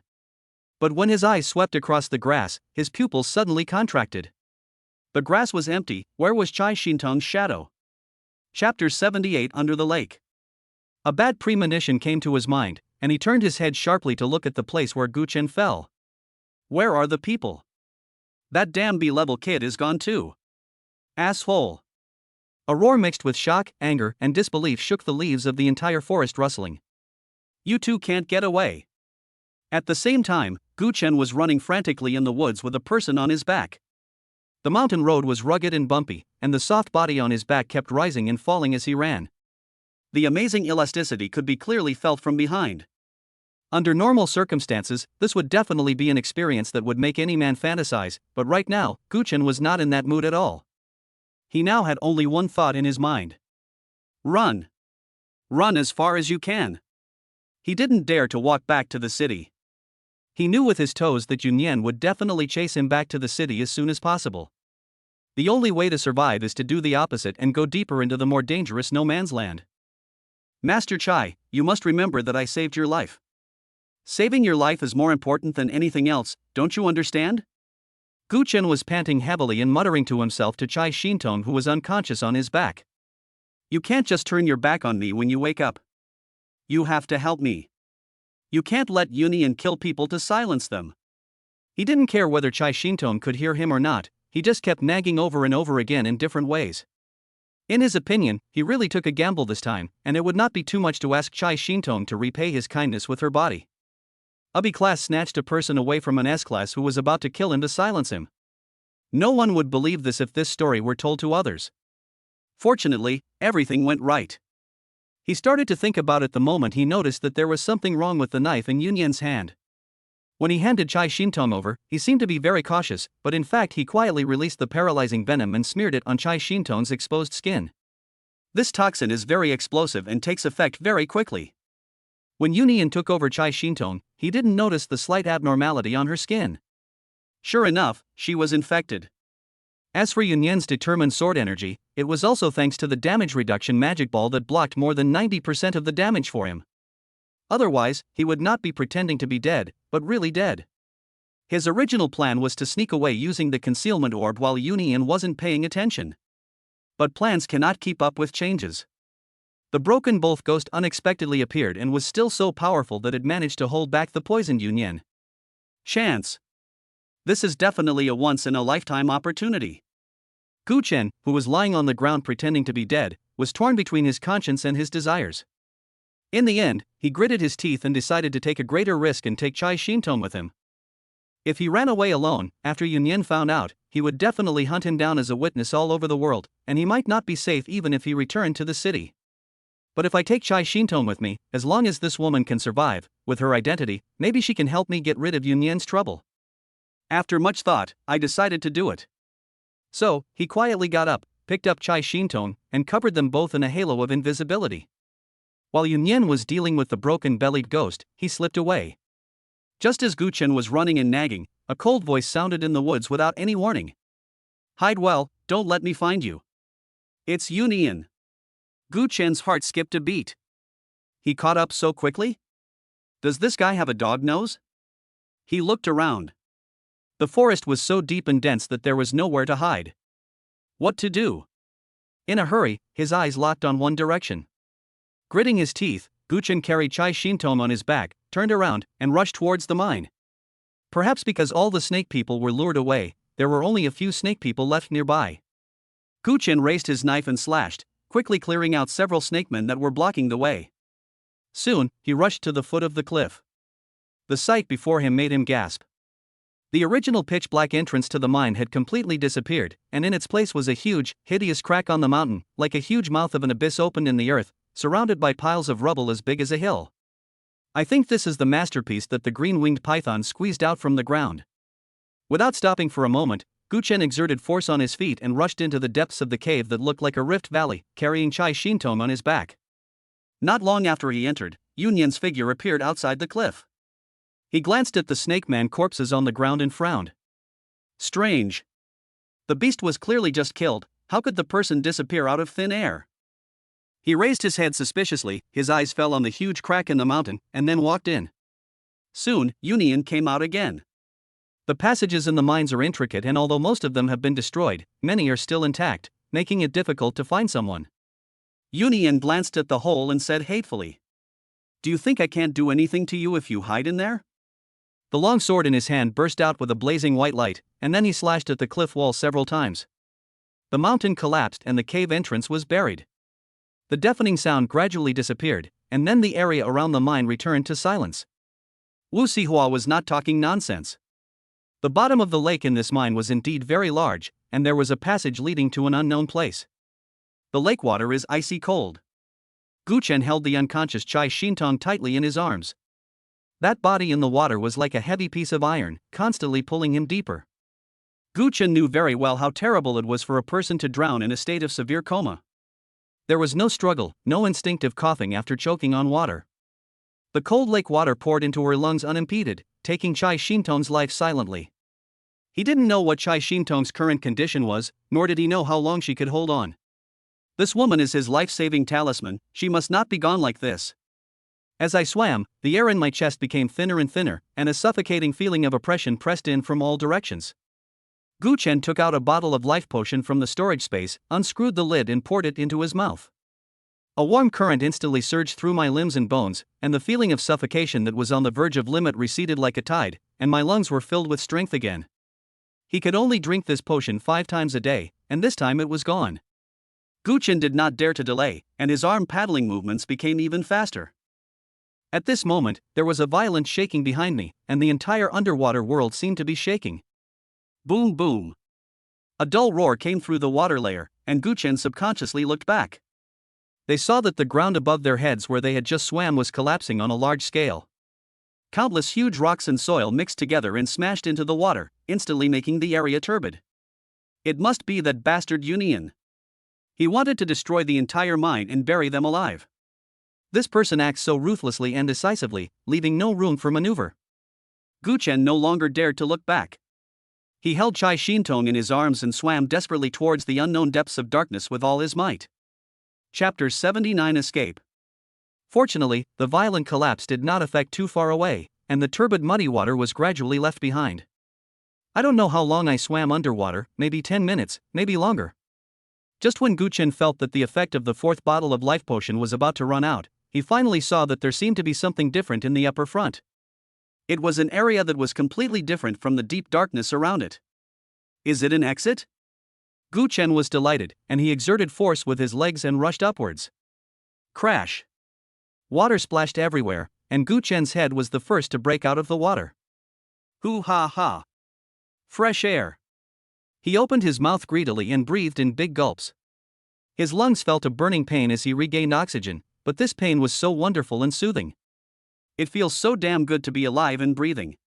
Gu Chen dragged Chai Shintong ashore and laid her flat on the ground. Then he took out the flashlight he had bought earlier from the storage space and turned it on with a click. A beam of white light instantly pierced through the darkness and shone on Chai Shintong. The woman's eyes were closed and her face looked extremely pale and lifeless in the dim light. Gu Chen shook off the water droplets on his hair to keep himself awake. He also knows some knowledge of first aid. Saving lives is important. Without any hesitation, he leaned down and used one hand to open Chai Shintong's jaw, which was tightly closed due to coma. Then he took a deep breath, lowered his head without hesitation, and pressed his lips against those cold and soft lips. It feels cold to the touch, soft yet a little stiff, without any trace of human warmth. Gu Chen had no distracting thoughts and slowly passed the air in his lungs over. Then he stood up, folded his hands, and pressed them on Chai Xian's elastic chest, pressing hard at a specific frequency and strength. 1, 2, 3. The soft touch was clearly felt through the wet clothes, but there was no romantic thought in his mind now, only the precise counting and the desire to save people. Hey! Master Chai! Wake up! Press 30 times and breathe in twice. After repeating this several times, Gu Chen was exhausted and out of breath, but the woman under him still didn't react at all. He stopped and sniffed her breath, which was a little confused. Then he took out the hemostatic spray and the powerful healing injection from the storage space and gave Chai Xintong's wound a simple treatment. After finishing all this, Gu Chen breathed a sigh of relief and sat aside. It seems that she won't die for the time being, and the rest depends on her own luck. Only then did he have time to look around. It was a dark cave, and the flashlight moved, illuminating the scene inside the cave. The scene in front of him made Gu Chen's pupils shrink slightly. In the corners of the cave, there were a lot of broken white eggshells as big as wash basins scattered around. And around the eggshell, there were dozens of little snake men lying in all directions, each only half his height. These little guys are now curled up and sleeping soundly. Snakeman LV.2. Snakeman LV.1. It turned out that he had broken into the snake man's lair. Gu Chen's eyes turned cold, and he pulled out the gold-tempered knife from the storage space. He stood next to the snakeman cub closest to him, aimed at its still sleeping head, and stabbed it mercilessly. Hiss! The dying cub let out a sharp, piercing wail, the sound instantly breaking the silence of the cave. Kill the snakeman LV.2. Energy points gained, 1 point. The rest of the sleeping snake cubs were suddenly awakened like frightened rabbits, their green eyes filled with fear. They swung their tails in panic, fled in all directions, and disappeared into the shadows deep in the cave in the blink of an eye. Just a little energy? Gu Chen curled his lips and lost interest in chasing. Killing these little guys is a waste of energy. The most important thing now is to wake up Chai Xintong and then go back to the city. He put away the knife, walked back to Chai Xintong, carried her on his back again, put his arms around her legs, held a flashlight in his other hand, and began to grope forward along the only passage in the cave. It is not known whether this passage was formed naturally or dug by the snake people. It is extremely huge. But if you think about it carefully, you will understand. If it is not bigger, how can the green-winged python get in and out here? Not only was it big, but it was also like the human intestine, winding and twisting, and the ground was uneven and covered with slippery moss. It was extremely difficult to walk with a person on his back, and Gu Chen was exhausted. He walked along with 1 foot deep and 1 foot shallow, feeling that time was losing its meaning. He didn't know how long it had been, maybe an hour, maybe longer, but he finally saw a long-lost light in front of the passage that did not belong to a flashlight. Finally going out. Gu Chen was invigorated and quickened his pace. When he finally got out of the narrow exit, the glaring sunlight made him squint. It's already bright outside. He looked around immediately and found himself in an unfamiliar forest. Looking around, all you can see are rolling hills and endless green. This is a location halfway up a mountain. After staying for a few seconds, Gu Chen turned around and climbed up the mountain. Standing on the top of the mountain, he looked into the distance. Soon, his eyes were fixed on the tallest mountain in the distance. That is, the sky wall. Knowing the direction to go home, Gu Chen felt at ease. When he first came to the sky wall, he carefully observed the surrounding terrain from the top of the mountain and was deeply impressed by this highest mountain nearby. Although I swam in the water for quite a while and walked in the underground passage for over an hour, judging from the distance, I should not have strayed too far from the skywall.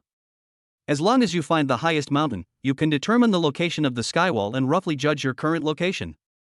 However, this sense of relief was soon replaced by another heavy emotion. He had already strayed far away from the curfew zone and entered deep into the heart of the no-man's land. This place is full of unknown dangers for human beings. Gu Chen looked down at Chai Xintong, who was still unconscious and lying on the ground, and frowned tightly. He squatted down, stretched out his hand and gently patted Chai Xintong's cold face, and couldn't help muttering.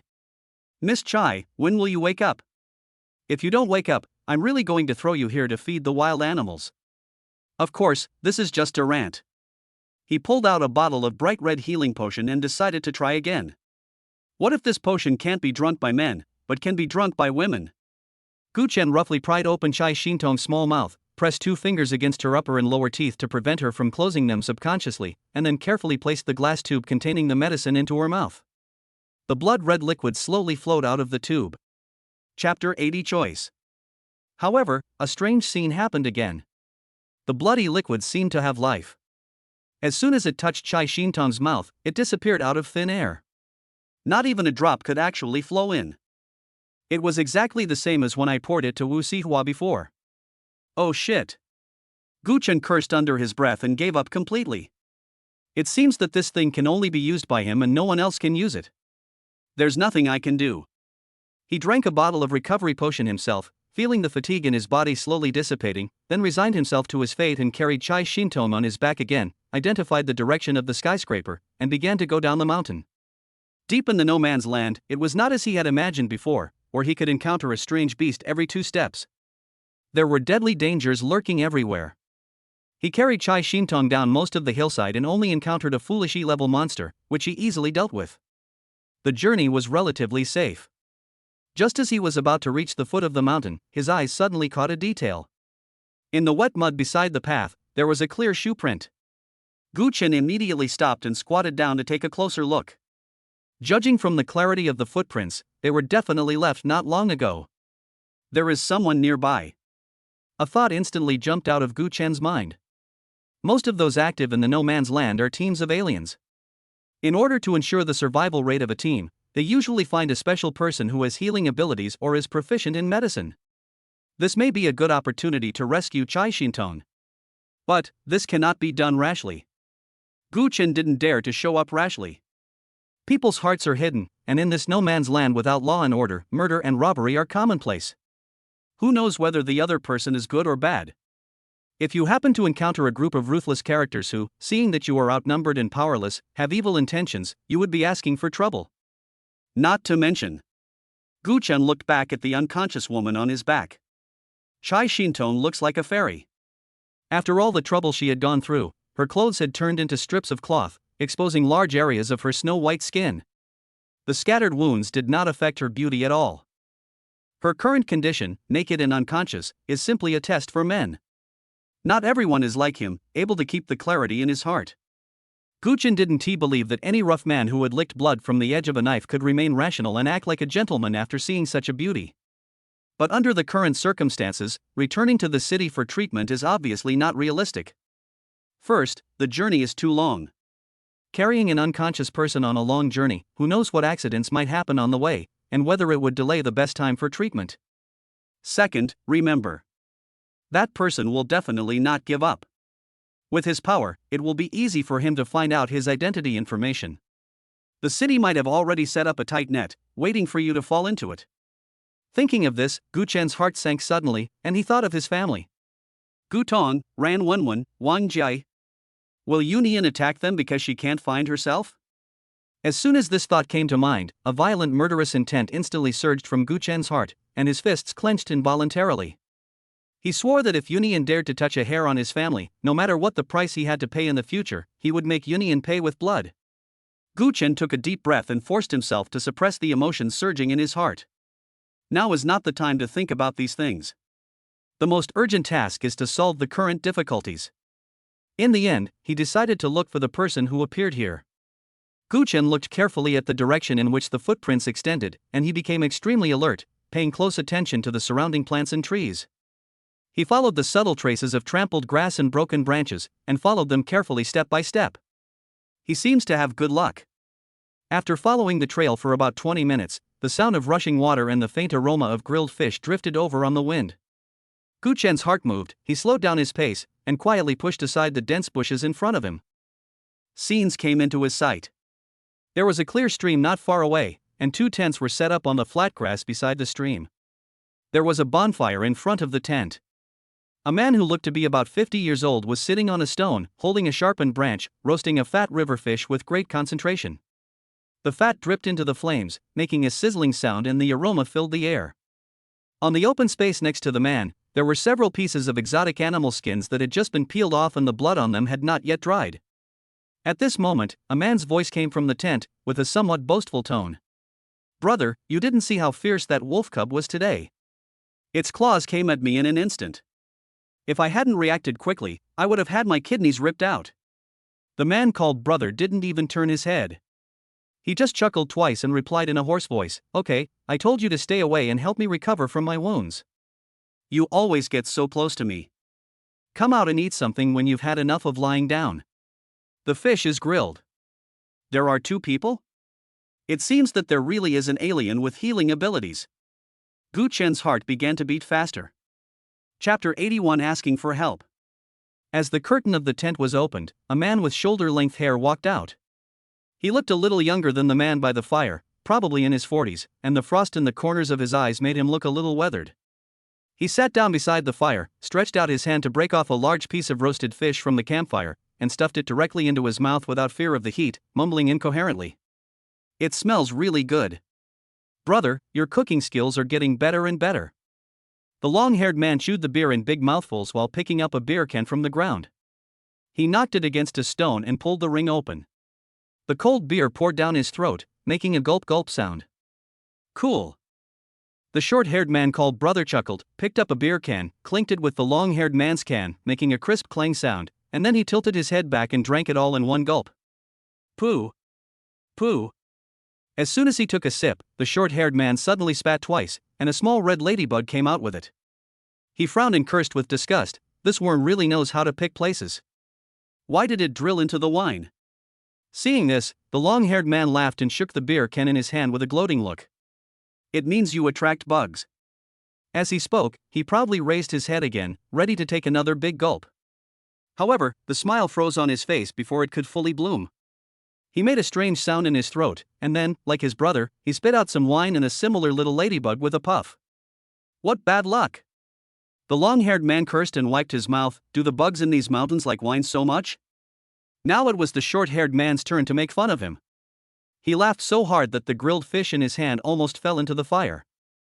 Just as the two brothers were joking with each other and the atmosphere was peaceful, their movements suddenly stopped. Snap! Snap! There were two soft sounds, and the beer cans and unfinished grilled fish in their hands fell to the ground at the same time, as if the strength had been drained away. A sudden feeling of numbness quickly spread from their limbs to their bones, making their bodies stiff and unresponsive. The short-haired man's face turned pale in an instant, and he cursed, "Oh no! It's poisonous!" The instinct for survival made him struggle to get up, his eyes fixed on an axe lying on the ground not far away. But as soon as he took a staggering step, his body felt as heavy as if it were filled with lead, and his movements were as slow as a slow motion in a movie. Just at this moment, a black shadow flashed from his side, so fast that he had no time to react. The black shadow didn't stop at all and went straight between him and the axe. A long knife flashing with a cold metallic light, the tip of the knife was pointing exactly at his throat. The owner of the knife was Gu Chen. "Don't move." Gu Chen's voice was very flat and a little cold. Of course, the short-haired man would not just surrender like that.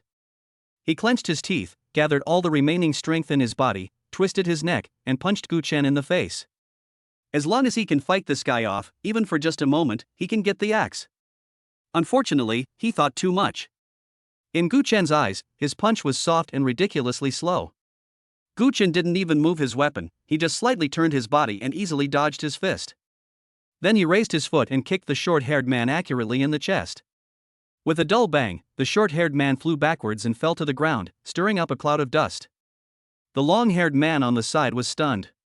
He wanted to move but was too weak to do anything. He could only watch his elder brother being subdued in one move, with fear written all over his face. Gu Chen ignored his expression, but walked slowly to the short-haired man and gently placed the blade of the tempered gold knife on his neck. The cold touch made the short-haired man's body tremble involuntarily. "I don't want to kill anyone, I just want to ask you two for a favor." Gu Chen's voice was still calm, but the knife on his neck was more convincing than any words. The two brothers looked at each other, their eyes full of vigilance. The long-haired man said, Is there anyone you would ask for help like this?" He didn't dare use his ability to try to detoxify, fearing that he would be killed if he did. "This world is too dangerous, it's always better to be careful." Gu Chen said lightly, "As long as you cooperate honestly, I promise not to hurt you. In this lawless land, so-called goodwill and trust are the cheapest things. Only absolute suppression by force is the most effective way of communication." He is alone now, with a burden, and cannot afford to take any risks. The long-haired man seemed to have realized the reality and gave up the idea of resistance. He gasped and asked, What do you want us to do for you?" I just heard you guys chatting. It seems like some of you can heal injuries? Gu Chen stated his purpose directly. I have a friend who is seriously injured and needs treatment. Hearing this, a hint of surprise flashed in the long-haired man's eyes. He nodded and admitted, my ability is to heal people. Where are the people? Don't worry. Gu Chen's knife was still firmly against the short-haired man's neck. Without any relaxation, follow me and you will know. Under Gu Chen's coercion, the two could only drag their bodies, which were slowed by the paralyzing venom, and follow Gu Chen step by step into the depths of the bushes. Not long after walking, the three of them arrived at the place where Gu Chen had been hiding before. When the two brothers saw Chai Shintong lying on the ground, covered with a few layers of leaves and covered with wounds, they were stunned. Especially when they saw Chai Shintong's face, which was still stunningly beautiful even though she was unconscious, a hint of amazement flashed in their eyes. The long-haired man quickly came back to his senses. He glanced at Chai Shintong's injuries, then glanced at Gu Chen, and said in a deep voice, you should remove the poison from my body first, otherwise it will be inconvenient for me. Gu Chen stared at him for a few seconds, as if trying to determine the truthfulness of his words. Finally, he nodded. But he didn't completely let down his guard. The tempered gold knife was still against the short-haired man's neck, and he reached out with his other hand and gently patted the long-haired man on the shoulder. A weak warm current flowed out from Gu Chen's palm, instantly dispelling the numbness in the long-haired man's body. The long-haired man stretched his arms, without hesitation, and immediately squatted next to Chai Shintong. He stretched out his hands, palms facing down, and hovered above Chai Shintong's chest. A soft green light slowly lit up from the palm of his hand, like a pool of spring water, gently enveloping Chai Shintong. With the injection of green light, Chai Shintong's pretty face, which was as pale as paper, gradually showed a faint hint of blood color. Although the hideous wounds on her body did not heal immediately, the flesh around the edges seemed to be wriggling at a speed visible to the naked eye. Most importantly, her breathing, which was originally so weak that it was almost imperceptible, became much smoother. Although he was still unconscious, his lips would tremble slightly occasionally. Finally, I saw a glimmer of hope. Chapter 82. It's so cold. Gu Chen's tense heart finally relaxed a little. After about 10 minutes, the long-haired man withdrew his hand, and a layer of fine sweat beads had already seeped out of his forehead. He gasped and said, her injuries are too severe. All her internal organs are damaged and she has lost a lot of blood. With my current abilities, I can only temporarily stabilize her injuries and get her out of danger. It will take time for her to fully recover. Gu Chen nodded to show his understanding. He brought the two brothers to the tree next to the tent, took out a rope from the storage space, tied the brothers up tightly with skill, and then fed each of them a mouthful of paralyzing venom to ensure that they had no ability to resist. Then he put Chai Shintong in the tent next to him.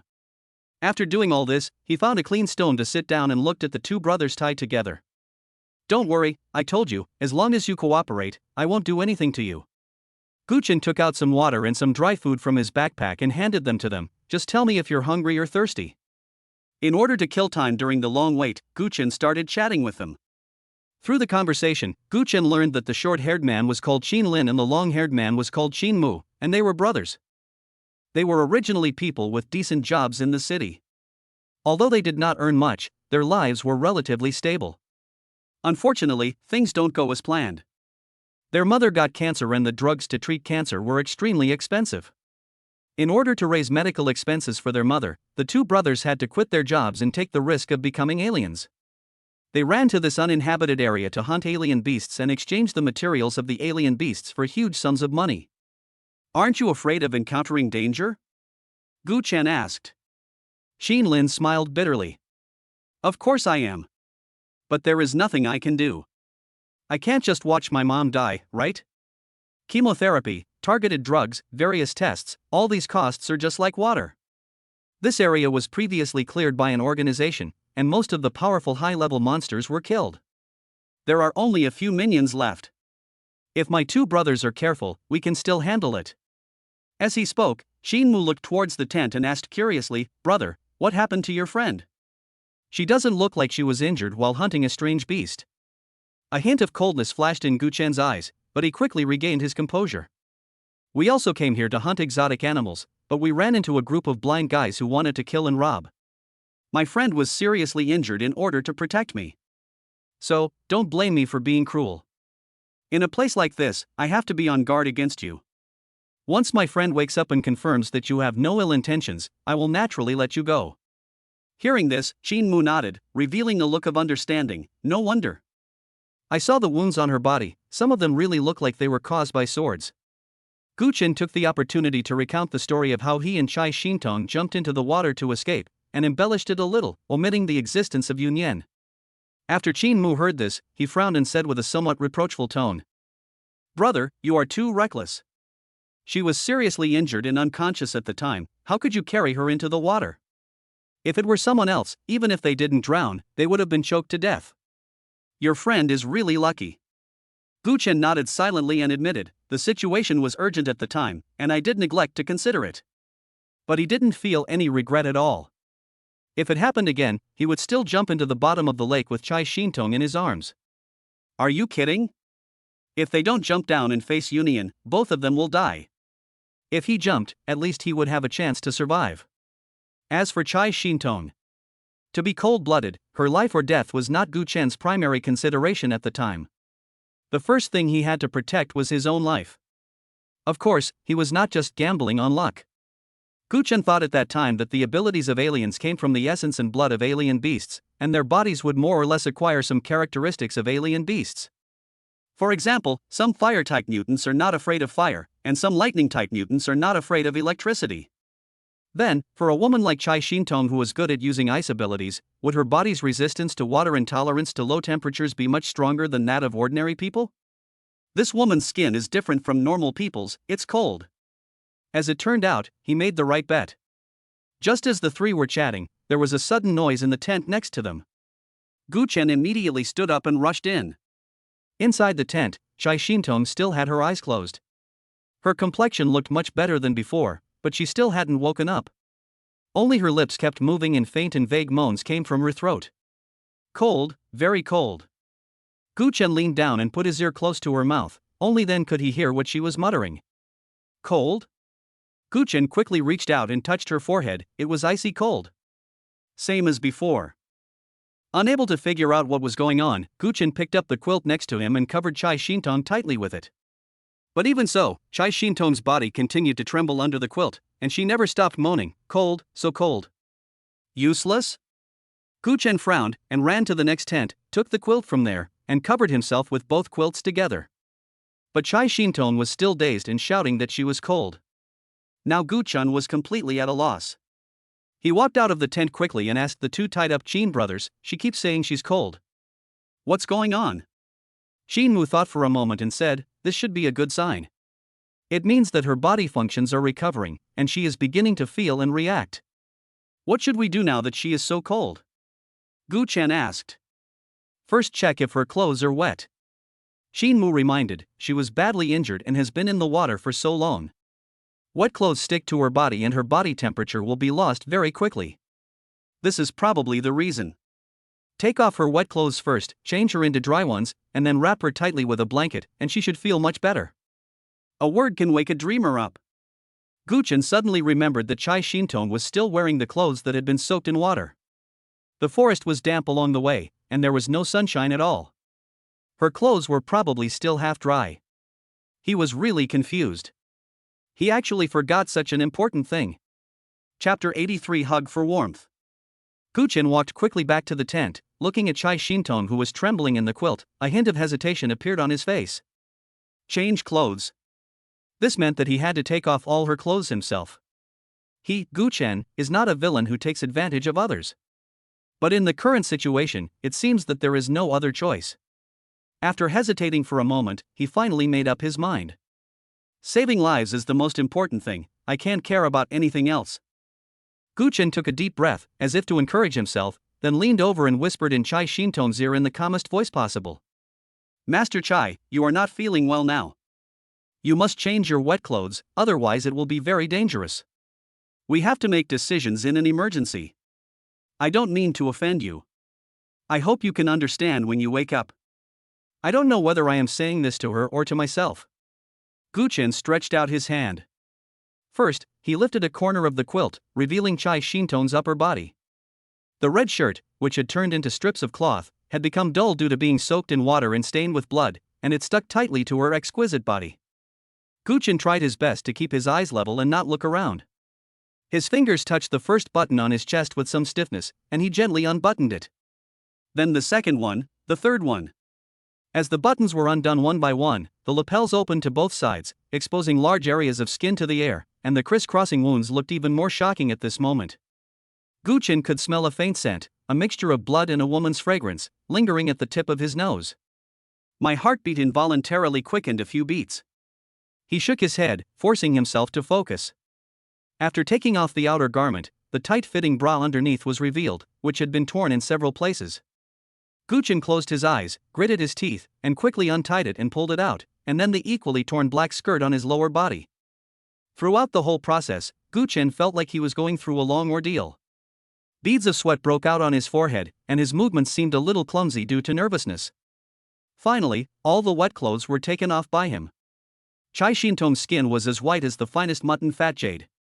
Although it was covered with scars and blood, it did not diminish its beauty at all. Instead, it added a kind of broken and sad shock.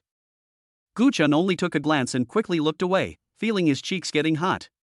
He found a clean t-shirt and sports pants from his storage space and helped Chai Shintong put them on with awkward movements. His clothes seemed a little big on Chai Shintong's body, and the hem of his t-shirt reached her thighs. After doing all this, he walked out of the tent as if he was escaping, holding the pile of tattered clothes that Chai Shintong had changed out of. The red shirt and black skirt were completely unusable, so he threw them away. The only thing left was the underwear that was still usable.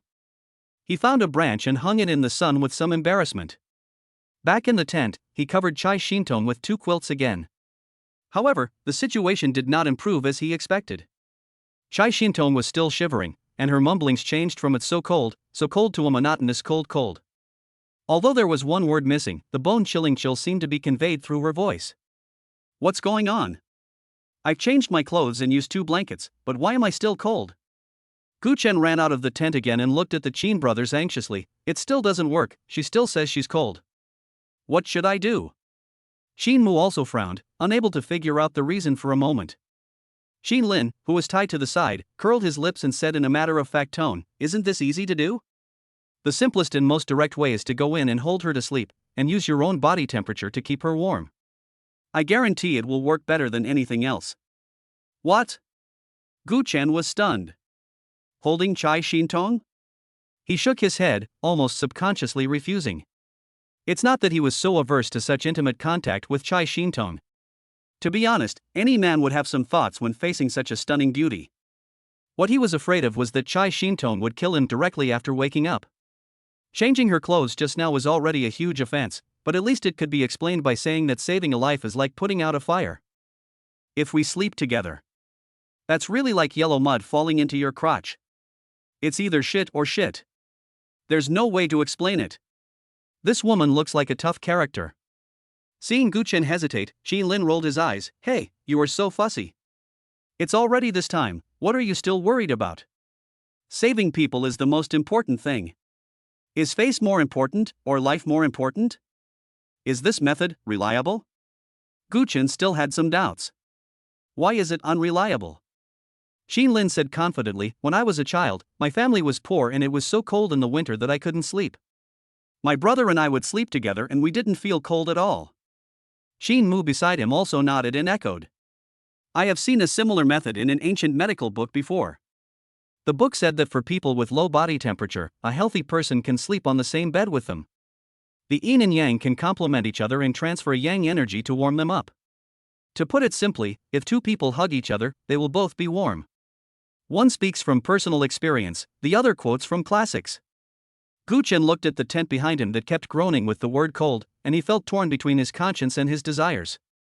To save or not to save? This is a problem. No, the problem is how to save them. In the end, reason overwhelmed the fear of Chai Shintong. Chai Shintong is now his important support in escaping from Yunyan's pursuit, and he can't let her die like this.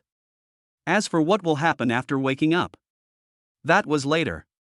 Let us get through the current difficulties first. Gu Chen's eyes were determined. Without hesitation, he turned around and went into the small tent again.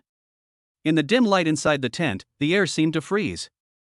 Gu Chen stood beside the quilt, looking at the shivering figure, and let out a long breath. It's okay to offend her. It's better than watching her freeze to death. He gritted his teeth and slowly lifted a corner of the quilt. He crawled in with stiff hands and feet, moving very small movements for fear of making too much noise. When he lay on his side next to Chai Shintong, a cold touch instantly came from the contacted skin, making him shiver involuntarily. It's so chilly. This temperature doesn't seem like a living person, but more like a human-shaped piece of ice. He covered himself with the quilt again. In the narrow space, he could clearly see Chai Shintong's profile close at hand. Her eyelashes were very long and were trembling slightly at this moment. Her delicate eyebrows were tightly furrowed. Her lips had lost their color due to the cold and were slightly open, and she kept mumbling cold. Chapter 84 Chai Shintong wakes up. Gu Chen thought of the unreliable method of the Qin brothers. Holding. He looked at the exquisite body in front of him and swallowed. His arms trembled a little as he slowly stretched them out, passed over her slender waist, and finally held her in his arms. It felt cold and smooth to the touch, and through the thin t-shirt, I could feel her body trembling uncontrollably. Gu Chen's body tensed up instantly and he held his breath. Apart from hugging her tightly and passing his body temperature to her, he didn't dare to make any extra movements. The effect of this hug is surprisingly good. Chai Shintong seemed to have found the source of heat and instinctively shrank into his arms.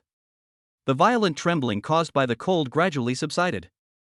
Although the word cold would still pop out of his mouth occasionally, the frequency had been greatly reduced. Gu Chen heaved a sigh of relief. Fortunately, this method works. Fortunately, his physical condition is no longer what it used to be. If it were Gu Chen, the ordinary person before he awakened his ability, sleeping with a big piece of ice in his arms, he would definitely get a fever and a cold within half an hour. Time passed bit by bit in this unbearable silence. Throughout the whole day, Gu Chen hardly moved, like a full-time human heater, dutifully providing warmth for the woman in his arms. He only went out once during the journey, replenished the Qin brothers' supply with some paralyzing venom so that they could continue to enjoy the quiet treatment, and then went back to the tent to continue his heating business. The sun sets in the west, and the night falls on the branches. There were only the occasional chirping of insects outside the tent, which made the place even more dead silent. After lying down for too long, Gu Chen's eyelids became heavier and heavier, and he dozed off unconsciously. It was precisely because of his doze that he failed to notice at first that the person in his arms had quietly changed. Chai Shintong first felt as if her body was tied up by something, so heavy that she couldn't breathe. She wanted to turn over, but found that she couldn't move at all. What's going on? She struggled to open her heavy eyelids, her vision was still a little blurry, and what she saw was something close at hand that looked soft. She subconsciously wanted to move her head back to get a little further away to see more clearly. As she moved, she finally saw clearly that it was a man's lips. As her eyes moved upwards, a familiar face appeared before her. Gu Chen? As consciousness gradually returned, senses throughout the body began to become clearer. She realized something was wrong. Something is very wrong. It feels like something is pressing on my chest. It's a human hand. Chai Shintong's heart sank, and she forced herself to calm down and not lose her temper immediately. She first felt the situation between herself and the man beside her. Although there was a dim emergency desk lamp on in the tent, the light could not penetrate the thick quilts covering the two people. It was pitch black in the bed and she couldn't see anything. However, just based on the touch and pressure coming from her body, Chai Shintong already had an extremely clear understanding of her current situation. She, Chai Shintong, was lying on a bed with a man she had only met a few times, and their posture was extremely ambiguous. She could feel Gu Chen's hand passing under her neck and around her back, holding her firmly in his arms. And his other hand. What made her even more ashamed and angry was that her own hands were still holding the hand he had placed on her chest, as if she was afraid that hand would leave. This is not the end yet. One of her legs was draped over his without any scruples, and her entire body was almost wrapped around him. What on earth is going on? A feeling of shame and anger suddenly rushed into my brain. Chai Shintong did not scream immediately, but just pushed the hand pressing on her chest hard, trying to move it away. However, the hand seemed to be welded to it and did not move at all. Open! A cold, emotionless voice rang out in the silent tent. Gu Chen was not a deep sleeper to begin with, and he felt it when his arm was pushed. Coupled with the sudden words in his ear, he woke up instantly. When he opened his eyes, he met Chai Shintong's frighteningly bright eyes. You finally woke up. He was stunned at first, then an expression of surprise appeared on his face. He didn't notice at all that Chai Shintong's pretty face had become as cold as ice at this moment, and the murderous intent in her eyes almost solidified. Fortunately, Chai Shintong is now weak and unable to use his abilities. Otherwise, according to her personality, it would be impossible for her to talk nonsense to Gu Chen, but she would directly use an ice cone to make a hole in his arm first. I said, "Get out of my way." Seeing that he didn't respond, Chai Shintong's voice became even colder, and she almost squeezed out every word from between her teeth. Gu Chen finally realized that something was wrong. This tone, this look, it doesn't seem like surprise, but murderous intent. He looked down and suddenly realized how intimate their posture was at the moment. His hands, his legs. Oh shit. Gu Chen wanted to sit up and get out of this embarrassing situation. In a panic, he habitually put one hand under his body, trying to use the force to get up. However, the touch from the palm was not right. It was not a hard ground, but a surprisingly soft and elastic ground. Gu Chen's whole body froze, as if he had been electrocuted. Only then did he realize where he had been supporting himself just now. I'm sorry. He hurriedly crawled out from under the quilt, rolled and crawled to the corner of the tent, and looked at Chai Shintong, who was slowly sitting up on the bed with a look of panic. Lord Chai. Please listen to my explanation. This is a misunderstanding. Gu Chen explained, I am treating you. Really? I don't mean anything else, please don't misunderstand me. Chai Shintong sat up slowly, and the loose t-shirt slipped slightly from her shoulders, revealing her fair shoulders and delicate collarbones. She glanced at Gu Chen coldly, with a hint of sarcasm in her voice. Is there anyone who treats people like you? This sentence choked Gu Chen speechless. His face turned red and white, and he felt so embarrassed. That posture just now really can't be explained. But I swear to God, that was not his subjective wish. He fell asleep, his body reacting purely on instinct. Besides, before falling asleep, she was the one who kept burrowing into his arms, hugging him tighter than he did. Of course, Gu Chen would never dare to say this. After spending some time with Ran Wenwen and Wang Jai, Gu Chen completely understood a truth never, ever try to reason with a woman. Chapter 85. How can you warm others up like this? He still remembers that one time when he and Wang Jai went out. He clearly remembered that they should turn left at the intersection, but Wang Jai insisted to turn right. He gave a rigorous argument for 10 minutes from multiple angles, including logic, direction, and landmarks, to prove that it was indeed time to turn left. I spoke in a hurry, so my voice was inevitably louder. What was the result? Wang Jai killed him instantly with just one sentence. You yelled at me? You yelled at me for a broken intersection? All roads lead to Rome. Can't you get anywhere by turning right?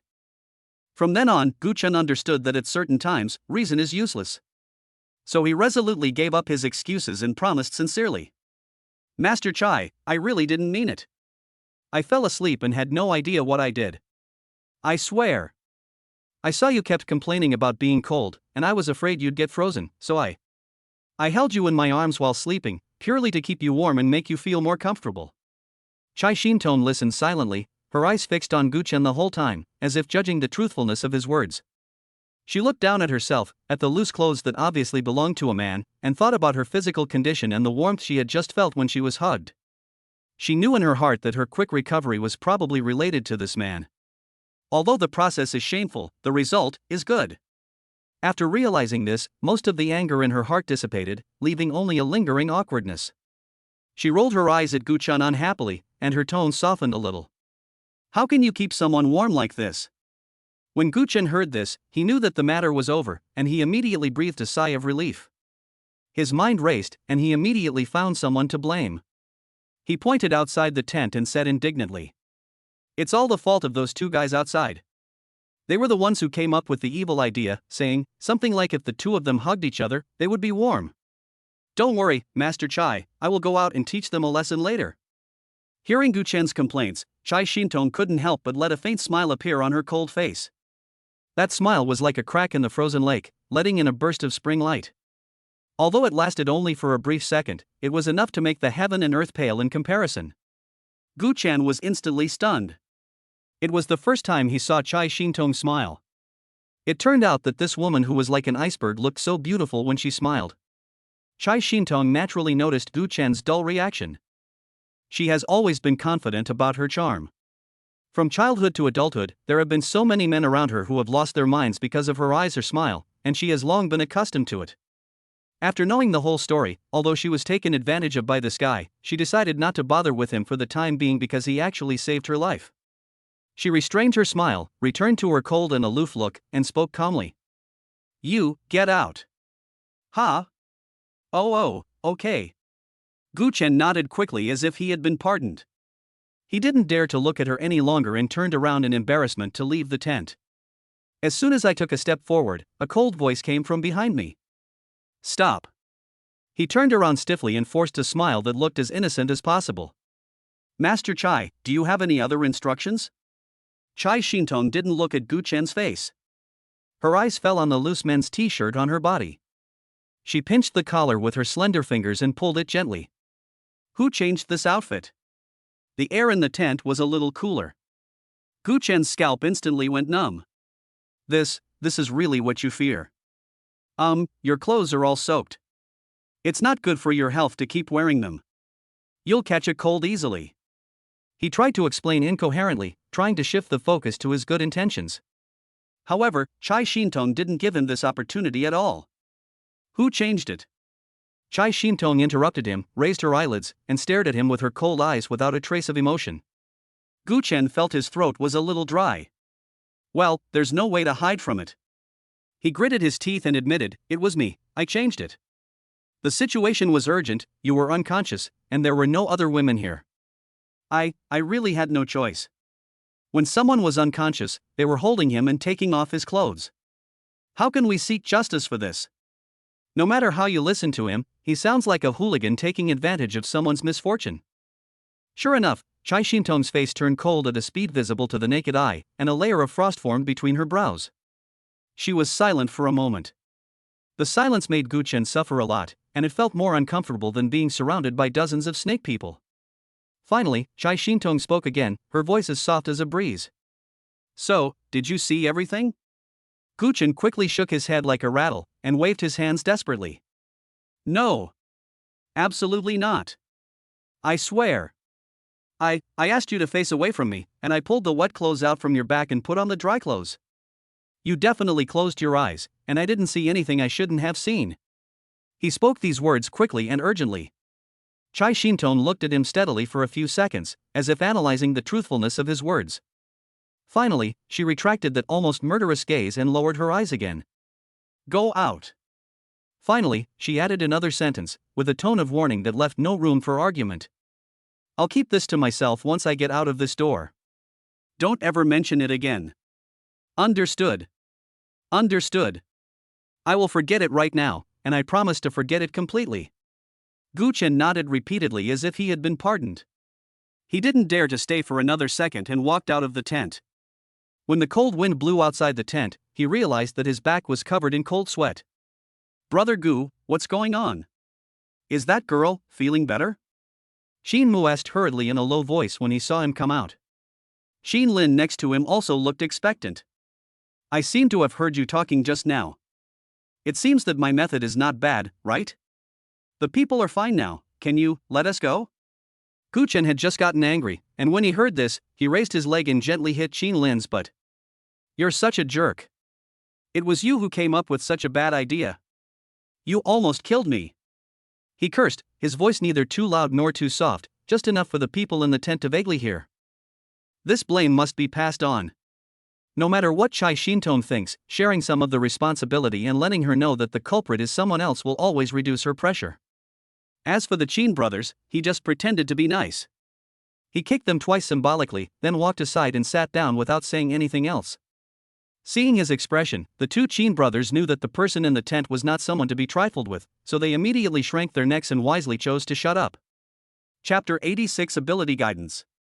No words were spoken that night. The next morning, just after daybreak, Xin Mu was dragged into the tent by Gu Chen again to treat Chai Shintong. After this treatment, the effect was immediate. When Chai Shintong lifted the tent curtain and walked out, her face was still a little pale, but her movements were no longer sluggish. She walked out of the tent and saw Gu Chen holding a rope, preparing to tie up Qin Mu who had just been treated. Chai Shintong said nothing and just walked straight over. She came to the Tai Chin Lin, stretched out two jade white fingers, and gently brushed the rough hemp rope. Pa! With a slight sound, the tough hemp rope broke, as if it was cut by an invisible sharp blade. Gu Chen stopped moving. He understood. This is telling him that there is no need to tie people up. He shrugged, took back the rope in his hand, and stopped making things difficult for Qin Mu. Thank you, thank you. The two brothers regained their freedom, their faces filled with joy of surviving the disaster. They thanked the two of them repeatedly, and then looked at Gu Chen carefully. Brother, look at our poison. Gu Chen glanced at Chai Shintong, who was slowly walking towards the river, and quietly moved his body to block the view of the river, and then he detoxified the two brothers. The two brothers thanked him profusely and turned around to slip away. Stop. Gu Chen stopped them, take all your things away. As he said that, he turned and went back into the tent, took out a dagger from the storage space and threw it to Qin Mu. Take this too, as a reward for your help this time. Although this dagger is not a magical weapon, it can be exchanged for some money as a token of gratitude for saving Chai Shintong's life. The two brothers looked at the daggers in their hands and were suddenly extremely excited. They thanked Gu Chen again, then packed up their things and left contentedly. But the two of them left a tent for Gu Chen. Gu Chen looked at Chai Shintong, who was sitting quietly by the river, gazing into the distance. The loose clothes made her look even thinner and more desolate. He thought about it, took out a pack of compressed biscuits and a bottle of water, and walked over. I just recovered, eating something is good for my health. He handed her food and water. Chai Shintong did not refuse. She took it silently, opened the package, and took small bites of the biscuit. She ate very politely and quietly. Gu Chen stood behind her and followed her gaze. What are you looking at? You're so absorbed in it. River and mountains. Chai Shintong pointed to the river in front of her and the rolling green mountains in the distance shrouded in morning mist. This kind of scenery can't be seen in the capital. Gu Chen also took a look. A river, a few mountains, everywhere. He felt a little bit disapproving. What's so good about this? In the outer 7 districts, as long as you go to the high-rise building near the isolation wall and look outside the wall, you will see this kind of alpine jungle everywhere. At this time, Chai Shintong's soft voice came from beside him. Thank you. Gu Chen was stunned for a moment, turned to look at her, and said with a smile, What are you thanking me for this time? Thank you for saving me. Chai Shintong still didn't look back, but just looked quietly into the distance with a flat tone. The smile on Gu Chen's lips faded a little, and he replied softly. Nothing. After saying that, he stood up and walked away. For Chai Shintong, it was not easy to say this, and he had to give her enough space. Hearing the footsteps behind her fading away, Chai Shintong slowly turned her head and looked at Gu Chen's back with a complicated look in her eyes.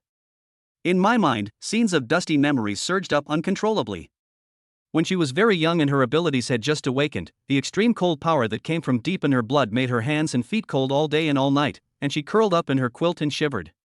She ran to her mother crying, but was stopped sternly by her father, who came over after hearing the noise. If you can't even overcome this little difficulty, how can you use the power of the King of Frost Prison to accomplish great things in the future? Go back to your room, adapt to it, and conquer it. She still remembered her father's cold and stern eyes, which made her heart colder than the coldness in her body. From that day on, the little girl could only huddle in the cold room alone, using her frail body to fight against the coldness that seemed to freeze her soul again and again. Cold body is the fate she must bear alone. She had never thought of finding someone to talk to, nor did she ever hope for help from outside sources, because in everyone's eyes, this seemed to be something she was born to endure, a byproduct of her great strength. But just yesterday, that was the first time anyone was concerned about her because she complained of being cold. It was the first time that someone clumsily and desperately tried to give her warmth. Although that method is really stupid. But that kind of thoughtfulness was a real warmth that she had never felt in the past 18 years. As she thought about it, the corners of Chai Shintong's mouth, which had been frozen for thousands of years, unconsciously curled up slightly. That smile was fleeting, so quick that she didn't even notice it. Gu Chen walked and walked. Behind him, Chai Shintong's voice sounded again. Your ability is to control objects? Gu Chen paused and turned around slowly. Seeing that Chai Shintong was still sitting by the river, not looking at him, her eyes still fixed on the mountains in the distance, it seemed as if she was just asking casually. Why is she asking this? By the way, it should be when she was dealing with that group of snake people before, she saw herself using gravity to pull the stone. This woman is too observant. Thinking of this, Gu Chen nodded. Well, sort of. Chai Shintong was silent for a moment. Gu Chen did not urge him and just stood there quietly. I see that your use of abilities is still very crude. Chai Shintong finally spoke. You saved me, so this time I'll repay you a favor. I can teach you some methods of using them. As soon as the words fell, Gu Chen's eyes lit up instantly. Is there such a good thing? Chai Shintong is from the expeditionary force. It is a rare opportunity for her to have guidance from a master of this level. Pie in the sky is just like that. Gu Chen walked back happily with a flattering smile on his face. Then I'm sorry to bother you. Chai Shintong stood up and walked to the riverbank. Your ability allows you to control objects. This ability is naturally designed for long-range attacks, to take the enemy's head from thousands of miles away. But you held a knife and engaged in close combat with those strange beasts. You were using your own weaknesses to confront the strengths of the strange beasts. She turned her head, and for the first time, her cold eyes looked at Gu Chen so seriously. Remember, the human body is usually at a disadvantage in front of monsters of the same level. If you can avoid getting close, then never get close. Keeping a safe distance is the most important thing to do with your ability. This will allow you to avoid more than 90% of the dangers. Chapter 87. Something happened at home. Gu Chen nodded repeatedly after hearing this. Indeed, I used to rely on my quick reactions and always liked to use a horizontal sword to cut throats at close range, enjoying the pleasure of seeing blood with every cut, but there were indeed several times when I was in danger. Now that I think about it, I was begging with a mountain of gold. My thinking was completely wrong. Look. Chai Shintong pointed to the calm river in front of her. Try to stir it. Gu Chen calmed down and concentrated. The river water began to shake, but only caused some ripples, which was somewhat different from what he had imagined. Don't push it, make it spin, Chai Shintong reminded. Turn it around? Gu Chen's mind moved, and he changed the way his telekinesis was output. Instead of simply pushing or pulling, he tried to apply a rotational force. Clatter. The next second, the river water in front of him seemed to be stirred by an invisible giant hand. The water surface quickly sank, forming a whirlpool more than 1 meter wide, which was spinning rapidly and making a roar. Chai Shintong casually picked a green leaf from the tree next to her, snapped her fingers, and the leaf fell lightly into the center of the vortex. Almost at the moment it touched the water surface, there was a soft puff sound, and the intact leaf was torn into powder by the violent rotating force. Gu Chen's pupils shrank suddenly. He understood. I understand it completely. In the past, when I used my telekinesis, I was like a reckless man who only knew how to use the turtle punch, pushing, pulling, and smashing back and forth. But Chai Shintong's move was equivalent to opening the door to a new world for him. The same force, if you change the form of its action, the destructive power can increase exponentially. Rotate, pierce, vibrate, squeeze. There are a lot of intricacies involved here. Sometimes, changing the trajectory and form can bring about a qualitative change in your attack. Chai Shintong looked at his expression and said lightly, seeming to be quite satisfied with his comprehension ability. She pointed to a big tree in the distance, about 20 or 30 meters away.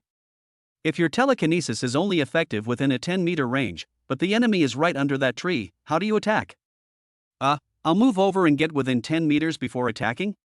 Gu Chen answered subconsciously. Chai Shintong shook her head, with a look of looking at someone as if she was a fool. Although it was fleeting, Gu Chen still caught it. The range of your ability is only 10 meters, but if something is accelerated to the extreme by your ability and flies out, will it stop on its own after exceeding 10 meters? She picked up a stone. Your ability is like a bow, and these, Chai Shintong pointed at the stones and broken wood on the ground, are arrows. You should prepare more weapons suitable for throwing, such as throwing knives. Gu Chen's face suddenly turned red. Yes. It's such a simple truth, why haven't I figured it out yet? In the following time, Chai Xingxintong became a strict instructor, and provided all-round teaching and training to Gu Chen around various application techniques of abilities. From how to accurately roll up a fallen leaf with the least amount of force, to how to burst out in an instant and hit a stone at the speed of a bullet. He even taught him some insidious tricks, such as controlling the sand under the enemy's feet to make them fall, or stirring up a cloud of dust to block their vision during a melee. Every training session opened Gu Chen's eyes, and his understanding of his own abilities was raised to more than one level. As night fell, Chai Shintong finished her meal and went into the tent without saying a word. Gu Chen looked at the tightly closed door curtain and felt a little itchy. However, he quickly suppressed that inappropriate thought, tactfully jumped onto a large tree branch nearby, leaned his back against the trunk, and closed his eyes to rest. Chai Shintong's injuries had not yet fully healed. For safety reasons, the two did not rush on their journey and stayed by the river for 2 more days. In the past 2 days, in addition to recovering from her injuries, Chai Shintong spent almost all her time training Gu Chen. And Gu Chen was like a dry sponge, madly absorbing this valuable knowledge. On the morning of the 3rd day, the sun was shining brightly. Chai Shintong had almost recovered, and the two finally decided to return to the quarantine area. The way back seemed to have become Gu Chen's training ground. When he encountered those low-level monsters again, he was too lazy to even move. Often, before the strange beasts even arrived, the tempered gold knife would whiz out and instantly cut the monsters into pieces, leaving them covered in wounds. This efficient and elegant way of killing made him feel extremely happy. In the past few days, Gu Chen discovered a strange phenomenon when using gravity-driven weapons.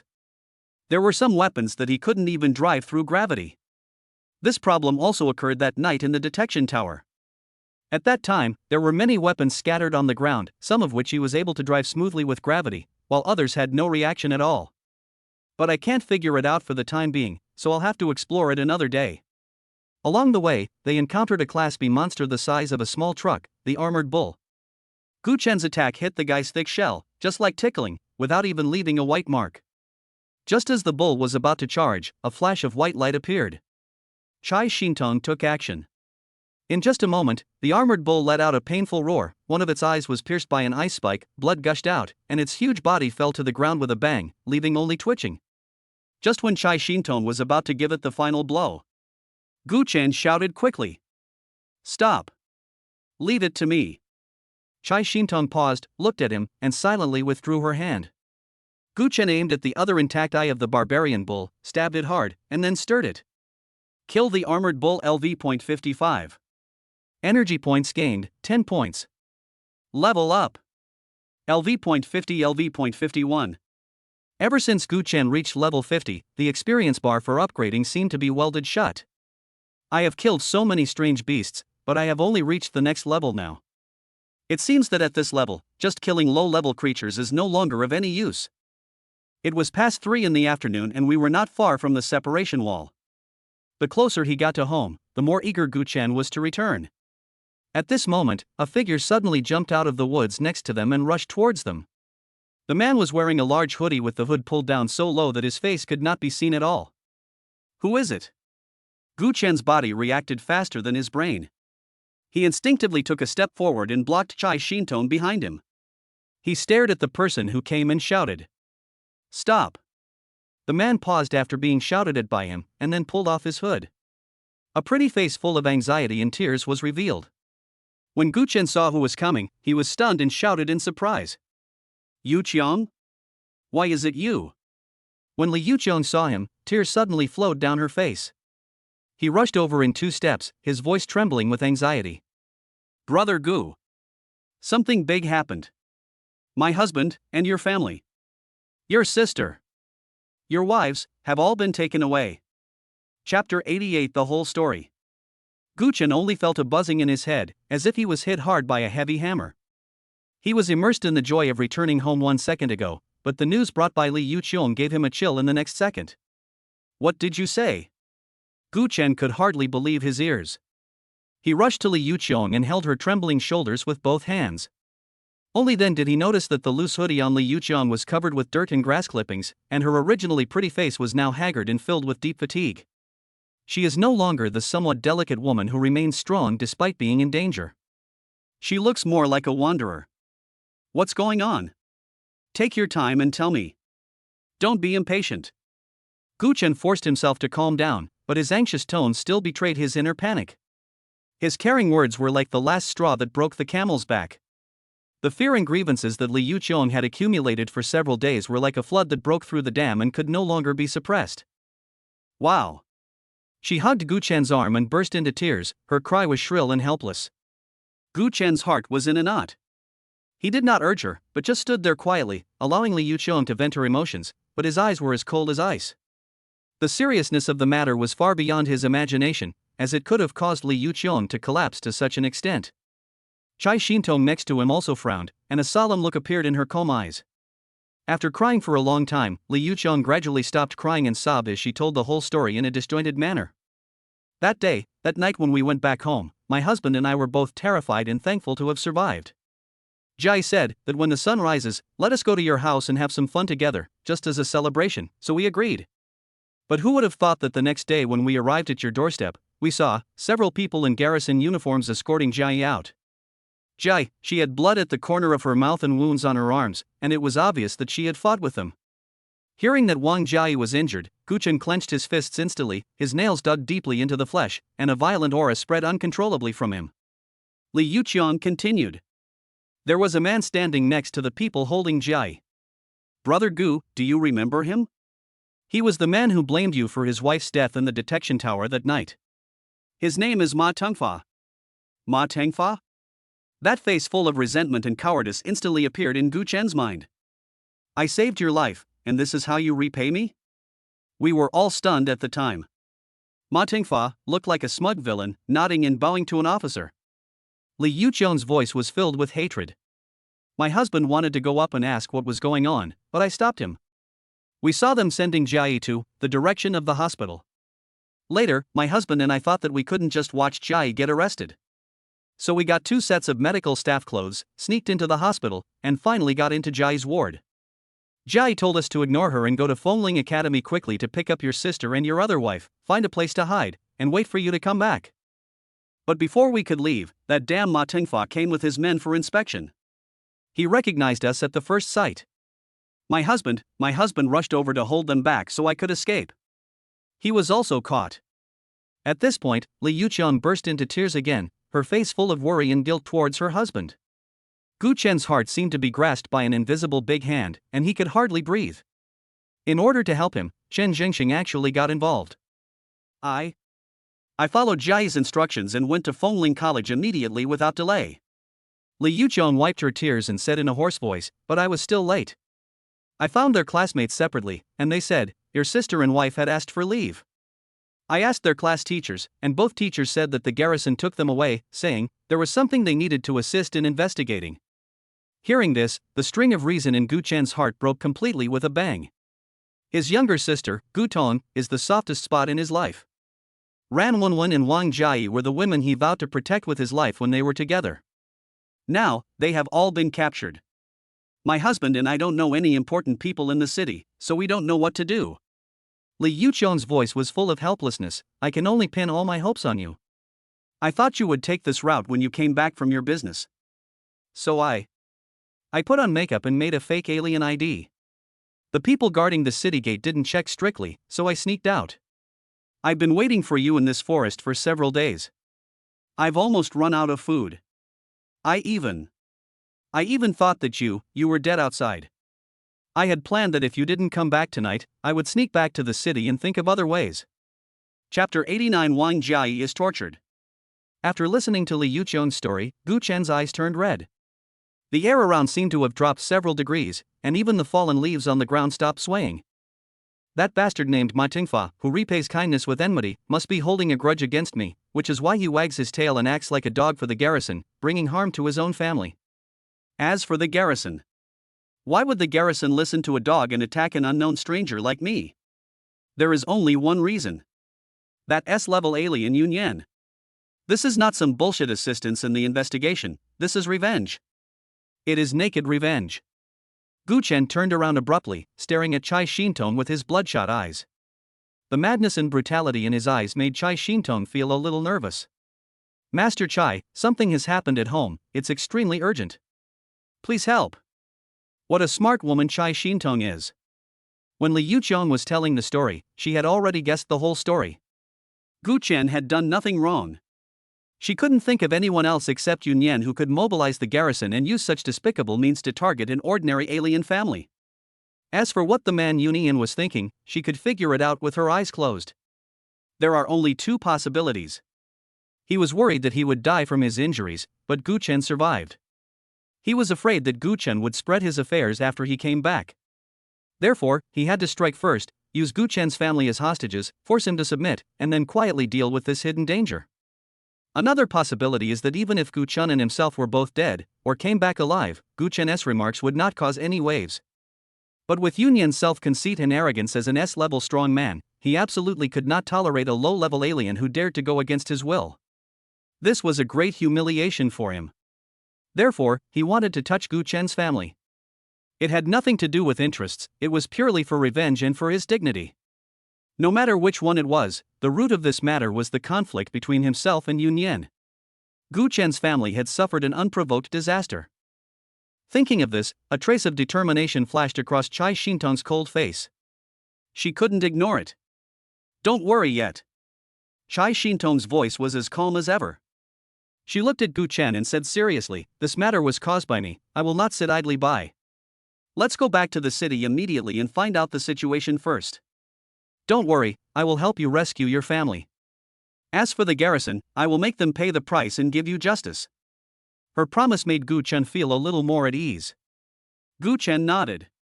So the three of them didn't delay any longer and turned around and walked quickly towards the isolation wall. The cold and damp air was filled with rust and a faint smell of blood. This is a detention room in the deepest part of the garrison's city defense department, specially used to interrogate those disobedient stubborn people. Wang Jia's body was locked to a cold metal rack with rough iron chains, and her limbs were stretched out in the shape of a big character. The exposed skin was covered with purple scars and some burnt marks. Sizzle. There was a sharp sound of electricity, and an electric baton flashing with blue arcs was stabbed into her abdomen by a fat hand. Ah! Intense pain instantly ran through her whole body. Wang Jia's body suddenly arched and she let out an uncontrollable cry of pain from her throat. Sweat mixed with tears slid down her pale cheeks. The clothes stuck tightly to her body, outlining the curves of her body that were tense with pain. Scream! Scream louder! A malicious voice sounded in my ears. Ma Tengfa's face, distorted with pride, came closer. While admiring Wang Jia's painful expression, he poked her body with the electric baton again and again. "Damn it, I told you guys to watch me die without helping me. I told you, if your husband dies out there, it will be all his ancestors' good deeds. If he dares to come back alive, I will peel off his skin and pull out his tendons, so that he can have a taste of this and know what fucking pain is." Wang Jia was shaking with pain, biting her lower lip tightly with her teeth, and tasted a salty and fishy taste of rust. She wanted to hide, but her body had been filled with special energy liquid, so she couldn't mobilize any ability at all. Her hands and feet were tied tightly to the rack, and even curling up became a luxury. I can only be like a fish on a chopping board, at the mercy of others. Ma Tengfa had been holding back a rage ever since he was slapped in the face by Gu Chun in public on the city wall that night. He thought he would never have the chance to take revenge in this lifetime, but unexpectedly, the garrison troops came to him early the next morning. An officer named He Fingyu asked him to come forward and testify that Gu Chun killed the garrison guarding the tower in the detection tower. Ma Tengfa was so happy at that time. He didn't care about the truth, and he was too lazy to think about how Gu Chen had offended such a big shot. He only knew that this was a chance given to him by God to take revenge. He immediately nodded and agreed, exaggerating to describe Gu Chen as a vicious thug. He also volunteered, saying that he could recognize Gu Chen's accomplices and was willing to lead the way to catch them. So he became He Fingyu's subordinate. Chapter 90. Dare to attack the garrison? Seeing that Wang Jia's breathing was getting weaker and weaker, her body's convulsions gradually stopped, and she seemed to be about to faint, a man who had been standing against the wall next to her finally spoke. "All right, be gentle. Lord He has told us to just do it for show, don't really kill her. Lord He specifically requested this woman." Ma Tengfa then stopped with a feeling of unsatisfied desire. He looked back at the man, grinned, revealing a row of yellow teeth, and threw the stun gun aside with a smile. "Don't worry, I know what's going on. She won't die. That's why I invited you here to heal this girl. I'll continue beating her when she's better. Besides, this girl is too stubborn, and Lord He tacitly allowed us to beat her. Do you really think Lord He doesn't know about our little tricks?"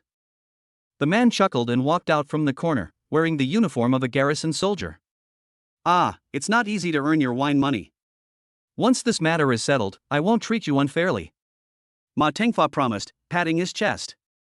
Wang Jia listened to the conversation between the two men, her body trembling with fear and anger.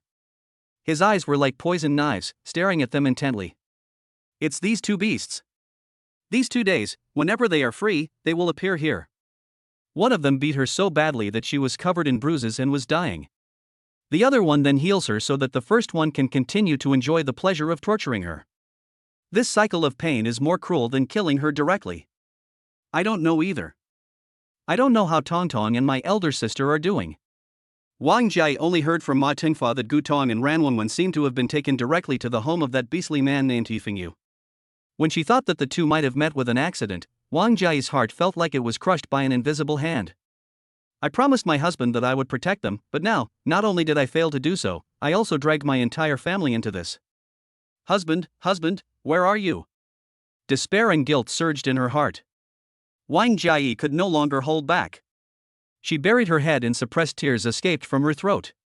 Cry. Why are you crying? Ma Tingfa was upset by her crying and yelled. Master, he said that you have to stay here for 2 more days. You will have a hard time. I advise you to be honest and sign and stamp your handprint to admit that it was Guchen who killed the garrison. I can still let you suffer less. I'm telling you the truth. It doesn't matter whether you admit it or not. Guchen's crime of murder has long been established. Your family is completely finished. He walked up to Wang Jia and looked at her unscrupulously with his lustful eyes, making a clicking sound with his mouth. If you ask me, your husband is really blessed. There are 3 women in the family, and each one is as beautiful as the other. It just so happens that my wife has passed away. I will ask Lord He for a favor and take one of the other 2 back home from your family. This can be regarded as compensation from your husband to me, he. These dirty words reached Wang Jia's ears. Her eyes gradually changed from anger to dead despair. She knew that Ma Tingfa was not bragging. In this city, if the garrison wanted to accuse anyone of a crime, it would only take a word. In order to protect themselves, the other people in the detection tower that night absolutely did not dare to stand up and say a word for them. It's over. It's all over. Wang Jia's tears, which had just stopped, burst out again. Fuck, you still crying? Ma Tingfa was completely enraged. He picked up the stun gun on the ground again and swung it towards Wang Jia's face. Just then, there were footsteps. A man and a woman walked in against the light. The man's cold voice rang out in the holding room. Is it you who beat my wife like this? The alien from the garrison frowned and said unhappily, This is the detention room for serious criminals. Who are you? Who allowed you to come in casually? Ma Tingfa also turned his head subconsciously. When he saw the face of the man at the door clearly, he was stunned at first, and then an expression of ecstasy appeared on his face. He threw away the electric baton in his hand and pointed at the man at the door and shouted excitedly. It's him! It's him! He is Guchen! Wang Jia on the rack suddenly raised her head. When she saw the face she had been thinking about day and night, all her strength collapsed in an instant, and she shouted hoarsely. Husband! Guchen's gaze passed over the 2 scums and fell on Wang Jia. Seeing the scars all over her body and the desperate look in her eyes, I felt as if my heart was being clamped by a pair of red-hot iron pliers. Guchen nodded at her, signaling with his eyes that she shouldn't be afraid, and that he was back. Ma Tingfa's courage at this moment had reached the sky. This is the garrison's territory, and his people are everywhere. Could it be that Guchen, alone, dared to cause trouble here? Ma Tingfa crossed his arms across his chest, looked at Guchen with a cat-and-mouse look, and said arrogantly. Hey, isn't this Guchen? You're back just in time. Come on, kneel down and kowtow to me now, admit your fault, and that I might be gentler when I do it later. Otherwise, you'll have the same fate as your wife today. He had already begun to imagine Guchen kneeling at his feet, wagging his tail and begging for mercy like a dog. That must be awesome. The alien from the garrison army also slowly stood up, with his hands in his pockets, an expression of watching a good show. However, the scene that Ma Tingfa imagined did not appear. Not only was there no trace of fear on Guchen's face, but he showed an extremely cold smile. He turned around and signaled to Li Yuqiong behind him. Li Yuqiong understood and closed the heavy iron door with a bang. Guchen's gaze fell back on Ma Tingfa, as if he was looking at an animal to be slaughtered, and he spoke slowly. It was a lot of fun just now, wasn't it? Humph. Ma Ting snorted coldly, it will be even more exciting when I beat you up later. I heard. Guchen's mouth opened a strange arc. The garrison's detention room has a very good soundproofing effect. Once this door is closed, even if you shout your throat out inside, no one outside can hear it, don't you think so? The smile on Ma Tingfa's face finally froze. He was not a fool, and finally realized that Gu Chen's action of closing the door was evil. But he still didn't believe it. So what? He shouted fiercely, "Do you still dare to do something here?" Gu Chen did not answer, but took a step forward and walked towards him step by step. The steady footsteps made Ma Tingfa start to panic. Looking at Gu Chen's posture and eyes, it seems that he really wants to take action. "You, don't come over here." Ma Tengfa suddenly stretched his hands forward, and a stream of sparkling mercury sprayed towards Gu Chen's face. Gu Chen just waved his hand casually. The iron table next to it seemed to be grabbed by an invisible giant hand, and it moved sideways with a whistling sound, accurately blocking the ball of mercury. With a puff, the corrosive mercury dissolved a large hole in the iron table, and bursts of green smoke emerged. "Quick! Go out and call for help!" Ma Tengfa roared at the alien from the garrison at the top of his lungs. The man also reacted, turned around and ran towards the door. But he had just taken 2 steps. "Call out!" A cold light flashed in the air. A dagger spun at high speed, like a silver lightning, across his calf. Puff! Blood splattered. One of the man's calves was cut off. Ah! He lost his balance and fell to the ground screaming, howling in pain. Ma Tengfa was completely frightened and pointed at Gu Chen, his voice trembling. You are crazy. They are from the garrison. You dare to attack the garrison? You don't want to live anymore." Chapter 91 Sweep the floor. Garrison? Gu Chen's face showed extreme disdain. Is he worthy of it? The man with the broken leg was wriggling on the ground in pain. He picked up his broken leg, endured the severe pain and put it back together on the wound.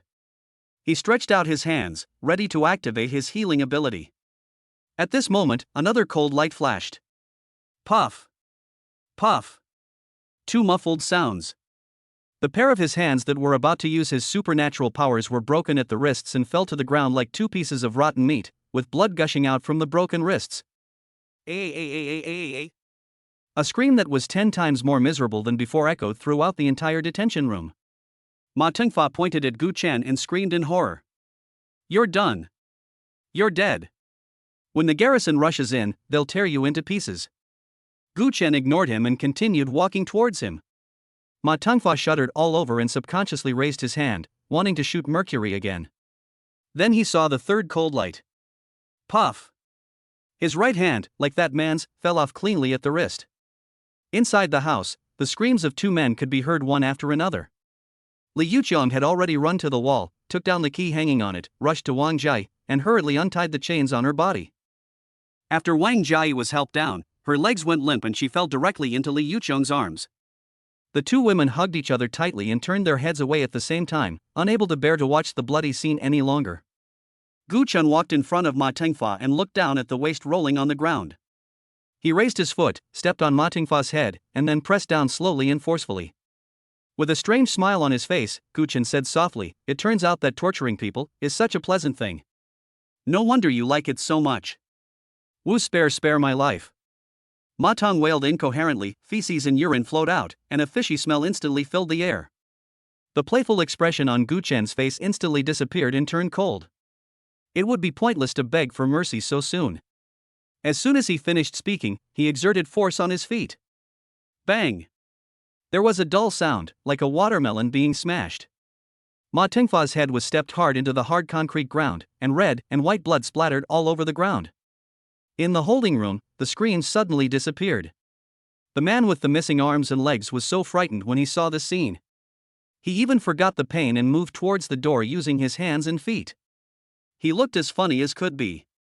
Gu Chen didn't even bother to look at him again, and just waved his hand casually. The blood-stained flying knife broke through the air again, spinning precisely and cutting his neck. The detention room suddenly became quiet, with only the strong smell of blood lingering in the air. Gu Chen walked up to Wang Jai, gently pulled her from Li Yuqiang's arms, hugged her tightly in his arms, and gently stroked the back of her trembling head with his palm. In a tone full of guilt and heartache, he whispered in Wang Jai's ear, "I'm sorry, I'm late and made you suffer." Woo. Wang Jai hugged Gu Chen's waist tightly with her backhand and buried her face in his chest. The fear, grievance, and longing that had accumulated for several days, at this moment, all turned into tears that burst out. Soon, she seemed to remember something, and suddenly broke free from Gu Chen's arms, raised her tearful face, and said anxiously, "Husband! Quick! Go save big sister and Tong Tong. They were taken to the home of that beast named Yifengyu." Gu Chen nodded, and the murderous intent in his eyes boiled again. He took Wang Jiayi's hand, took her and Li Yuqiong, pushed open the iron gate, and walked out. Not far outside the door, several garrison soldiers were looking over here, but when they saw Gu Chen and the other two coming out, they looked at each other, and no one dared to step forward to stop them. Gu Chen's eyes swept across their faces one by one, and he said in a calm tone, "I've finished my work, you guys go in and sweep the floor. Also, whoever dares to tell Yifengyu about what's happening here will be punished by Lord Chai, and his fate will be the same as those two people in the room. You all know the methods of the expeditionary army." After saying that, he didn't even look at those people again, and walked straight towards the exit with the two women. Wang Jiayi suddenly had an idea in her mind and remembered something crucial. Brother Xingxing is also imprisoned here. Let's go and rescue him. Li Yuqiong smiled and said, "We had rescued him before we got to you. He is sitting in front and resting now." In front of the detention room. The garrison soldiers looked at each other and walked in. When they saw the scene clearly, their faces turned pale, their stomachs churned, and some even held onto the wall and began to dry heave. In a pool of blood, two mutilated bodies and a shattered head lay quietly on the ground. Outer District 7, South City, Wanhai. Wanhai District is a famous wealthy area in the south of the city. The place is shaded by green trees and lined with villas. The occasional sight of armed soldiers walking on the street formed a sharp contrast with the dilapidated scenes in other areas of the city, as if they were two completely different worlds. Those who live here are either rich or noble, and they are all wealthy and powerful. Yifengyu's home is located in Wanhai. It was a magnificent two-story single-family villa with a spacious open space paved with expensive tiles in front of the door, large enough to park 3 or 4 cars. In the center of the open space, a fountain was spraying water tirelessly upwards, and in the pool, several fat koi were swimming leisurely. Squeak! The heavy carved iron gates slowly slid open to both sides, and a mud-covered off-road vehicle drove in. In the car, Yifengyu rubbed his eyebrows tiredly. "Have you given instructions over at the isolation gate?" Yifengyu closed his eyes, his voice full of weariness. "The exotic beast materials those people brought back from the no man's land must be seized, 30% of the cost, not a penny less." These 2 days, the post-war cleanup matters were complicated and he had been working almost non-stop. He had to lead the team to run into the no man's land every day and was extremely exhausted. However, although my body was tired, my mood was quite good. The corpses of strange beasts and humans can be found everywhere in the no man's land. Countless people poured into the no man's land to collect materials from exotic beasts and pick up the money and equipment left behind by those unlucky aliens after their death. If they want to bring these things into the city, they must get Yifengyu's approval. The 30% toll made him a fortune in just a few days, and the stacks of money made him laugh in his dreams at night. The adjutant sitting in the co-pilot seat nodded and bowed quickly in response. "Don't worry, the brothers are watching, and we will make sure that not even a hair can slip in." As he spoke, he seemed to remember something and turned around to report, "By the way, sir. There was news from the city gate that the boy named Gu Chen is back. Chapter 92. I can't afford to pay you back, so I'll use your daughter to pay off the debt." Gu Chen? Yifengyu was stunned for a moment, and after a while, he turned the name out from the corner of his memory. "Oh, the guy I arranged for you to arrest?" "Yes, that's him." Yifengyu waved his hand casually and said nonchalantly, "I'm back now. I'll lock him up first, and I'll go see him tomorrow after I've rested myself. Come to think of it, it's been 2 days since he captured those women. I've been so busy that I haven't had time to take care of them. Tonight, I have to take the time to take care of them, hee hee." At the end of his words, an extremely obscene smile appeared on Yifengyu's face. The SUV came to a stop. Yifengyu and his adjutant pushed the door and got out of the car. The adjutant followed behind, hesitated for a moment, and then added in a low voice, "Sir, we didn't catch anyone." Yifengyu walked to the koi pond. Hearing this, he paused and did not look back. He straightened his collar solemnly, clasped his hands together, and bowed to the fat koi in the pond, muttering something as if he was praying for something. "Why didn't you catch him?" Yifengyu's voice floated over from the side of the pool, its tone dull but with a hint of displeasure. The people below reported that he came back with Miss Chai. Miss Chai was protecting him, so our people didn't dare to take action. The adjutant's voice lowered. After bowing 3 times, He Fengyu slowly straightened up and turned around. There was no anger on his face, but his eyes became a little deeper. Chai Shintong. That woman actually didn't die in the no man's land. She's really lucky. He muttered to himself, I have to inform Lord Yunian about this. After saying this, he seemed to have put the matter behind him, put a smile on his face again, and patted the adjutant's shoulder. Okay, don't stand here. Stay for dinner tonight and try the cooking skills of your sisters-in-law. After dinner, let the driver take you back. Hee, that's great. I'm in for a treat today.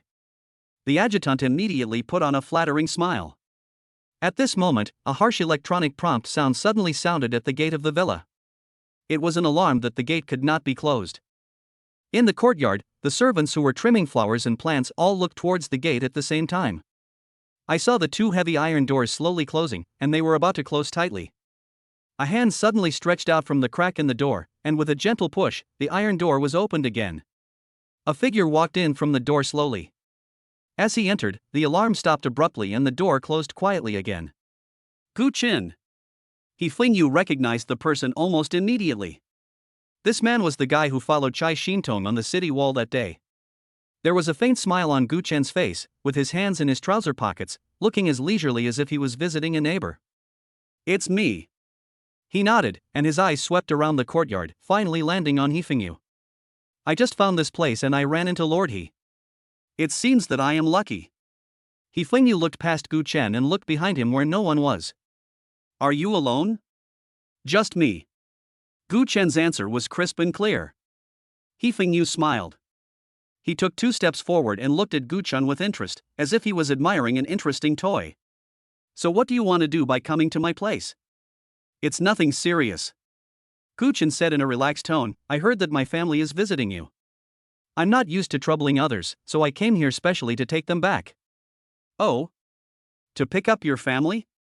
He Fengyu's smile deepened, and he turned and walked away. Okay, then come with me. I'll take you to meet them. The adjutant's eyes wandered up and down Gu Chen, and then followed He Fengyu's footsteps. Gu Chen followed with his hands in his pockets, still in his leisurely look. Seeing this scene, the servants around all lowered their heads subconsciously, with a trace of sympathy and pity in their eyes. Gu Chen has seen this kind of look many times. This is usually an act of mercy for a dying person. But they don't know who is the one who is about to die. He Fengyu led the way and walked to the backyard of the villa. In the backyard, there is a large independent bungalow.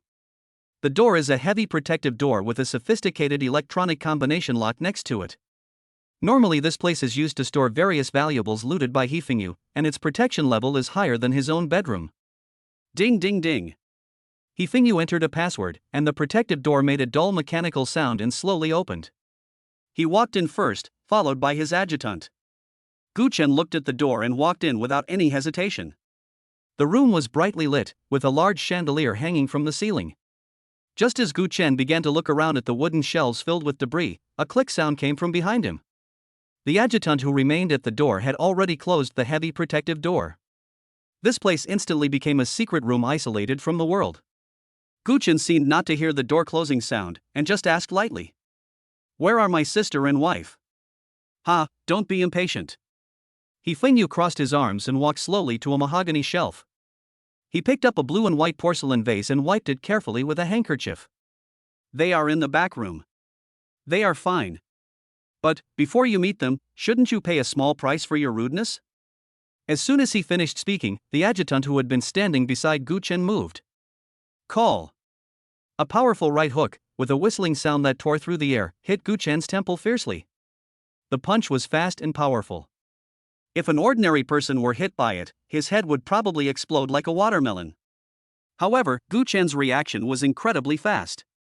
He didn't even look back, but just tilted his head slightly, and the powerful fist brushed past his cheek, and the wind from the fist ruffled his hair on his forehead. The attack missed and a hint of surprise flashed in the adjutant's eyes, but his actions did not stop at all. He twisted his waist and hips, and one leg swept towards Gu Chen's waist and abdomen with a force like a steel whip. This time, Gu Chen did not hide again. He raised his arms and crossed them in front of him. Bang! A dull thud. Gu Chen was kicked backwards by the huge force of the kick, and his back hit heavily on a tall wooden frame. Crash! The The shelf shook violently, and the row of antique bottles and jars on it fell down like dominoes and shattered into pieces. Hifengyu looked at the debris on the ground, sighed in pain, and then a cruel smile appeared on his face. Boy, these are antiques that I found with great difficulty. Each one is worth a lot of money. For this shelf, I'll give you a friendly price of 5 million. It doesn't matter if you can't afford to pay, just let those two pretty girls of yours stay to pay off the debt, ha! Chapter 93 New Abilities. The adjutant moved his right leg that he had just kicked out, and the joint made a crisp crackling sound. Then he shook his wrist and said with a grim smile, "Boy, you're pretty quick to react. But it's fun this way, otherwise it would be too boring. My hands are itching to go, so I'll use you to loosen up my muscles." Gu Chen shook his arms, which were numb from the shock, and brushed away the pieces of the wooden frame that had hit his back. Instead of showing any fear on his face, he showed a playful smile. "You said it." He chuckled and looked directly at the adjutant. "Don't regret it." Seeing Gu Chen's fearless look, the adjutant's sinister eyes narrowed. "It seems that you are very confident. I have checked your information. Although I don't know what ability you have awakened, your level is the same as mine, only D level. Boy, you are not naive enough to think that a rookie who has just awakened can be my opponent, right?" He approached Gu Chen step by step, his momentum rising steadily. "It has been 5 years since I awakened my superpowers. During these 5 years, at least 8 D-level mutants have died at my hands, if not 10. Today, I will make you one of them. Be prepared to have your limbs crushed inch by inch." Before he finished speaking, he kicked his feet hard and rushed towards Gu Chen again. The moment he approached Gu Chen, the adjutant jumped high and kicked down fiercely, hitting Gu Chen's crown. His ability is pure strength enhancement, and every attack he makes contains a terrifying force that is enough to easily shatter steel plates. However, what happened next made the adjutant extremely alert. Gu Chen was like a slippery loach, fleeing everywhere under his fierce attack and beating, looking embarrassed and struggling. But no matter how swift his attack was or how tricky the angle was, he could not even touch the corner of Gu Chen's clothes. What frightened him even more was that from beginning to end, Gu Chen's expression did not show the slightest panic, his breathing was steady, and his eyes were calm, as if everything was under his control. "This is just a joke." After fighting for nearly 4 minutes, the adjutant was already panting, with beads of sweat oozing from his forehead. He stopped and distanced himself from Gu Chen, his chest heaving violently. The adjutant finally realized a terrible problem. His attack seemed to be completely ineffective. If he continued like this, his physical strength would be exhausted before he could defeat Gu Chen. "What? You don't want to fight anymore?" Gu Chen stopped, his smile full of mockery. "Or have you discovered that your ability poses no threat to me at all?" The adjutant's heart sank when his secret was revealed, and for the first time a cautious expression appeared on his face. "Since you won't make a move," Gu Chen's smile gradually faded, his eyes turned cold. "Then it's my turn. You have to be mentally prepared." As soon as the words fell, Gu Chen swung his hand out of thin air, a cold light flashed, and a horizontal sword appeared in his hand. The sharp blade reflected the adjutant's doubtful face. Gu Chen didn't say any more nonsense. He gripped the hilt of the knife tightly, shook his body, and slashed at the adjutant's neck. The sharp light of the knife made the adjutant's pupils shrink suddenly. Faced with this fatal blow, instead of retreating, the corners of his mouth curled up into a sinister arc. "Well done." Instead of retreating, he moved forward, his body sinking at an extremely strange angle, and narrowly avoided the fatal knife. At the same time, he used fighting skills, sticking close to Gu Chen's body, and his right hand formed into a claw, accurately grabbing Gu Chen's wrist holding the knife, while his left fist was like a poisonous snake coming out of a hole, hitting Gu Chen's heart. He was waiting for this moment. He was waiting for the flaw that Gu Chen would reveal when he took the initiative to attack. In close combat, the party using weapons will be restricted. This is common sense in combat. Boy! You are too naive. Go to hell, ugh. The adjutant's smug grin was still on his face, but the words of victory he was about to pronounce were suddenly stuck in his throat. The expression on his face changed from smug to stunned. Because his left fist, which was powerful enough to crush steel, hit Gu Chen's chest solidly. But the feeling that came was not like hitting a human flesh and blood, but like hitting an indestructible steel plate. The huge recoil force caused a tearing pain in his entire left arm. His right hand, which was grabbing Gu Chen's wrist, was firmly clamped by Gu Chen's left hand, motionless, as if it was locked tightly by a huge pair of pliers. No matter how hard he tried, he couldn't pull it back at all. Not good. A strong sense of crisis of death instantly enveloped his heart. But he no longer had the chance. Puff! A cold light flashed. Gu Chen held the sword in his right hand and lifted it up from bottom to top at a tricky angle. The adjutant only felt his right arm go cold, and then he watched his entire arm severed at the shoulder and flew high into the air with a spray of hot blood. Ah! Severe pain instantly spread throughout his body and he let out a shrill scream. But the scream stopped abruptly the next second. Because Gu Chen's second knife has arrived. The sword drew a cold arc, as fast as lightning, and passed by his neck accurately. The adjutant's eyes widened and his vision began to spin.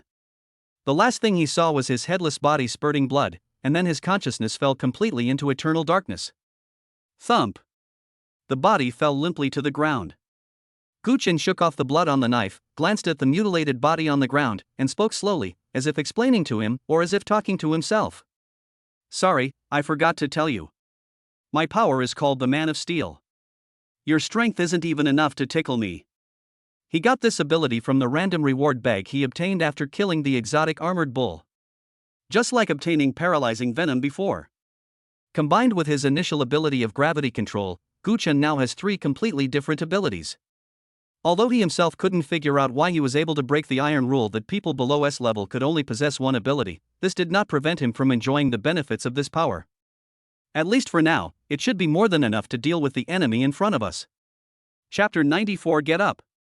Seeing his right-hand man being beheaded like this, He Fingyu's expression did not change at all. He slowly took out a pair of black gloves, put them on slowly, and then touched his fists together lightly, making a dull bang sound. What a waste! He glanced at the headless corpse on the ground, his tone full of contempt. You have practiced martial arts with me for so many years, and you have only developed such a mediocre kung fu. It's really embarrassing for me. After he finished speaking, his cold eyes slowly raised and locked onto Gu Chen. Boy, you are quite skilled and your abilities are quite interesting. He Fingyu moved his neck, making a crackling sound, but that's it. As soon as he finished speaking, a shallow pit suddenly appeared on the floor beneath his feet, and he rushed in front of Gu Chen in an instant like a cannonball. There are no fancy moves, just a simple and direct straight punch. The wind from the fist brought with it a sharp, stinging sound. He is totally not on the same level as the adjutant just now. Gu Chen misstepped and dodged the punch like willow catkins blown by the wind. Boom! He Fingyu's fist missed and hit the wall behind Gu Chen solidly. With a loud bang, a dent as big as a bowl appeared on the wall, and cracks spread in all directions like a spider web. The air in the room seemed to be frozen for a moment by this punch. Gu Chen said sarcastically, compared to that waste just now, your fist is indeed quite powerful, at least your ability to destroy a house is much stronger. Sharp-tongued. He Fingyu's eyes turned cold and his attack became more fierce.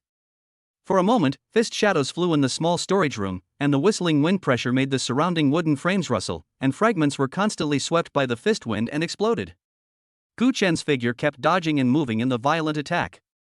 He Fingyu's strength and speed far exceeded those of his previous adjutant, and it became difficult for him to dodge in such a small space. Several times, the powerful fist almost grazed the tip of his nose. Clang! Once again, when there was no way to avoid it, Gu Chen held the knife across his chest and blocked He Fingyu's heavy punch. A huge force was transmitted along the blade, and the man took 2 steps back uncontrollably. Blocked it. Immediately, Gu Chen realized that something was wrong. What's going on? My arms felt much heavier and more sore than before, and even holding the knife was a little difficult. No, that's not right, it's not that my hands are tired. Gu Chen's eyes fell on the gold-tempered knife in his hand. It's this knife. This knife has become heavier. Ha, did you notice that? Seeing the fleeting strangeness on Gu Chen's face, He Fingyu grinned triumphantly, with a hint of pleasure like a cat playing with a mouse in his smile. He slowed down his attack, seeming to enjoy Gu Chen's confusion at the moment. My ability is not to enhance strength. He Fingyu admired Gu Chen's expression and revealed the answer word by word. I can make any object I touch weigh 1.5 times more. Since just now, you have used that knife to block me 4 times. Counting it, the knife in your hand is now more than 5 times heavier than before. He took a step forward, his eyes filled with the arrogance of having one. Kid, try to block it a few more times? I guarantee that you will fall to the ground with the knife. He Fingyu's attack came again, even more fierce than before. The weight of the knife had become a burden, slowing down Gu Chen's reaction speed. Faced with this tricky punch, he could only raise his knife to block it again. Gu Chen's movements became much more clumsy. Clang! After blocking several times in succession, Gu Chen felt that what he was blocking was not a fist, but a truck hitting him at high speed. Bang! He could no longer hold the tempered gold knife, it slipped out of his hand and hit the ground heavily, with the tip of the knife sinking into the floor. Hifengyu stood firmly in place, moved his shoulders lightly, and the smile on his face became more ferocious. See what I said? Now that you have no weapons, you are just a harder sandbag. Your defensive ability is very strong, but I don't believe that your body of steel and iron can withstand my fists forever.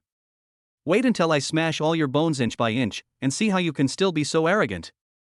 However, to his surprise, facing such a desperate situation, Gu Chen not only did not show a horrified expression, but also laughed. The laughter was not loud, but it contained an indescribable sense of playfulness. The smug smile on Hifengyu's face froze instantly, and he stared at Gu Chen intently, angrily saying, "What are you laughing at?" "I'm happy," Gu Chen said while laughing, his eyes full of pity as if he was looking at a fool. "I was thinking, you look so confident now, how exciting your expression will be when I beat you down later. That scene must be very interesting. You're looking for death." Hifengyu was completely enraged. He felt that his dignity had been challenged unprecedentedly.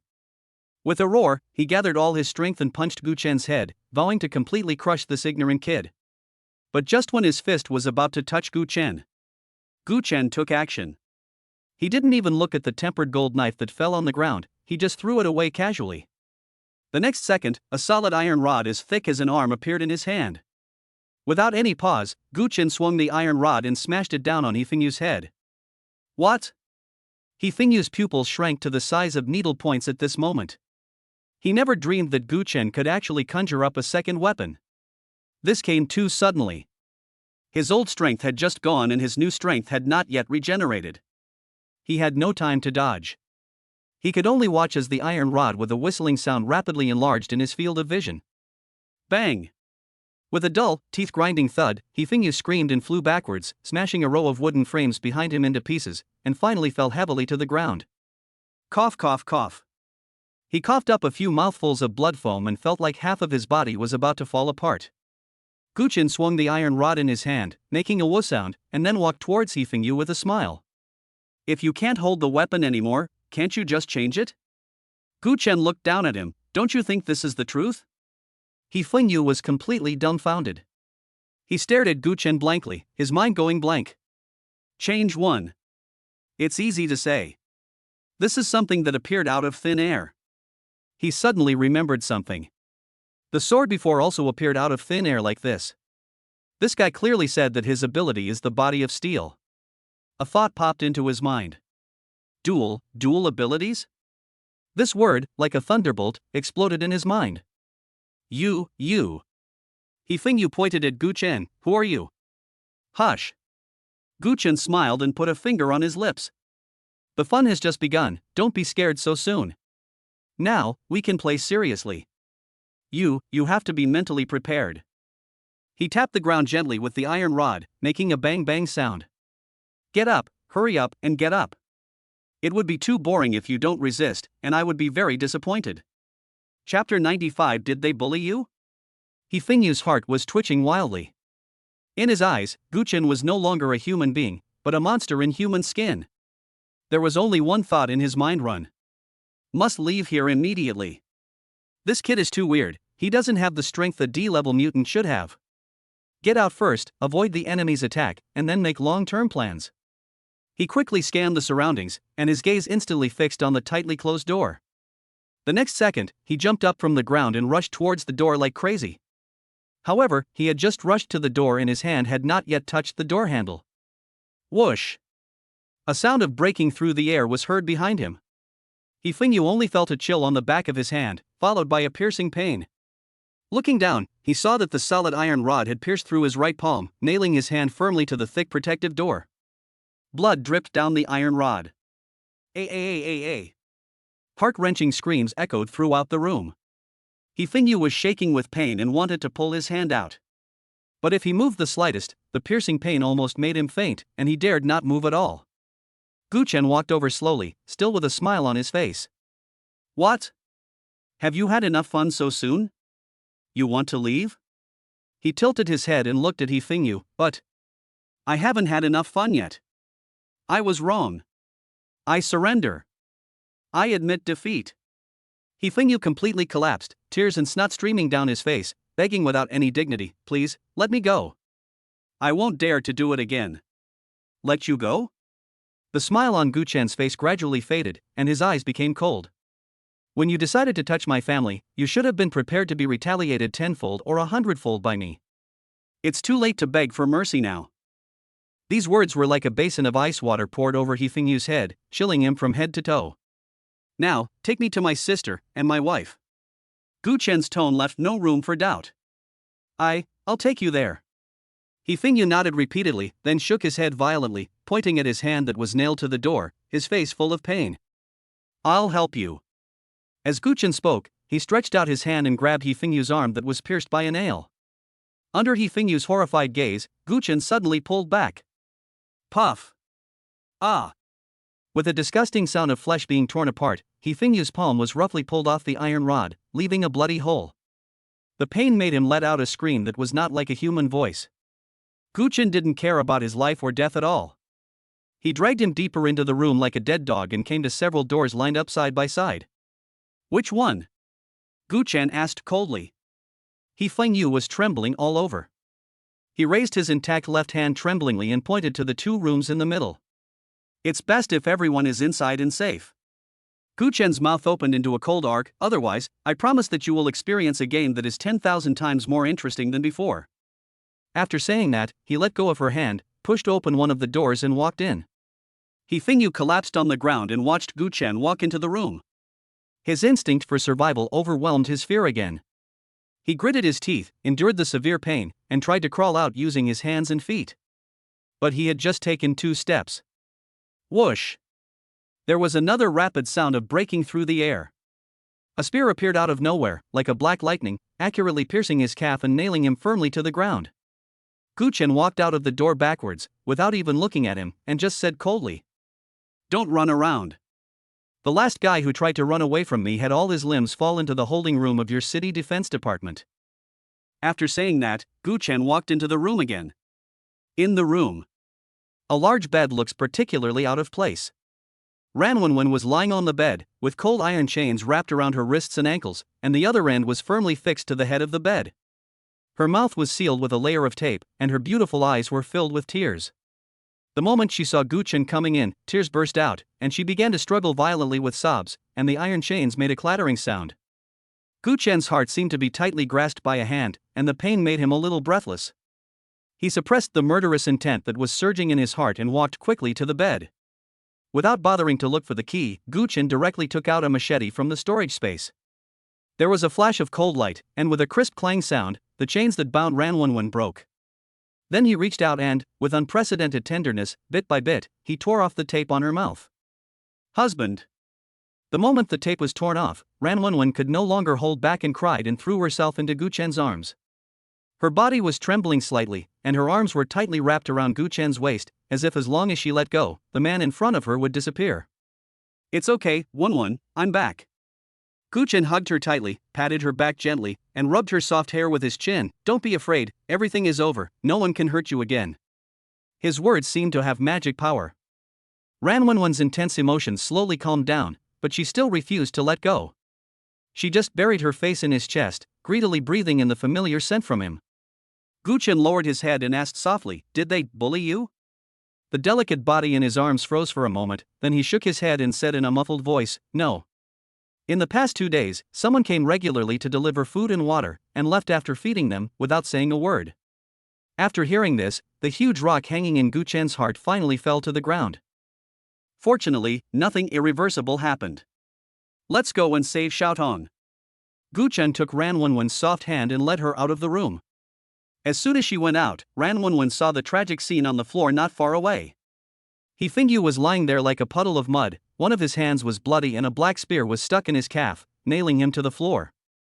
The surrounding ground was already stained red with blood.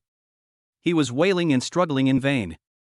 This bloody scene made Ran Wenwen's face turn pale instantly, and she subconsciously shrank behind Gu Chen. Chapter 96. Someone breaks in. Gu Chen noticed her reaction. Without saying a word, he stretched out his other hand and gently covered her eyes. At the same time, he put his arms around her, held her in his arms, and protected her as she walked to the next room. "Honey, I'm fine." Ranwanwan gently pushed away Gu Chen's hand that was blocking her eyes and shook her head. Although her face was still a little pale, her eyes had regained their composure. In the outer 7th district, people often fight to the point of bloodshed, and death is a common sight. She once went to take out the trash and found a body next to the trash can that had been stabbed to death by someone unknown.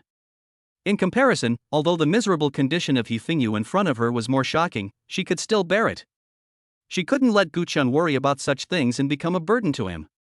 Gu Chen looked at the strength in Ranwanwan's eyes, feeling both distressed and relieved. Without saying anything more, he took her to the next room.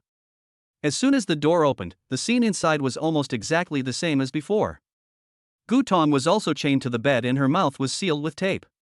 Seeing Gu Chen and Ranwanwan appear together, tears of surprise instantly welled up in her big eyes. Gu Chen rescued Gu Tong in the same way. As soon as the girl broke free from her restraints, she rushed over crying. "Brother! Sister Wanwan! I'm so scared!" The three of them hugged each other tightly, and at this moment, the cold room seemed to have a little more warmth. After confirming that Gu Tong had not suffered any substantial harm, Gu Chen was completely relieved. He patted the two girls on the back and said softly, "You two stay in the room and don't come out. Leave the rest to me." After saying that, he walked out of the room and closed the door gently and considerately. His face, at the moment the door was closed, changed from tender to cold. Gu Chen walked slowly to He Fingyu. The pig slaughtering wails and the endless pleas for mercy made him feel extremely annoyed. "It's so noisy." Gu Chen uttered 3 words expressionlessly, grabbed the spear stuck in He Fingyu's calf, and pulled it out violently. Puff! Blood gushed out again.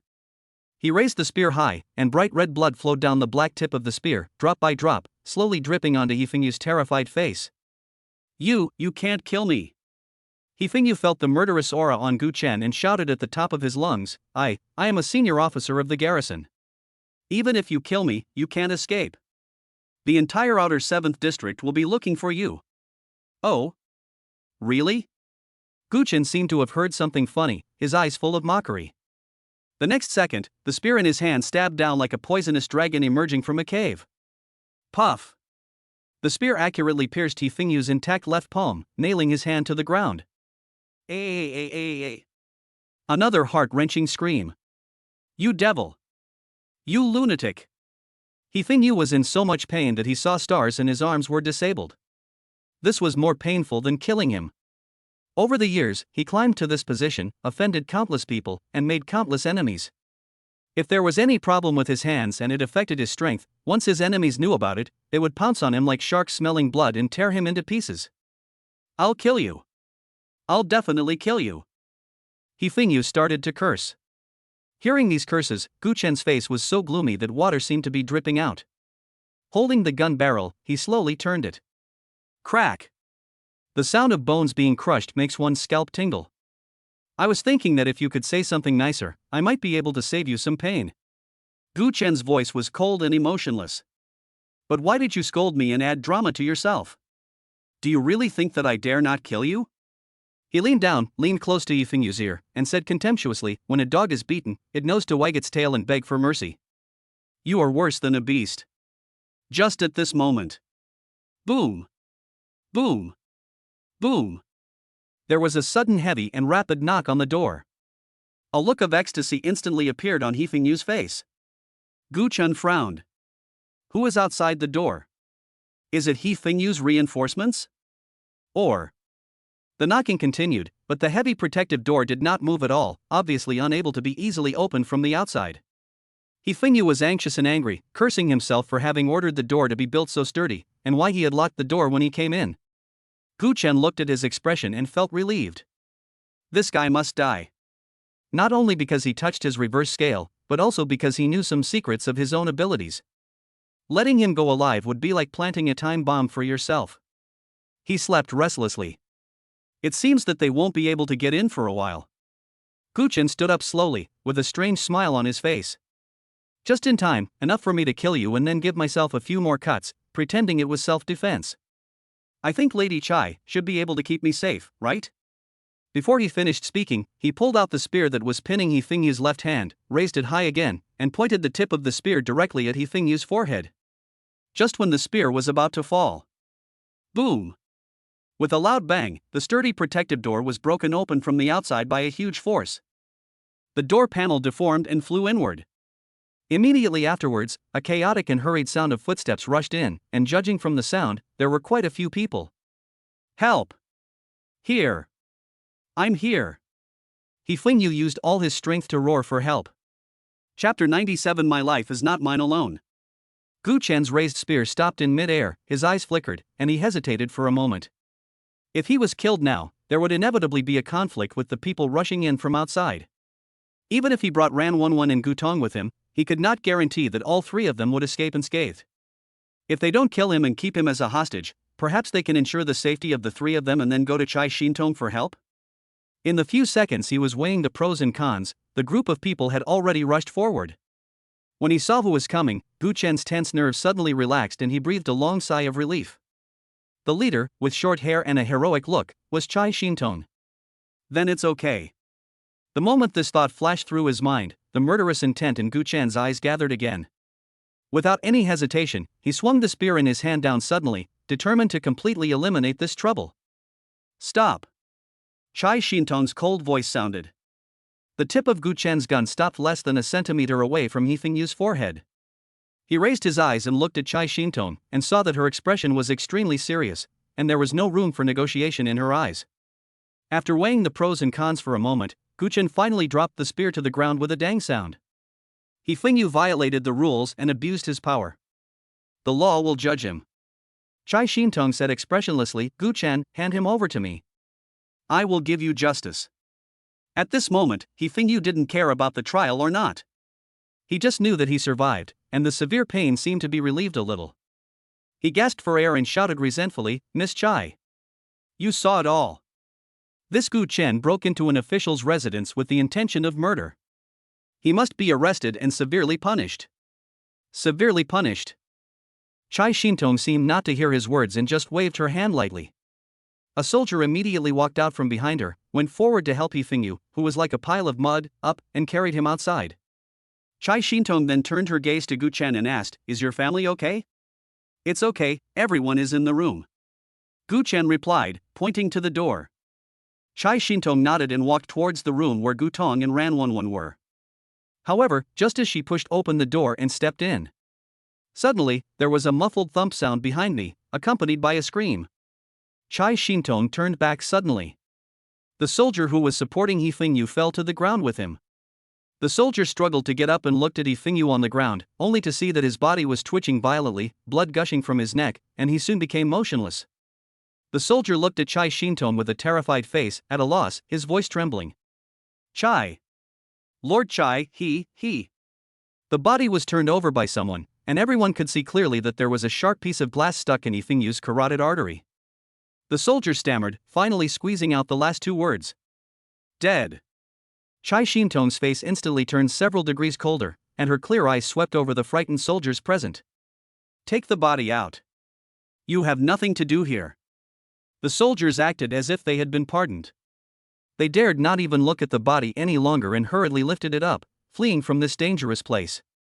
Only Gu Chen, Chai Shintong, and Ran Wonwon and Gutong, who were hiding behind the door with half of their heads sticking out and looking worried, were left in the room. The air seemed to freeze, making it hard to breathe. Suddenly, Chai Shintong moved. Her figure was very fast, and she was in front of Gu Chen in the blink of an eye. A white palm seemed to press lightly on his chest, pushing him against the wall. Husband! Ran Wonwon screamed and rushed over, pulling Gutong. Don't come over here! Gu Chen shouted in a low voice, signaling them to stay where they were with his eyes. If Chai Shintong really wants to do something, no one here can stop her. Gu Chen did not resist, but calmly looked at the pretty face in front of him that was so close and covered with frost. Why do you want to do this? Chai Shintong lowered her voice and said, I've already said that I will give you justice. I did kill him. Gu Chen did not hide anything and admitted it frankly. He was even too lazy to make up some nonsense like he accidentally fell to death. In front of someone like Chai Shintong, such lies are useless. When the soldier was holding someone up just now, I moved something and tripped him. At the same time, I moved a piece of broken glass to the place where you fell. Hearing this, Chai Shintong's eyes became even colder, and the strength in her hands increased a bit. I asked you why you killed him? The man has been caught and the law will punish him. Law? Guchen seemed to have heard a huge joke and couldn't help but sneered. Master Chai, the law you used to punish him is just a joke to me. Facing Chai Shintong's cold gaze, Guchen said word by word. Yes, you arrested him. The evidence is irrefutable. He abused his power, took human life, and maybe was involved in corruption. At best, he should be sentenced to more than 10 years in prison. Sounds good, right? But have you ever thought about this? Who is he Feng Yu? He's an officer of the garrison. How many years has he been operating in the Outer District 7? How many connections and relationships does he have? He's in prison, just a different place to bully others. If he works harder and performs well, he can get his sentence reduced. In a few years, he'll be out again. By the time he gets out, Lord Chai will have returned to the capital to enjoy his life. But what about us? What about our family? Do you think that a man who hates me so much and has connections with everyone will let us go? Killing him today can solve the problem once and for all, but can I prevent him for the rest of my life? What about my sister, my wife, what about them? Gu Chen's voice became colder and colder.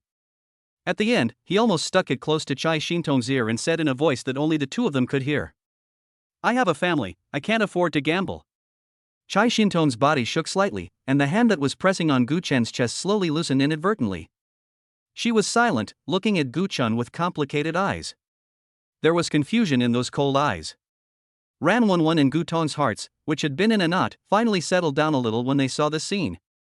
Gu Chen straightened his wrinkled clothes, and his tone softened with a hint of loneliness. Master Chai, there are some things you may not understand. In the capital, you may be well protected, with your family as your guardian and your subordinates serving you. But in District 7, ordinary people like us can only rely on ourselves to survive. If we are not careful, we may lose our lives. You said the law would give me justice, but do you know? Even if I was starving to death at the gate of the city hall, none of those well-dressed officials would be willing to take me out for a meal. They would just tell me to get out of here and not to dirty their territory. How can I believe that the laws they made are meant to serve people like us? I really can't afford to gamble, and I can't gamble. My life doesn't belong to me alone. After saying that, Gu Chen stopped looking at her and turned to walk towards his family. Chapter 98 Visitors at Home. Behind him, Chai Shintong remained silent for a long time. Just as Gu Chen was thinking about what she would do next, she turned around and walked towards the exit. Where there is light, there must be shadow. Where there is beauty, there must be ugliness. The cold voice echoed in the empty room.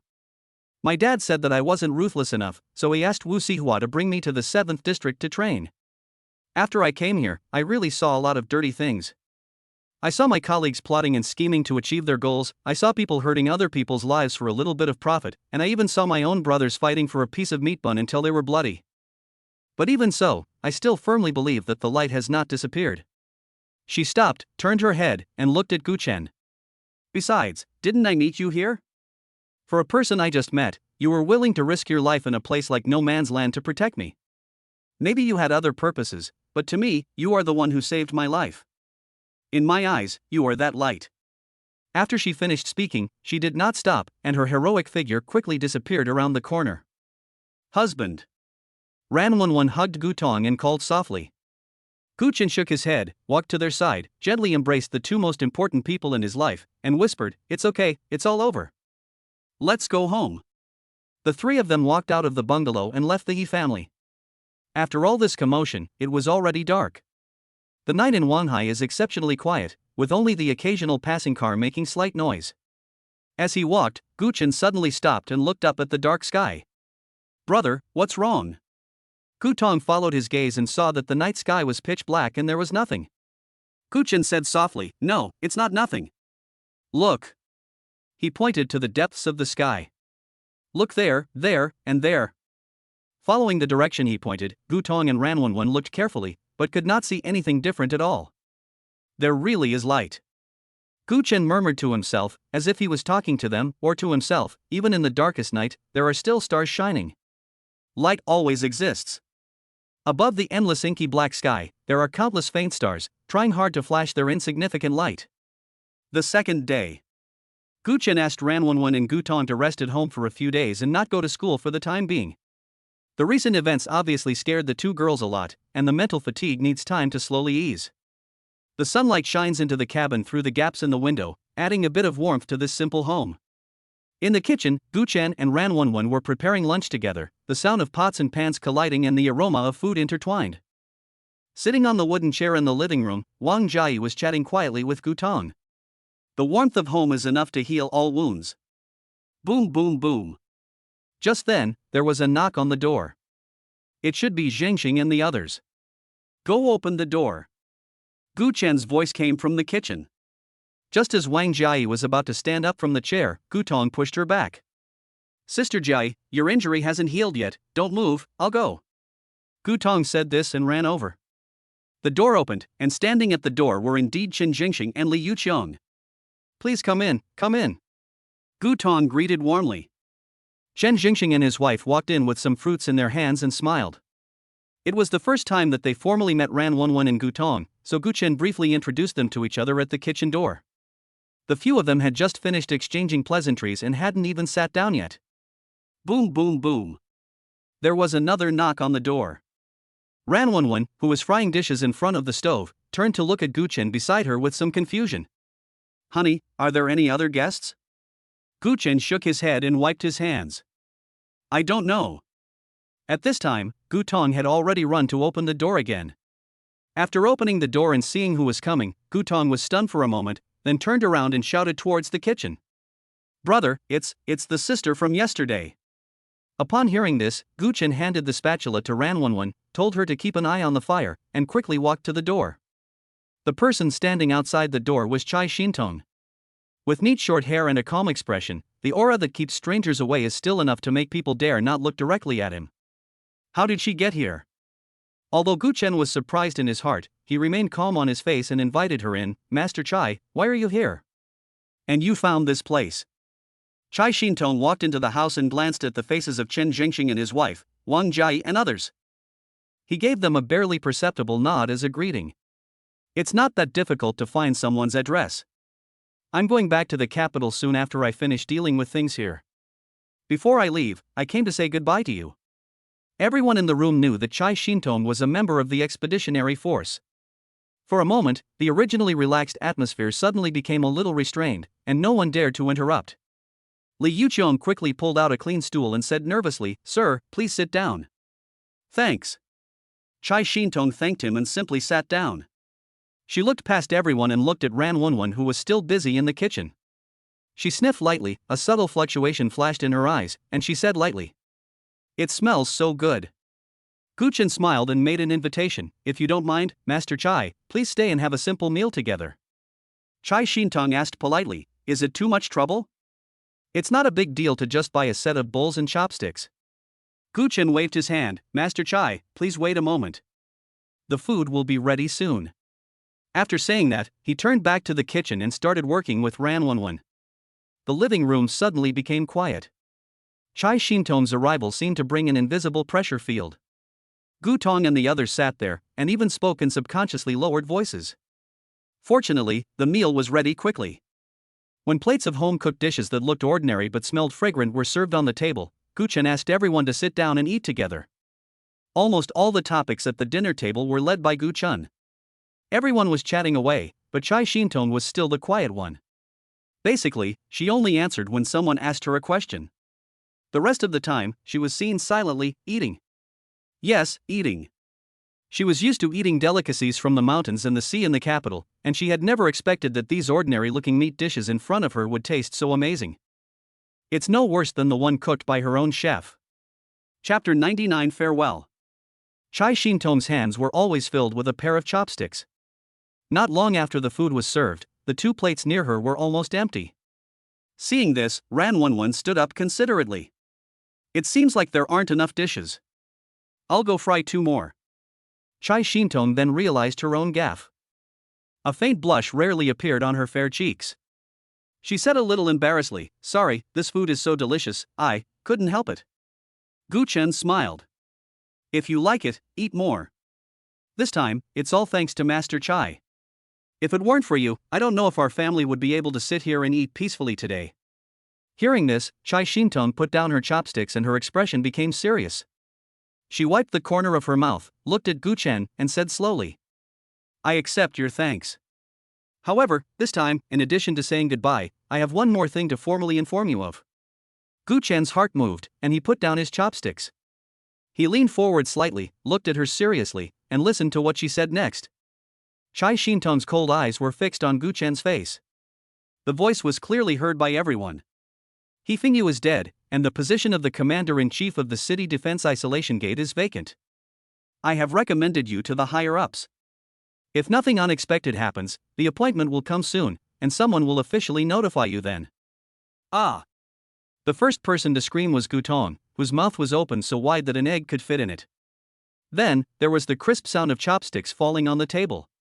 Chen Zhengxing and Li Yuqiong's faces were full of disbelief. Wang Jiayi widened her eyes and looked at Chai Shintong, then at Gu Chen, as if to confirm whether she had heard it wrong. Gu Chen himself was completely stunned. My mind is filled with countless questions. What's going on? Recommend me as commander? How did Chai Shintong think? Let's not talk about whether she asked me if I was willing. How did she, a member of the expeditionary force, get involved in the government personnel appointments in the outer 7th district? This hand is stretched too far. What's more, he is the commander-in-chief of the isolation gate. The isolation gate is the second and most important line of defense against strange beasts. It is no exaggeration to say that it is the throat of the city. The commander-in-chief of this position is usually responsible for not only the deployment of the entire isolation gate area, but also for controlling the entry and exit of all personnel and materials, and supporting the garrison troops in the first line of defense martial law zone. To put it bluntly, he is a gatekeeper, but this is no ordinary door. The official title is not high, but it is definitely an important position with real power. He, Gu Chen, a temporary member who had just awakened, suddenly became the commander-in-chief? This was not as simple as jumping a few levels, it was simply riding a rocket to soar up. Logically speaking, the successor should definitely be promoted from within the city defense department, and someone with rich qualifications and familiarity with the procedures should take over. He is an outsider, why? Even if Chai Shintong thinks highly of him, will the city government, the garrison officers, and the people in the city defense department be convinced? Will they agree? This is so outrageous no matter how you think about it. Gu Chen calmed down his confused thoughts, looked at Chai Shintong, and asked about his confusion. Master Chai, I think, this is not appropriate. I have no merits and my qualifications are still young. I am afraid that the garrison and the municipal government will not agree to such an appointment. Chai Shintong seemed to have expected him to ask this question, and her expression did not change at all. That's not something you need to worry about. She picked up the water glass on the table and took a sip. You just need to be prepared and wait to take office. My goodness, this tone. It sounds like you are quite sure of it. Gu Chen suddenly remembered what Wu Sihua called her when they were in the no man's land, miss, and the phrase Chai family. Could it be that? A guess formed in Gu Chen's mind. Is it true that the family behind Chai Shintong has such great influence in the capital that it can easily influence the appointment and dismissal of personnel in an outer city? Although he knew nothing about the power structure in the capital, judging from Chai Shintong's calmness and confidence at the moment, this guess was almost correct. But Gu Chen still didn't want to be the commander. The Snake Man incident left him with a bad impression of this group of people. Gu Chen felt a little disgusted at the thought of working with them. He hesitated for a moment and said, "What I mean is that I am afraid I don't have the ability to bear such a heavy responsibility." This time, Chai Shintong did not answer directly, but asked Gu Chen a question in return. You want to protect your family, right? Gu Chen was stunned and nodded subconsciously. Then take over the position. He Fingyu is dead, but he has been the commander for so many years. Do you think there are not many loyal people under him? If you kill him, what will those people do to you? They all hold some power in their hands to a certain extent. It will be easy for them to trip you up and embarrass your family in the future. Chai Shintong paused, leaned forward slightly, and continued. If you want to fight against those who hold power, the best way is to become someone with more power than they do. The last sentence, like a heavy hammer, hit Gu Chen's heart hard. The room was dead silent. Everyone's eyes were focused on Gu Chen. There was worry in Ran Wenwen's eyes. Wang Jie pursed her lips tightly, and even Gu Tong put away her surprise and looked thoughtful. Gu Chen was silent. What Chai Shintong said makes sense.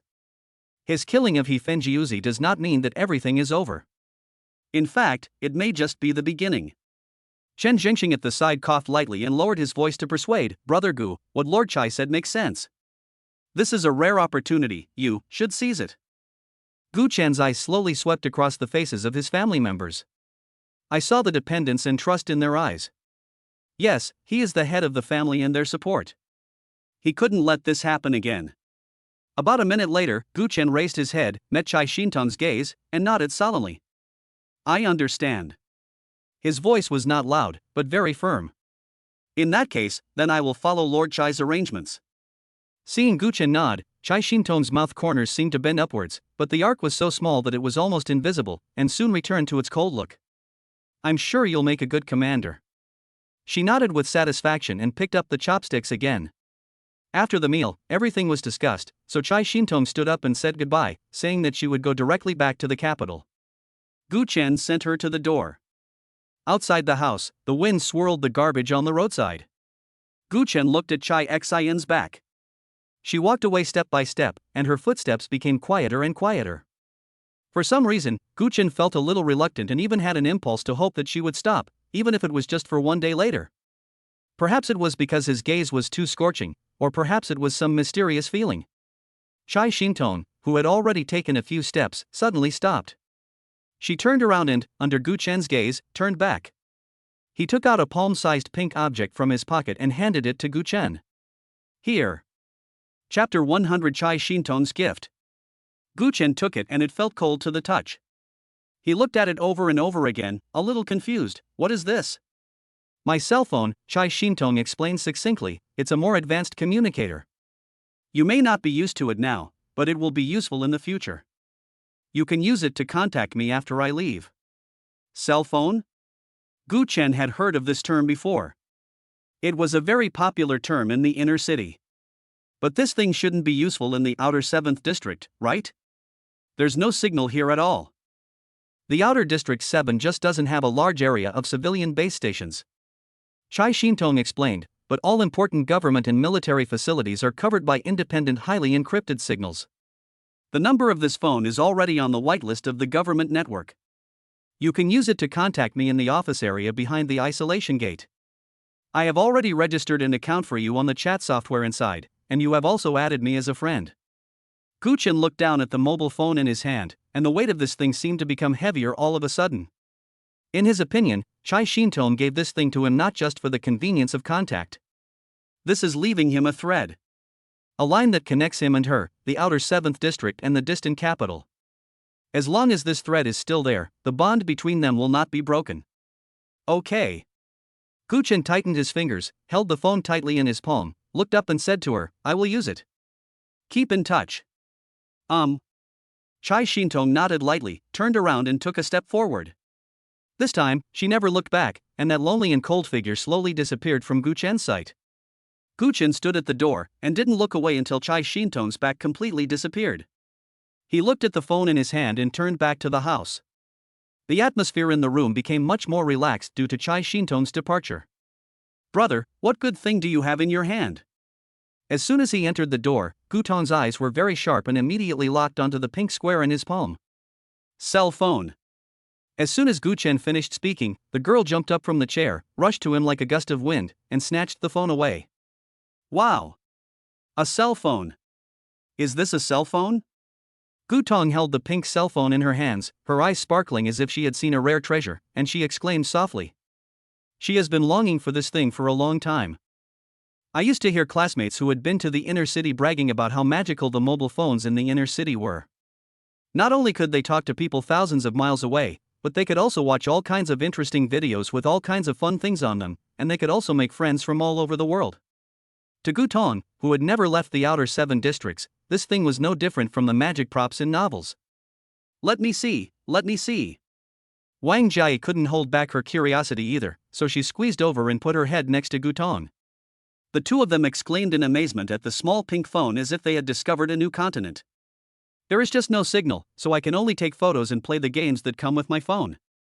Gu Chen looked at their excited expressions and smiled helplessly. You too, take it easy. Don't break it. Gu Chen couldn't help but remind him. This thing is so precious. If it gets broken, I don't know where to get it repaired. If we can't contact Chai Shintong by then, we'll be in trouble. After hearing this, Gu Tong and Wang Jiayi became much more cautious. It's a rare leisure time in the afternoon. A group of people gathered around the table, including Qin Jingxing and Li Yuqiong and his wife, to play a card game. In this place where entertainment is scarce, playing cards is one of the few activities to kill time. Of course, there are some people who want to get rich from this thing, but the result is often that they win today and lose tomorrow. The only one who can make a profit in the end is the dealer who takes a cut at the beginning of the game. Gu Chen and his friends were certainly not doing this for wealth, they were just doing it for fun.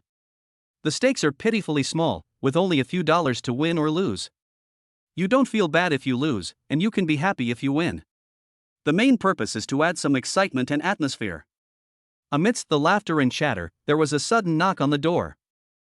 Wang Jiayi was closest to the door, so she casually shouted, "Who is it?" and got up to open the door. A man stood outside the door, wearing a neat dark uniform of the garrison. The man looked around the room and finally landed on Gu Chen with a smile on his face. "Excuse me, is this Mr. Gu Chen?"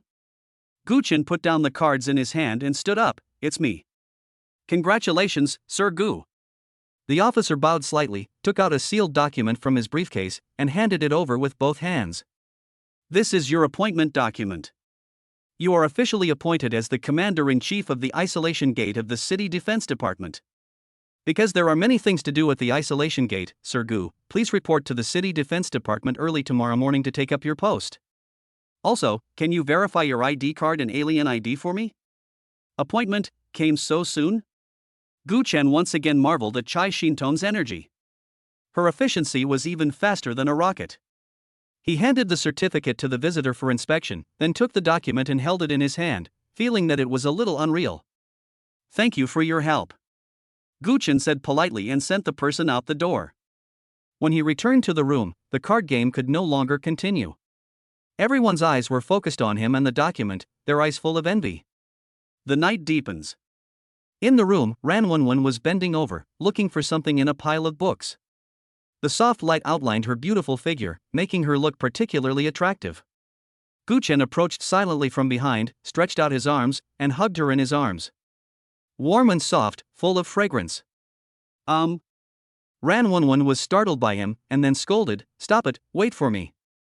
Gu Chen refused to let go, and said vaguely, "You do your thing, I'll do mine, it won't be a problem." The scoundrel's words made the tips of Ran Wenwen's ears turn red.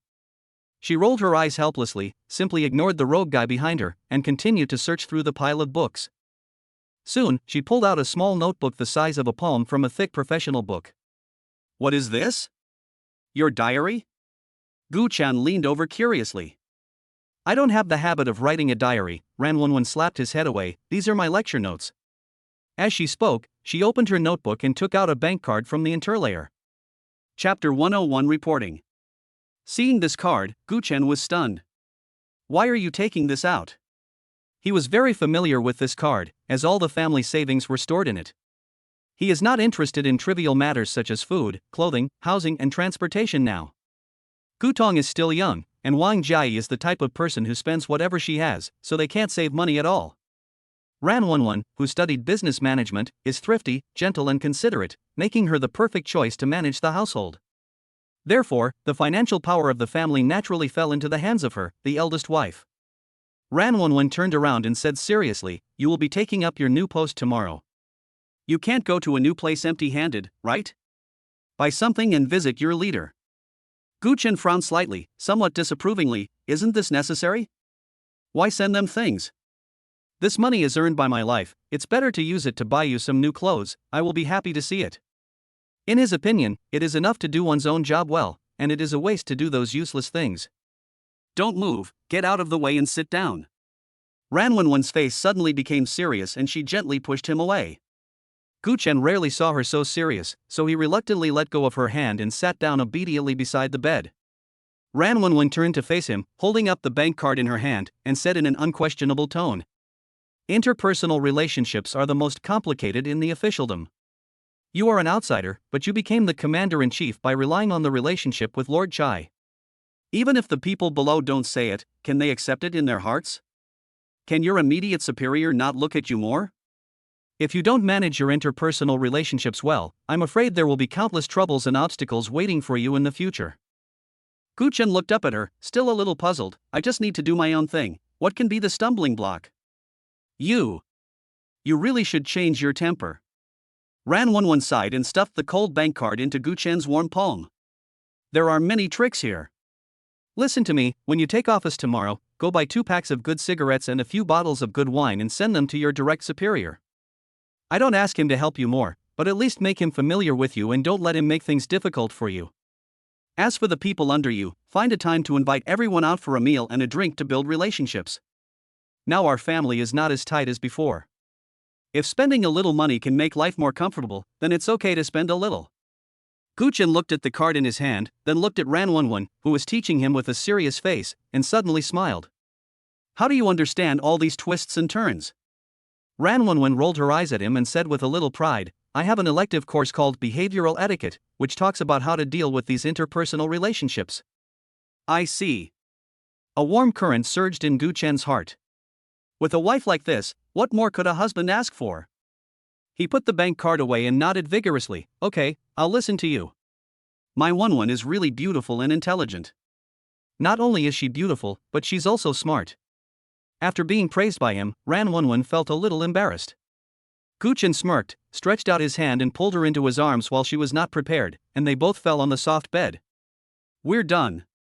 Gu Chen turned over and pressed her down, his breathing becoming a little heavy. It's late at night, you let me finish what I need to do first.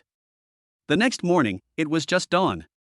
Gu Chen had a simple breakfast, then changed into a clean white shirt and black trousers, and rushed to the garrison's office area alone. The area is heavily guarded, with armed guards patrolling 24 hours a day. Ordinary people don't even dare to get close. Gu Chen was not in a hurry to go in, he remembered Ran Wenwen's instructions. First, we went around to a nearby small street. It didn't look very eye-catching, but the doorfronts of several shops were polished to a shine. Gu Chen walked into a tobacco and liquor store. Boss, give me 2 packs of red-wrapped Golden Dragon cigarettes and 2 bottles of Sendai wine. A fat middle-aged boss behind the counter looked up at him and a smile immediately appeared on his face. Please wait a moment. The boss deftly took down the beautifully packaged cigarettes and alcohol from the top shelf and packed them in black bags. Just as Gu Chen was about to pay, the boss lowered his voice and smiled mysteriously. Little brother, this thing, is it for someone else? Gu Chen's heart moved, and he glanced around the store. Apart from him and the boss, there was no one else. He nodded slightly. The boss chuckled and took out the cigarettes and alcohol from the bag and put them back under the counter. Brother, if you carry a big bag like this, you will be too conspicuous and it won't look good. The boss said, taking out a silver card from the drawer and handing it to Gu Chen. Gu Chen was a little stunned. What was this operation? Seeing his puzzled expression, the boss enthusiastically explained. Brother, it's not customary to carry things to my door now. Give this card to the person you want to send the gift to. He can come back to my store with the card and take whatever he wants from me, including cigarettes, alcohol, and tea. It's confidential and convenient, and you can save both money and appearance. Gu Chen suddenly came to his senses. The twists and turns here are more complicated than he imagined, and even giving a gift can be complicated. He took the silver card. Okay. Gu Chen paid the money readily, put the card in his pocket, turned around and left the tobacco and liquor store. Returned to the heavily guarded garrison office area again. Gu Chen showed the appointment document he received yesterday, and the guards immediately stood at attention and saluted, letting him pass. He arrived at the door of the city defense minister's office without any obstruction. He could feel the curious glances from the people passing by in the corridor. At this time, in the minister's office, the Minister of City Defense, Tian Shui, a middle-aged man who looked to be in his 50s with a square face, was holding a cup of tea and drinking it slowly. Sitting below him were the 2 ministers of the garrison and 3 important officers of the city defense department. No one spoke much, and everyone seemed to be waiting for something. They were full of curiosity and a little wary of this young man named Gu Chen. Who is Chai Shintong? Miss Chai. She personally named and recommended this person, and the rumor that Gu Chen broke into the He family alone and disabled He Fengyu beyond recognition cast a layer of mystery over Gu Chen. Why is such a big shot suddenly parachuted into the position of commander-in-chief of the Isolation Gate? Everyone wanted to see who this person was. Report. A tall female sergeant knocked on the door and came in. Explain. Tian Shou didn't even look up. Minister, Gu Chen has arrived and is waiting outside the door. Tian Shuyi put down his teacup, exchanged glances with the other people, and then said calmly, "Let him in." Yes. Chapter 102, Taking Office as Commander-in-Chief. Soon, the office door was pushed open, and Gu Chen walked in led by the female sergeant. He quickly took in the situation in the room. The 5 people looked at him with sharp eyes, examining and probing him. There was no expression on Gu Chen's face, he looked calm and peaceful. He walked to the center of the office and bowed slightly to each person in turn, neither humbly nor arrogantly. Gu Chen, hello to all the adults. Tian Shuyi looked at the young man in front of him and nodded secretly in his heart. Although he is young, his calm demeanor is quite good. Come, sit down. He pointed to the chair opposite. Thank you, sir. Gu Chen sat down as he was told, his back straight. After he sat down, Tian Shuyi spoke and introduced himself and the people present in a calm tone. After the introduction, his face straightened and became serious. Gu Chen, before you officially join the company, I have a question for you. Please speak, sir. Gu Chen looked at him calmly. Tian Shuyi tapped the table lightly with his fingers, hesitated for a moment, and asked an extremely sharp question. You are joining our city defense department this time as the commander-in-chief of the Isolation Gate. Miss Chai, do you have any special instructions? Gu Chen understood what the other party meant instantly. This was to test his background, to find out what Chai Shintong's intention was in arranging him into the city defense department. This is normal. If I were Tian Shuyi, I would think the same way. A nobody rose to become a commander-in-chief with real power overnight. No one would believe it if there is no story behind it. But Chai Shintong didn't say anything other than asking him to do his best. But at this time, telling the truth is the stupidest thing to do. If I say I don't know, this group of people will look down on me and think I'm just a lucky guy. Since they all think that I was sent by Chai Shintong, I might as well confirm this identity. Give a gift? That's just the trail. Using Chai Shintong's tiger skin to raise a big banner for yourself and win the greatest support is much more effective than giving away a few packs of cigarettes and bottles of wine. Gu Chen's thoughts only lasted for a moment. He raised his head, a hint of just the right amount of seriousness on his face. In reply to Master Tian, Master Chai did say something to me before he left. Really? Tian Shuyi and several adjutants beside him looked at each other, and their eyes revealed the meaning of being expected.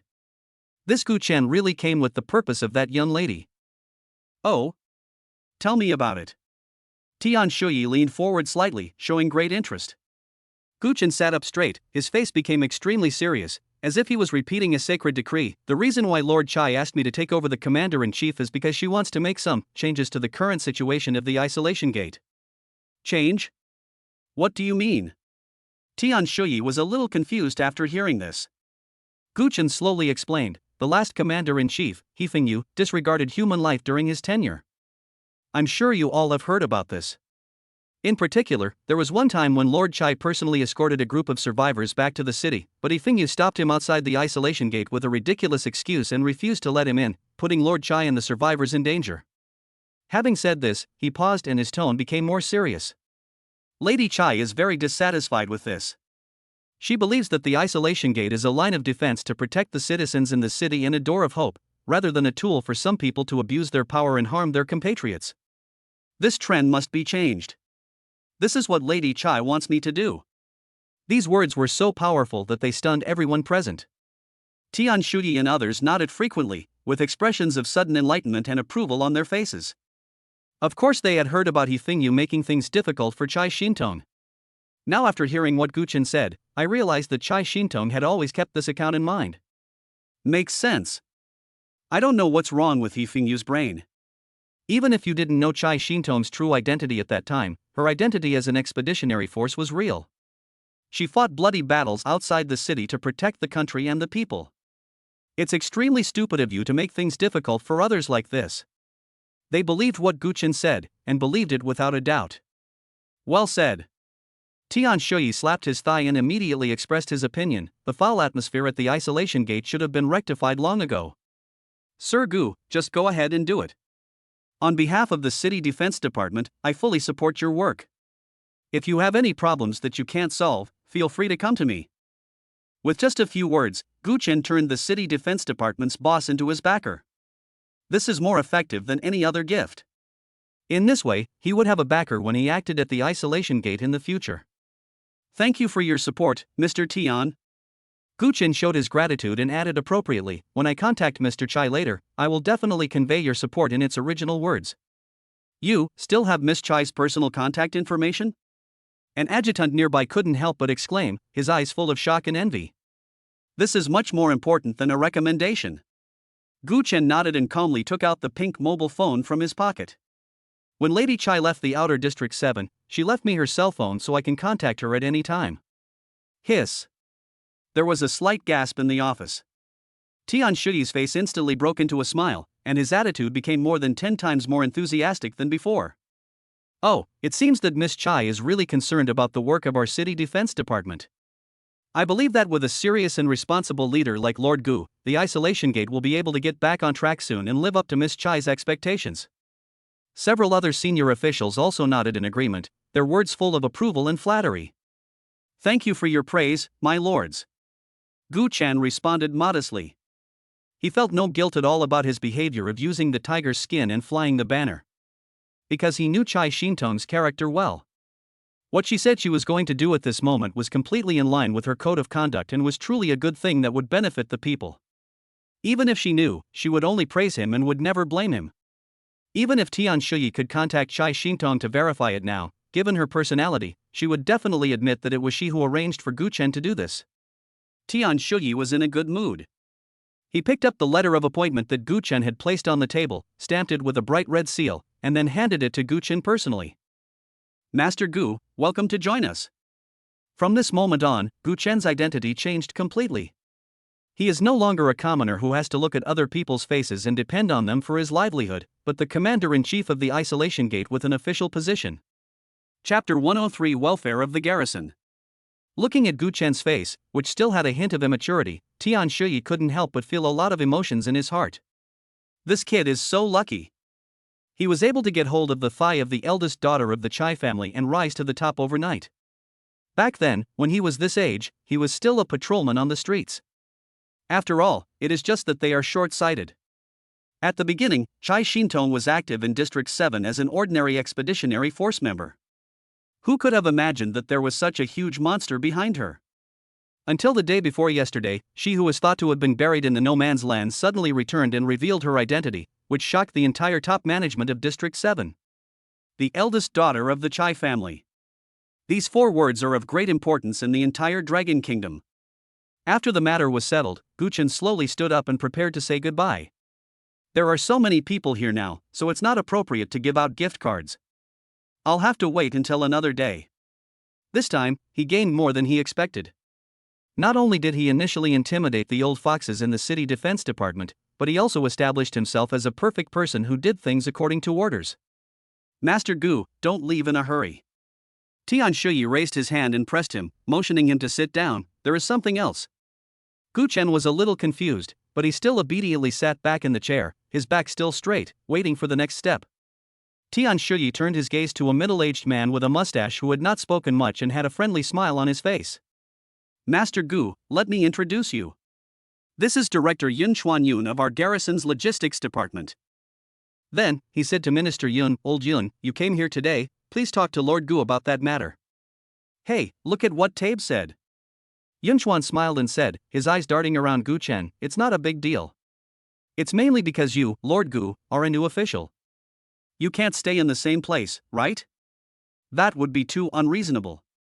Our garrison has always had welfare policies for senior officers. You just started working, so you can apply for housing and living allowances. Yun Chuan paused for a moment and observed Gu Chen's reaction. Didn't he Fing you die? He committed many crimes and all his property was confiscated. I think his villa is pretty good, with a large area and a good environment. How about? Sir Gu, you move there? As for servants, you need to find them yourself. Our city defense department will give you a monthly allowance of 3,000 yuan. When Gu Chen heard this, he couldn't help but secretly gasp. This benefit is so good. A monthly allowance of 3,000 yuan? Enough to hire 2 maids. Not to mention a free villa. He had been to Hefengjiu in person. It is simply a small manor with front and back gardens and luxurious decoration. In Wanhai, where every inch of land is valuable, its value must be very high. Could it be that it's because of the relationship with Chai Shintong that they are so generous to me? Gu Chen's idea was only half right. The garrison does have benefits for senior officers, including housing and living allowances. But according to the rules, with Gu Chen's rank as the commander-in-chief of the isolation gate, he can only be allocated an apartment at most. As for He Fingyu's villa, it was originally his private property. After his downfall, his property was confiscated. According to the unspoken rules, part of this villa should be eaten up privately by those who handled it, and it would not be Gu Chen's turn to enjoy it at all. Now, Yunchuan spat out the piece of fat meat that was in his mouth and handed it to Gu Chen. This was indeed for Chai Shintong's sake. Gu Chen's mind was working quickly. He wanted to take advantage of such a free gift. He accepted the kindness calmly. Thank you very much for Minister Yun's arrangement. I will follow the leader's arrangements. Okay. Seeing that he accepted it, Yunchuan smiled even brighter. Okay, Master Gu, when you're done with your work, come directly to the logistics department to find me. I'll get the paperwork done for you, and you can move in today. After saying that, Yunchuan seemed to have completed his task. He stood up, said goodbye to Tian Shuyi and Gu Chen happily, and left first. Several other people in the office also stood up and said goodbye. Soon, Gu Chen and Tian Shuyi were the only ones left in the huge office. The atmosphere was a little quiet for a while. Gu Chen touched the thin card in his pocket. He stood up and walked to Tian Shuyi's desk. Tian Shuyi raised his head and looked at him with some confusion. Master Gu, is there anything else? Gu Chen didn't say much. He just took the card out of his pocket, placed it gently on the table, and then pushed it in front of Tian Shuyi with his index finger. This is my first time meeting Master Tian. This is just a small token of my respect. Tian Shuyi's eyes fell on the card. He was stunned at first, and then a knowing smile broke out on his serious face. He picked up the card, flicked his fingers, and it disappeared into his sleeve. The whole process was smooth and flowing, and he was obviously an old hand. Xiao Gu, you are so thoughtful. Tian Shuyi changed his way of addressing him, seeming to be much closer. I have high hopes for you, young man. Just go for it. If there is anything you can't solve, just come to me. This promise was 100 times more sincere than the one he had made in front of everyone before. Thank you, Minister Tian. Gu Chen bowed slightly. The work had been done, so he did not stay any longer. Then I will take my leave first. Etc. Gu Chen looked back in confusion. Do you have anything else to tell me? Your level should not just be D, take some time to retest it. Gu Chen said calmly, it should be a breakthrough. I will go to the Alien Management Bureau to test it again another day. Well, go ahead. Walking out of the city defense building and basking in the sunshine, Gu Chen stretched lazily. Logically speaking, the most important thing he should do now is to immediately find Yunchuan from the logistics department, get the villa and allowance benefits, and then go home to tell his sister and 2 wives the good news. But after thinking about it, he decided to go later. The house and the money are there and can't go away. But I have to go over to the isolation gate, calm the situation down and establish my own reputation. Let those people know clearly that from today on, he, Gu Chen, has the final say on the isolation gate. Thinking of this, Gu Chen straightened his collar and strode towards the isolation door. The isolation gate, as a barrier between the outer 7th zone and the no man's land, is of self-evident importance. The garrison stationed at the isolation gate was built about 200 meters to the right of the isolation gate, and was surrounded by high barbed wire and concrete walls to form an independent area. Unlike the strict security imagined, the garrison seemed a bit lax at this moment. The afternoon sun was lazily shining down, and a few soldiers were gathered in a corner playing cards, occasionally bursting into laughter. Some people were leaning against the wall, chatting idly, with a look of boredom in their eyes. Although the no man's land is dangerous, most of the time, the danger occurs in the curfew zone, and very few exotic beasts will run to the isolation gate. Over time, comfort becomes like rust, corroding the discipline here. Gu Chen was not surprised by this. He knew very well what kind of people the garrison was like. Gu Chen's face was calm, and he walked straight towards the gate of the station. Stop! What are you doing? A soldier who happened to be passing by saw him and immediately came over. Chapter 104 New Official Takes Office. Gu Chen stopped, took out the folded appointment document from his trouser pocket and handed it over. The soldier took it suspiciously, took a glance at it, and his expression changed instantly. That nonchalant look was instantly replaced by shock and respect. With a snap, he put his feet together and saluted in a standard military salute, saying in a loud voice, "Your Excellency." Su Changyan, the captain of the 6th Squad of the garrison troops stationed at the isolation gate, reports to you. Gu Chen nodded, took back the documents, and said calmly, "Go, call all the brothers who are not on duty and gather under the dragon flag in front." Yes. Sir. Su Changyan turned around and ran towards the camp, shouting at the top of his voice as he ran, "Assemble! Everyone, get ready! Hurry up and gather under the dragon flag. The commander is here." His voice was like throwing a huge rock into a calm lake, instantly causing 1,000 waves. Those who were playing cards put away their cards, and those who were chatting stood up straight, all walking towards the dragon flag fluttering in the wind. Before long, the open space under the flagpole was sparsely filled with people. They were whispering to each other, all eyes focused on the young figure standing alone on the podium. Too young. This is the first thought that comes to everyone's mind. Everyone, be quiet. Be quiet. Su Changyan ran to the front of the stage, shouting to maintain order, and then introduced with a serious face, "This is our team's new commander-in-chief, Master Gu Chen. Everyone, applaud and welcome him." After saying that, he took the lead in clapping with all his might, making loud clapping sounds. Most people in the crowd applauded out of respect. Although the applause was not enthusiastic, it still seemed meaningful. But there are always some people who don't fit in. There were 7 or 8 people, either with their hands in their trouser pockets or with their hands in front of their chests, looking very arrogant. Not only did they not applaud, but they also looked at Gu Chen with undisguised contempt and scrutiny. It goes without saying that these people were either He Fingyu's former confidants or some self-important troublemakers. They were deeply dissatisfied with Gu Chen, the young man who was parachuted in. Gu Chen's eyes swept over them lightly, without any reaction, as if he didn't see anything. The applause lasted for more than a minute before he slowly raised his hand and pressed it lightly. The noise gradually died down and everyone's eyes were on him again. Thank you for the warm applause." Gu Chen's voice was not loud, but his words were clear enough for everyone present to hear clearly. "My name is Gu Chen, and I will be the commander-in-chief here from now on. Like many of the brothers present, I am a native of the outer 7th district." He paused, changed the subject, and with just one sentence the atmosphere in the room dropped to freezing point. "Some people may be familiar with my name.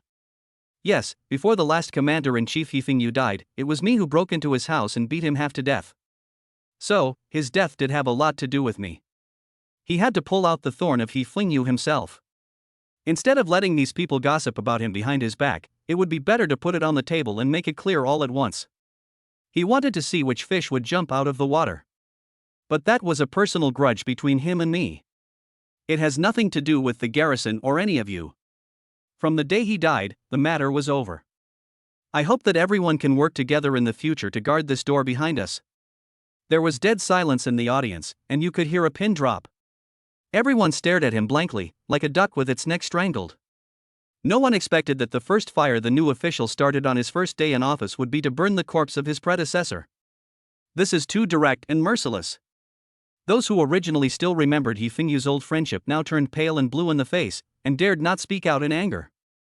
Gu Chen ignored everyone's reactions, turned to look at Su Changyan, and asked, "Is everyone here?" Su Changyan was stunned for a moment before he reacted. He looked at the crowd hesitantly, a thin layer of sweat oozing from his forehead, and finally decided to tell the truth.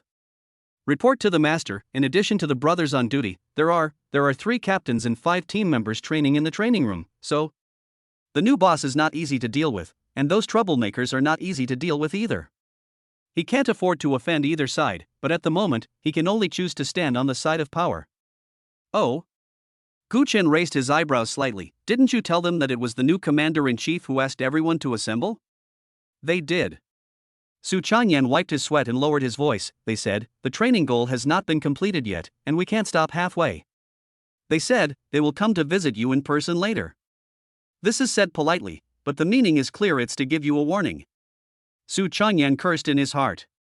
Those idiots, not only did they seek death, but they also got me into trouble. Do you really think the new commander is made of clay? If he can kill Yifengyu, how can he not deal with you? You insist on running into the gun. After listening to this, Gu Chen showed a playful smile on his face. Do we have mandatory training targets at our base? He looked around at the soldiers in the audience. I see everyone is quite free. Is it because of my presence that your normal training has been affected? No. Absolutely not. Report to the Lord, we do not have compulsory training. Everyone in the audience quickly waved their hands to deny it, fearing that the blame would be put on them. Su Changyan quickly explained, Sir, our team does not have any rigid training rules. However, in order to improve everyone's combat effectiveness, a training ground has been set up in the base for everyone to practice and compete freely.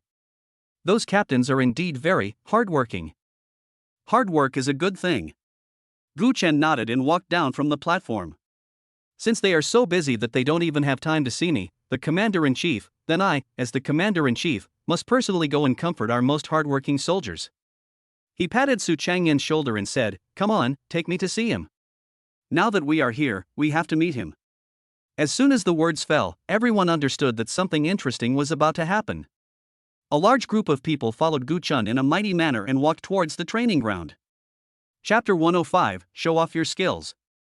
The training ground was large, filled with all kinds of fitness equipment, and there was a boxing ring in the corner.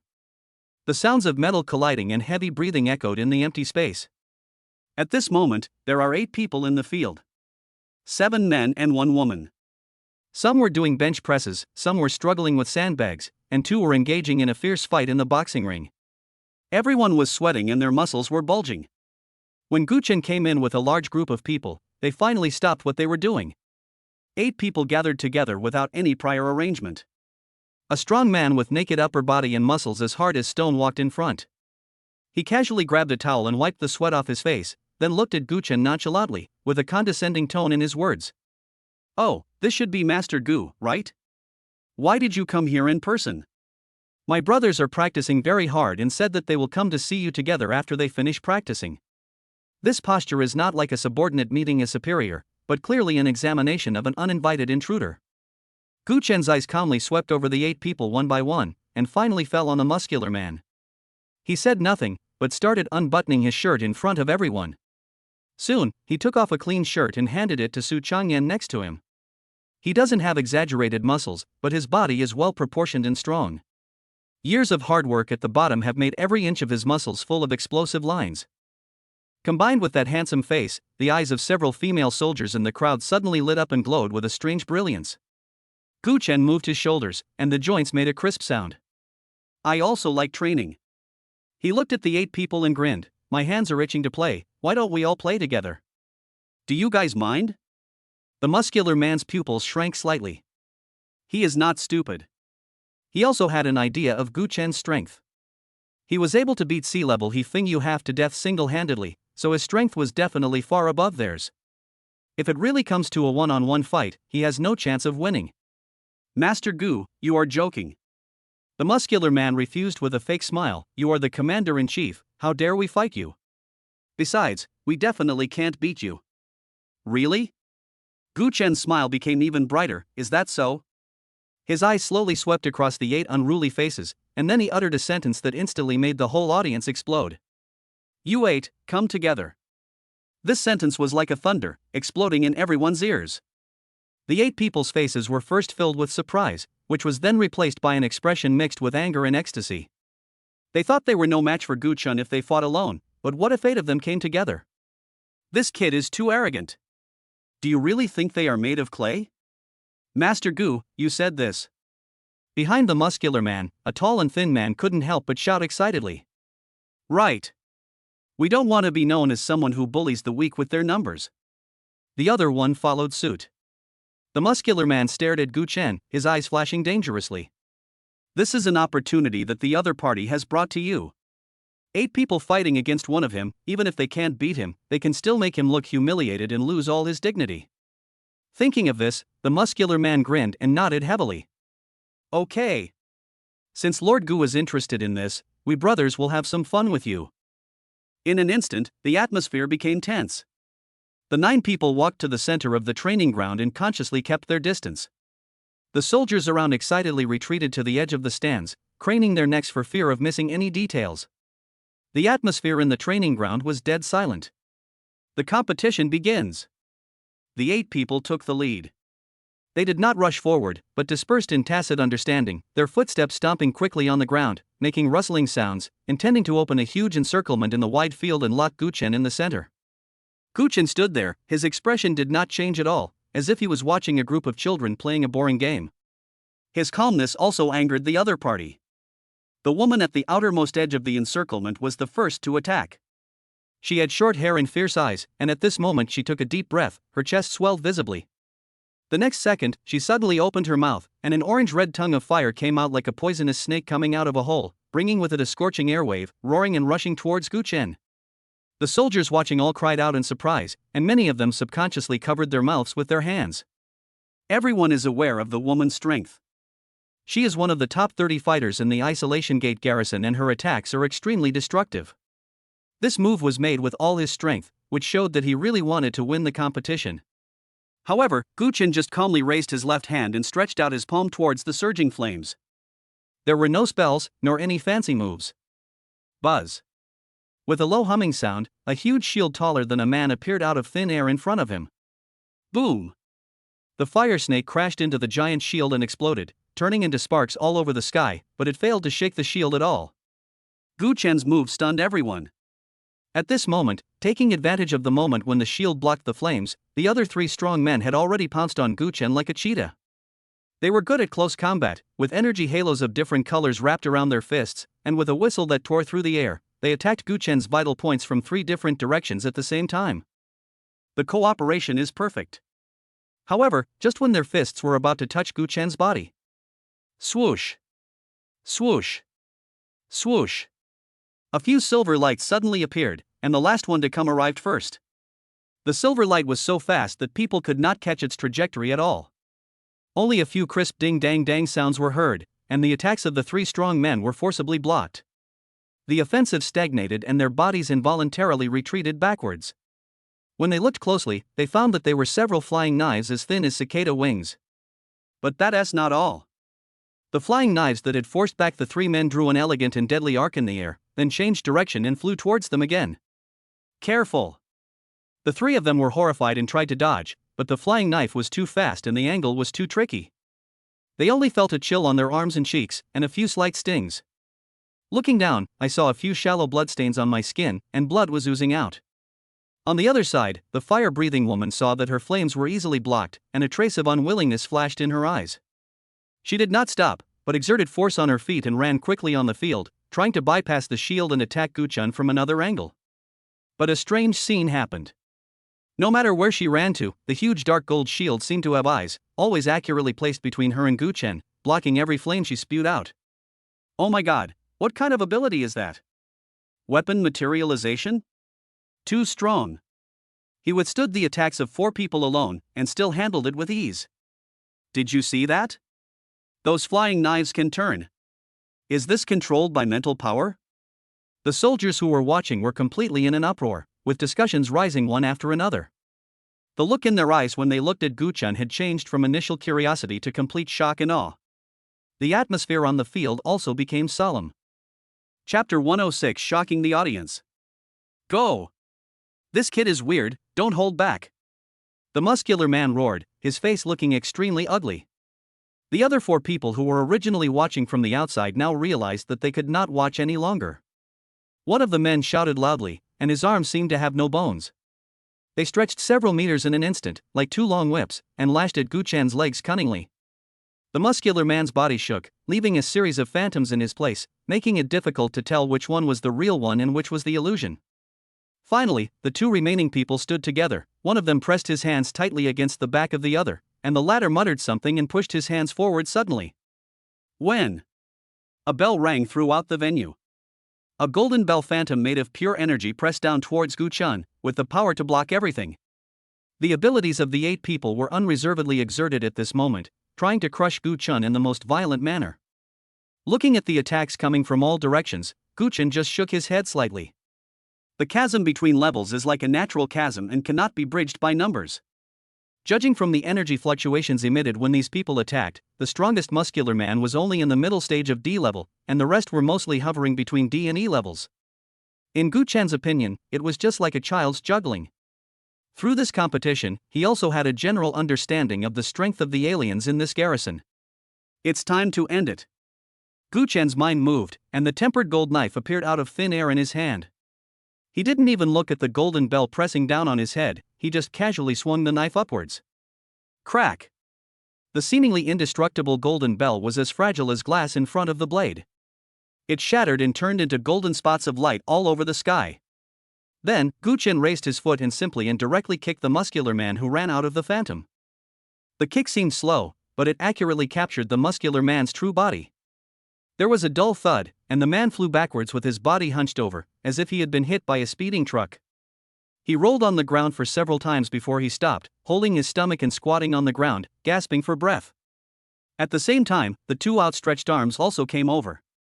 Gu Chen did not dodge, but stretched out his hands and lightly grabbed the ends of the two arms. Under the other party's horrified gaze, he flew his hands up and down with smooth movements, and actually tied those two elastic arms into a beautiful bow in mid-air. Ah! The owner of the arm screamed like a pig being slaughtered. The three people who were previously scratched by the flying knife suddenly felt their hands and feet go numb, their bodies became stiff, and they couldn't even move. The flying knife had already been coated with paralyzing poison. In the blink of an eye, more than half of the 8 besiegers had fallen. Gu Chen moved. He was so fast that in the next second, he appeared behind the huge shield. He used the shield to clear a path and rushed in front of the woman, facing the flames she was spewing. The woman's pupils suddenly shrank and her face was full of disbelief. Before she could react, a foot continued to enlarge in her field of vision. Bang! There was another dull thud, and the woman was kicked away, drawing a parabola in the air and falling heavily a few meters away.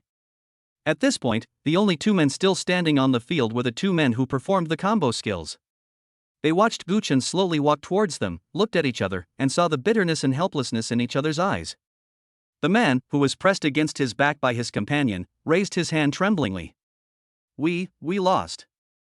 As he said this, the other 6 men, who were either lying or crouching, paralyzed or injured, also lowered their heads in shame. The entire training ground was silent for a moment, and then broke into thunderous applause and cheers. Master Gu is mighty. So cool. Especially the female soldiers, their cheeks were flushed, their hands were clapped red with excitement, and their eyes looking at Gu Chen were flashing with an almost naked desire.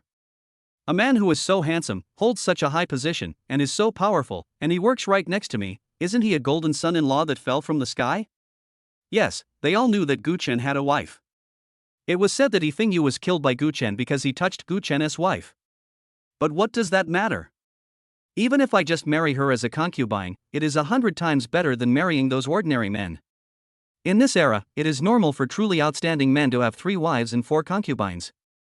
If a man only has 1 woman, it would be shameful to tell others about it. Everyone will know that he is a useless wimp. Gu Chen naturally also felt those fiery gazes wandering over his body, but instead of caring about it, he really enjoyed it. As a man, he likes to be pursued and admired by the opposite sex, and Gu Chen is no exception. This feeling of being the focus of so many eyes and becoming the center of attention really makes people feel a little dizzy. He walked to the sidelines and took his shirt from Su Changyan. While buttoning his shirt slowly and leisurely, he smiled at the people around him who were still eager to get started. I'm sorry for making a fool of myself.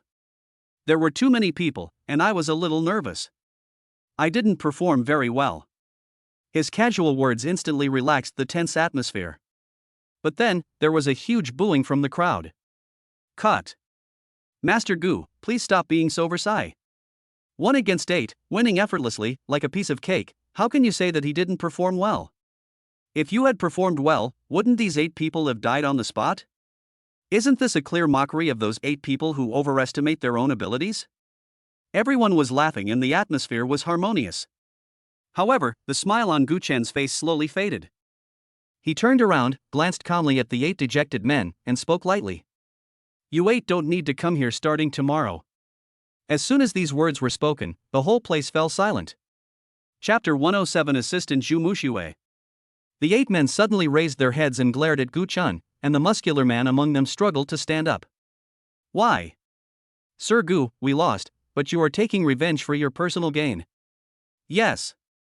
We are officially employed. Just say you don't want us? Their wives and children at home all depend on this salary to make a living. If I lose this job, I don't know what people will say about me when I go back. You may not be able to find a job similar to the one you have now in the future. Several people were already filled with regret. If they had known that the new commander was so powerful, they should not have followed the muscular man to take the lead. Unfortunately, there is no medicine for regret in this world. Just when the situation was about to get out of control, Gu Chen's voice rang out again. What do you think you want to do by following me? He looked at the 8 angry or unwilling faces, his tone still calm. You stay here and look at me with displeasure every day, and I don't want to intrigue with you. Instead of torturing each other, it's better for each of us to be well. He paused and continued, don't worry, I won't destroy your jobs. I will go and tell Minister Tian to transfer you to other positions. When they heard that they were just being transferred and not fired, the 8 people breathed a sigh of relief. The muscular man's face turned pale and blue, but he finally gritted his teeth and squeezed out a sentence. Thank you very much, Master Gu. That tone sounded unhappy no matter how you listened to it. The others followed suit and thanked Gu Chen sporadically. In the past, with Gu Chen's personality, if they dared to go against him like this, he would never bother to arrange a way out for them. But after experiencing more things, he now considers things more carefully. If he did things too drastically, he would easily gain a reputation as cold-blooded and difficult to get along with in this new place, which would be detrimental to his subsequent work. After thinking about it, I decided to leave a way out for these 8 people and not do anything too extreme. After dealing with these 8 troublemakers, Gu Chen felt much more relaxed. Under Su Changyan's guidance and introduction, he came to the Commander-in-Chief's office. This was originally He Fingyu's territory, but now it belongs to the Gu family. The office is quite large, and the decoration style is rather tough and practical. A large black wooden desk is placed in the center, and behind it is a wall of bookcases, but the bookshelves are not filled with books or documents, but fine wine. I think they were put there by He Fingyu before. Gu Chen sat down on the comfortable leather swivel chair, leaned back, and took a long breath. This chair is quite comfortable to sit on. He looked around and felt an indescribable sense of satisfaction. Thinking back to a few days ago when I was still struggling to survive in a no-man's land, I never could have imagined that one day I would be able to sit in such a grand office. Gu Chen took out his mobile phone and looked at it over and over for a while, but he really couldn't figure out how to use it. Shaked his head helplessly. It seems that I still need to find someone to teach me this thing. He stretched out his finger and pressed lightly on an inconspicuous panel on the desktop. Shu Mushue, come in for a moment. Less than a minute later, the office door was gently pushed open. A beautiful figure walked in. The person who came was a woman, wearing a very fitting female garrison soldier uniform. The black tight top outlines the oppressive curves, and the black short skirt is just the right size to wrap around the perky buttocks. A pair of straight and slender legs are wrapped in black boots. Her long hair was tied up high, revealing her smooth and white neck, making her look particularly energetic. The woman was the Commander-in-Chief's assistant. Her name was Zhu Mushue. Zhu Mushue. Gu Chen's eyes swept over her inconspicuously. I have to admit that this woman is really good looking. In terms of figure alone, her hotness is not inferior to that of his 2 wives, but her face is indeed a little worse than his 2 wives. Master Gu, what's the matter? Shu Mushue walked to the table, stood at attention, and spoke in a clear and pleasant voice with a hint of respect. Gu Chen shook the pink phone in his hand. Can you use this thing? Shu Mushue took a look, then a faint smile appeared on her face, and her eyes moved with a charm of their own. As for a cell phone, sir, I have one too and I know how to use it. Oh? Gu Chen raised his eyebrows. That's great, come here and teach me. Yes, sir. Shu Mushue responded, stretched out her long legs, and walked elegantly around the large desk to Gu Chen's side. She stood beside the armrest of Gu Chen's chair and leaned down slightly. As she approached, a rich and sweet fragrance, like an invisible hook, penetrated into Gu Chen's nostrils. This scent is not as sweet as floral scent, nor as astringent as fruity scent. It is a carefully blended, slightly aggressive feminine scent. Perfume? Gu Chen's mind was in a trance for a moment. The 3 women in his family had never used such a thing. As for Chai Shintong, Gu Chen recalled that when they were in the no-man's land, the most common smell on the woman was the smell of blood. Later, when they went home for dinner, he didn't seem to smell any special smell.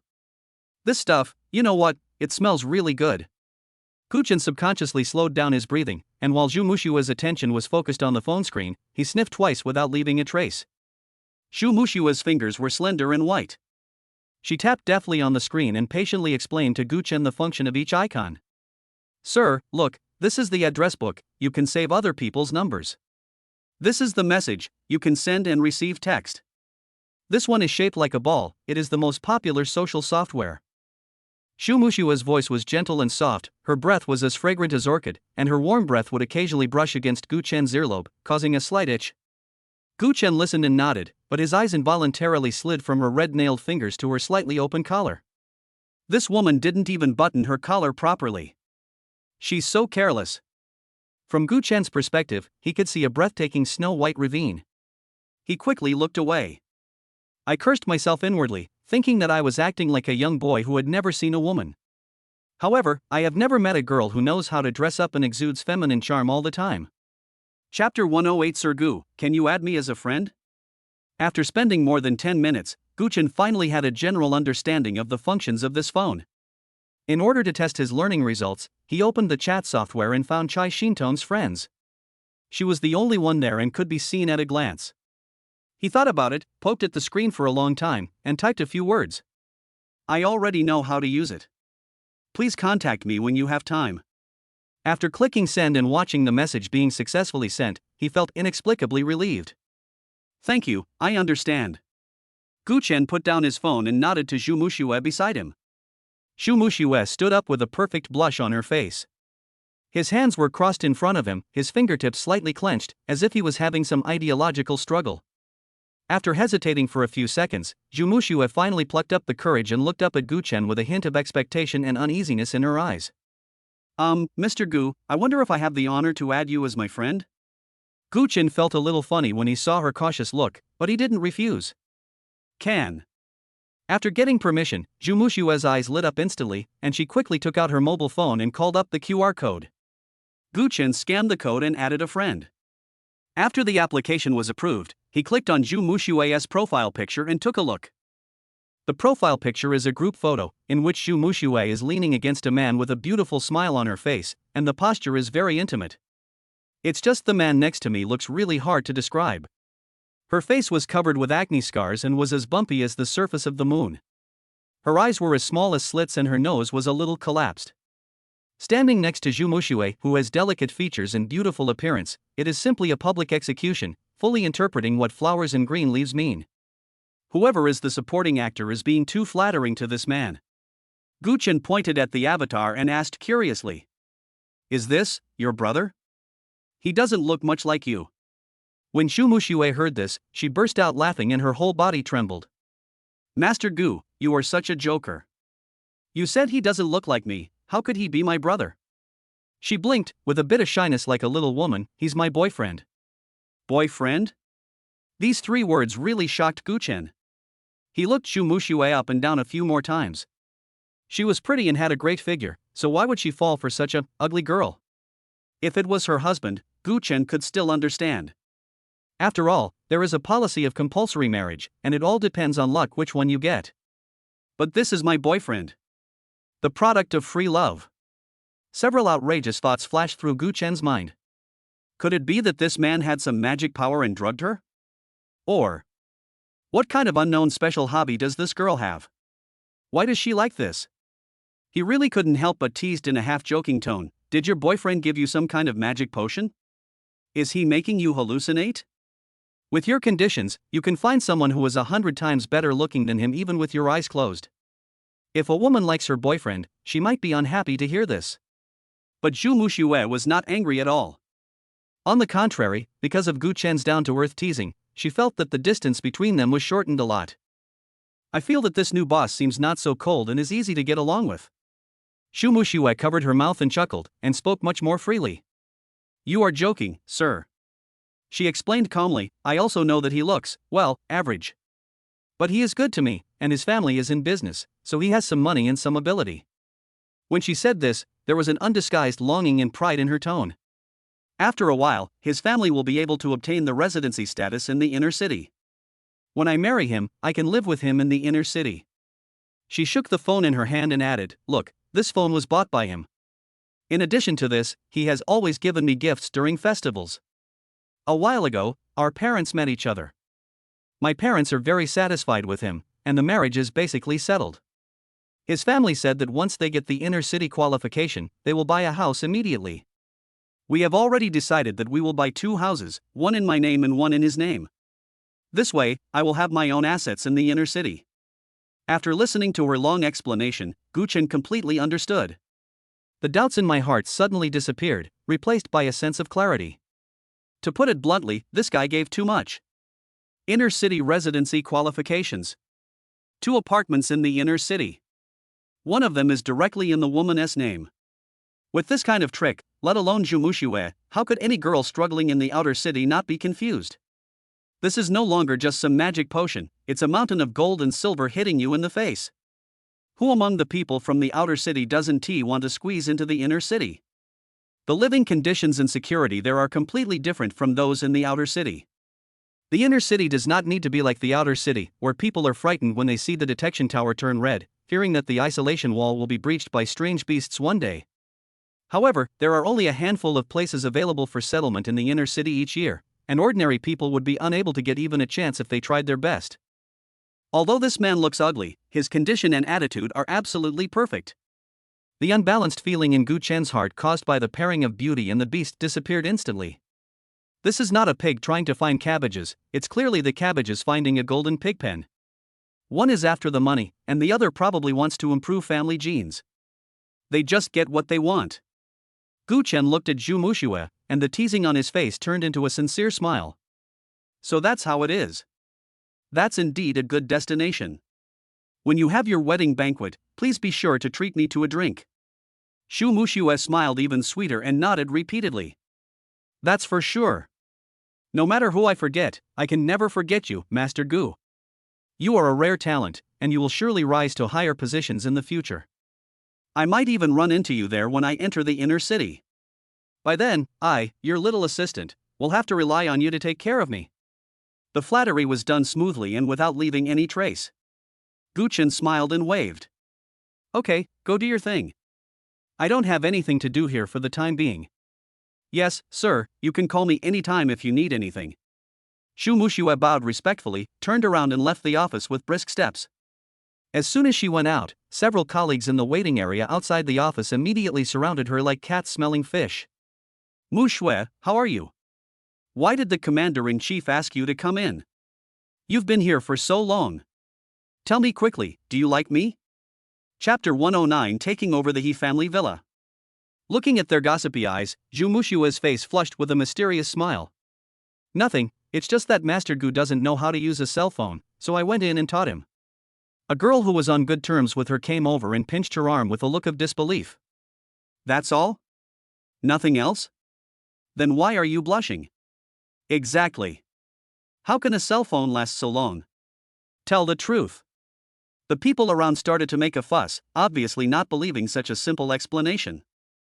Zhu Mushue just smiled and insisted. Oh, that's really what it is. You guys think too much. But I was thinking proudly in my heart.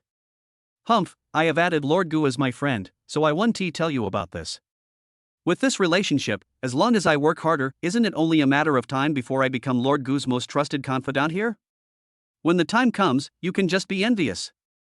In the office, Gu Chen was playing with the phone in his hand, feeling a little anxious because Chai Shintong had not replied to his message yet. Could it be that the message was not sent and she didn't see it? The thought flashed through his mind and he rejected it. Zhu Mushue said that if the message cannot be sent, a red exclamation mark will appear as a reminder, so her message must have been sent. That is, you saw it, but you are too lazy to reply? Or, did he fall asleep on the way back in the car? Several thoughts flashed through Gu Chen's mind in a mess, and finally he smiled at himself. Why think so much? After all, I am the commander-in-chief now. Why am I still acting like a young boy, worrying about a piece of information? Gu Chen shook his head, put his phone back in his pocket, stood up and walked out of the office. As soon as he went out, the soldiers in the office area outside, whether they were writing something or operating instruments, all stopped their work and nodded to him in greeting, as if they had eyes on the back of their heads. Hello, Commander-in-Chief. Gu Chen nodded, his eyes swept around and fell on Zhu Mushue, Assistant Zhu. He walked over. Hey. I'm here. What do you want, sir? Xu Muxue stood up immediately with a sweet smile on her face. Is there a car in the base? I want to go out for a while. Gu Chen asked. He remembered clearly that when Feng Yu returned home, he was picked up by a special car. Now that I have taken over his position, the treatment can't be less, right? Yes. Of course. When Xu Muxue heard this, she immediately became alert. She picked up the communicator on the table, pressed a few keys skillfully, and spoke a few clear and crisp words to the other end. Less than half a minute later, she hung up the call, turned around and said to Gu Chen with a smile, Sir, it has been arranged. The car is waiting for you in the parking lot inside the camp gate. After saying that, she even considerately made a gesture of invitation. Shall I take you there? No, I can go by myself. Gu Chen waved his hand. He was not used to the feeling of being surrounded by people. Following Xu Muxue's instructions, Gu Chen quickly found the parking lot. At a glance, more than a dozen military off-road vehicles of uniform color were parked neatly, and next to one of them stood a middle-aged man. As soon as the man saw Gu Chen coming, he immediately stood up straight and walked towards him quickly with a simple smile on his face. Hello, Commander. My name is Yi Shan, and I'm your personal driver. If you need anything outside, just tell me. Yi Shan, this name is quite realistic. Gu Chen looked at him and saw that he was an honest man. He nodded, opened the car door and got in. Go to the logistics department. Okay. Yi Shan responded and the car drove out of the parking lot smoothly. The efficiency of the logistics department is much higher than Gu Chen imagined. As soon as Minister Yunchuan saw him, he didn't even say anything extra. He immediately retrieved the information and completed all the procedures in no time. Afterwards, they thoughtfully arranged for a logistics guy named Shaoli to drive another car and accompany Gu Chen to take over Feng Yu's house. After getting the key and room card, Gu Chen did not go directly to the new home, but asked Yi Shan to drive back to his current residence first. Pack up and move. When Gu Chen announced the news, the three women in the room were all dumbfounded. Moving? Where to? Wang Jiayi was the first to jump up, her ponytail swinging behind her head and her face full of curiosity. Ran Wenwen and Gu Tong were also confused and stared at him blankly. Gu Chen looked at their reactions and felt a little amused. The unit allocated it to me. It's the villa that Feng Yu lived in before. Wenwen, Xiaotong, you have seen it. As soon as that place was mentioned, Ran Wenwen and Gu Tong's faces turned pale instantly. That house did not leave them with any good memories. However, when I thought that Feng Yu had turned into ashes, the shadow lingering in my heart was mostly dissipated. It's always a good thing to be able to live in a big house like that. Wang Jiayi didn't have the same psychological burden as them. She had never been there. When she heard it was a villa, her eyes lit up and she kept pestering Gu Chen and asking, Husband, how is that place? Is it big? Is it nice? It's big and beautiful. Gu Chen answered concisely. With two more women in the family, the luggage naturally more than doubled. When Gu Chen and his sister Gu Tong moved in, they only had 3 big bags. Now, all kinds of clothes and daily necessities were packed out in bits and pieces, filling up half of the living room. Fortunately, Shaoli from the logistics department also came by car, and he could barely fit all his belongings into the trunks and back seats of the 2 cars. A group of people drove towards Wanghai. In the carriage, the 3 women were obviously riding in this tall and mighty military off-road vehicle for the first time, and they were not quiet throughout the journey.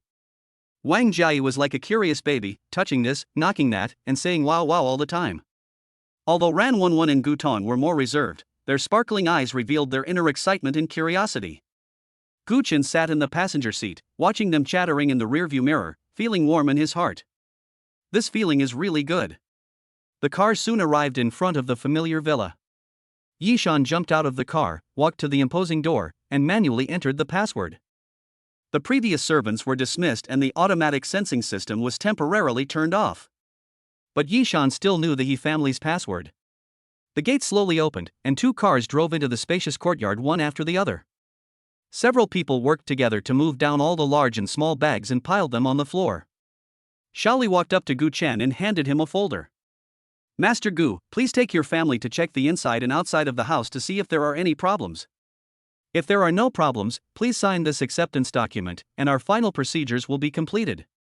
Gu Chen nodded and waved his hand. Let's go shopping first. He took the three women and walked around the courtyard first. The well-trimmed lawn, the vibrant garden pool, and a small open-air swimming pool with a filtration system made Wang Jiayi exclaim repeatedly, and even Ran Wenwen and Gu Tong showed loaning looks on their faces. After walking around outside, Gu Chen took out the key and walked to the front door of the villa. I inserted it and turned it around, and found that the door was not locked. Gu Chen didn't think much about it and pushed open the heavy wooden door. The scene inside the house made everyone at the door stunned. There were 6 women kneeling in the spacious and bright living room. They were all wearing thin clothes, with messy hair, and looked of different ages. They all lowered their heads, trembled, and the air was filled with suppressed sobs. Chapter 110 Taking in the Girls. What is going on? Gu Chen frowned, his heart full of doubts. Who are you? He asked in a deep voice, breaking the eerie silence. Seeing this, Xiaoli, who was following behind, changed his expression and rushed to the front in a hurry, pointing at the women and asking in a stern voice, "Why are you still here? Didn't you go to the labor bureau?" After saying that, he quickly turned his head and bowed to Gu Chen with an apologetic look on his face. "I'm sorry, Master Gu, I'm sorry for disturbing you. These women are all Hefengyu's, family members. Hefengyu committed a heinous crime, and according to the regulations, his family members will be deprived of their citizenship. The men will be sent to the front line as coolies, and the women will be sent to the labor bureau for reform, arranged to sweep the streets, or rewarded to meritorious adults as private servants. They should have been staying at the labor bureau. I don't know how they managed to sneak back here." When the women heard this, they were so frightened that their souls almost flew away. They quickly raised their heads, crying and shaking their heads. "No! It's not like that. We are not his wives. His quota for forced marriages has already been used up. We were snatched away by him using despicable means. We were not even registered. We have already complained to the labor bureau, they verified the situation and have let us go." The women explained at once. Gu Chen turned his gaze to Xiaoli with a questioning look in his eyes. Xiaoli also looked confused and scratched his head. I don't know about this. What happens next is not our business." Gu Chen looked at the women again, his voice becoming a little colder. "Even so, why did you come back here?" The women looked at each other, their faces full of despair and helplessness. One of the older men sobbed and said, We had nowhere to go. After leaving the labor bureau, we all returned to our respective homes, but our families thought we were embarrassing and kicked us out again." Another younger girl continued crying, "Yeah, we are homeless now and have no choice but to come back here and what?" Gu Chen asked. "Although we have cleared our identities as relatives of criminals, our personal information is still marked as having been close to a felon. We want to go out and find a job, but no one dares to hire people with such dirty identities like us." As soon as the words fell, a woman who looked the most fragile suddenly crawled to Gu Chen's feet on her knees, hugged his trouser legs, and begged in tears. "Sir! Please take us in. I can be a servant, I can do any job. I can work like a cow or a horse. As long as I can have a place to live and food to eat." Her action seemed to have lit a fuse, and the remaining 5 women, seeing this, all knelt and crawled over crying, surrounding Gu Chen. The pleading voices of "Please take us in, sir, let us stay and serve you, I used to be a servant, please keep me" came one after another, which was very frustrating to hear. For a moment, Gu Chen was at a loss. "Brother, they are so pitiful." Gu Tong pulled the corner of his clothes and whispered, "How about, just leave them here?" When the women heard Gu Tong's words, they felt like they had grabbed a life-saving straw. They quickly turned to Gu Tong and thanked him with sobs. Ran Wenwen's pretty eyebrows slightly frowned. She herself had been kicked out of the house by her family, and she knew the feeling of being lost and helpless, so she couldn't help but feel a little sympathetic. She took a step forward and said softly to Gu Chen, "Hubby, if we kick them out, they will be homeless and unable to find work. I'm afraid someone might die. Look, our house is so big, and we really need someone to take care of it.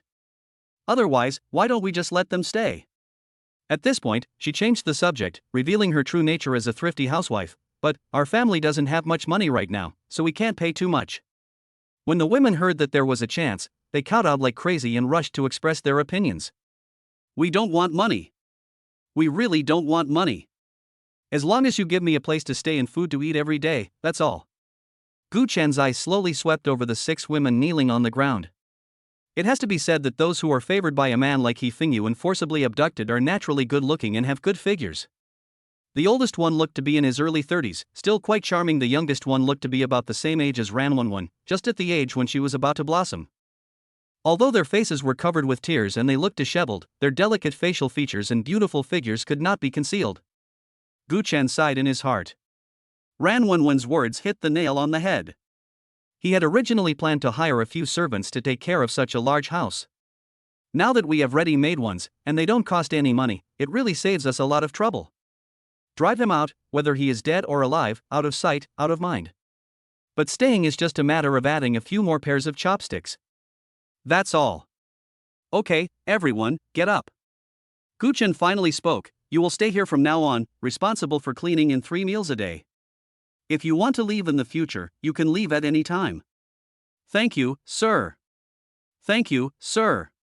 The 6 women cried with joy and kowtowed repeatedly to express their gratitude. Gu Chen walked around them and casually strolled around the room. After confirming that there were no major problems, he signed his name on the acceptance documents and sent Shaoli from the logistics department away. Olji, there is nothing else to do today, you should go back first. Gu Chen said to the driver. Okay, Commander-in-Chief. Yishan said goodbye respectfully and left the car keys to Gu Chen. The car is left here for you. You can use it any time. I can just take a taxi back. After seeing off the outsiders, the door of the villa slowly closed. Gu Chen turned around and went back to the first floor hall, looking at his 3 family members with different expressions, and the 6 new servants who were trembling and at a loss. For a moment, I just felt a little uncomfortable. The population of this family is increasing. It's getting lively.